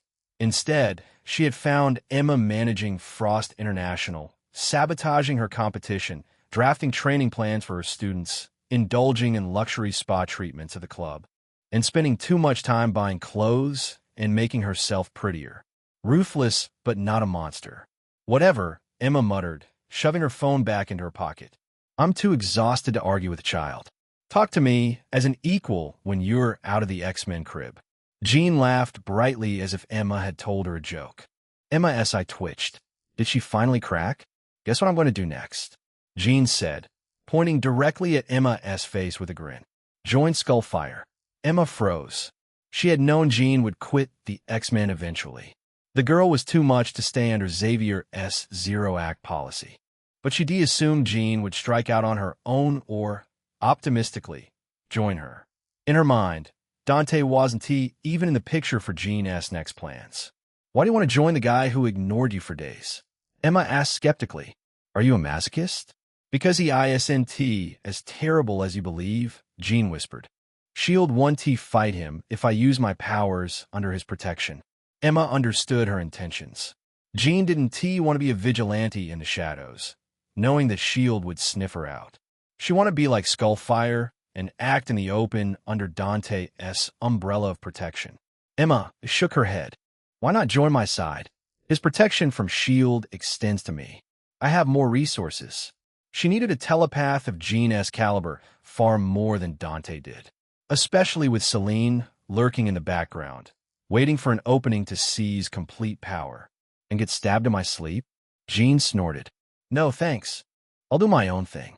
Emma stepped closer, placing a hand gently on Jean's cheek. I don't eliminate people of value, Jean. Still no. And besides, Jean, push your hand away. Dante won't protect you after this anyway. Emma's eyes widened at the realization. She was too happy and positive to consider what came next after this. Her alliance with Dante only extended till they dealt with symbiotes. Now that the crisis was over, he didn't need her anymore, especially when his own strength had grown so drastically. He could fly faster than a jet using that glowing golden object in his chest. I can't let it end like this. This alliance was too valuable. She had to think of a way to extend it. Something he wanted that only she could provide. Sylvija is back. Emma looked up. Sylvija Sablinova swung through the air on a black tendril and landed right in front of the bench. The mask peeled back, revealing an exhausted but satisfied-looking queen. Everything's clear. She smiled and put a bag in Emma's lap. We can leave now. Emma immediately felt her stomach growl at the spicy aroma coming from the bag. The three of them sat on the bench, enjoying sandwiches and soft drinks. One of the most satisfying meals of Emma's life. And it was from a cheap fast food joint, not in a five-star restaurant. Chapter 113. Hire me. The symbiote crisis was over. Not perfectly, though, but the worst of it had been swept away. A few stragglers probably still lurked around, nothing Gwen couldn't handle on her own with her anti-venom. Ava, Pyotr, and the mercenaries had cleared the island on Sylvija's orders, then swept the surrounding zones. Psylocke, Logan, Ororo, and the Hellions had handled Massachusetts. Ororo, lifting the entire team, using her wind, had multiplied their search operation's efficiency. Frank Castle and Clint Barton hadn't needed Dante's intervention. Gwen and Laura took care of the judge, jury, executioner guy, and S.H.I.E.L.D. had quietly but shamefully reclaimed the Archer. As the sun went down in the distance, Dante found himself standing on an open-air balcony, one hand resting on the stone railing, the other cradling Sharon against his chest. The lavender-furred cat had been stuck to him for an hour straight, honestly addicted to the warmth oozing from his helio-reactor. He turned around. The floor below was alive with golden light and the overlapping sounds of people talking. The people who had spent the day bleeding and sweating for this city were sitting down and enjoying meals prepared by Emma's finest chefs. Emma understood psychology. She chose a small venue to make people feel closer, not because she couldn't afford a fancy place. Felicia occupied a table near the center with her parents. Her silver-haired mother laughed at something her husband said. Silvija and Ava had been somehow dragged into the hearty family dinner. Probably another one of Felicia's methods to get closer to Silvija. Ava sat slightly rigid in her chair, holding her fork like a weapon. Surrounded by white and silver hair, Ava looked like someone who had accidentally wandered into the wrong family photograph. At the next table, Emma and Jean chatted. Aurora occasionally added to the conversation, but Psylocke had no desire to join the conversation. Despite that, the four beauties easily stole the spotlight. Logan, Piotr, and Laura had claimed a corner table. Laura was working through a stack of pancakes. Logan had no glass, just a bottle in his hand and his elbow on the table as he stared into the void. Piotr enjoyed a fancy turkey dish while chugging down neat vodka. Logan glanced up and caught Dante watching. His eyes narrowed dangerously like a predator. Laura sensed the exchange between her father and his arch-nemesis. She looked over her shoulder and gave one slow nod to Dante. That probably meant, "I see you, and I'm glad." Piotr lifted his vodka bottle toward the sky in a generous toast. "Comrade." Dante smiled and let his gaze drift to the stage, which had become the Hellions' corner. Roulette and Path, and Jetstream whipped out insane moves. Taro just watched with the expression of someone who wanted to be dragged in, but would die before asking. Angelica was missing from the group, probably forced to be isolated by Emma with the excuse of saving people from her powers.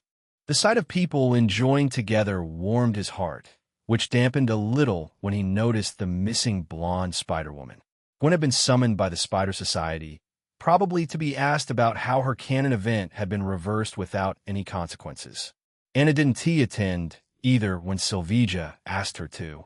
She loved her work more than the party, or she had her own reason. I should get going. An old god still needed to pay for his sin. Natasha was somewhere in a certain someone's custody, waiting for him to pull her out. After that, after all of it, he would be free to chase his dream in peace. He looked at the warm bundle of fur in his arm. "You should dance with your friends." "Nobody is Cat's Eye's friend on the table," she grumbled. "Cat's Eye wants to stay with Dante." That was a complete lie to spend time with him. "What about Taro? You don't like her?" Taro wasn't a bully like Roulette or manipulative like Empath. Of course, she wasn't overly kind like Angelica either. Taro was probably the most ordinary person in the group. Sharon's whiskers twitched. "Taro calls Cat's Eye a witch." He chuckled at her accusation-filled gaze. Being born in superstitious traditions certainly skewed Taro's common sense. "Go to Emma then. Isn't she basically the Hellions' mother?"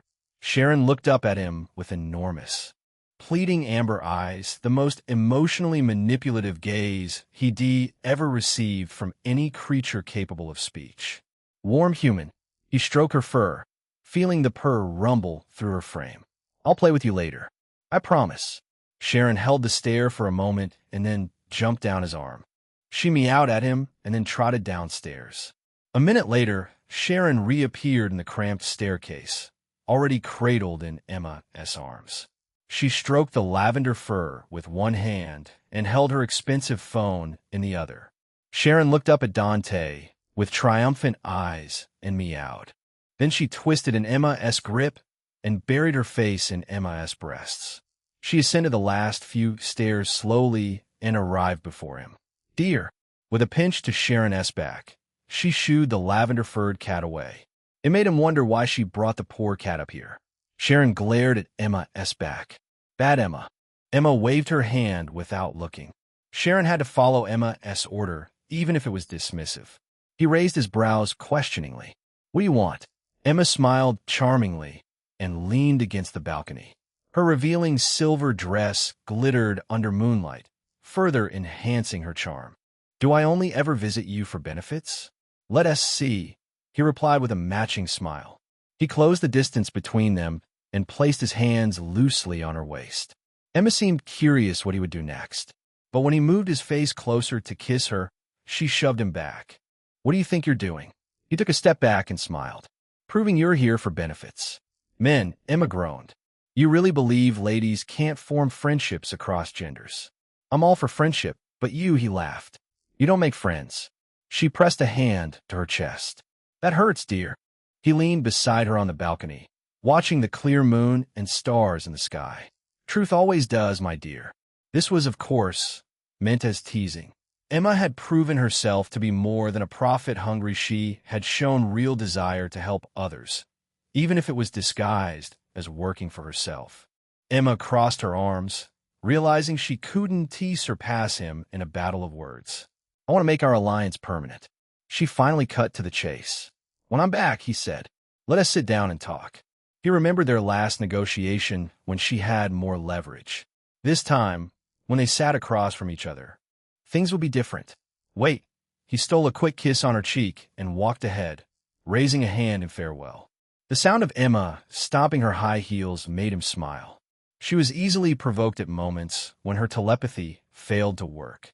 He arrived on the floor below and took out his phone to send a message to his family group chat. Dante, enjoy tonight without me. I'm leaving for Asgard. Felicia and Silvija checked their phones and looked up at the balcony before finding him on the same floor. He shook his head, telling them not to approach. It'd be hard to leave if the two joined hands. Both looked down at their phones, and typing indicators appeared. 2 profile pictures side by side. Silvija, come back before Sunday. I'm leaving for Simcaria. The day had to come sooner or later. Silvija couldn't stay indefinitely in New York. She had a country to rule, a country where lives depended on her decisions. It would probably be weeks before he saw her again, maybe months. He suddenly felt a hollow feeling in his chest. It's going to be fine. He could always fly to Simcaria on his own whenever he missed her too deeply. He wasn't on Hyperion level yet, but his speed stomped on every public airline. Felicia, don't worry, darling. I'm still here, Felicia. You still have a reward to collect, Felicia. He couldn't help but laugh in the middle of the staircase. The emoji perfectly encapsulated her playful promise to him. Dante. Looking forward to it, he pocketed the phone and closed his eyes to clear his mind to prepare for the teleport. His concentration broke when Emma brushed past him, leaving her perfume behind. He watched her move from table to table, talking and improving her relationship with everyone. He closed his eyes to imagine the forest in Asgard, only to feel the air suddenly become warm and pleasant. The click-clack of high heels, 2 different pairs. Aurora approached him in a deep-cut white dress. His gaze dipped down the chocolate valley for half a second before he exerted his willpower to break from the enchantment. Jean Grey was in a brown long coat and jeans. She still looked gorgeous, even in simple clothing. The two had shown up for a conversation, something they surprisingly hadn't done during his time in the celebration. He took Aurora's hand by the fingertips and pressed a kiss to the back of it. The photographic reflexes had improved on his etiquette, which was already there ever since he came to this world. It's a pleasure to meet you, Miss Aurora. Aurora shook her head gently, but the warmth in her eyes conveyed her appreciation for respect. This really isn't necessary. Jean frowned in displeasure. Damn, why am I still being ignored? He presented his palm. Jean froze for a second, then stiffly placed her hand in his palm. He took her hand carefully and pressed his lips to her knuckles with the same unhurried attention. Jean went scarlet from the collarbone up, unable to show the same calm as Aurora. She stared past his shoulder and said nothing. I'm sorry for that, he said, releasing her hand. I've been terribly busy dealing with Norman S. shenanigans. You showed up when it counted. Jean waved her hand dismissively. Her voice had recovered its steadiness, even if her face hadn't. She caught Aurora's sideways look and stood slightly straighter. Dante, I have a request. He gestured upward with his chin. We should talk there. Aurora gave Jean a quiet pat on the shoulder before Jean followed him upstairs. They were alone on the balcony. So how can I help you? Jean turned the ring on her finger, which was either engagement or wedding ring. If it was, she had worn it on the wrong finger. She raised her chin. I want you to hire me. Take me under your wing. Dante stared at her. Being asked to become a teacher wasn't even on his what could Jean possibly want list, and that list included some truly wild things. Her brow furrowed. Is it a no? It's a why. Why leave X-Men? They want to let me be who I want to be. Her fists closed against her thighs. She looked at him, eyes steady but fierce. I want to be something.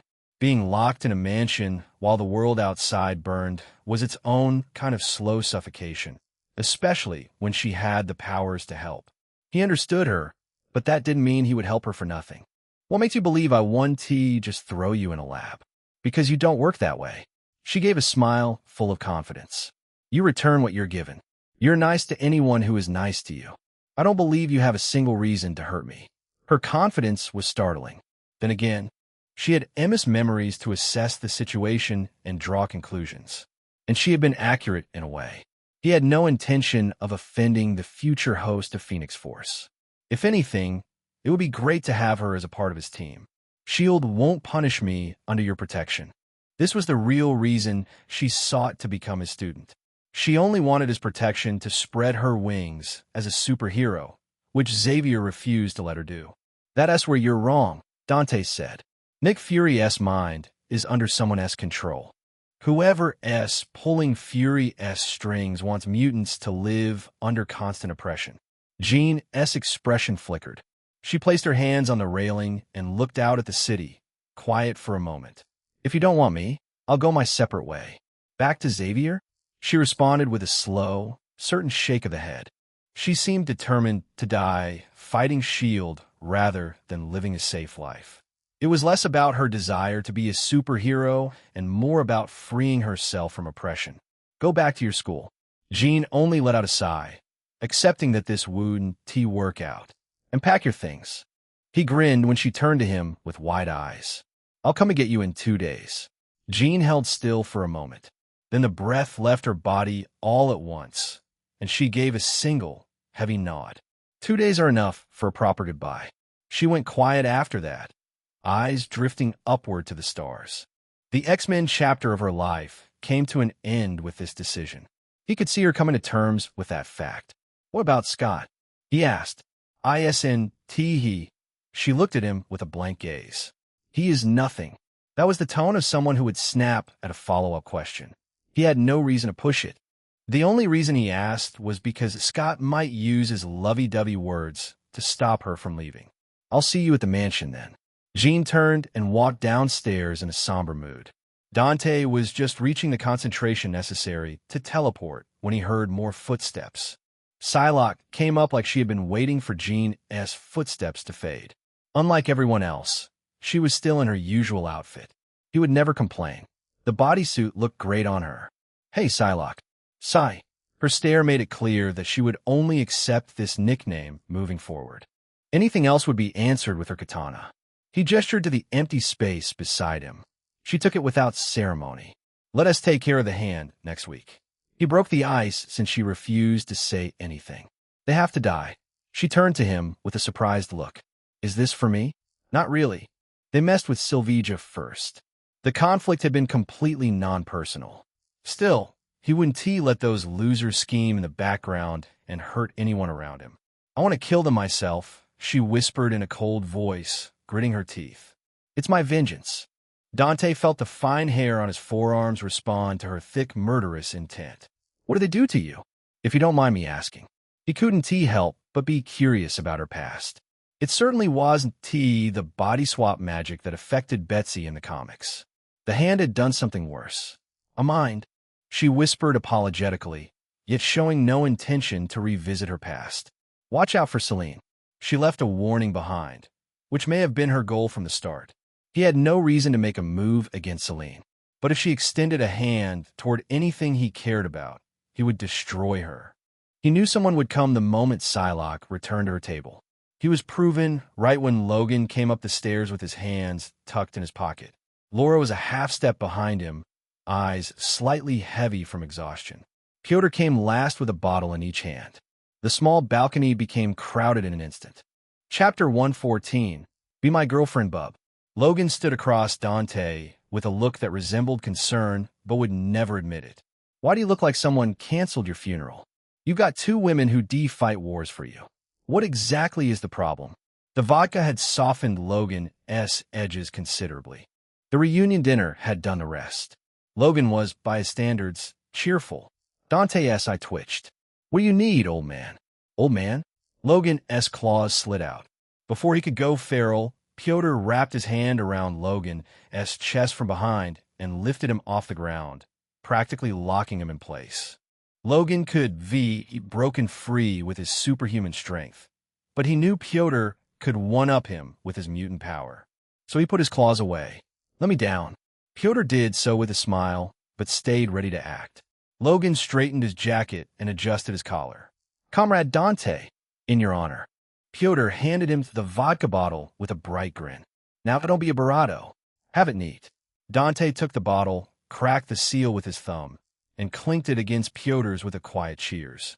He tilted the bottle and drank almost half of it in one go. Laura's nose wrinkled like she was personally offended. How do you drink something that smells like that? Potterlaft. You'll understand when you're older.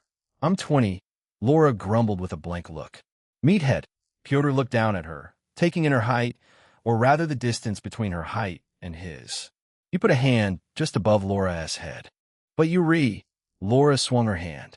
The adamantium claws came out in the middle and disappeared when the motion finished.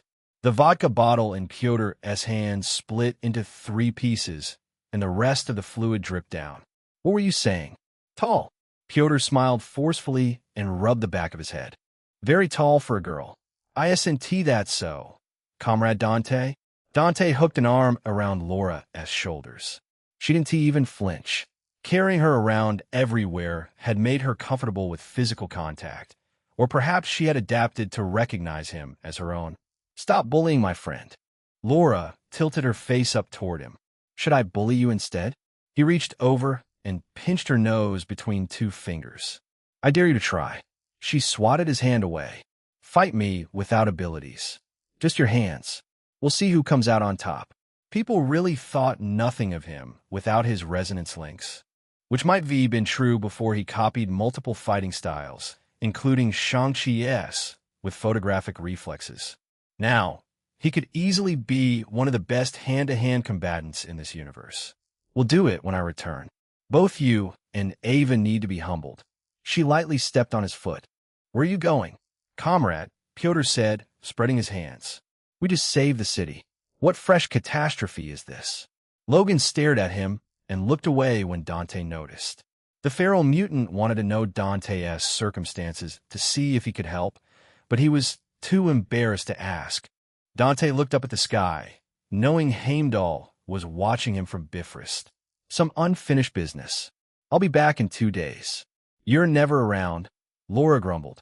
Is that why you wanted me in Wildpack? The question caught Logan's attention as well. Speaking of which, he said, watching her face. I've hired a private tutor. He'll get you and Ava up to speed before your enrollment at ESU. Money was the last thing he would be lacking once he took Asgard from Odin. Even now, his salary was quite a lot for his expenses. Laura's eyes widened. That was the most surprise she would ever show on her face. Really? First step to be normal. As bloodthirsty and feral as she could be, Laura still yearned to attend school and make friends.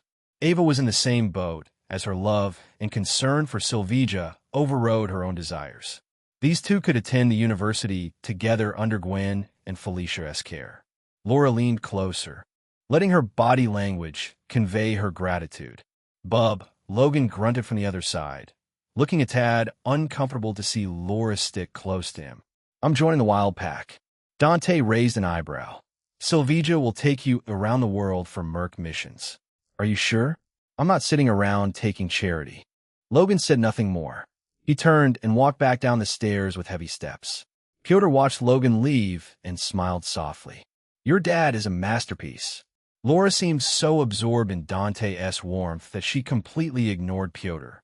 The fighting today and the past 2 days had exhausted Laura, even though she had healing factor. Logan has been through a lot, Dante said, looking at Laura.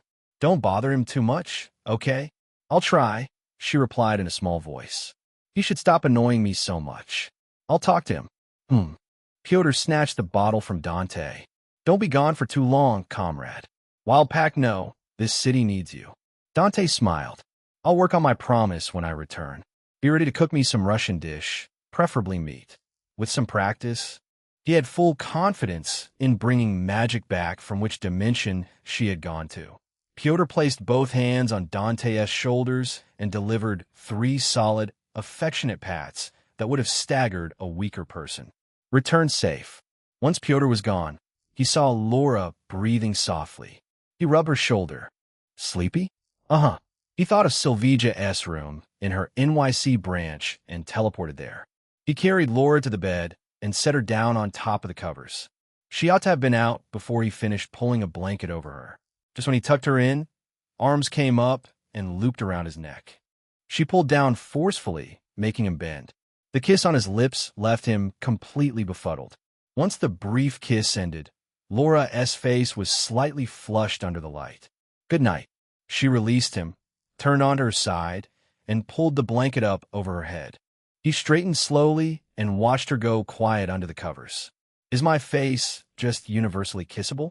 He shook his head. Good night, Laura. Maybe she liked him after everything he did for her. Maybe it was just a way to express her gratitude. He would find out with time. Rather than teleporting, he activated Hyperion's resonance. The Helio reactor answered with a deep, warm pulse of energy. He opened the window and stepped onto the sill before stepping off. He flew north toward the Upper West Side. There was one more stop to make before returning to Asgard. The sneaky kiss from Laura had reminded him of Gwen. She could want to avoid him all she liked. That was her right. But he still needed to know what the Spider Society had wanted with her, and if Miguel had been too unbearable. Gwen had been turning in the same 3 positions for the past hour. The mattress was fine. The temperature was fine. Every muscle had been worked and wrung out by the symbiote cleanup. Yet she couldn't sleep. Her brain had apparently decided that now was the time to process every thought she had been postponing for the past 12 hours. She stared at the ceiling and imagined the celebration. It would be even nice to hang out with Psylocke, Pyotr, and Ava. The image warmed her heart until she remembered the others who would be there: Dante, Felicia laughing beside him, and Silvija calmly standing by his side. The reason she had rejected Dante after almost agreeing. He almost was doing a lot of damage now. She sat up, pulled her knees to her chest, and covered her face with both hands. Dante had helped her immensely. The help he provided could be labeled him as a criminal in the eyes of Spider Society, whose resources were just on another level. Even so, he took the risk of helping her out. When he had asked for her join, she blew him off like he offered her a flyer on the street. Ungrateful wasn't the word anyone wanted attached to themselves, yet it felt apt for her actions. She yanked at her hair and let out a groan of frustration. I'm such a dork. You're right about that. She almost jumped at the voice. Her heart was still hammering when she turned toward the darkness. A tall, familiar figure stood near her bed. Dante. She would never mistake his silhouette for anyone else. He sat down at the edge of her bed. Do you want to go? Everyone's still there.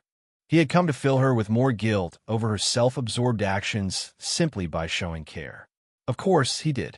When she was at her lowest, when she was foolishly manipulated and tempted by Norman, Dante was there. He had blown her off.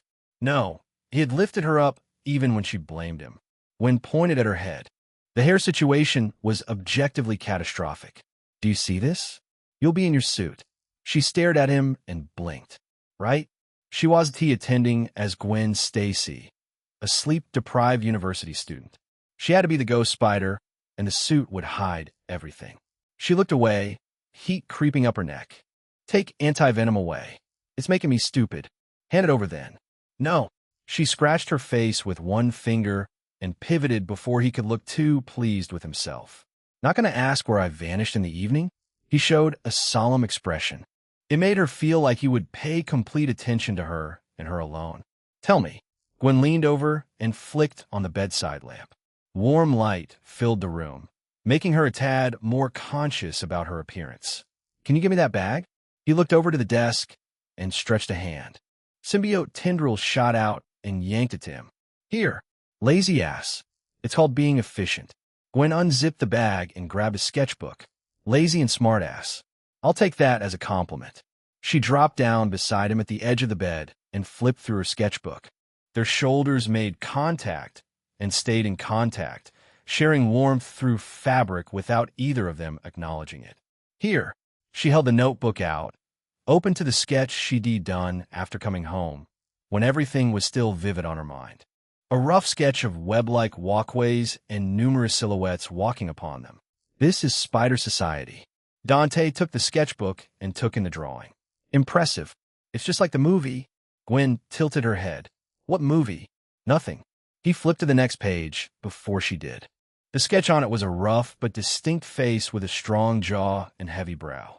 Miguel's costume had been rendered in quick, angular strokes. Their leader, Miguel. He asked me how my dad survived the Cannon event. Honestly, it felt like an interrogation. She watched Dante's face for a reaction, expecting surprise, the legitimate, wide-eyed type. Instead, she saw him maintain a calm and composed face. That's actually why. It wasn't his strength or his abilities that attracted her the most. It was the way he carried himself so reliably. It made her feel, illogically and annoyingly, like everything was going to be fine. Her silent, admiring ended when he opened his mouth. Did they bully you? Gwen blinked, taken aback. Of every possible response, he led with that. He was worried if the intimidating leader of this massive, multiversal organization bullied her. Something in her chest did a slow turn. Calm down, Gwenny, she told herself firmly. Friend, he only sees you as a friend. For a moment, she felt a sudden urge to say yes and see his response. Was it a superficial question, or would he really do something about it? The devil on her shoulder tempted her, but she didn't let it win. So, she cleared her throat and walked him through the whole thing. Miguel had been very calm but stern when he told her about the importance of canon events and the web of life and destiny. She kept Dante's involvement vague when Miguel pressed, using the he doesn't want others to know about him excuse. Miguel had accepted it. We'll be keeping an eye on your universe's stability, were Miguel's last words before he let her go. Dante let out a sigh of relief. Good. I don't have to destroy Spider Society, then. You destroy what? Gwen stared at him. You can't be serious. They're ultimately the good guys, he said, nodding to himself. But I don't like their methods. Gwen also had mixed feelings on the Spider Society. On one hand, they worked to prevent the universe from collapsing and save billions of lives. On the other hand, they coldly allowed people to die for the sake of canon events. She knew what it felt to be on the receiving end of such a cruel fate. I don't mind burning them down either. The complete sincerity behind his words convinced her this madman would done it. He would done it for her. His resolve left her feeling warm yet conflicted. He is a psycho. He turned to her. If it comes down to it, what would you do? Save your dad or save the world? Gwen fell quiet at the question. The obvious answer was the world. The math was straightforward yet awful. One person against the continued existence of everyone else. But her father's face appeared behind the math, and the equation stopped working. She loved her father too much to make such a selfless choice. If she was forced into that, she would been frozen, unable to make any choice. Oh, interesting. Interesting. Dante muttered to himself. When it's like that, huh? She saw him gazing at a certain doodle in her sketch. The blood left her face and then rushed back in simultaneously. Shit. A doodle occupied the bottom half of the page, a half-finished but recognizable sketch of a skull. Flames surrounded it in confident strokes. This much could been easily explained as a casual sketch for a friend. There was more to it, the aspect which made her embarrassed. So much so that she wanted to never look at Dante's face again. The rest of the page beside the skull, every inch of it had been covered in small, red hearts. Hundreds of them. The meaning couldn't be more clear to anyone with a working brain. She had drawn it during a boring lecture when her brain needed something to do.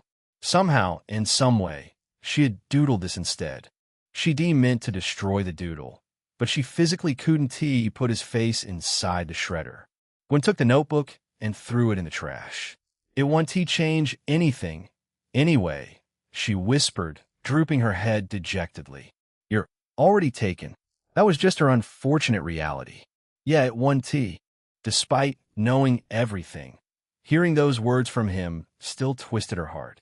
The back of her throat tightened, and warmth crept in behind her eyes, uninvited. She turned her face just far enough away that he wouldn't catch the glassiness in her eyes. Leave. It was better to cry and release all emotions. But she refused to do it in front of him. Dante stayed still as though he hadn't heard Gwen. Rather, he leaned back on her bed. I'll save my old man. In that situation, he said in a heavy voice. You know, the universe I came from is destroyed. Everything everyone I knew is just gone. The depressing truth came out of nowhere and stopped her flood of emotion. Her gaze snapped to him. The anomalies surrounding him started to make sense why he knew about things nobody else did and how his fate got intertwined with a cosmic entity. I'm sorry to hear that. She couldn't even begin to fathom how it must feel to be the lone survivor of a city, much less the lone survivor of a universe. 3 girlfriends to compensate for his loneliness. No number of people living could fill the specific shape left by people who no longer existed. Nobody could fill the shoes of parents and siblings. Is he trying to guilt-trip me? She felt a hand settle at her waist. Before she could process what was happening, she was lifted and turned.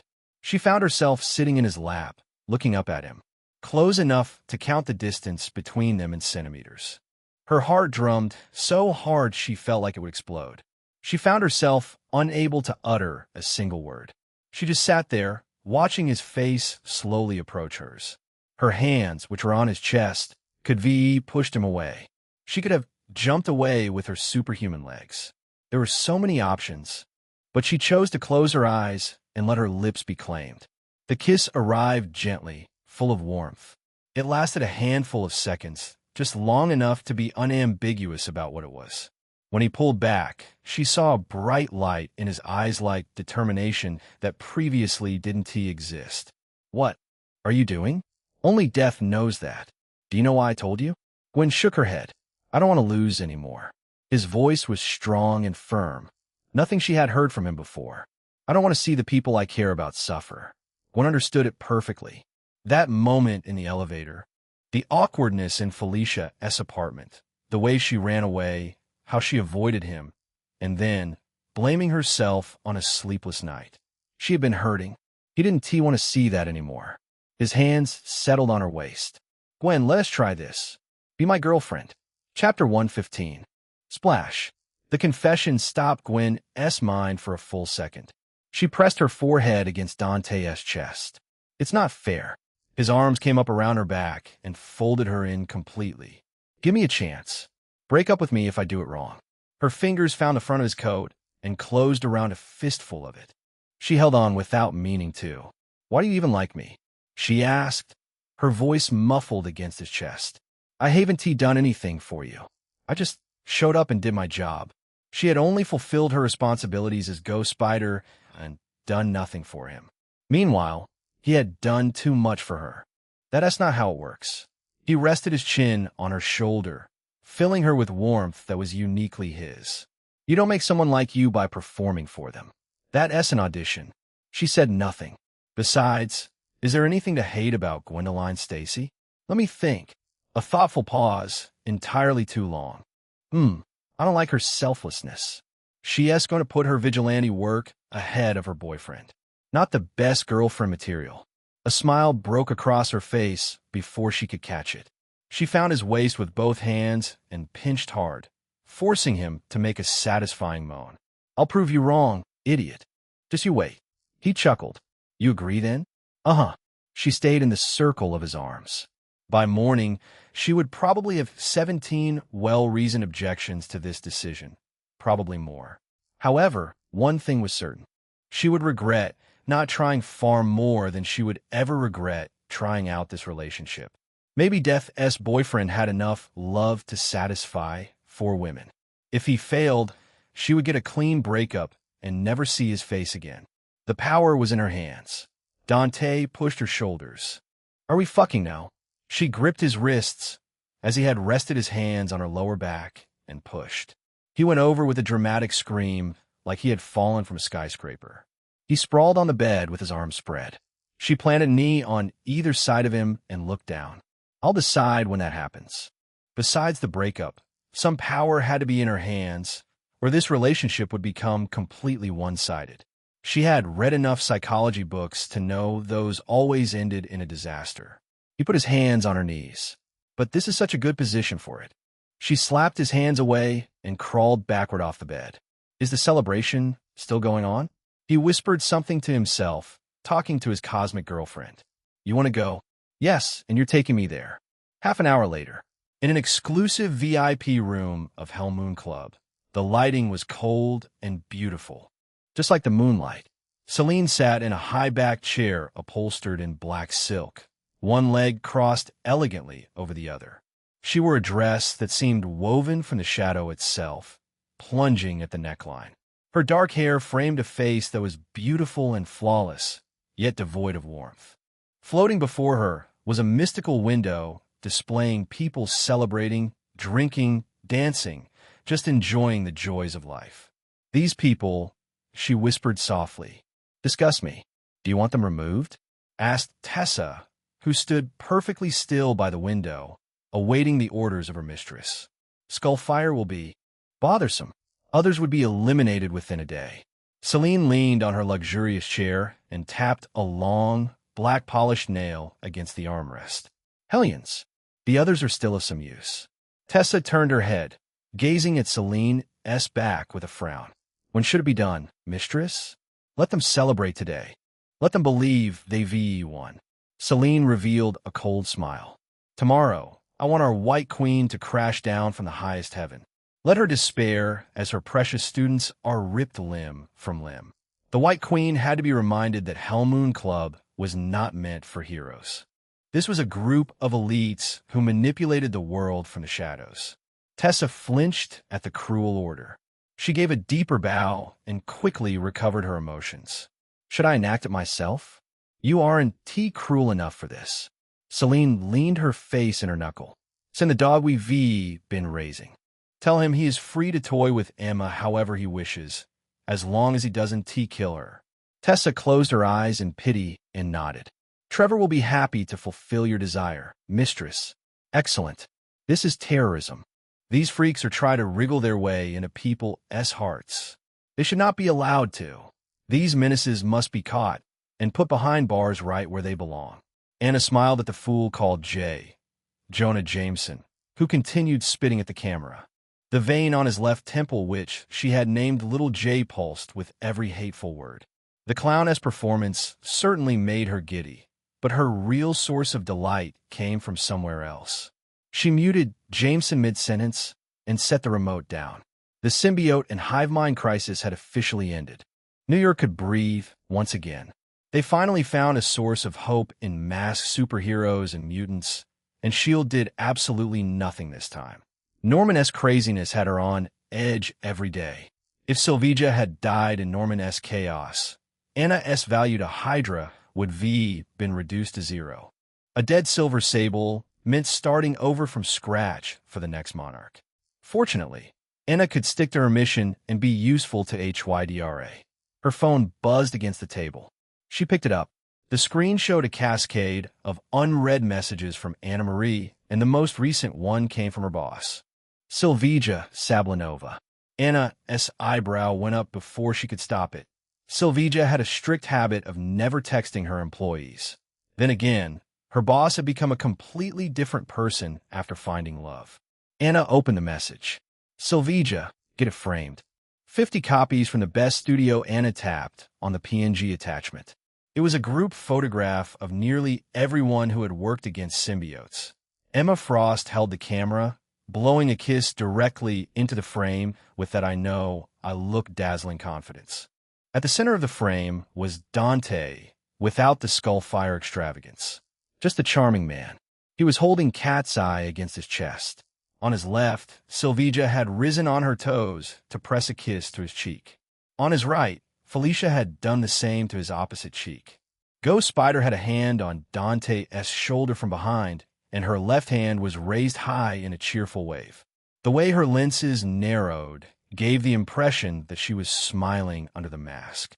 On the right, Logan was growling at Pyotr, who had forcefully dragged the grizzly man into the picture. Jean grinned from beside the two, her hands forming a small heart at the camera. On the left side, Psylocke posed with her katana, and all the young mutants from Hellions stood around her in various states of enthusiasm. And in the center upper frame, Aurora Monroe was hovering at a dignified altitude for absolutely no reason. That's a good shot. She set the phone face down on the table and looked at the muted television. Jameson was still going, face cycling through shades of outrage. She picked the phone back up and looked at the photograph again. A sigh left her lips. I missed the fun of it. The work wasn't the problem. The timing wasn't either. She was afraid of the two telepaths in that picture, Emma Frost and Jean Grey. Anna's identity could been easily exposed in their presence. Her work in Hydra wasn't done until Magneto was satisfied. Should I Photoshop myself in? She genuinely considered the idea and shook her head. That figure in the composite wouldn't be the real her. Did anyone even know the real her? Loki sank deeper into the warm spring until the water lapped at his collarbone. Today was like several lifetimes compressed into a single day. Steam curled off the surface in lazy spirals. The carved stone walls of the private bath contained the warmth in. The torchlight on the walls cast an amber glow across the luxurious place. Asgard's night was quiet outside. It always was. He stared at the ceiling. What a terrible father I have. Odin had betrayed Skullfire, who arrived in this realm without hostile intent, and then tried to capture Dante's wife as leverage as a contingency. A leash ready in case the man escaped wherever his father had banished him to, or so Loki interpreted. He was, admittedly, excellent at interpretation. Whatever the truth may be, this was utterly ridiculous, lacking the honor and dignity the protector of 9 realms should have. He looked down and smiled. The reflection in the water shifted and changed to that of a woman with an exceptionally beautiful face and lush, long black hair, a face no one was allowed to see in this Asgard. Gods are always so foolish. No wonder my Asgard was destroyed. This Asgard was not going to be spared the consequences of that foolishness. Death's companion had foretold the destruction of Asgard, which would most likely manifest under Odin's rule. The only interesting question was who would carry it out here. Perhaps Skullfire would arrange the beginning and ending of Ragnarok himself. How do I stop my foolish father before he accelerates this catastrophe? He leaned against the carved stone and closed his eyes. Not even his wise father knew the answer to this question. Maybe you should ask me. Loki's eyes snapped open. On the opposite end of the spring, Skullfire was lowering himself into the warm water. Unlike his skull face, the rest of his body was normal. Above normal. He was built with strong and dense muscles like a warrior. Loki's hands flew to his own chest before his brain caught up with the fact that he was not, at this moment, the woman in the reflection. His hands covered nothing of consequence. You absolute fool. He straightened with as much dignity as the situation permitted, which was limited. You have no manners. No decency. How dare you intrude in my private? Skullfire moved one hand in a lazy arc through the water. The splash hit Loki directly in the face. The silence afterward was profound. Water dripped from Loki's nose, from his eyelashes, from the ends of his hair, which was now plastered flat against his cheeks, from his chin. What are you getting worked up for? Skullfire asked, making himself comfortable. We're both men here. Loki's left eye twitched. He pushed the wet hair away from his face and assumed the authority of a prince of Asgard. Indeed, we are. Why did you hesitate? Asshole. Dante splashed another wave at him. Stop acting gay. Stop that splash. It hit Loki square in the chest and chin. I am a prince of splash. You absolute splash. Loki sat very still in the water. He felt a pressure behind his eyes that he had not experienced for hundreds of years. If there was another splash, he would tear up like a little girl without any dignity worthy of a prince whatsoever. Thankfully, Skullfire stopped the harassment. Stillness was the only reliable defense against the water wave, Loki noted. Why did you act like I walked in on you changing? Skullfire asked with a sigh. I feel like I committed a crime. You were right, Loki said in a hurry. I mean, my response was inappropriate. Skullfire chuckled. Good boy. Loki felt blood rush to his face. Since when had he fallen so low that he would quietly accept such a degrading compliment from man? However, that indignant feeling vanished the moment he remembered the Destroyer's fate in Odin's throne room. Killing Loki would probably be easier than crushing a bug for Skullfire. Magic tricks meant nothing in the face of absolute power. You were just sitting here talking to yourself. You do that a lot, by the way. I was thinking you were blabbering like a lunatic. Loki's eyes narrowed. Yes, I have lost my mind. This humiliation was killing him from the inside. Yet he was powerless to go against Skullfire. The man with a burning skull began humming an unfamiliar upbeat tune. Minutes passed before Skullfire spoke another word. Loki. Me, or your father? Dante asked with his head tilted back toward the ceiling like this was a very casual question. A question that would concern the fate of all 9 realms. Choose wisely. Loki looked at the man across the spring and then thought about Odin, the king without honor. He remembered his mother, the woman most dear to his heart. He looked back at the ceiling. The spring is very warm tonight. Loki, stop being a barato. Chapter 116.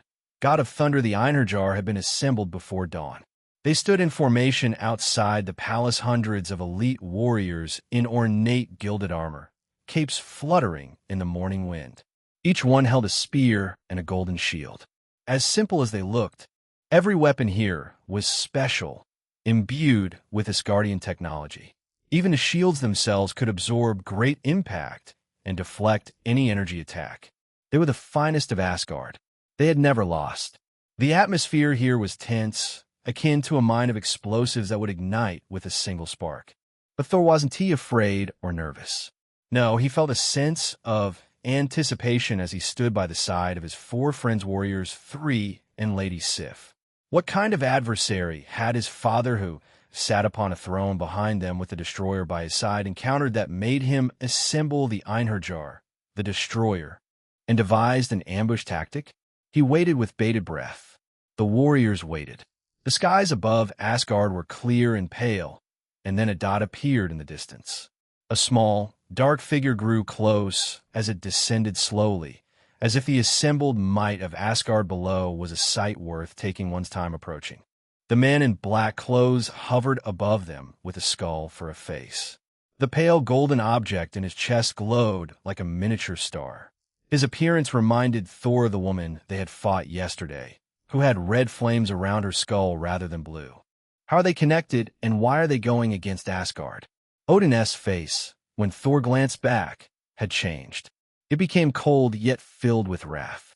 Death's apostle, Skullfire. Thor remembered that title. He had been sent to hunt Death's apostle in the deep mountains. Just call me Dante, he said, and calmly swept his gaze over the hundreds of spears, briefly stopping on Lady Sif, who carried a sword and shield in this battle. He moved his eyes to the Destroyer and finally to Odin. King of Asgard, it's between you and me. Why involve innocence? Is your life that precious to you? The arrogance and utter disrespect in the face of such a force impressed Thor despite being on the opposing side. Death and her apostles are a calamity upon the 9 realms. Odin's voice rose to fill the place, igniting the valor in the Einherjar as if it was a battle cry. They must be destroyed, lest peace be disturbed for all ages to come. Thor realized that they were against the enemy of all realms, a calamity. Yet the Ghost Rider yesterday had come seeking for her friend. She was desperate for answers. But Odin had greeted her with weapons.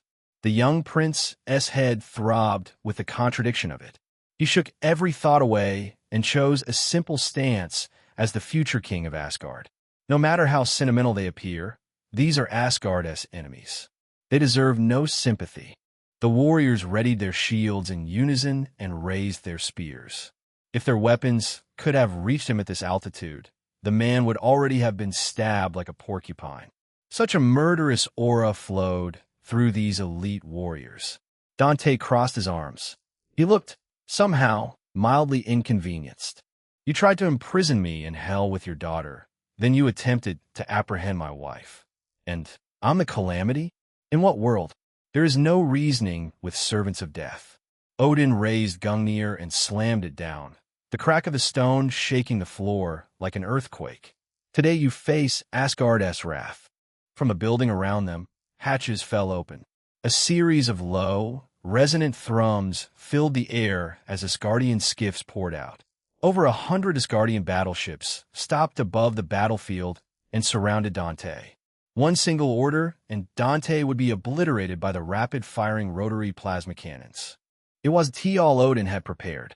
A shell of orange energy rose from the boundary stones and surrounded Asgard, cutting off any escape route. Dante burst into laughter. Do you think it's enough? Thor raised his Mjolnir, pointing directly at Dante. I find myself glad to meet this man. His voice cut through the skiff's hovering hums and reached everyone. There is no fear in him. That's real courage. He raised his voice even more. This is a worthy enemy for Asgard. Loki, who stood a few steps behind Thor, whispered, "If only you knew the true scope of his terror, dear brother." "Oh, I would love to." Thor turned to the throne and dropped to one knee, Mjolnir resting against the stone. He looked up at his father. "Father, I want to be worthy of inheriting the throne. Let me prove it here." Odin looked down at him with the single eye that had seen countless battles. Thor continued, "Grant me the honor. Let me meet this man in single combat and bring glory to Asgard's name." The tales of Odin had inspired him. He had to be a mighty king to touch Odin's glorious reign as the protector of the Nine Realms. The lines around Odin's eye tightened. He is not merely a man. He carries the power of an ancient being. Then I will discover that for myself. Thor rose up and looked to the warriors. They all cheered for their prince. "I will not be reckless, father. I will be worthy. That is what you raised me to be. Grant me this, father." Odin let out a sigh. "Fight him, but hear me clearly. Do not get yourself killed." Thor turned back to the courtyard with a wide grin and spun Mjolnir until it was a blur. Using Mjolnir's momentum, he launched himself into the sky.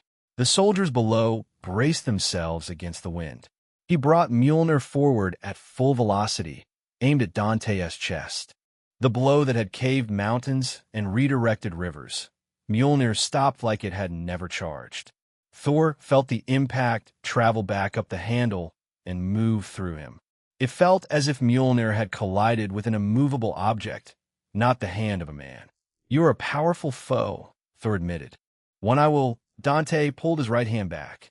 The attack arrived before Thor could release Mjolnir or raise any meaningful defense. It was too fast, and it connected with a sound akin to a thunderclap.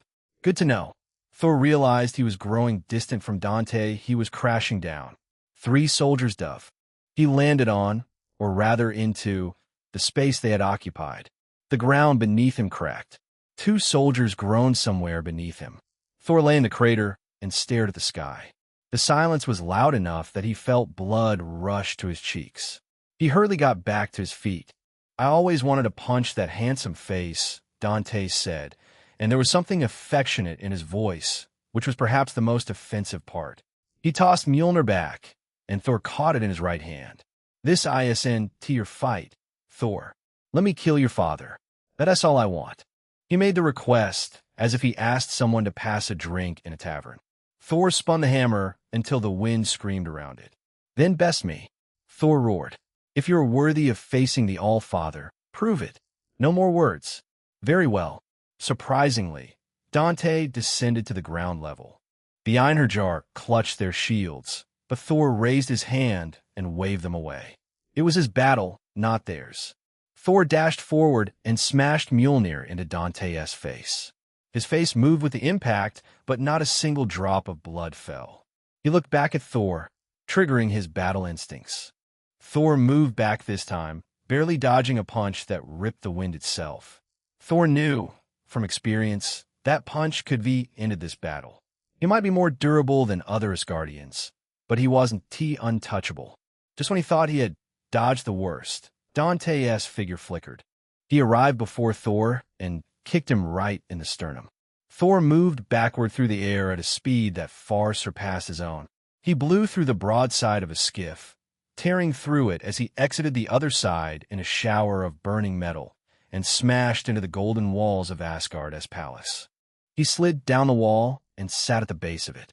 Something moved in his throat, something warm and tasted like copper. He raised a hand to his mouth. Blood.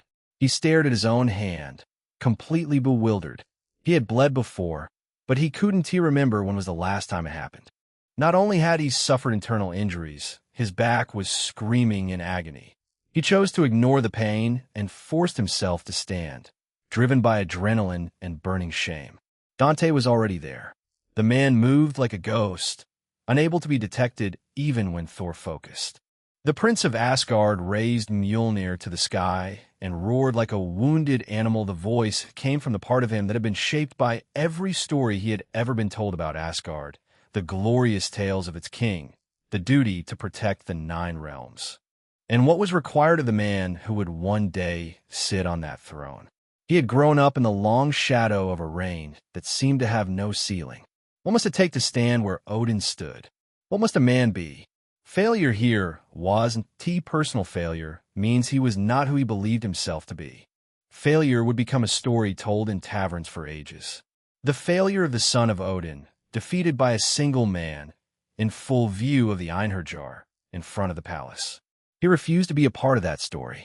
Mjolnir answered his rage and desire for power. The hammer channeled lightning and drove it through him. His eyes were filled with thunder. Rumbling dark clouds covered the sky and turned the pale Asgard into might. Lightning threaded between the clouds in branching white lines. Thor roared, and lightning cascaded in multiple simultaneous strikes. Everything converged on a single point. On Dante. The soldiers nearest the impact radius shielded their eyes as the bolts struck Dante, each one carrying the charge to stop an Asgardian's heart several times over. The lightning left a scorched smell in the air. When the light cleared, Dante stood with arms still loosely crossed. Not even his coat had not moved. He shook his head once, as if clearing water from his ears. It was soothing. He whispered, "I feel a bit numb, though." Thor lowered Mjolnir slowly. Born with exceptional strength and gifted the mighty Mjolnir, he had never struggled in a battle his entire life. He never considered himself the strongest, but he never thought someone other than Odin would be able to defeat him. The man before him felt undefeatable. He seemed inevitable, someone that couldn't be stopped. "Thor, admit defeat," Dante said, his voice lacking any feeling of triumph. Defeating Thor wasn't even an accomplishment in his eyes. "I don't want to kill you." "Wait." A feminine voice reached them. Lady Sif came through the formation of warriors and arrived at Thor's side. She put both hands on his arm. Thor turned to look at her face, and the sight of her stopped him completely. Sif had, in the years he had known her, been cut, burned, thrown from horses, knocked unconscious, and dragged across multiple battlefields. She had proven everyone wrong by becoming perhaps the strongest female warrior in Asgard. He had never not once seen her shed a tear, much less bawl her eyes out like she was currently doing. But today, watching Thor face despair against a calamity, she completely broke down. "Sif, what are you doing?" "You've done enough," she said in a trembling voice. "Please, Thor, you've given everything you have. There is no shame in admitting defeat." Thor clenched his jaw, just as he was about to declare his intent. Lady Sif put a hand on his face. "If you want tea stop, then I want tea either." "What do you mean?" She looked at him directly with still wet eyes. "We will fight together and walk into the halls of Valhalla side by side. If that is what this becomes, then that is what it becomes."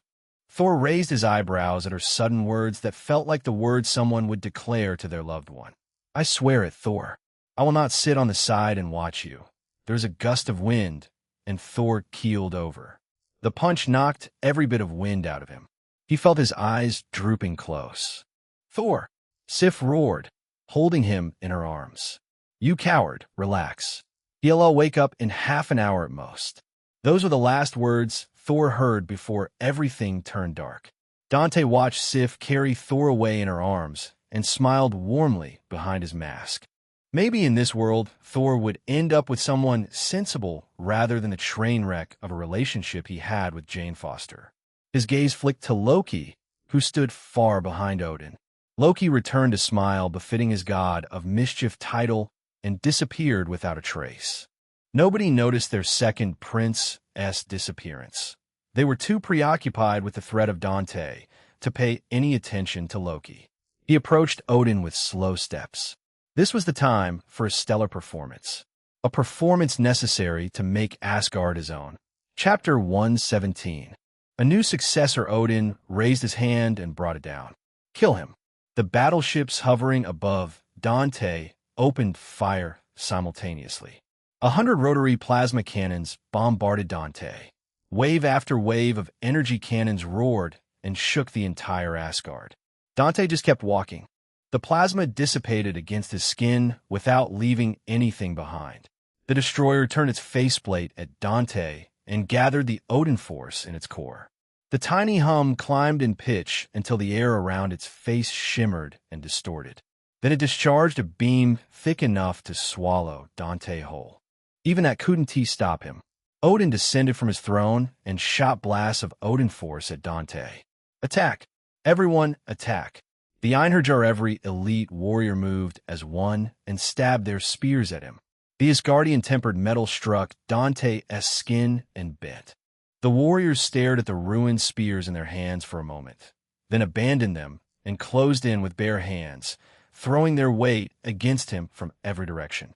Dante didn't entertain their idea of burying him under a mountain of bodies. He vanished, leaving the warriors grappling with each other in confusion. A clatter of metal brought them back to their senses as Gungnir hit the ground.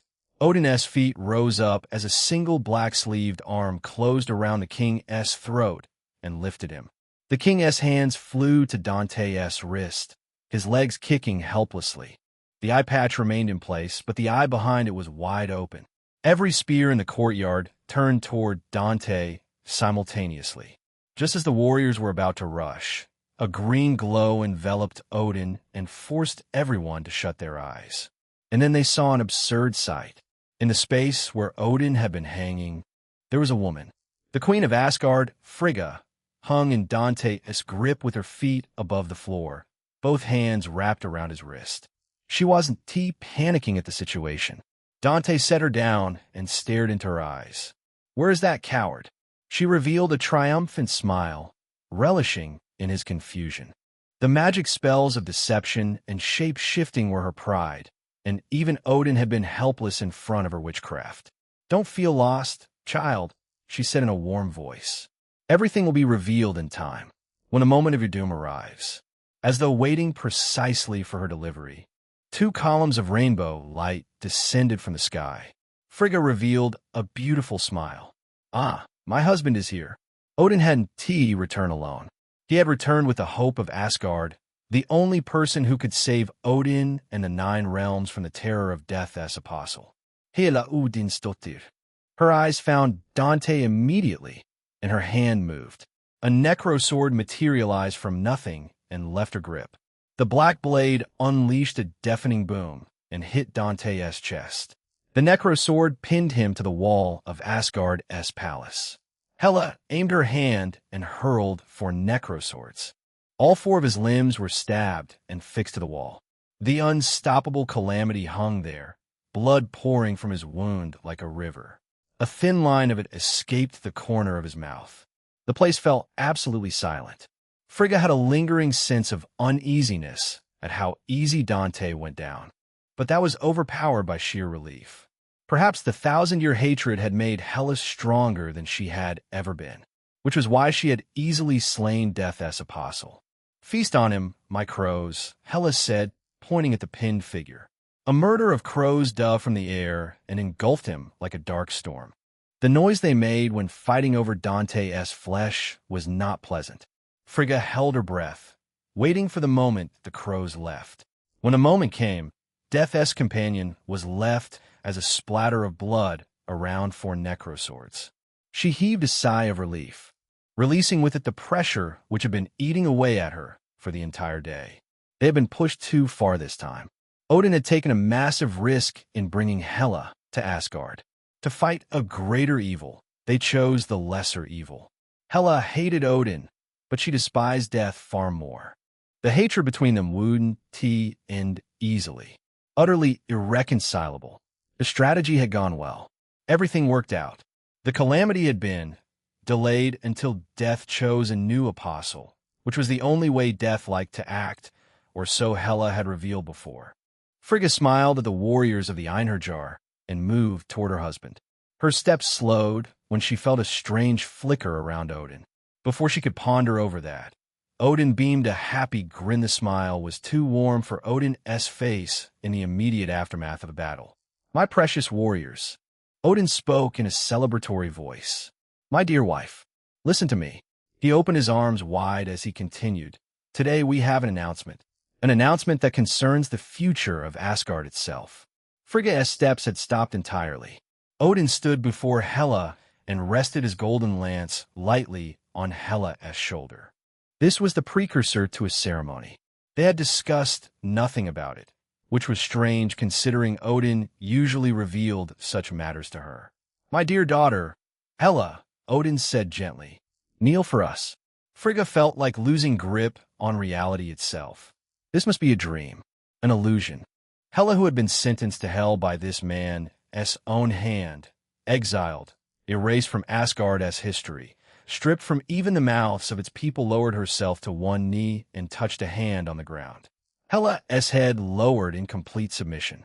My king, Hela said, my father, Asgard's greatest protector. The 9 realms stand because of the strength of your reign. I was forged in that strength. Frigga pressed her fingers to her mouth. Hela looked up with a smile. It is an honor to serve you still. Odin's chest puffed up with pride. He turned to address the assembled court. The 9 realms need a strong hand, and strength requires wisdom enough to know its own limits. Thor is mighty more than mighty. He will be a great king. Odin's voice reached far and wide across the crowd. But he is not yet ready. Today proved that clearly. Thor wasn't even here to refute Odin's claims. I have ruled for longer than most realms have existed. My bones remember wars that have no names left. Odin continued in a seemingly exhausted voice. This crisis has reminded me that I am not inexhaustible, that what I owe my people is not my endurance. It is my wisdom. He looked at Frigga as he said the next part. I wish to live quietly, to walk beside my beautiful wife, to be her husband before I am anyone's king. He held her gaze with a gentle smile. She has waited long enough, and I have been too proud to admit she deserved better than what I gave her. Hela slowly nodded her head. You are wise, father, and Thor will be greater than either of us in time.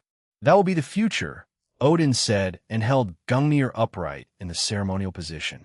Hela, Odin's daughter, will serve as protector of the 9 realms and ruler of Asgard until Thor is worthy to receive the throne he was born for. There was a deep silence before cheers exploded from the crowd.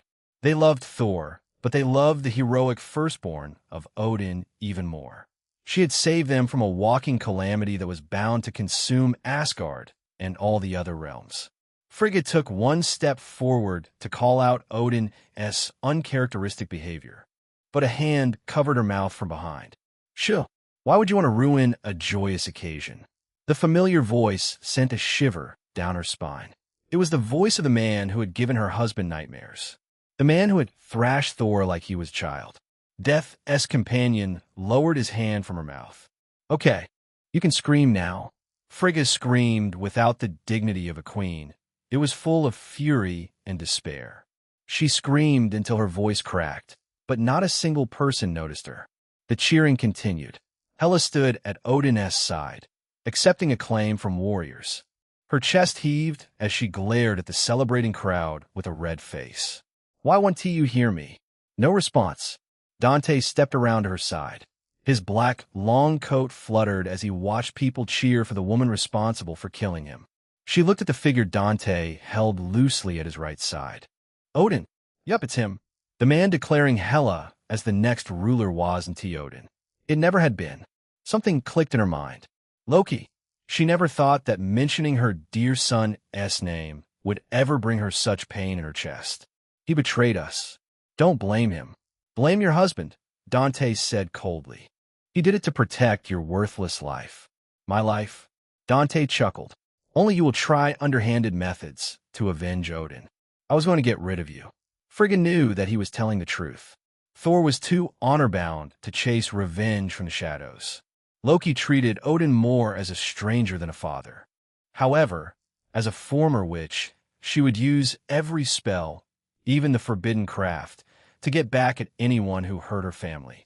There was no line she wouldn't cross for family. What do you get out of that? She looked at Hela hugging Odin like she loved him dearly. Dante tapped one finger on his skull face.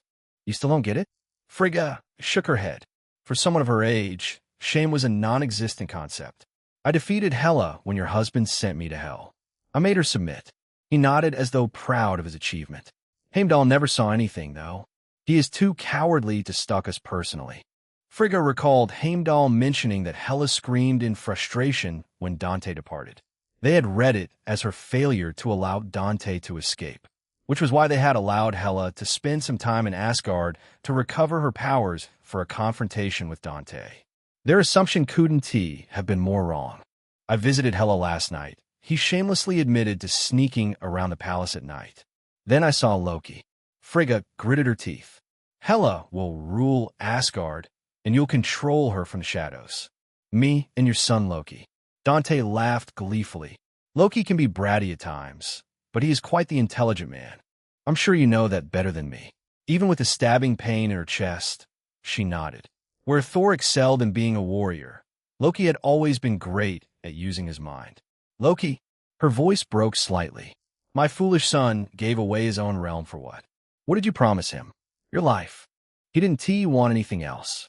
From the direction of the palace entrance came the court musicians in full celebration. Let us feast in celebration. Odin raised Gungnir and yelled. For an entire month, everyone in Asgard shall celebrate the glorious return of Hela. The cheers were deafening. Dante grabbed Frigga's hand and dragged her inside the palace against her will. Frigga felt her heart bleed as she was treated like a prisoner in her own palace. In the throne room, he released her arm and threw Odin on the floor.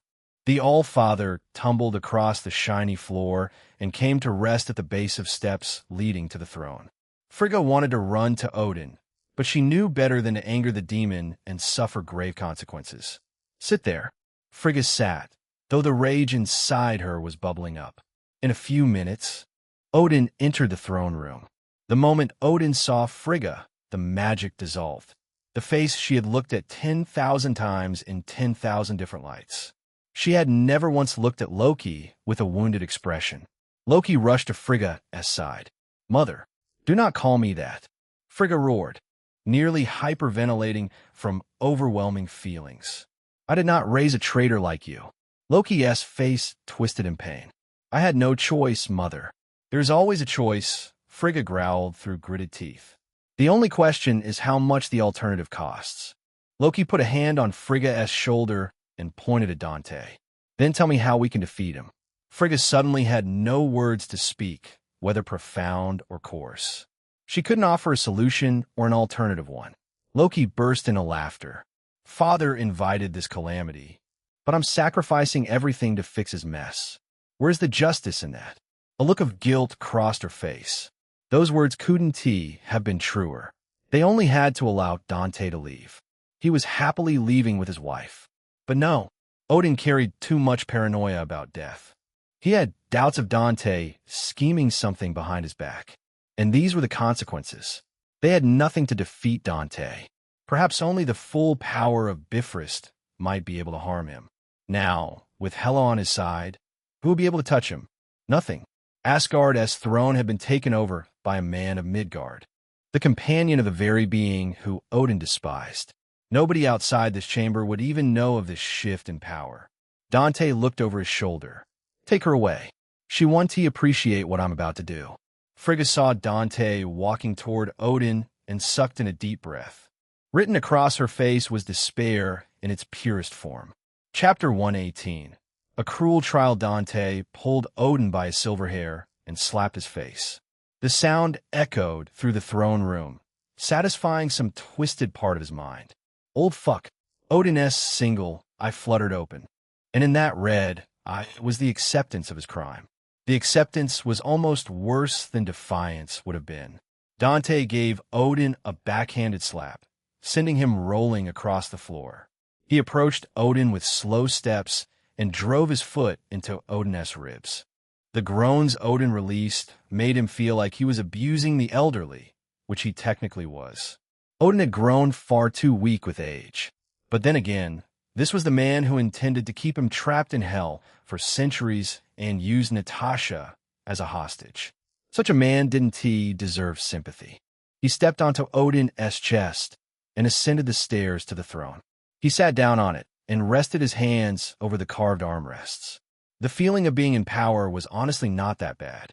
Asgard's mine, he said, looking down at Odin, pushing himself upright with shaking arms. Are you pleased, old geezer? Odin shakily got to his feet. The people want to accept you. You don't know the burden of the throne. Dante waved his hand to make his mask disappear. As a ruler of Asgard, he didn't need to hide his face anymore. He crossed one leg over the other. They have already accepted it. You can verify with your wife over there. The god of mischief stood a little too quietly for Dante's comfort, so he threw him a glance. Loki turned his face away and put a hand over his mouth, as though he had been caught doing something forbidden. This Loki acted quite suspicious at times. Odin looked at Frigga, who barely held herself together. He closed his single eye. My love. Frigga met his gaze and nodded. Hela is the new queen. The color left Odin's face all at once. He stood there in utter shock, and then his legs gave out.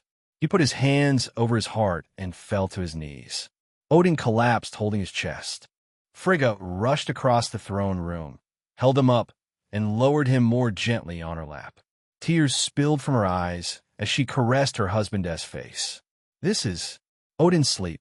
Apparently Hela, being the new queen, sent him over the stress threshold and pushed Odin's sleep to an earlier date. Loki shook his head with a sigh. As much as he despised Odin, he still had love for his adopted father. It would be hard not to when they had spent close to 1,000 years together. Please spare his life. Frigga looked up at Dante with teary eyes. He is not a threat to you like this. I don't wanna. After slapping and kicking Odin around, he had lost any desire for revenge. Odin seemed too pathetic for him to waste his time. But he wasn't going to let the old man live. Odin was too crafty and devious for his own good. Perhaps the only one who could ruin Hela's reign over Asgard. Frigga carefully lowered Odin on the ground. She ran to Loki and held his hands. Loki, my son. Dante felt quite an irony, since she wasn't really his mother. But then again, she loved him dearly. He had seen their love for each other through their interactions. Loki's face twisted at the sight of his mother wearing such an expression. Mother.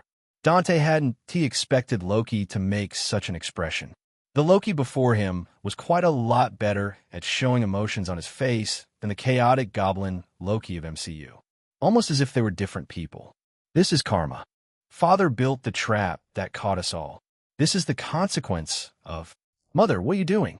Frigga had gotten down on her knees. She was no longer a queen, but a desperate wife who had exhausted every other option to save her husband. Please, Loki. Please help your father. Loki closed his eyes and pressed his lips together. He was quite visibly trying to shut the door on this. Try to be the cleverest person in the room and not a son watching his mother begging her son on her knees. He failed horribly. Loki, she whispered, if there was ever one moment when you loved me, look at me. Loki was forced to open his eyes, forced to witness Frigga holding a dagger to her own throat. The blade was more of a ceremonial piece a queen would carry around for emergencies, the edge of which was still sharp enough to draw blood. If your father dies here, you'll follow him to Valhalla. Dante leaned forward slightly in the throne. Will Sylvija or Felicia do this for me? He found himself turning the question over and over in his mind. Probably not. He shook his head at the conclusion. The feelings were real, but Sylvija and Felicia had more than just him to care about. He was only a part of their lives. Besides, they hadn't lived thousands of years to build the irrational depth of attachment Frigga had for Odin. At least the time he spent with them was quality one. Loki turned to him with a helpless look. Dante, my friend, can you let father go?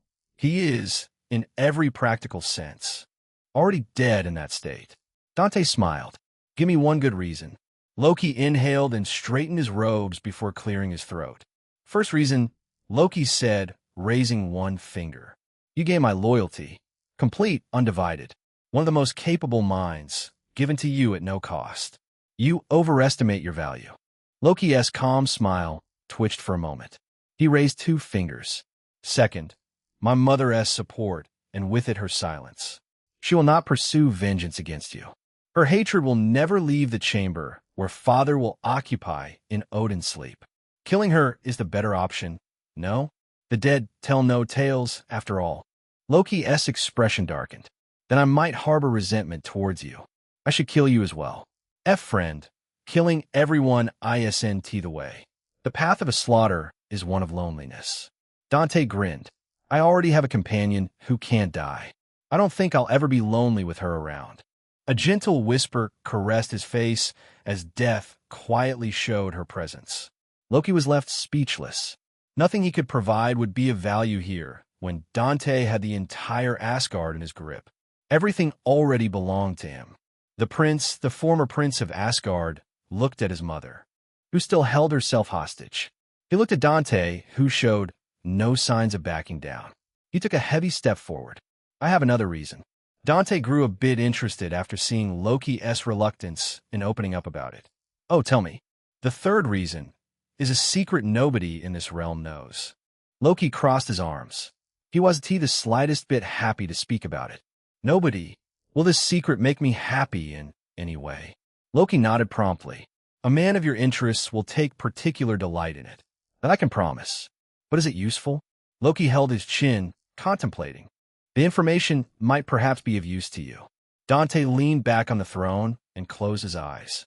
Biokinesis expanded senses beyond the 5 typical ones. He saw the workings of Odin's unconscious form in his mind.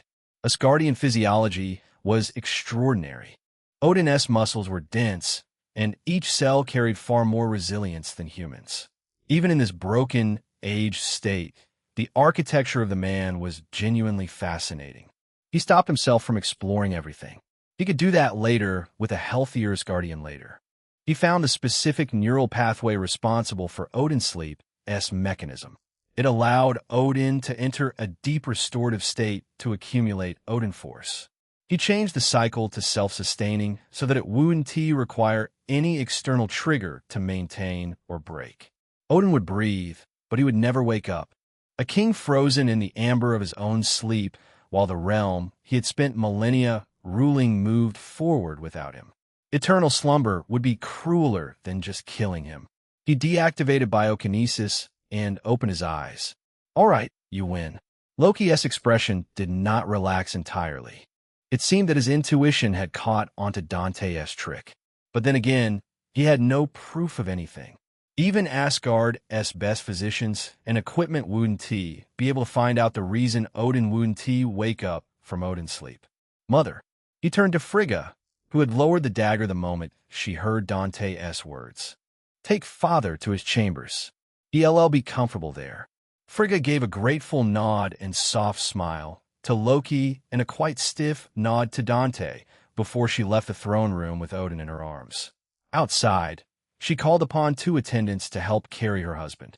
Well, where's my secret? Loki waited until Frigga's footsteps weren't audible. He stepped forward until he stood a few feet from the throne and looked at Dante directly.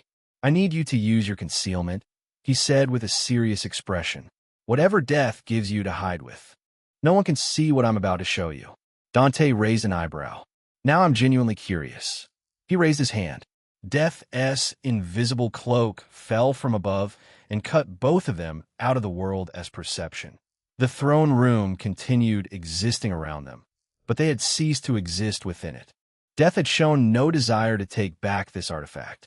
It was probably her compensation for putting him in this mess with Odin and Hela. Dante, my friend, Loki said in his usual cheerful tone, but his voice had a nervous edge to it. Would you close your eyes? Dante stared at him. Why? Close them, or I won't reveal anything. Okay, geez, Dante grumbled, letting the fool win this time. He'll beat the fuck out of you if it's for nothing. Loki shivered. You'll be entertained, I promise. In Asgard, he always had his Hyperion resonance connected to avoid dying to a sneak attack.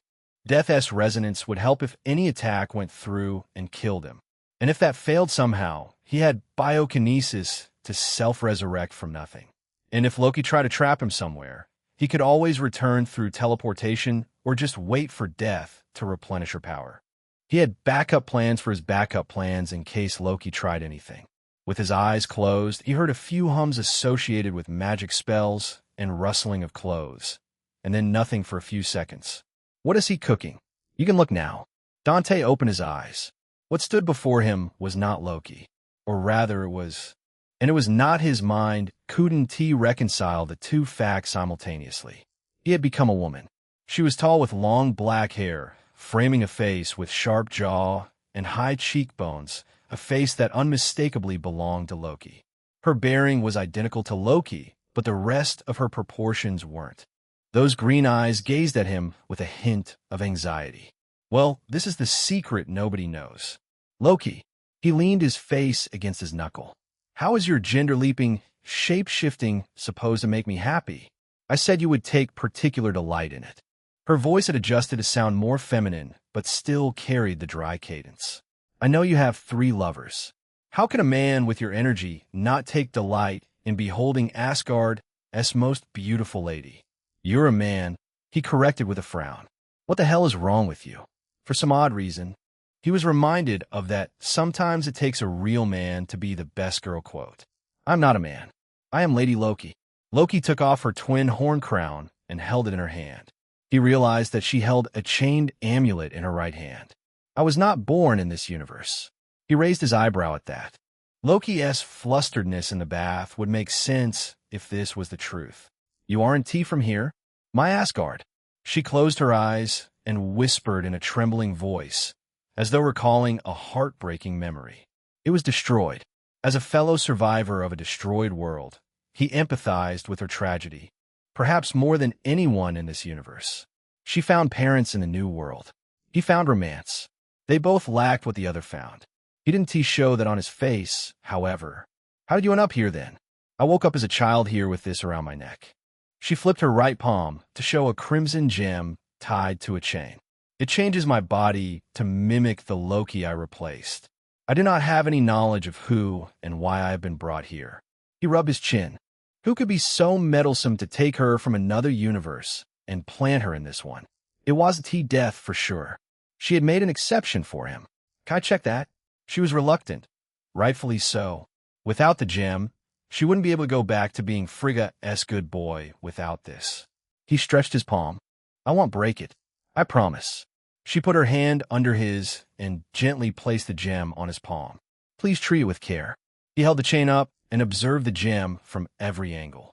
The gem, an entire chain, had letters carved on it. Letters he recognized from his experience in Doctor Strange's mind. Even he would need time to decipher the meanings and workings of each letter. Whoever made this is at the Sorcerer Supreme level. The question was, why would any sorcerer help Loki in Asgard? Lady Loki nervously stared at him. He smiled and tossed it back at her. She let out a sigh of relief and wore it around her neck. A blood-red glow surrounded her, transforming her into the Loki Dante knew. The necklace had vanished. Or rather, it became a part of her body. Well, Asgard got a lot more interesting. He rose from the throne. Here, that's my first order as your king. Commission a new weapon from the dwarves. Loki put a hand over his forehead with I knew this would happen look. Dante smiled. I want a scythe, made from URU metal. Loki rolled his eyes. Of course Death's companion wanted a scythe. Chapter 119. Claiming death, Dante made his way to his new shiny, luxurious bedroom in the palace. Death sat on the bed, her long black dress draped across the mattress like a long shadow. She looked up as he entered and moved over to sit at the edge. Companion. He sat beside her and rested his head on her thighs. I missed this. You're addicted to my thighs. She stroked his hair with a soft smile. Good job on conquering Asgard. You have your own realm now. Yours is still better. She shook her head. My realm exists outside the multiverse, which undoubtedly has its own pros and cons. Can I train there? Biokinesis and helioreactor had made up for his body's weakness. His base form was still lacking in soul and mind aspects. Training them would take a lot of time he would rather spend with his 4 lovers and many friends. Death's realm would be a lifesaver. Companion, you must create your own place with a different time ratio. No free food for me. He sighed, prompting Death to boop his nose. Stop toying with me. She brushed a hand through his hair. I'm sorry, companion. Her unexpected apology momentarily stunned him. I didn't think you were capable of that. She laughed softly. Improving myself to make my companion happier is also part of companionship. That is true. He closed his eyes to sleep, but Death pinched his cheeks to stop him. You're always on top of me. It's my turn today. Huh? He watched in surprise as she slid her legs from under him and stood up from the bed. What top are we talking about? Death answered with actions over words. She put a finger in the center of her dress and slowly trailed it down. Her black dress separated as if it was being cut by something sharp. The shadow dress slid to the floor in a pool of fabric. Beneath that, she appeared not as a cosmic entity, but a goth cosplayer. Knee-high black leather boots gleamed under the room's bright lights, hugging her legs like a second skin. A black lace thong left very little to the imagination, and an identical bra, low and tight-fitting, emphasized the full curve of her breasts. Her position was one of challenge. Chin up, black eyes filled with a mix of defiance and undiluted hunger. Dante felt his breath stop for a moment. His gaze ran over her body as the lust intensified in the face of her blatant seduction. This was not the same Death who had become shy from just one kiss. This was Death who had grown confident in the new world. Death who knew what she wanted and would take it with her own hands. My companion, she cooed. Everybody needs a reward every now and then to stay motivated. Death, he muttered, voice roughened by the sudden flames igniting in his lower stomach. What is the reward? Death put one high boot heel beside him and crouched down until her mouth was inches from his ear. Her fingers slid down the middle of his chest and felt the tension building in his body. You already know what reward we're discussing here. Her smooth voice made him swallow hard. Death had finally worked up the courage to take that final step. I want to please you, as I have grown to love you very much.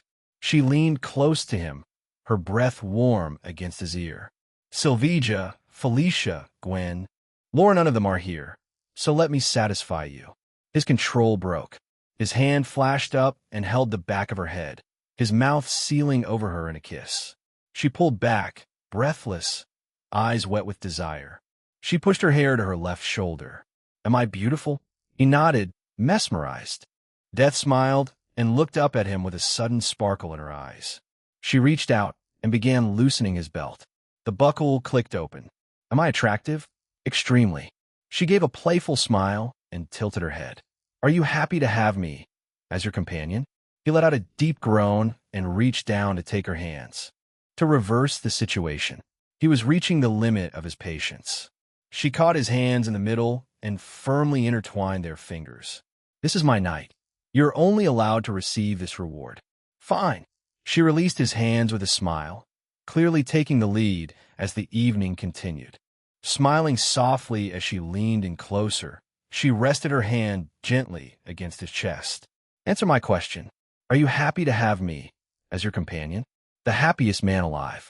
She kissed him tenderly, his resolve softening just a little. Do you want me? I do. Her fingers wrapped firmly around his wrist and squeezed. He hadn't felt settled ever since that night with Sylvia, and the moment with Felicia hadn't helped. So, it didn't take long for him to lose composure. Death released her grip the moment she noticed his shifting mood. Not so fast, companion. He made a raw, hungry sound. He pulled her up by her arms and tossed her on the bed. He couldn't stay passive, no matter how much he wanted to let her enjoy herself. He wasn't built for restraint. He tore the lace apart, accidentally bruising her hip in the process. The gesture was rough but unexpectedly tender. She was flushed with excitement. She spoke softly, her brows furrowed in a small frown. You're too eager. Blame yourself for being so desirable. He pulled her close with one swift movement, drawing her in completely. She arched, a gasp escaping her lips. Her nails raked his shoulders, drawing blood as she held him tight. He winced from the pressure. She winced from pain. Does it show? She put a finger on his lips and held him closer. Pain is another way to feel your love.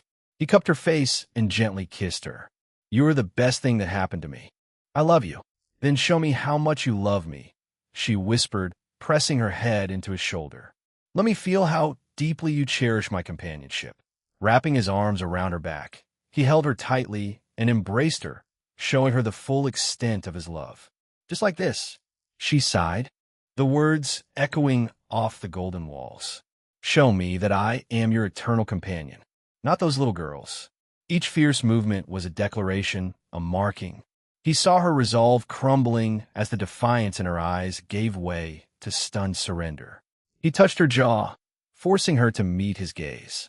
He growled, his movements intensifying, relentless. Like this? Igriegagis. Death gasped, mascara streaking down her face. She reached for him, trembling on the edge. Give everything to me. Then take it, he snarled, pressing her down onto the bed's edge. And surrender to me. A moment later, her scream shattered the stillness as he moved over her with urgent intensity. He pulled back abruptly, leaving her trembling and breathless. She recovered quickly and sank to her knees before him. Their encounter continued in a charged silence as the moment between them reached its peak. She stared with her wide eyes filled with eager anticipation. I should have made it smaller, she said, smiling as she carefully took a bite. It's going to be hard to eat all of this. Dante rested his hand gently on the back of her head. I know my dearest Death wouldn't lose to Sylvija or Felicia. That sparked a competitive desire. She wouldn't allow herself to lose to his mortal lovers. Death drew close and pressed her lips to his, moving slowly at first, savoring her advantage, her heart racing with the need to win. One hand reached down between her legs as she struggled to take more of him, drool running down her chin. MMPH. Can't fit. She pushed onward, eyes welling with tears, but she refused to give up. Her cheeks stretched wide. He watched her struggle, his fingers tangled deeper in her hair. Keep trying. I know you can do it. And then, following 2 agonizing minutes of strained noises and anguished whimpers as she tried to endure it, Dante went mad with impatience. Let me take over. He forced her head forward, taking more of his length into her throat. Death gagged, eyes bulging as he moved into her mouth, her face contorting with hard, shallow jolts. Her one hand still had 2 fingers pressed against herself, bringing her close to an overwhelming moment as her other hand's nails tore into his thighs. With a rough grunt, he drove in deep one last time, overwhelming her senses. Death convulsed and gasped wildly as she struggled to recover. She broke at the same time. After the intense moment passed, Death pulled herself back, taking a breath as her rough throat recovered. That was intense. Death gasped, her lips shining. She lowered her hand and looked at her fingers. He took her hand and gently pressed her fingers to his lips. Her cheeks flushed a little for some odd reason. How would you like this to happen? She had hardly finished speaking when Dante scooped her up easily and gently set her down on the bed. He loomed over her, peeling off his long coat as he lay on the bed next to her. Wife, he spoke, trailing a finger down her back and pinching her rear. Your turn to show me love. Death's smile was feral with desperate hunger as she crawled over him. She sat on his hips and sank down onto him with a shuddering moan. Her palms lay flat against his chest, fingers pressed deep into his muscles. She began small, careful movements as she worked to ease the tension. That's it. Death arched her back, her pace building into a steady rhythm. She pulled at the middle of her shirt to adjust it and tossed the jacket aside. Here. He reached up and pressed his fingers gently into her shoulders. She smiled warmly as he held her close. Feel that? She whispered, leaning in with affection. That's my love, my reward for my companion. I do. She tilted her head back, black hair spilling over her shoulders as she moved with frenzied energy. The rough sounds filled the room, mingling with her sharp gasps. Death's legs quivered, tension coiling inside. "Dante!" she cried, her body pressing down hard. He bucked beneath her. She reacted with such force that her scream must have echoed throughout the palace. She pressed forward against him, and he held her close, his lips brushing against her as the moment overwhelmed her. Death cried out, moving urgently with him. "Companion, it feels like I'm being rewarded, not you." He paused in a teasing moment, and then smack. Lightly struck her behind. The way she reacted told him that she enjoyed it. He gently brushed his lips across her collarbone. "How about that as my reward?" "Uh-huh. Companion, your love is painful," she moaned. "I made this body to be with you. It belongs to you. Do whatever you want with it." Smack! A new stinging slap made her gasp aloud. She panted in a lust-thickened voice as his hands slapped against her ass cheeks. Smack. The sharp slaps resonated off the walls.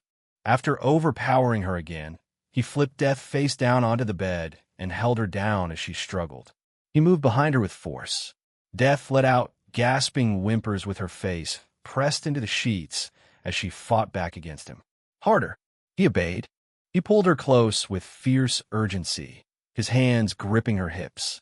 The bed creaked beneath them as he leaned over her, holding her tightly. She trembled, her body pressing against him.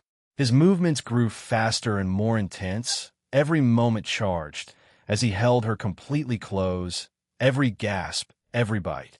Every fierce strike declaring his burning love for her. Death's cries turned into incoherent pleas. Smack! He struck his palm hard against her, the sound of it ringing like a gunshot in the room. She twisted violently, a raw scream bursting from her throat as her body shuddered in an immediate climax. "Dante!" Her voice was stripped away in a raw moan, her body trembling helplessly. "Don't stop," she gasped, turning her face to show a ravenous gaze. Death was ready to create life on her own, something she had always craved. He chuckled, never slowing, and delivered another searing slap. "Who will help me? I am more than capable," Death whimpered, moving energetically with him, holding him close. "Please, companion." His hold on her grew steadier, his movements becoming firm and deliberate. He drew her closer against his taut form, one hand resting in her dark hair, the other gently around her neck as they moved together. "I'm gonna be so mad if my kid is born stronger than me."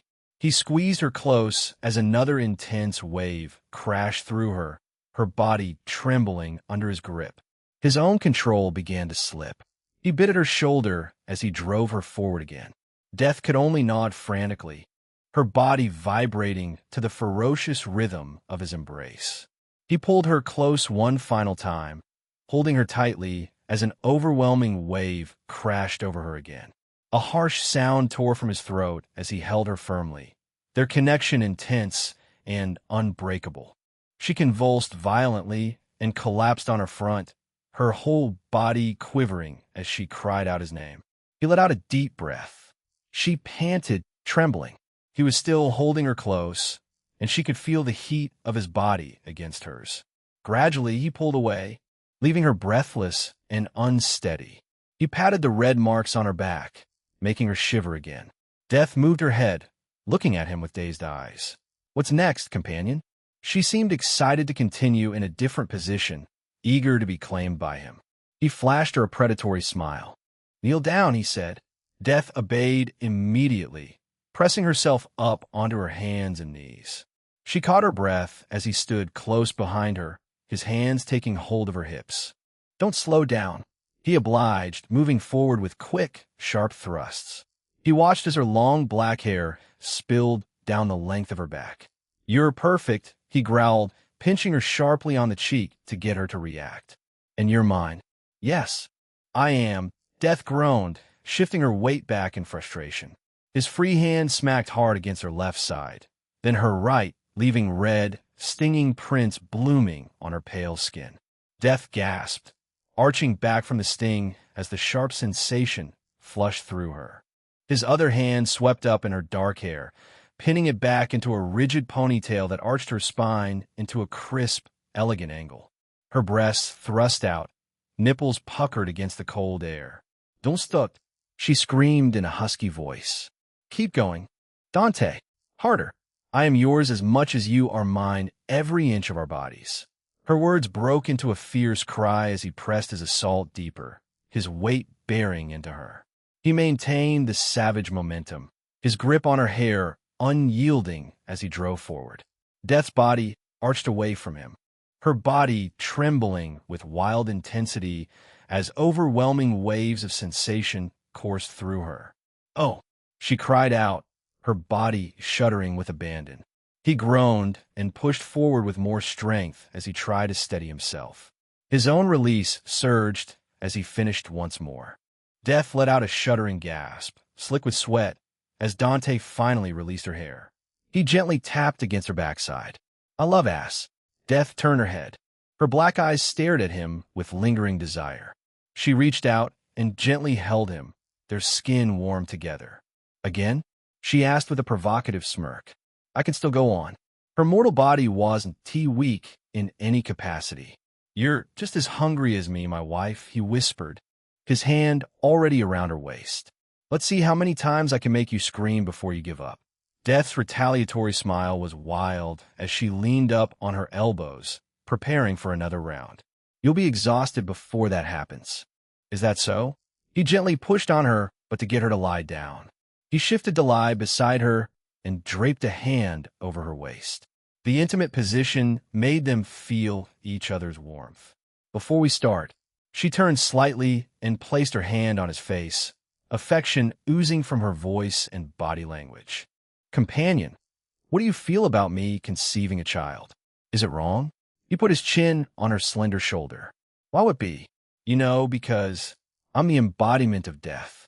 The mere thought of creating a life feels conceptually wrong. You aren't just death anymore. You also have another identity now. He pulled her back against him. My companion. My woman. She went silent for a moment, then raised her leg, drawing him closer. Don't stop until I tell you to. I want to see my lifetime through with my companion. He nuzzled his face against her hair, feeling his heart flutter at her confession. Sliding his hand under her thigh to support her, he held her close. I don't plan to. This time, he took his time while sharing an impossibly long kiss. His soul hadn't recovered enough to teleport back to Earth. Until then, he planned to indulge in her love and make sure they both enjoyed every moment of it. Chapter 120. The new Queen Nanak was loud enough to pull Dante out of a dreamless sleep. He lay still for a moment, gazing at the gilded ceiling of his new bedchamber. Death was curled against his side, his arm serving as her pillow. Her black hair spread across his bicep and covered most of her face. A small smile was still visible, a very human smile filled with warmth. So cute. He extracted himself by lifting his arm slowly, replacing it with the pillow while observing her face for any sign of waking. She shifted once and stayed on the pillow quietly. Phew! He collected his clothes from around the around, dressed up, and ran a hand through his hair to fix it. His face and neck had some dark lipstick marks. He wasn't in the mood to fix any of that. I'm going to ask Loki to make copies of this outfit. He had fallen in love with its looks and comfort. Of course, he wouldn't parade around Asgard in this, as they associated it with Death's companion. He opened the door to find Hela standing there with Gungnir in her right hand. She had ditched her bodysuit in exchange for a black Asgardian armor and green flowing cape. She looked dangerous and heroic yet charming. The role of a queen required her to be dignified, or so Dante had advised her when he had gone to visit her late at night. He never thought she would take his suggestion to heart. She looked at him deeply before she put her hand under his chin and turned his face to the side, studying his neck, jaw, cheeks, and eyes attentively. He felt like a husband who had been caught with love bites, except Hela wasn't his wife, nor was he anything to her. No wonder. He pushed her hand away with a frown. What is the meaning of this? She craned her neck slightly, trying to peer past him into the room. He shifted to block her vision with his body and activated the cloak's ability to make her invisible to every eye and every sense except his. Only he was allowed to admire her in that state. Death, she said with venom in her voice, her gaze filled with sharp, murderous intent. Her scent is all over you. She smells nice, I know, he said with a flat expression. And how do you know it's her scent? Could be any woman. Death has appeared before me many times. She pressed one finger to the left side of his chest, directly over his heart. Her eyes stayed sharp and venomous. Everything about her is carved here. I would never mistake her for anything for someone else. He looked down at her finger. You're indeed right. Everything about her is in here, my heart. My heart. Hela corrected him and glared at the wall behind him. If looks could kill, Death would be dead on the other side. Except Hela had no ability like that, and Death could not die. The venom in Hela's expression shifted into something more complicated. I'll never forget her, and I'll never stop seeking revenge. He put a hand on her shoulder and teleported her to the throne room. Hela blinked, adjusting to the shift. The throne room was empty and golden as it had always been. She turned slowly and took in the space around her in disbelief. He settled on the throne, loving the feeling of stealing something Odin held dear to his heart. She turned her attention back to him. Death doesn't need your protection. You do, he said. You may be the new queen of Asgard, but you're pathetically weak. I need a finger to kill you. Death needs one thought. How are you going to take revenge with such measly strength? Vermin, how dare you disrespect me? A necro sword materialized in her hand by pure reflex as her eyes narrowed on him. The blade clattered as if it couldn't contain itself from lunging at Dante and piercing his heart. When he kept smiling, she made the sword disappear and crossed her arms. I want to be weak forever. Good. He nodded in appreciation. That's the mindset of a true warrior. The power difference between Hela and Death was just ridiculous. One could wipe out universes with a thought. The other could barely be in the top 10 of her universe. Even so, he respected her for not losing spirit in the face of such a massive power difference. It was stupid and reckless, but it was also endearing in a way. Hela clenched her fists, her jaw muscles working overtime. Why did she toy with me if she is all-powerful herself? She tasked me to gather souls. I fulfilled her terms, yet I was betrayed. She had really held Death dear at some point, and so the consequent betrayal broke her. The feeling of vengeance born was as vicious and deep as her admiration for Death. That, he rubbed the back of his head, is genuinely on you. You took things too far. I want her explanation. She brought up her right hand and clenched it. I wish to feast on her soul. You'll hear it when the time is right. He crossed one leg over the other. For now, let us talk business. Where is Loki? Probably hiding under his mother-esque skirt. He las nu tid. A talent, that man is. But he is too naive. She had worked alongside Loki to execute the plan. That didn't mean she respected him. The cooperation had been strategic, and the feeling of loathing was mutual between the two. He raised an eyebrow. Behave. Helen noticed the displeasure in his expression and made an effort to adjust her demeanor by putting a hand on her chest and taking deep breaths. Her emotional switching was nearly Sylvia-esque level, which, given that she had spent 1,000 years with nothing but hatred and isolation for company, was remarkable. She would grow in her role as she gained more experience. We have some concerns at the moment. Heimdall. Hela nodded slowly. Loki passed down the order to lock the Bifrost. Everyone, including Heimdall, is currently on a vacation. The 1-month celebration period hadn't been to get cheers from the crowd. It was a window for solidifying power. Anyone who intended to oppose Hela's coronation will be taken care of. Anyone who might otherwise have asked inconvenient questions will be put on a watch list. Besides, nobody would know if anything happened to Heimdall during this celebration. What else?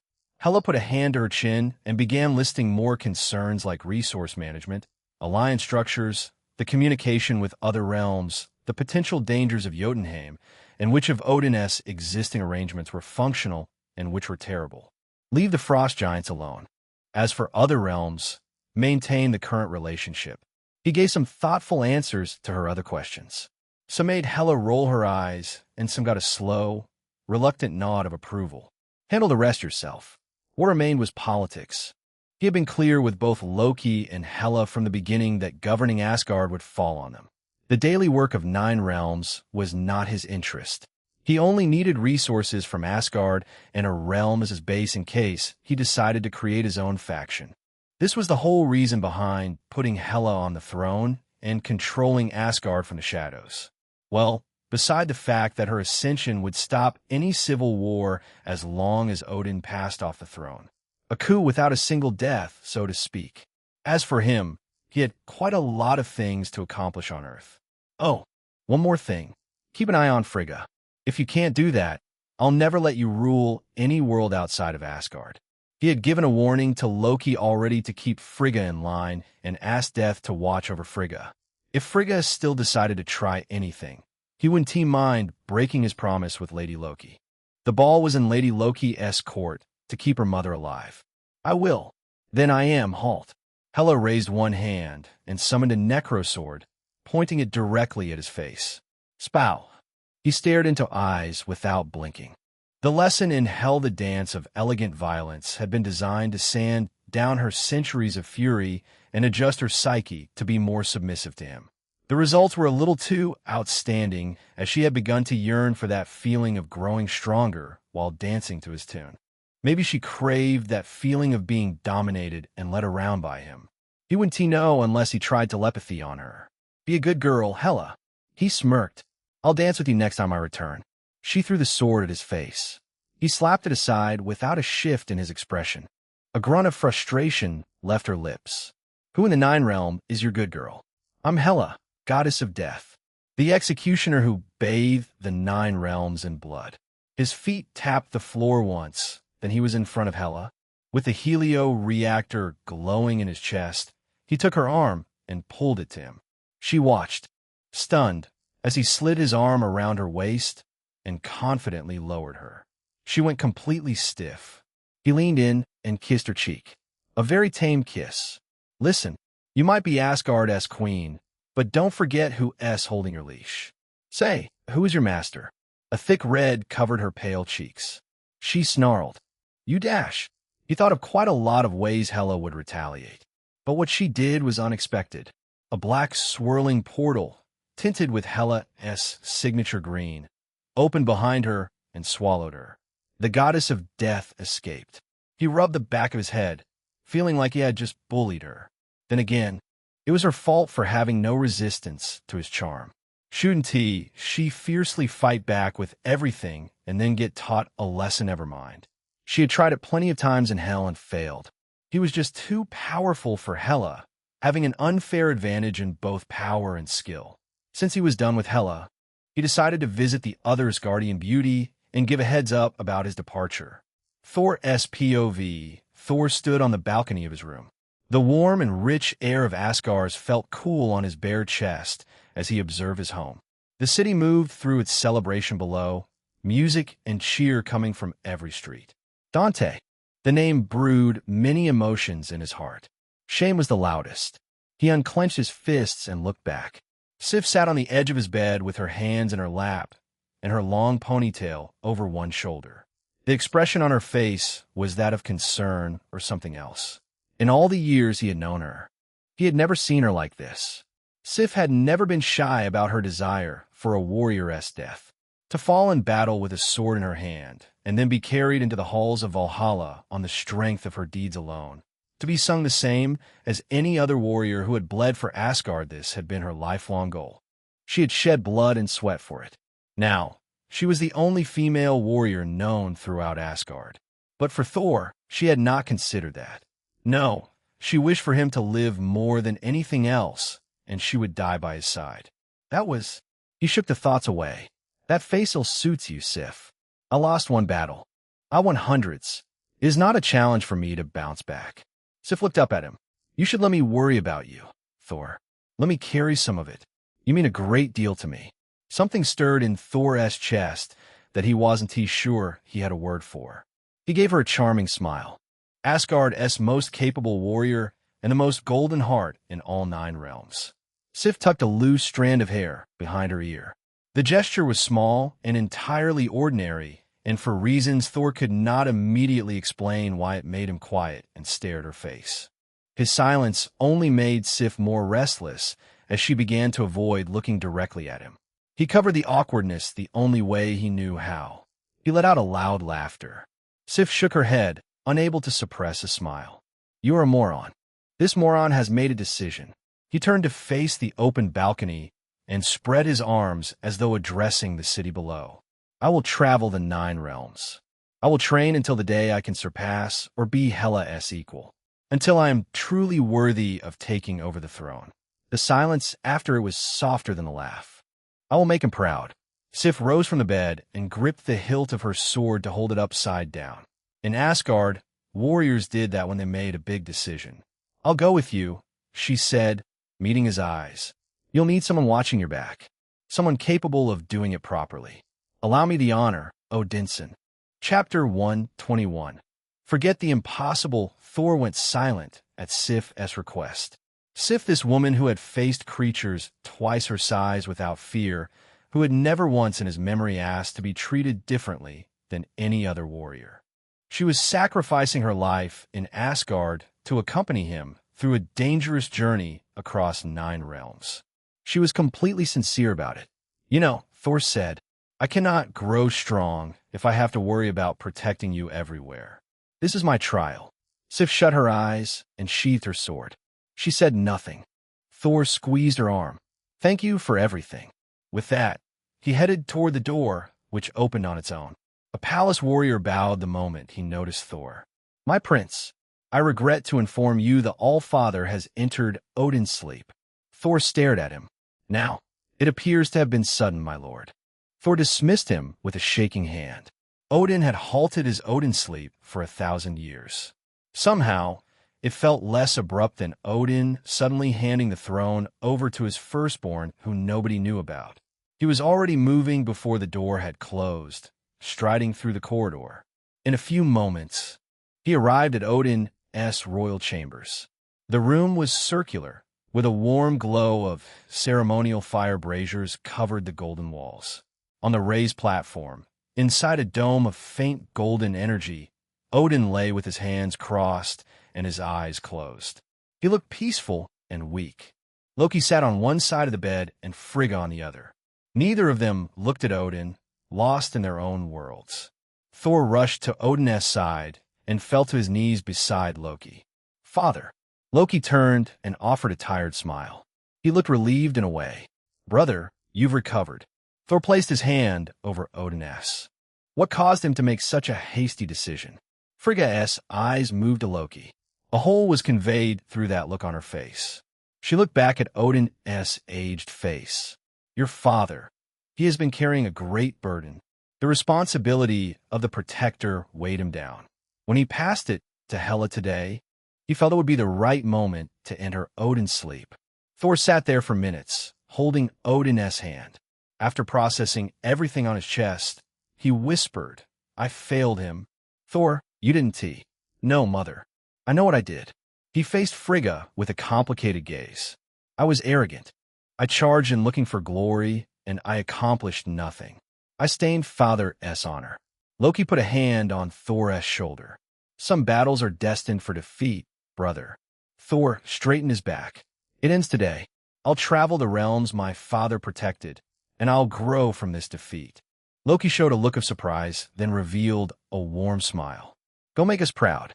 Frigga, on the other hand, looked hesitant to say anything, which she usually never did. Not even Odin could tame her fiery spirit. "Mother." Frigga wiped the tears flowing from her eyes. "Wait a few days, Thor. I will fall apart." "Mother." His voice was gentle but firm. He crossed over to her side and held her shoulders, smiling assuredly. "If I stay, I'll grow comfortable again. I don't want to forget this lesson.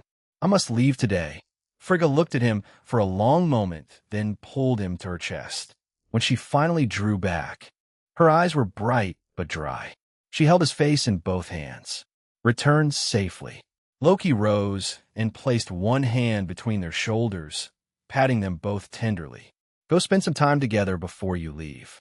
I'll stay with father." Frigga looked a bit reluctant, but nodded at Loki. She took Thor's arm and walked toward the door. Thor looked over his shoulder as though imprinting this scene into his mind. The door closed softly behind him on its own. Loki's POV, the sound of their footsteps, faded down the corridor until the room held nothing but the slow, ceremonial breathing of a sleeping king. A slow smirk unraveled on Loki's face. "You are stalking the wrong lady. I do not revert to my true form under any circumstances." It didn't matter whether Odin listened or not. Loki knew Dante would never allow Odin to spend another moment awake. Odin's fate had been sealed the moment he went after Dante. It would be a lie to say he wasn't a tad bit sad over his father's current state. But that sadness was suppressed by the relief of Frigga's safety.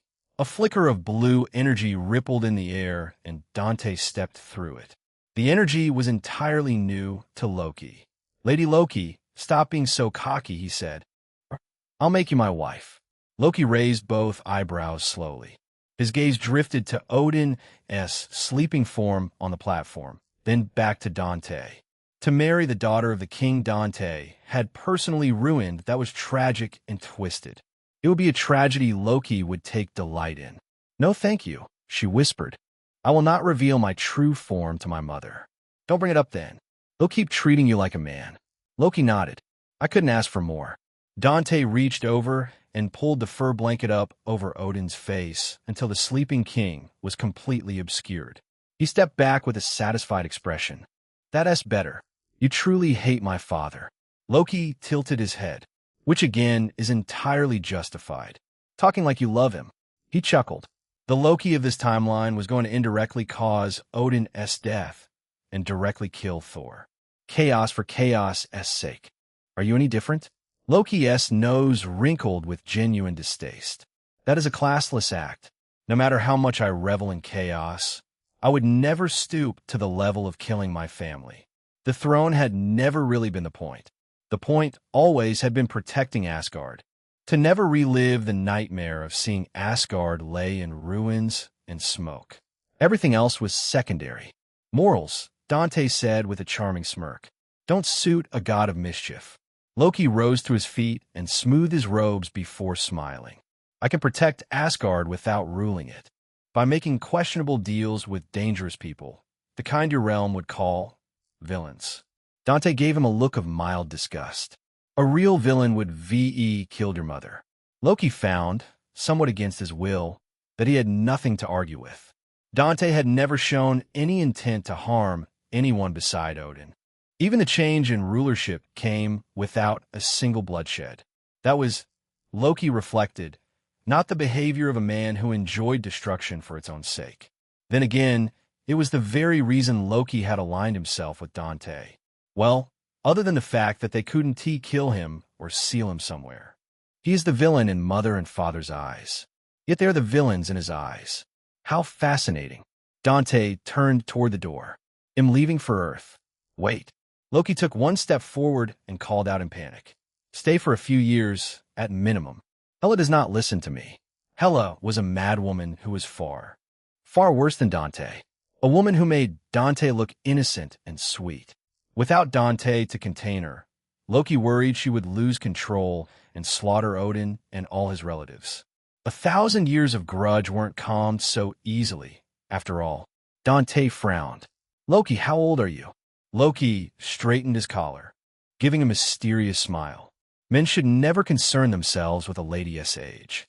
The look he received from Dante made him reconsider that answer immediately. 1,000 years, Loki said, somewhat timidly. "A few years give or take." Dante was quiet for a moment. "Do you know how old I am?" Loki gazed at his young and handsome face and considered the question carefully.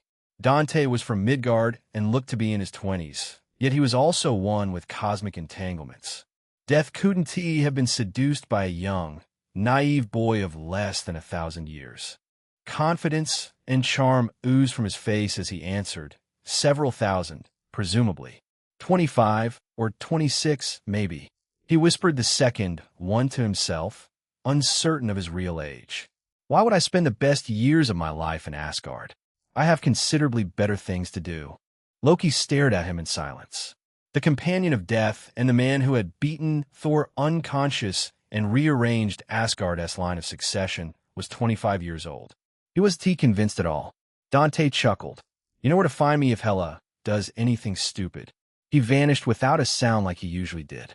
Loki stood in the quiet of Odin's chambers and breathed. This is not a terrible position. The nightmare that had haunted him since childhood was less likely now than it had ever been. Dante, as the guardian of Asgard, would change everything. I must never fall out of his favor.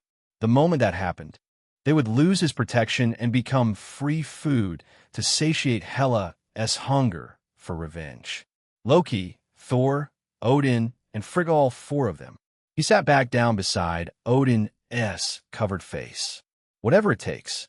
Death's POV Death woke up feeling sore everywhere. The intense encounter had left her skin bruised and tender everywhere. She sat up slowly, rubbing her lower back. Companion is too much. Her mortal body was stronger and more durable than any Asgardian besides Hela. But it hadn't been made with the intent to receive such rough treatment on the bed. What's worse, she had agreed to do everything he asked as her way to thank him. Having said that, it would be a lie to say she hadn't enjoyed every adventurous request of her partner. Footsteps outside made her pause. She watched as the door opened, and her companion stepped through with a happy smile. Death. The way he said her name made her feel warm. You are a terrible companion for leaving me alone. Sorry. He came around the bed and dropped behind her, folding his arms around her waist. She found herself small and warm in his embrace. I came back as fast as I could. She leaned her back into him and savored the moment.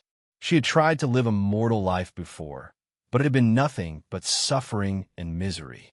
But her companion made it feel like the best thing in the world. Where were you? He rested his chin on her shoulder. Had to wrap things up with Hela and Loki. It's always these mortal women, she muttered under her breath. Sometimes she wondered how her life would be if she had waited a little more before introducing Dante to a new universe, if she had not given him permission. If she had simply killed them. Dante pressed a kiss to the side of her face. Does it still hurt? Death shook her head and smiled at his concern. She almost had a thought which would certainly destroyed her companionship as trust. No, I'm fine. If you say so. His hand moved to gently rub her belly. Any change here? I almost forgot. She quickly activated her cosmic awareness and examined her mortal body. What she saw filled her chest with an uncomfortable feeling. Nothing. His arms tightened slightly. It's fine. We could try again. No, you don't understand, she whispered, shaking her head. Not a single one of your cells survived. Huh. It's impossible by law, companion. It's impossible by the nature of what I am. Her body had been ready to create life, but her soul was still that of the embodiment of death, the ending of every life. She could warp reality and manufacture a pregnancy, but that wouldn't be natural. That wouldn't be the labor of her companionship with Dante. That wouldn't be real. I got your hopes up and let you down. It wasn't just about the creation of life, it concerned her companion as well. He had lost his family and yearned to build a new one in this world. She wanted to be the first one to give him that. Now she couldn't. He pulled her closer and held her. I'll find a way. Give me time. Although she couldn't read his mind, she felt a great deal of conviction in his voice. Perhaps null repository, a creation of one above all, or someone even stronger might have something to change things around. Null repository was only one power in this multiverse without a defined ceiling. Forget it for now, he said, rubbing his face gently against hers. We have a long life ahead of us. She smiled softly. Agreed. There is no rush for us without mortality. They spent some time chatting about Asgard. Then the topic naturally drifted to his concern about his loved ones on Earth. Death extended her awareness to Midgard and saw everything in Manhattan. Sylvia seemed busy watching over Laura, and Ava, as a tutor, awkwardly taught them. Felicia and Gwen hung out at a cafeteria alongside MJ at the university. Piotr and the rest of Wild Pack idled around in the camp. Felicia's parents were listening to a classic song track, sharing a warm moment.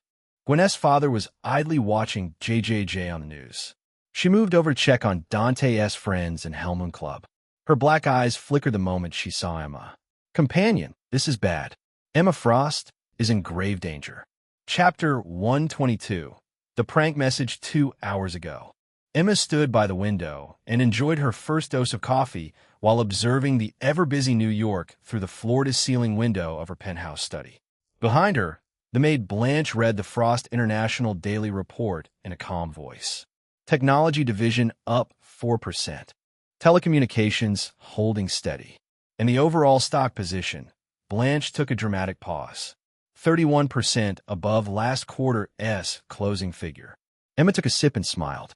Blanche swiped on the tablet, resting on her arm. The analysts are attributing the majority of the movement to the Wall Street Journal interview yesterday. He mentioned your name twice. I'm aware of it. One interview and 2 mentions of her name in passing, and her enterprise valuation spiked by a huge 30% in value. Skullfire was a phenomenon. The skull, the glowing sun in his chest, the flames, and the black armor. Millions loved every bit of him. Millions disliked his image, which, as any publicist would confirm, was functionally equivalent to love in terms of generating attention. Half the parents in Manhattan didn't want Skullfire posters in their children's rooms. Thanks to his limelight, everyone who had fought against symbiotes had grown insanely popular. Everyone with a face or a costume, at least. Give me his approval numbers. Blanche turned a page. Favorability are 62%.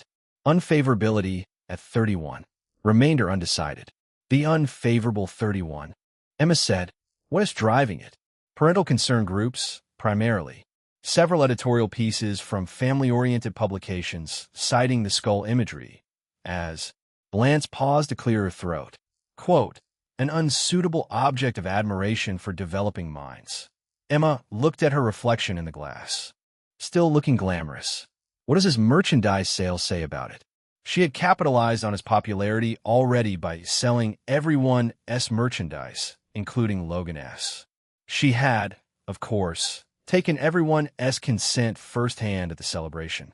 A part of the sales profit would be given back to them as well. Blanche checked her tablet. This morning's batch is already sold out.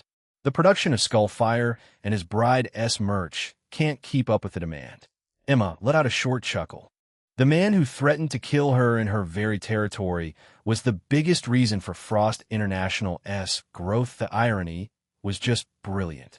She finished her coffee and set the cup on the tray. Blanche materialized behind her with perfect timing.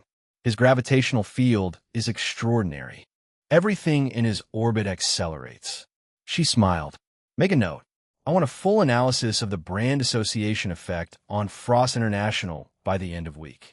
Specifically, what happens to our numbers if his public profile continues on this trajectory. Noted. And what happens to our numbers if it doesn't? She added, I want both scenarios. Emma turned around and straightened her cuffs. Report on the club's movements. The symbiote crisis had consumed her attention entirely recently. The Hellfire Club had been operating without her close eye, which she now intended to correct. Blanche was already on the move. Nothing unusual, Miss Frost. Standard operations. That's good. Emma rolled her shoulders once, and Blanche settled her white coat across her shoulder and smoothed the collars. All without making a single sound. Where is Psy? She went to the X-Men's facilities to train. That made Emma smirk. The loss at Dante's hands had curbed Psylocke's complacency. She had come out of that loss with a ravenous hunger to refine her techniques and grow stronger. Or it could be Psylocke's last stretch before she staked it all on her revenge saga. A saga with either Psylocke or the Hand's end in its final chapter. Either way, it's good. She flipped her wrist to check time on her watch. My schedule. Blanche consulted her tablet. The Oberon Security Technologies buyout meeting, the one regarding their AI surveillance division. Blanc handled the final negotiations this morning. It's done. Emma nodded in appreciation. The acquisition had been in motion for 3 months. The conclusion of it freed her entire afternoon. I'm free then. I might as well visit Sylvia. This time, it wasn't for any business. The people she had fought beside over the past weeks had no ulterior motives she could identify. They were good people. It wouldn't be a waste of time to continue a friendly relationship with them. She had just stepped out of the door when her phone screen lit up in her hand. She glanced at it and stopped. Unknown, your students are in danger. Emma rolled her eyes. A new scam tactic. These people are getting creative. The phone lit again. Unknown, Emma Frost, take this seriously or lose the Hellions. Someone you definitely know, just the mention of mutants, made it clear that this person knew of her students and possibly her association with the club. Who is targeting me? Usually, she would ignored this, as she could rely on her telepathy to deal with any threats to her life. That wasn't the case anymore, with many having complete immunity to her mind control. Her first thought, which is something she berated herself for, was calling Dante. They had no active alliance. He was to do back for another day. Besides, she was Emma Frost. She did not call men to handle her problems. I can take care of some buffoons targeting my children. So she stood in the hallway, thinking of people who wanted revenge on her. The answer was deeply unhelpful. The list of people with sufficient motive to target her students as leverage was far too long. In her life, she had trampled upon many, and even more would follow suit, because survival in this world required one to be ruthless. She brushed the smooth sleeve of her coat. Blanche, get a chopper ready. I'm going to the academy. Right away, Mississippi. Soon, she landed back at the academy and immediately sought out the students. Surprisingly, all of them were working hard in the training room. Empath moved through a focused sequence in the center of the room, wearing the custom neural helmet. Frost International's latest development was built specifically to sharpen his focus, which would lead to better usage of his psychic powers. Roulette hurled discs around targets to improve her throwing techniques. Jetstream zoomed through right below the ceiling to improve his overall coordination. Taro sat cross-legged on the floor, materializing and dissolving her cards in continuous cycles.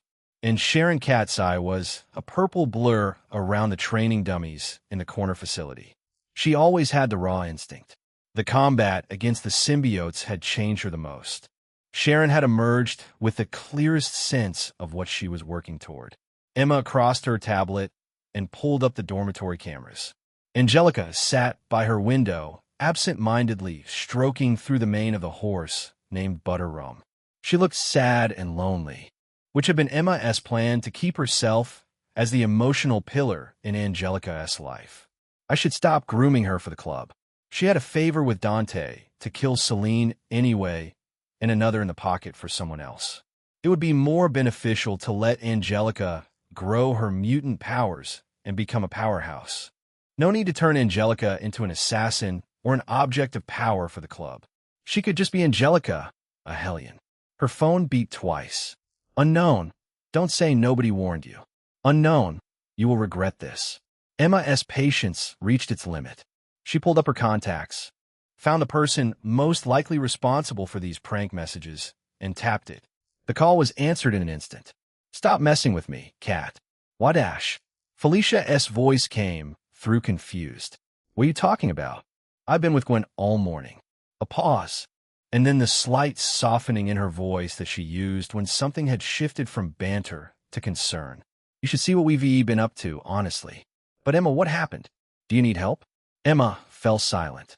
If Felicia had been responsible for the texts, she would been smug about it while enjoying every moment of the process. What happened, Emma? Do you need help? Darling, ISNT here, but we all are.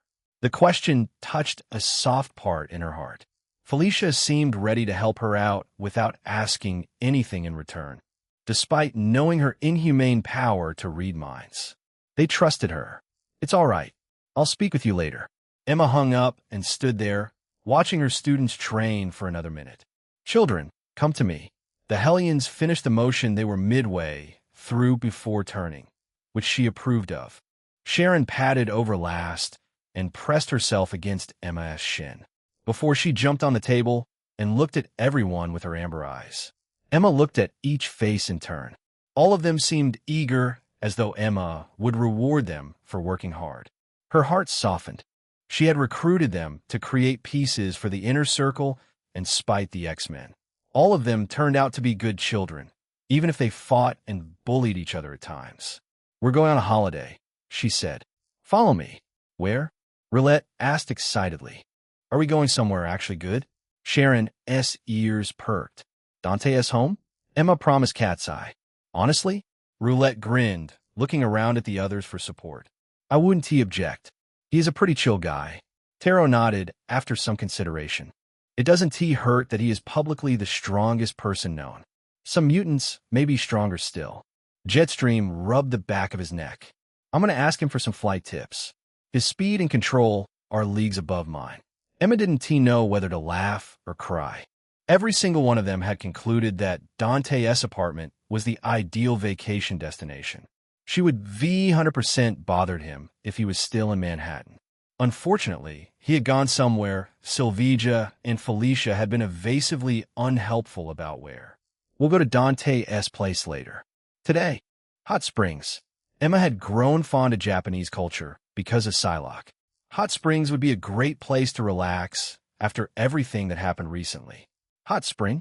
Manuel grinned at Roulette, or rather, at her chest. "Finally get to see some titties." Roulette flipped her middle finger at him. "You fucking pervert. I'll end you." Kidden. "Who even wants to see your ugly body?" Manuel held his hands up innocently, then glanced at Taro. Marie-Ange, on the other hand. "I'm not concerned about anyone staring," Taro said calmly before flashing her tarot deck. "As long as you take any action." Roulette put a hand around Taro's shoulder. "Just stick with me, girl. I'll take care of him." "Bitch," Empath whispered. Without Psylocke, Blanc, or Blanche to chauffeur, Emma took the wheel herself. The limo moved through the mid-morning Massachusetts at a slow pace. The partition between driver and passage was lowered so their voices could reach her. The Hellions had gone back to their usual dynamics. This is not bad. Honestly, she felt like a woman driving her children somewhere they were going to enjoy. It was a terrible feeling. The noise that arrived a moment later turned her bout of happiness into confusion. It was a mechanical rumble, like an aircraft, except it seemed a little too close for a flying vehicle. The kids began moving around as they couldn't see anything past the privacy side windows. Nothing visible in the strip of sky.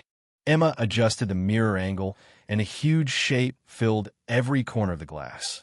She heard a loud rumble right behind her. The humanoid-shaped giant machine grabbed the car and threw it. Emma heard the children's voices so far yet so distant. She heard glass shatter. She heard the thud of her own body meeting the doorframe. Then a loud collision. Chapter 123. It broke. Emma came back to find her face pressed into the airbag. She pushed it aside with both hands and forced the door open. She stepped out and stumbled, holding the frame to stay standing.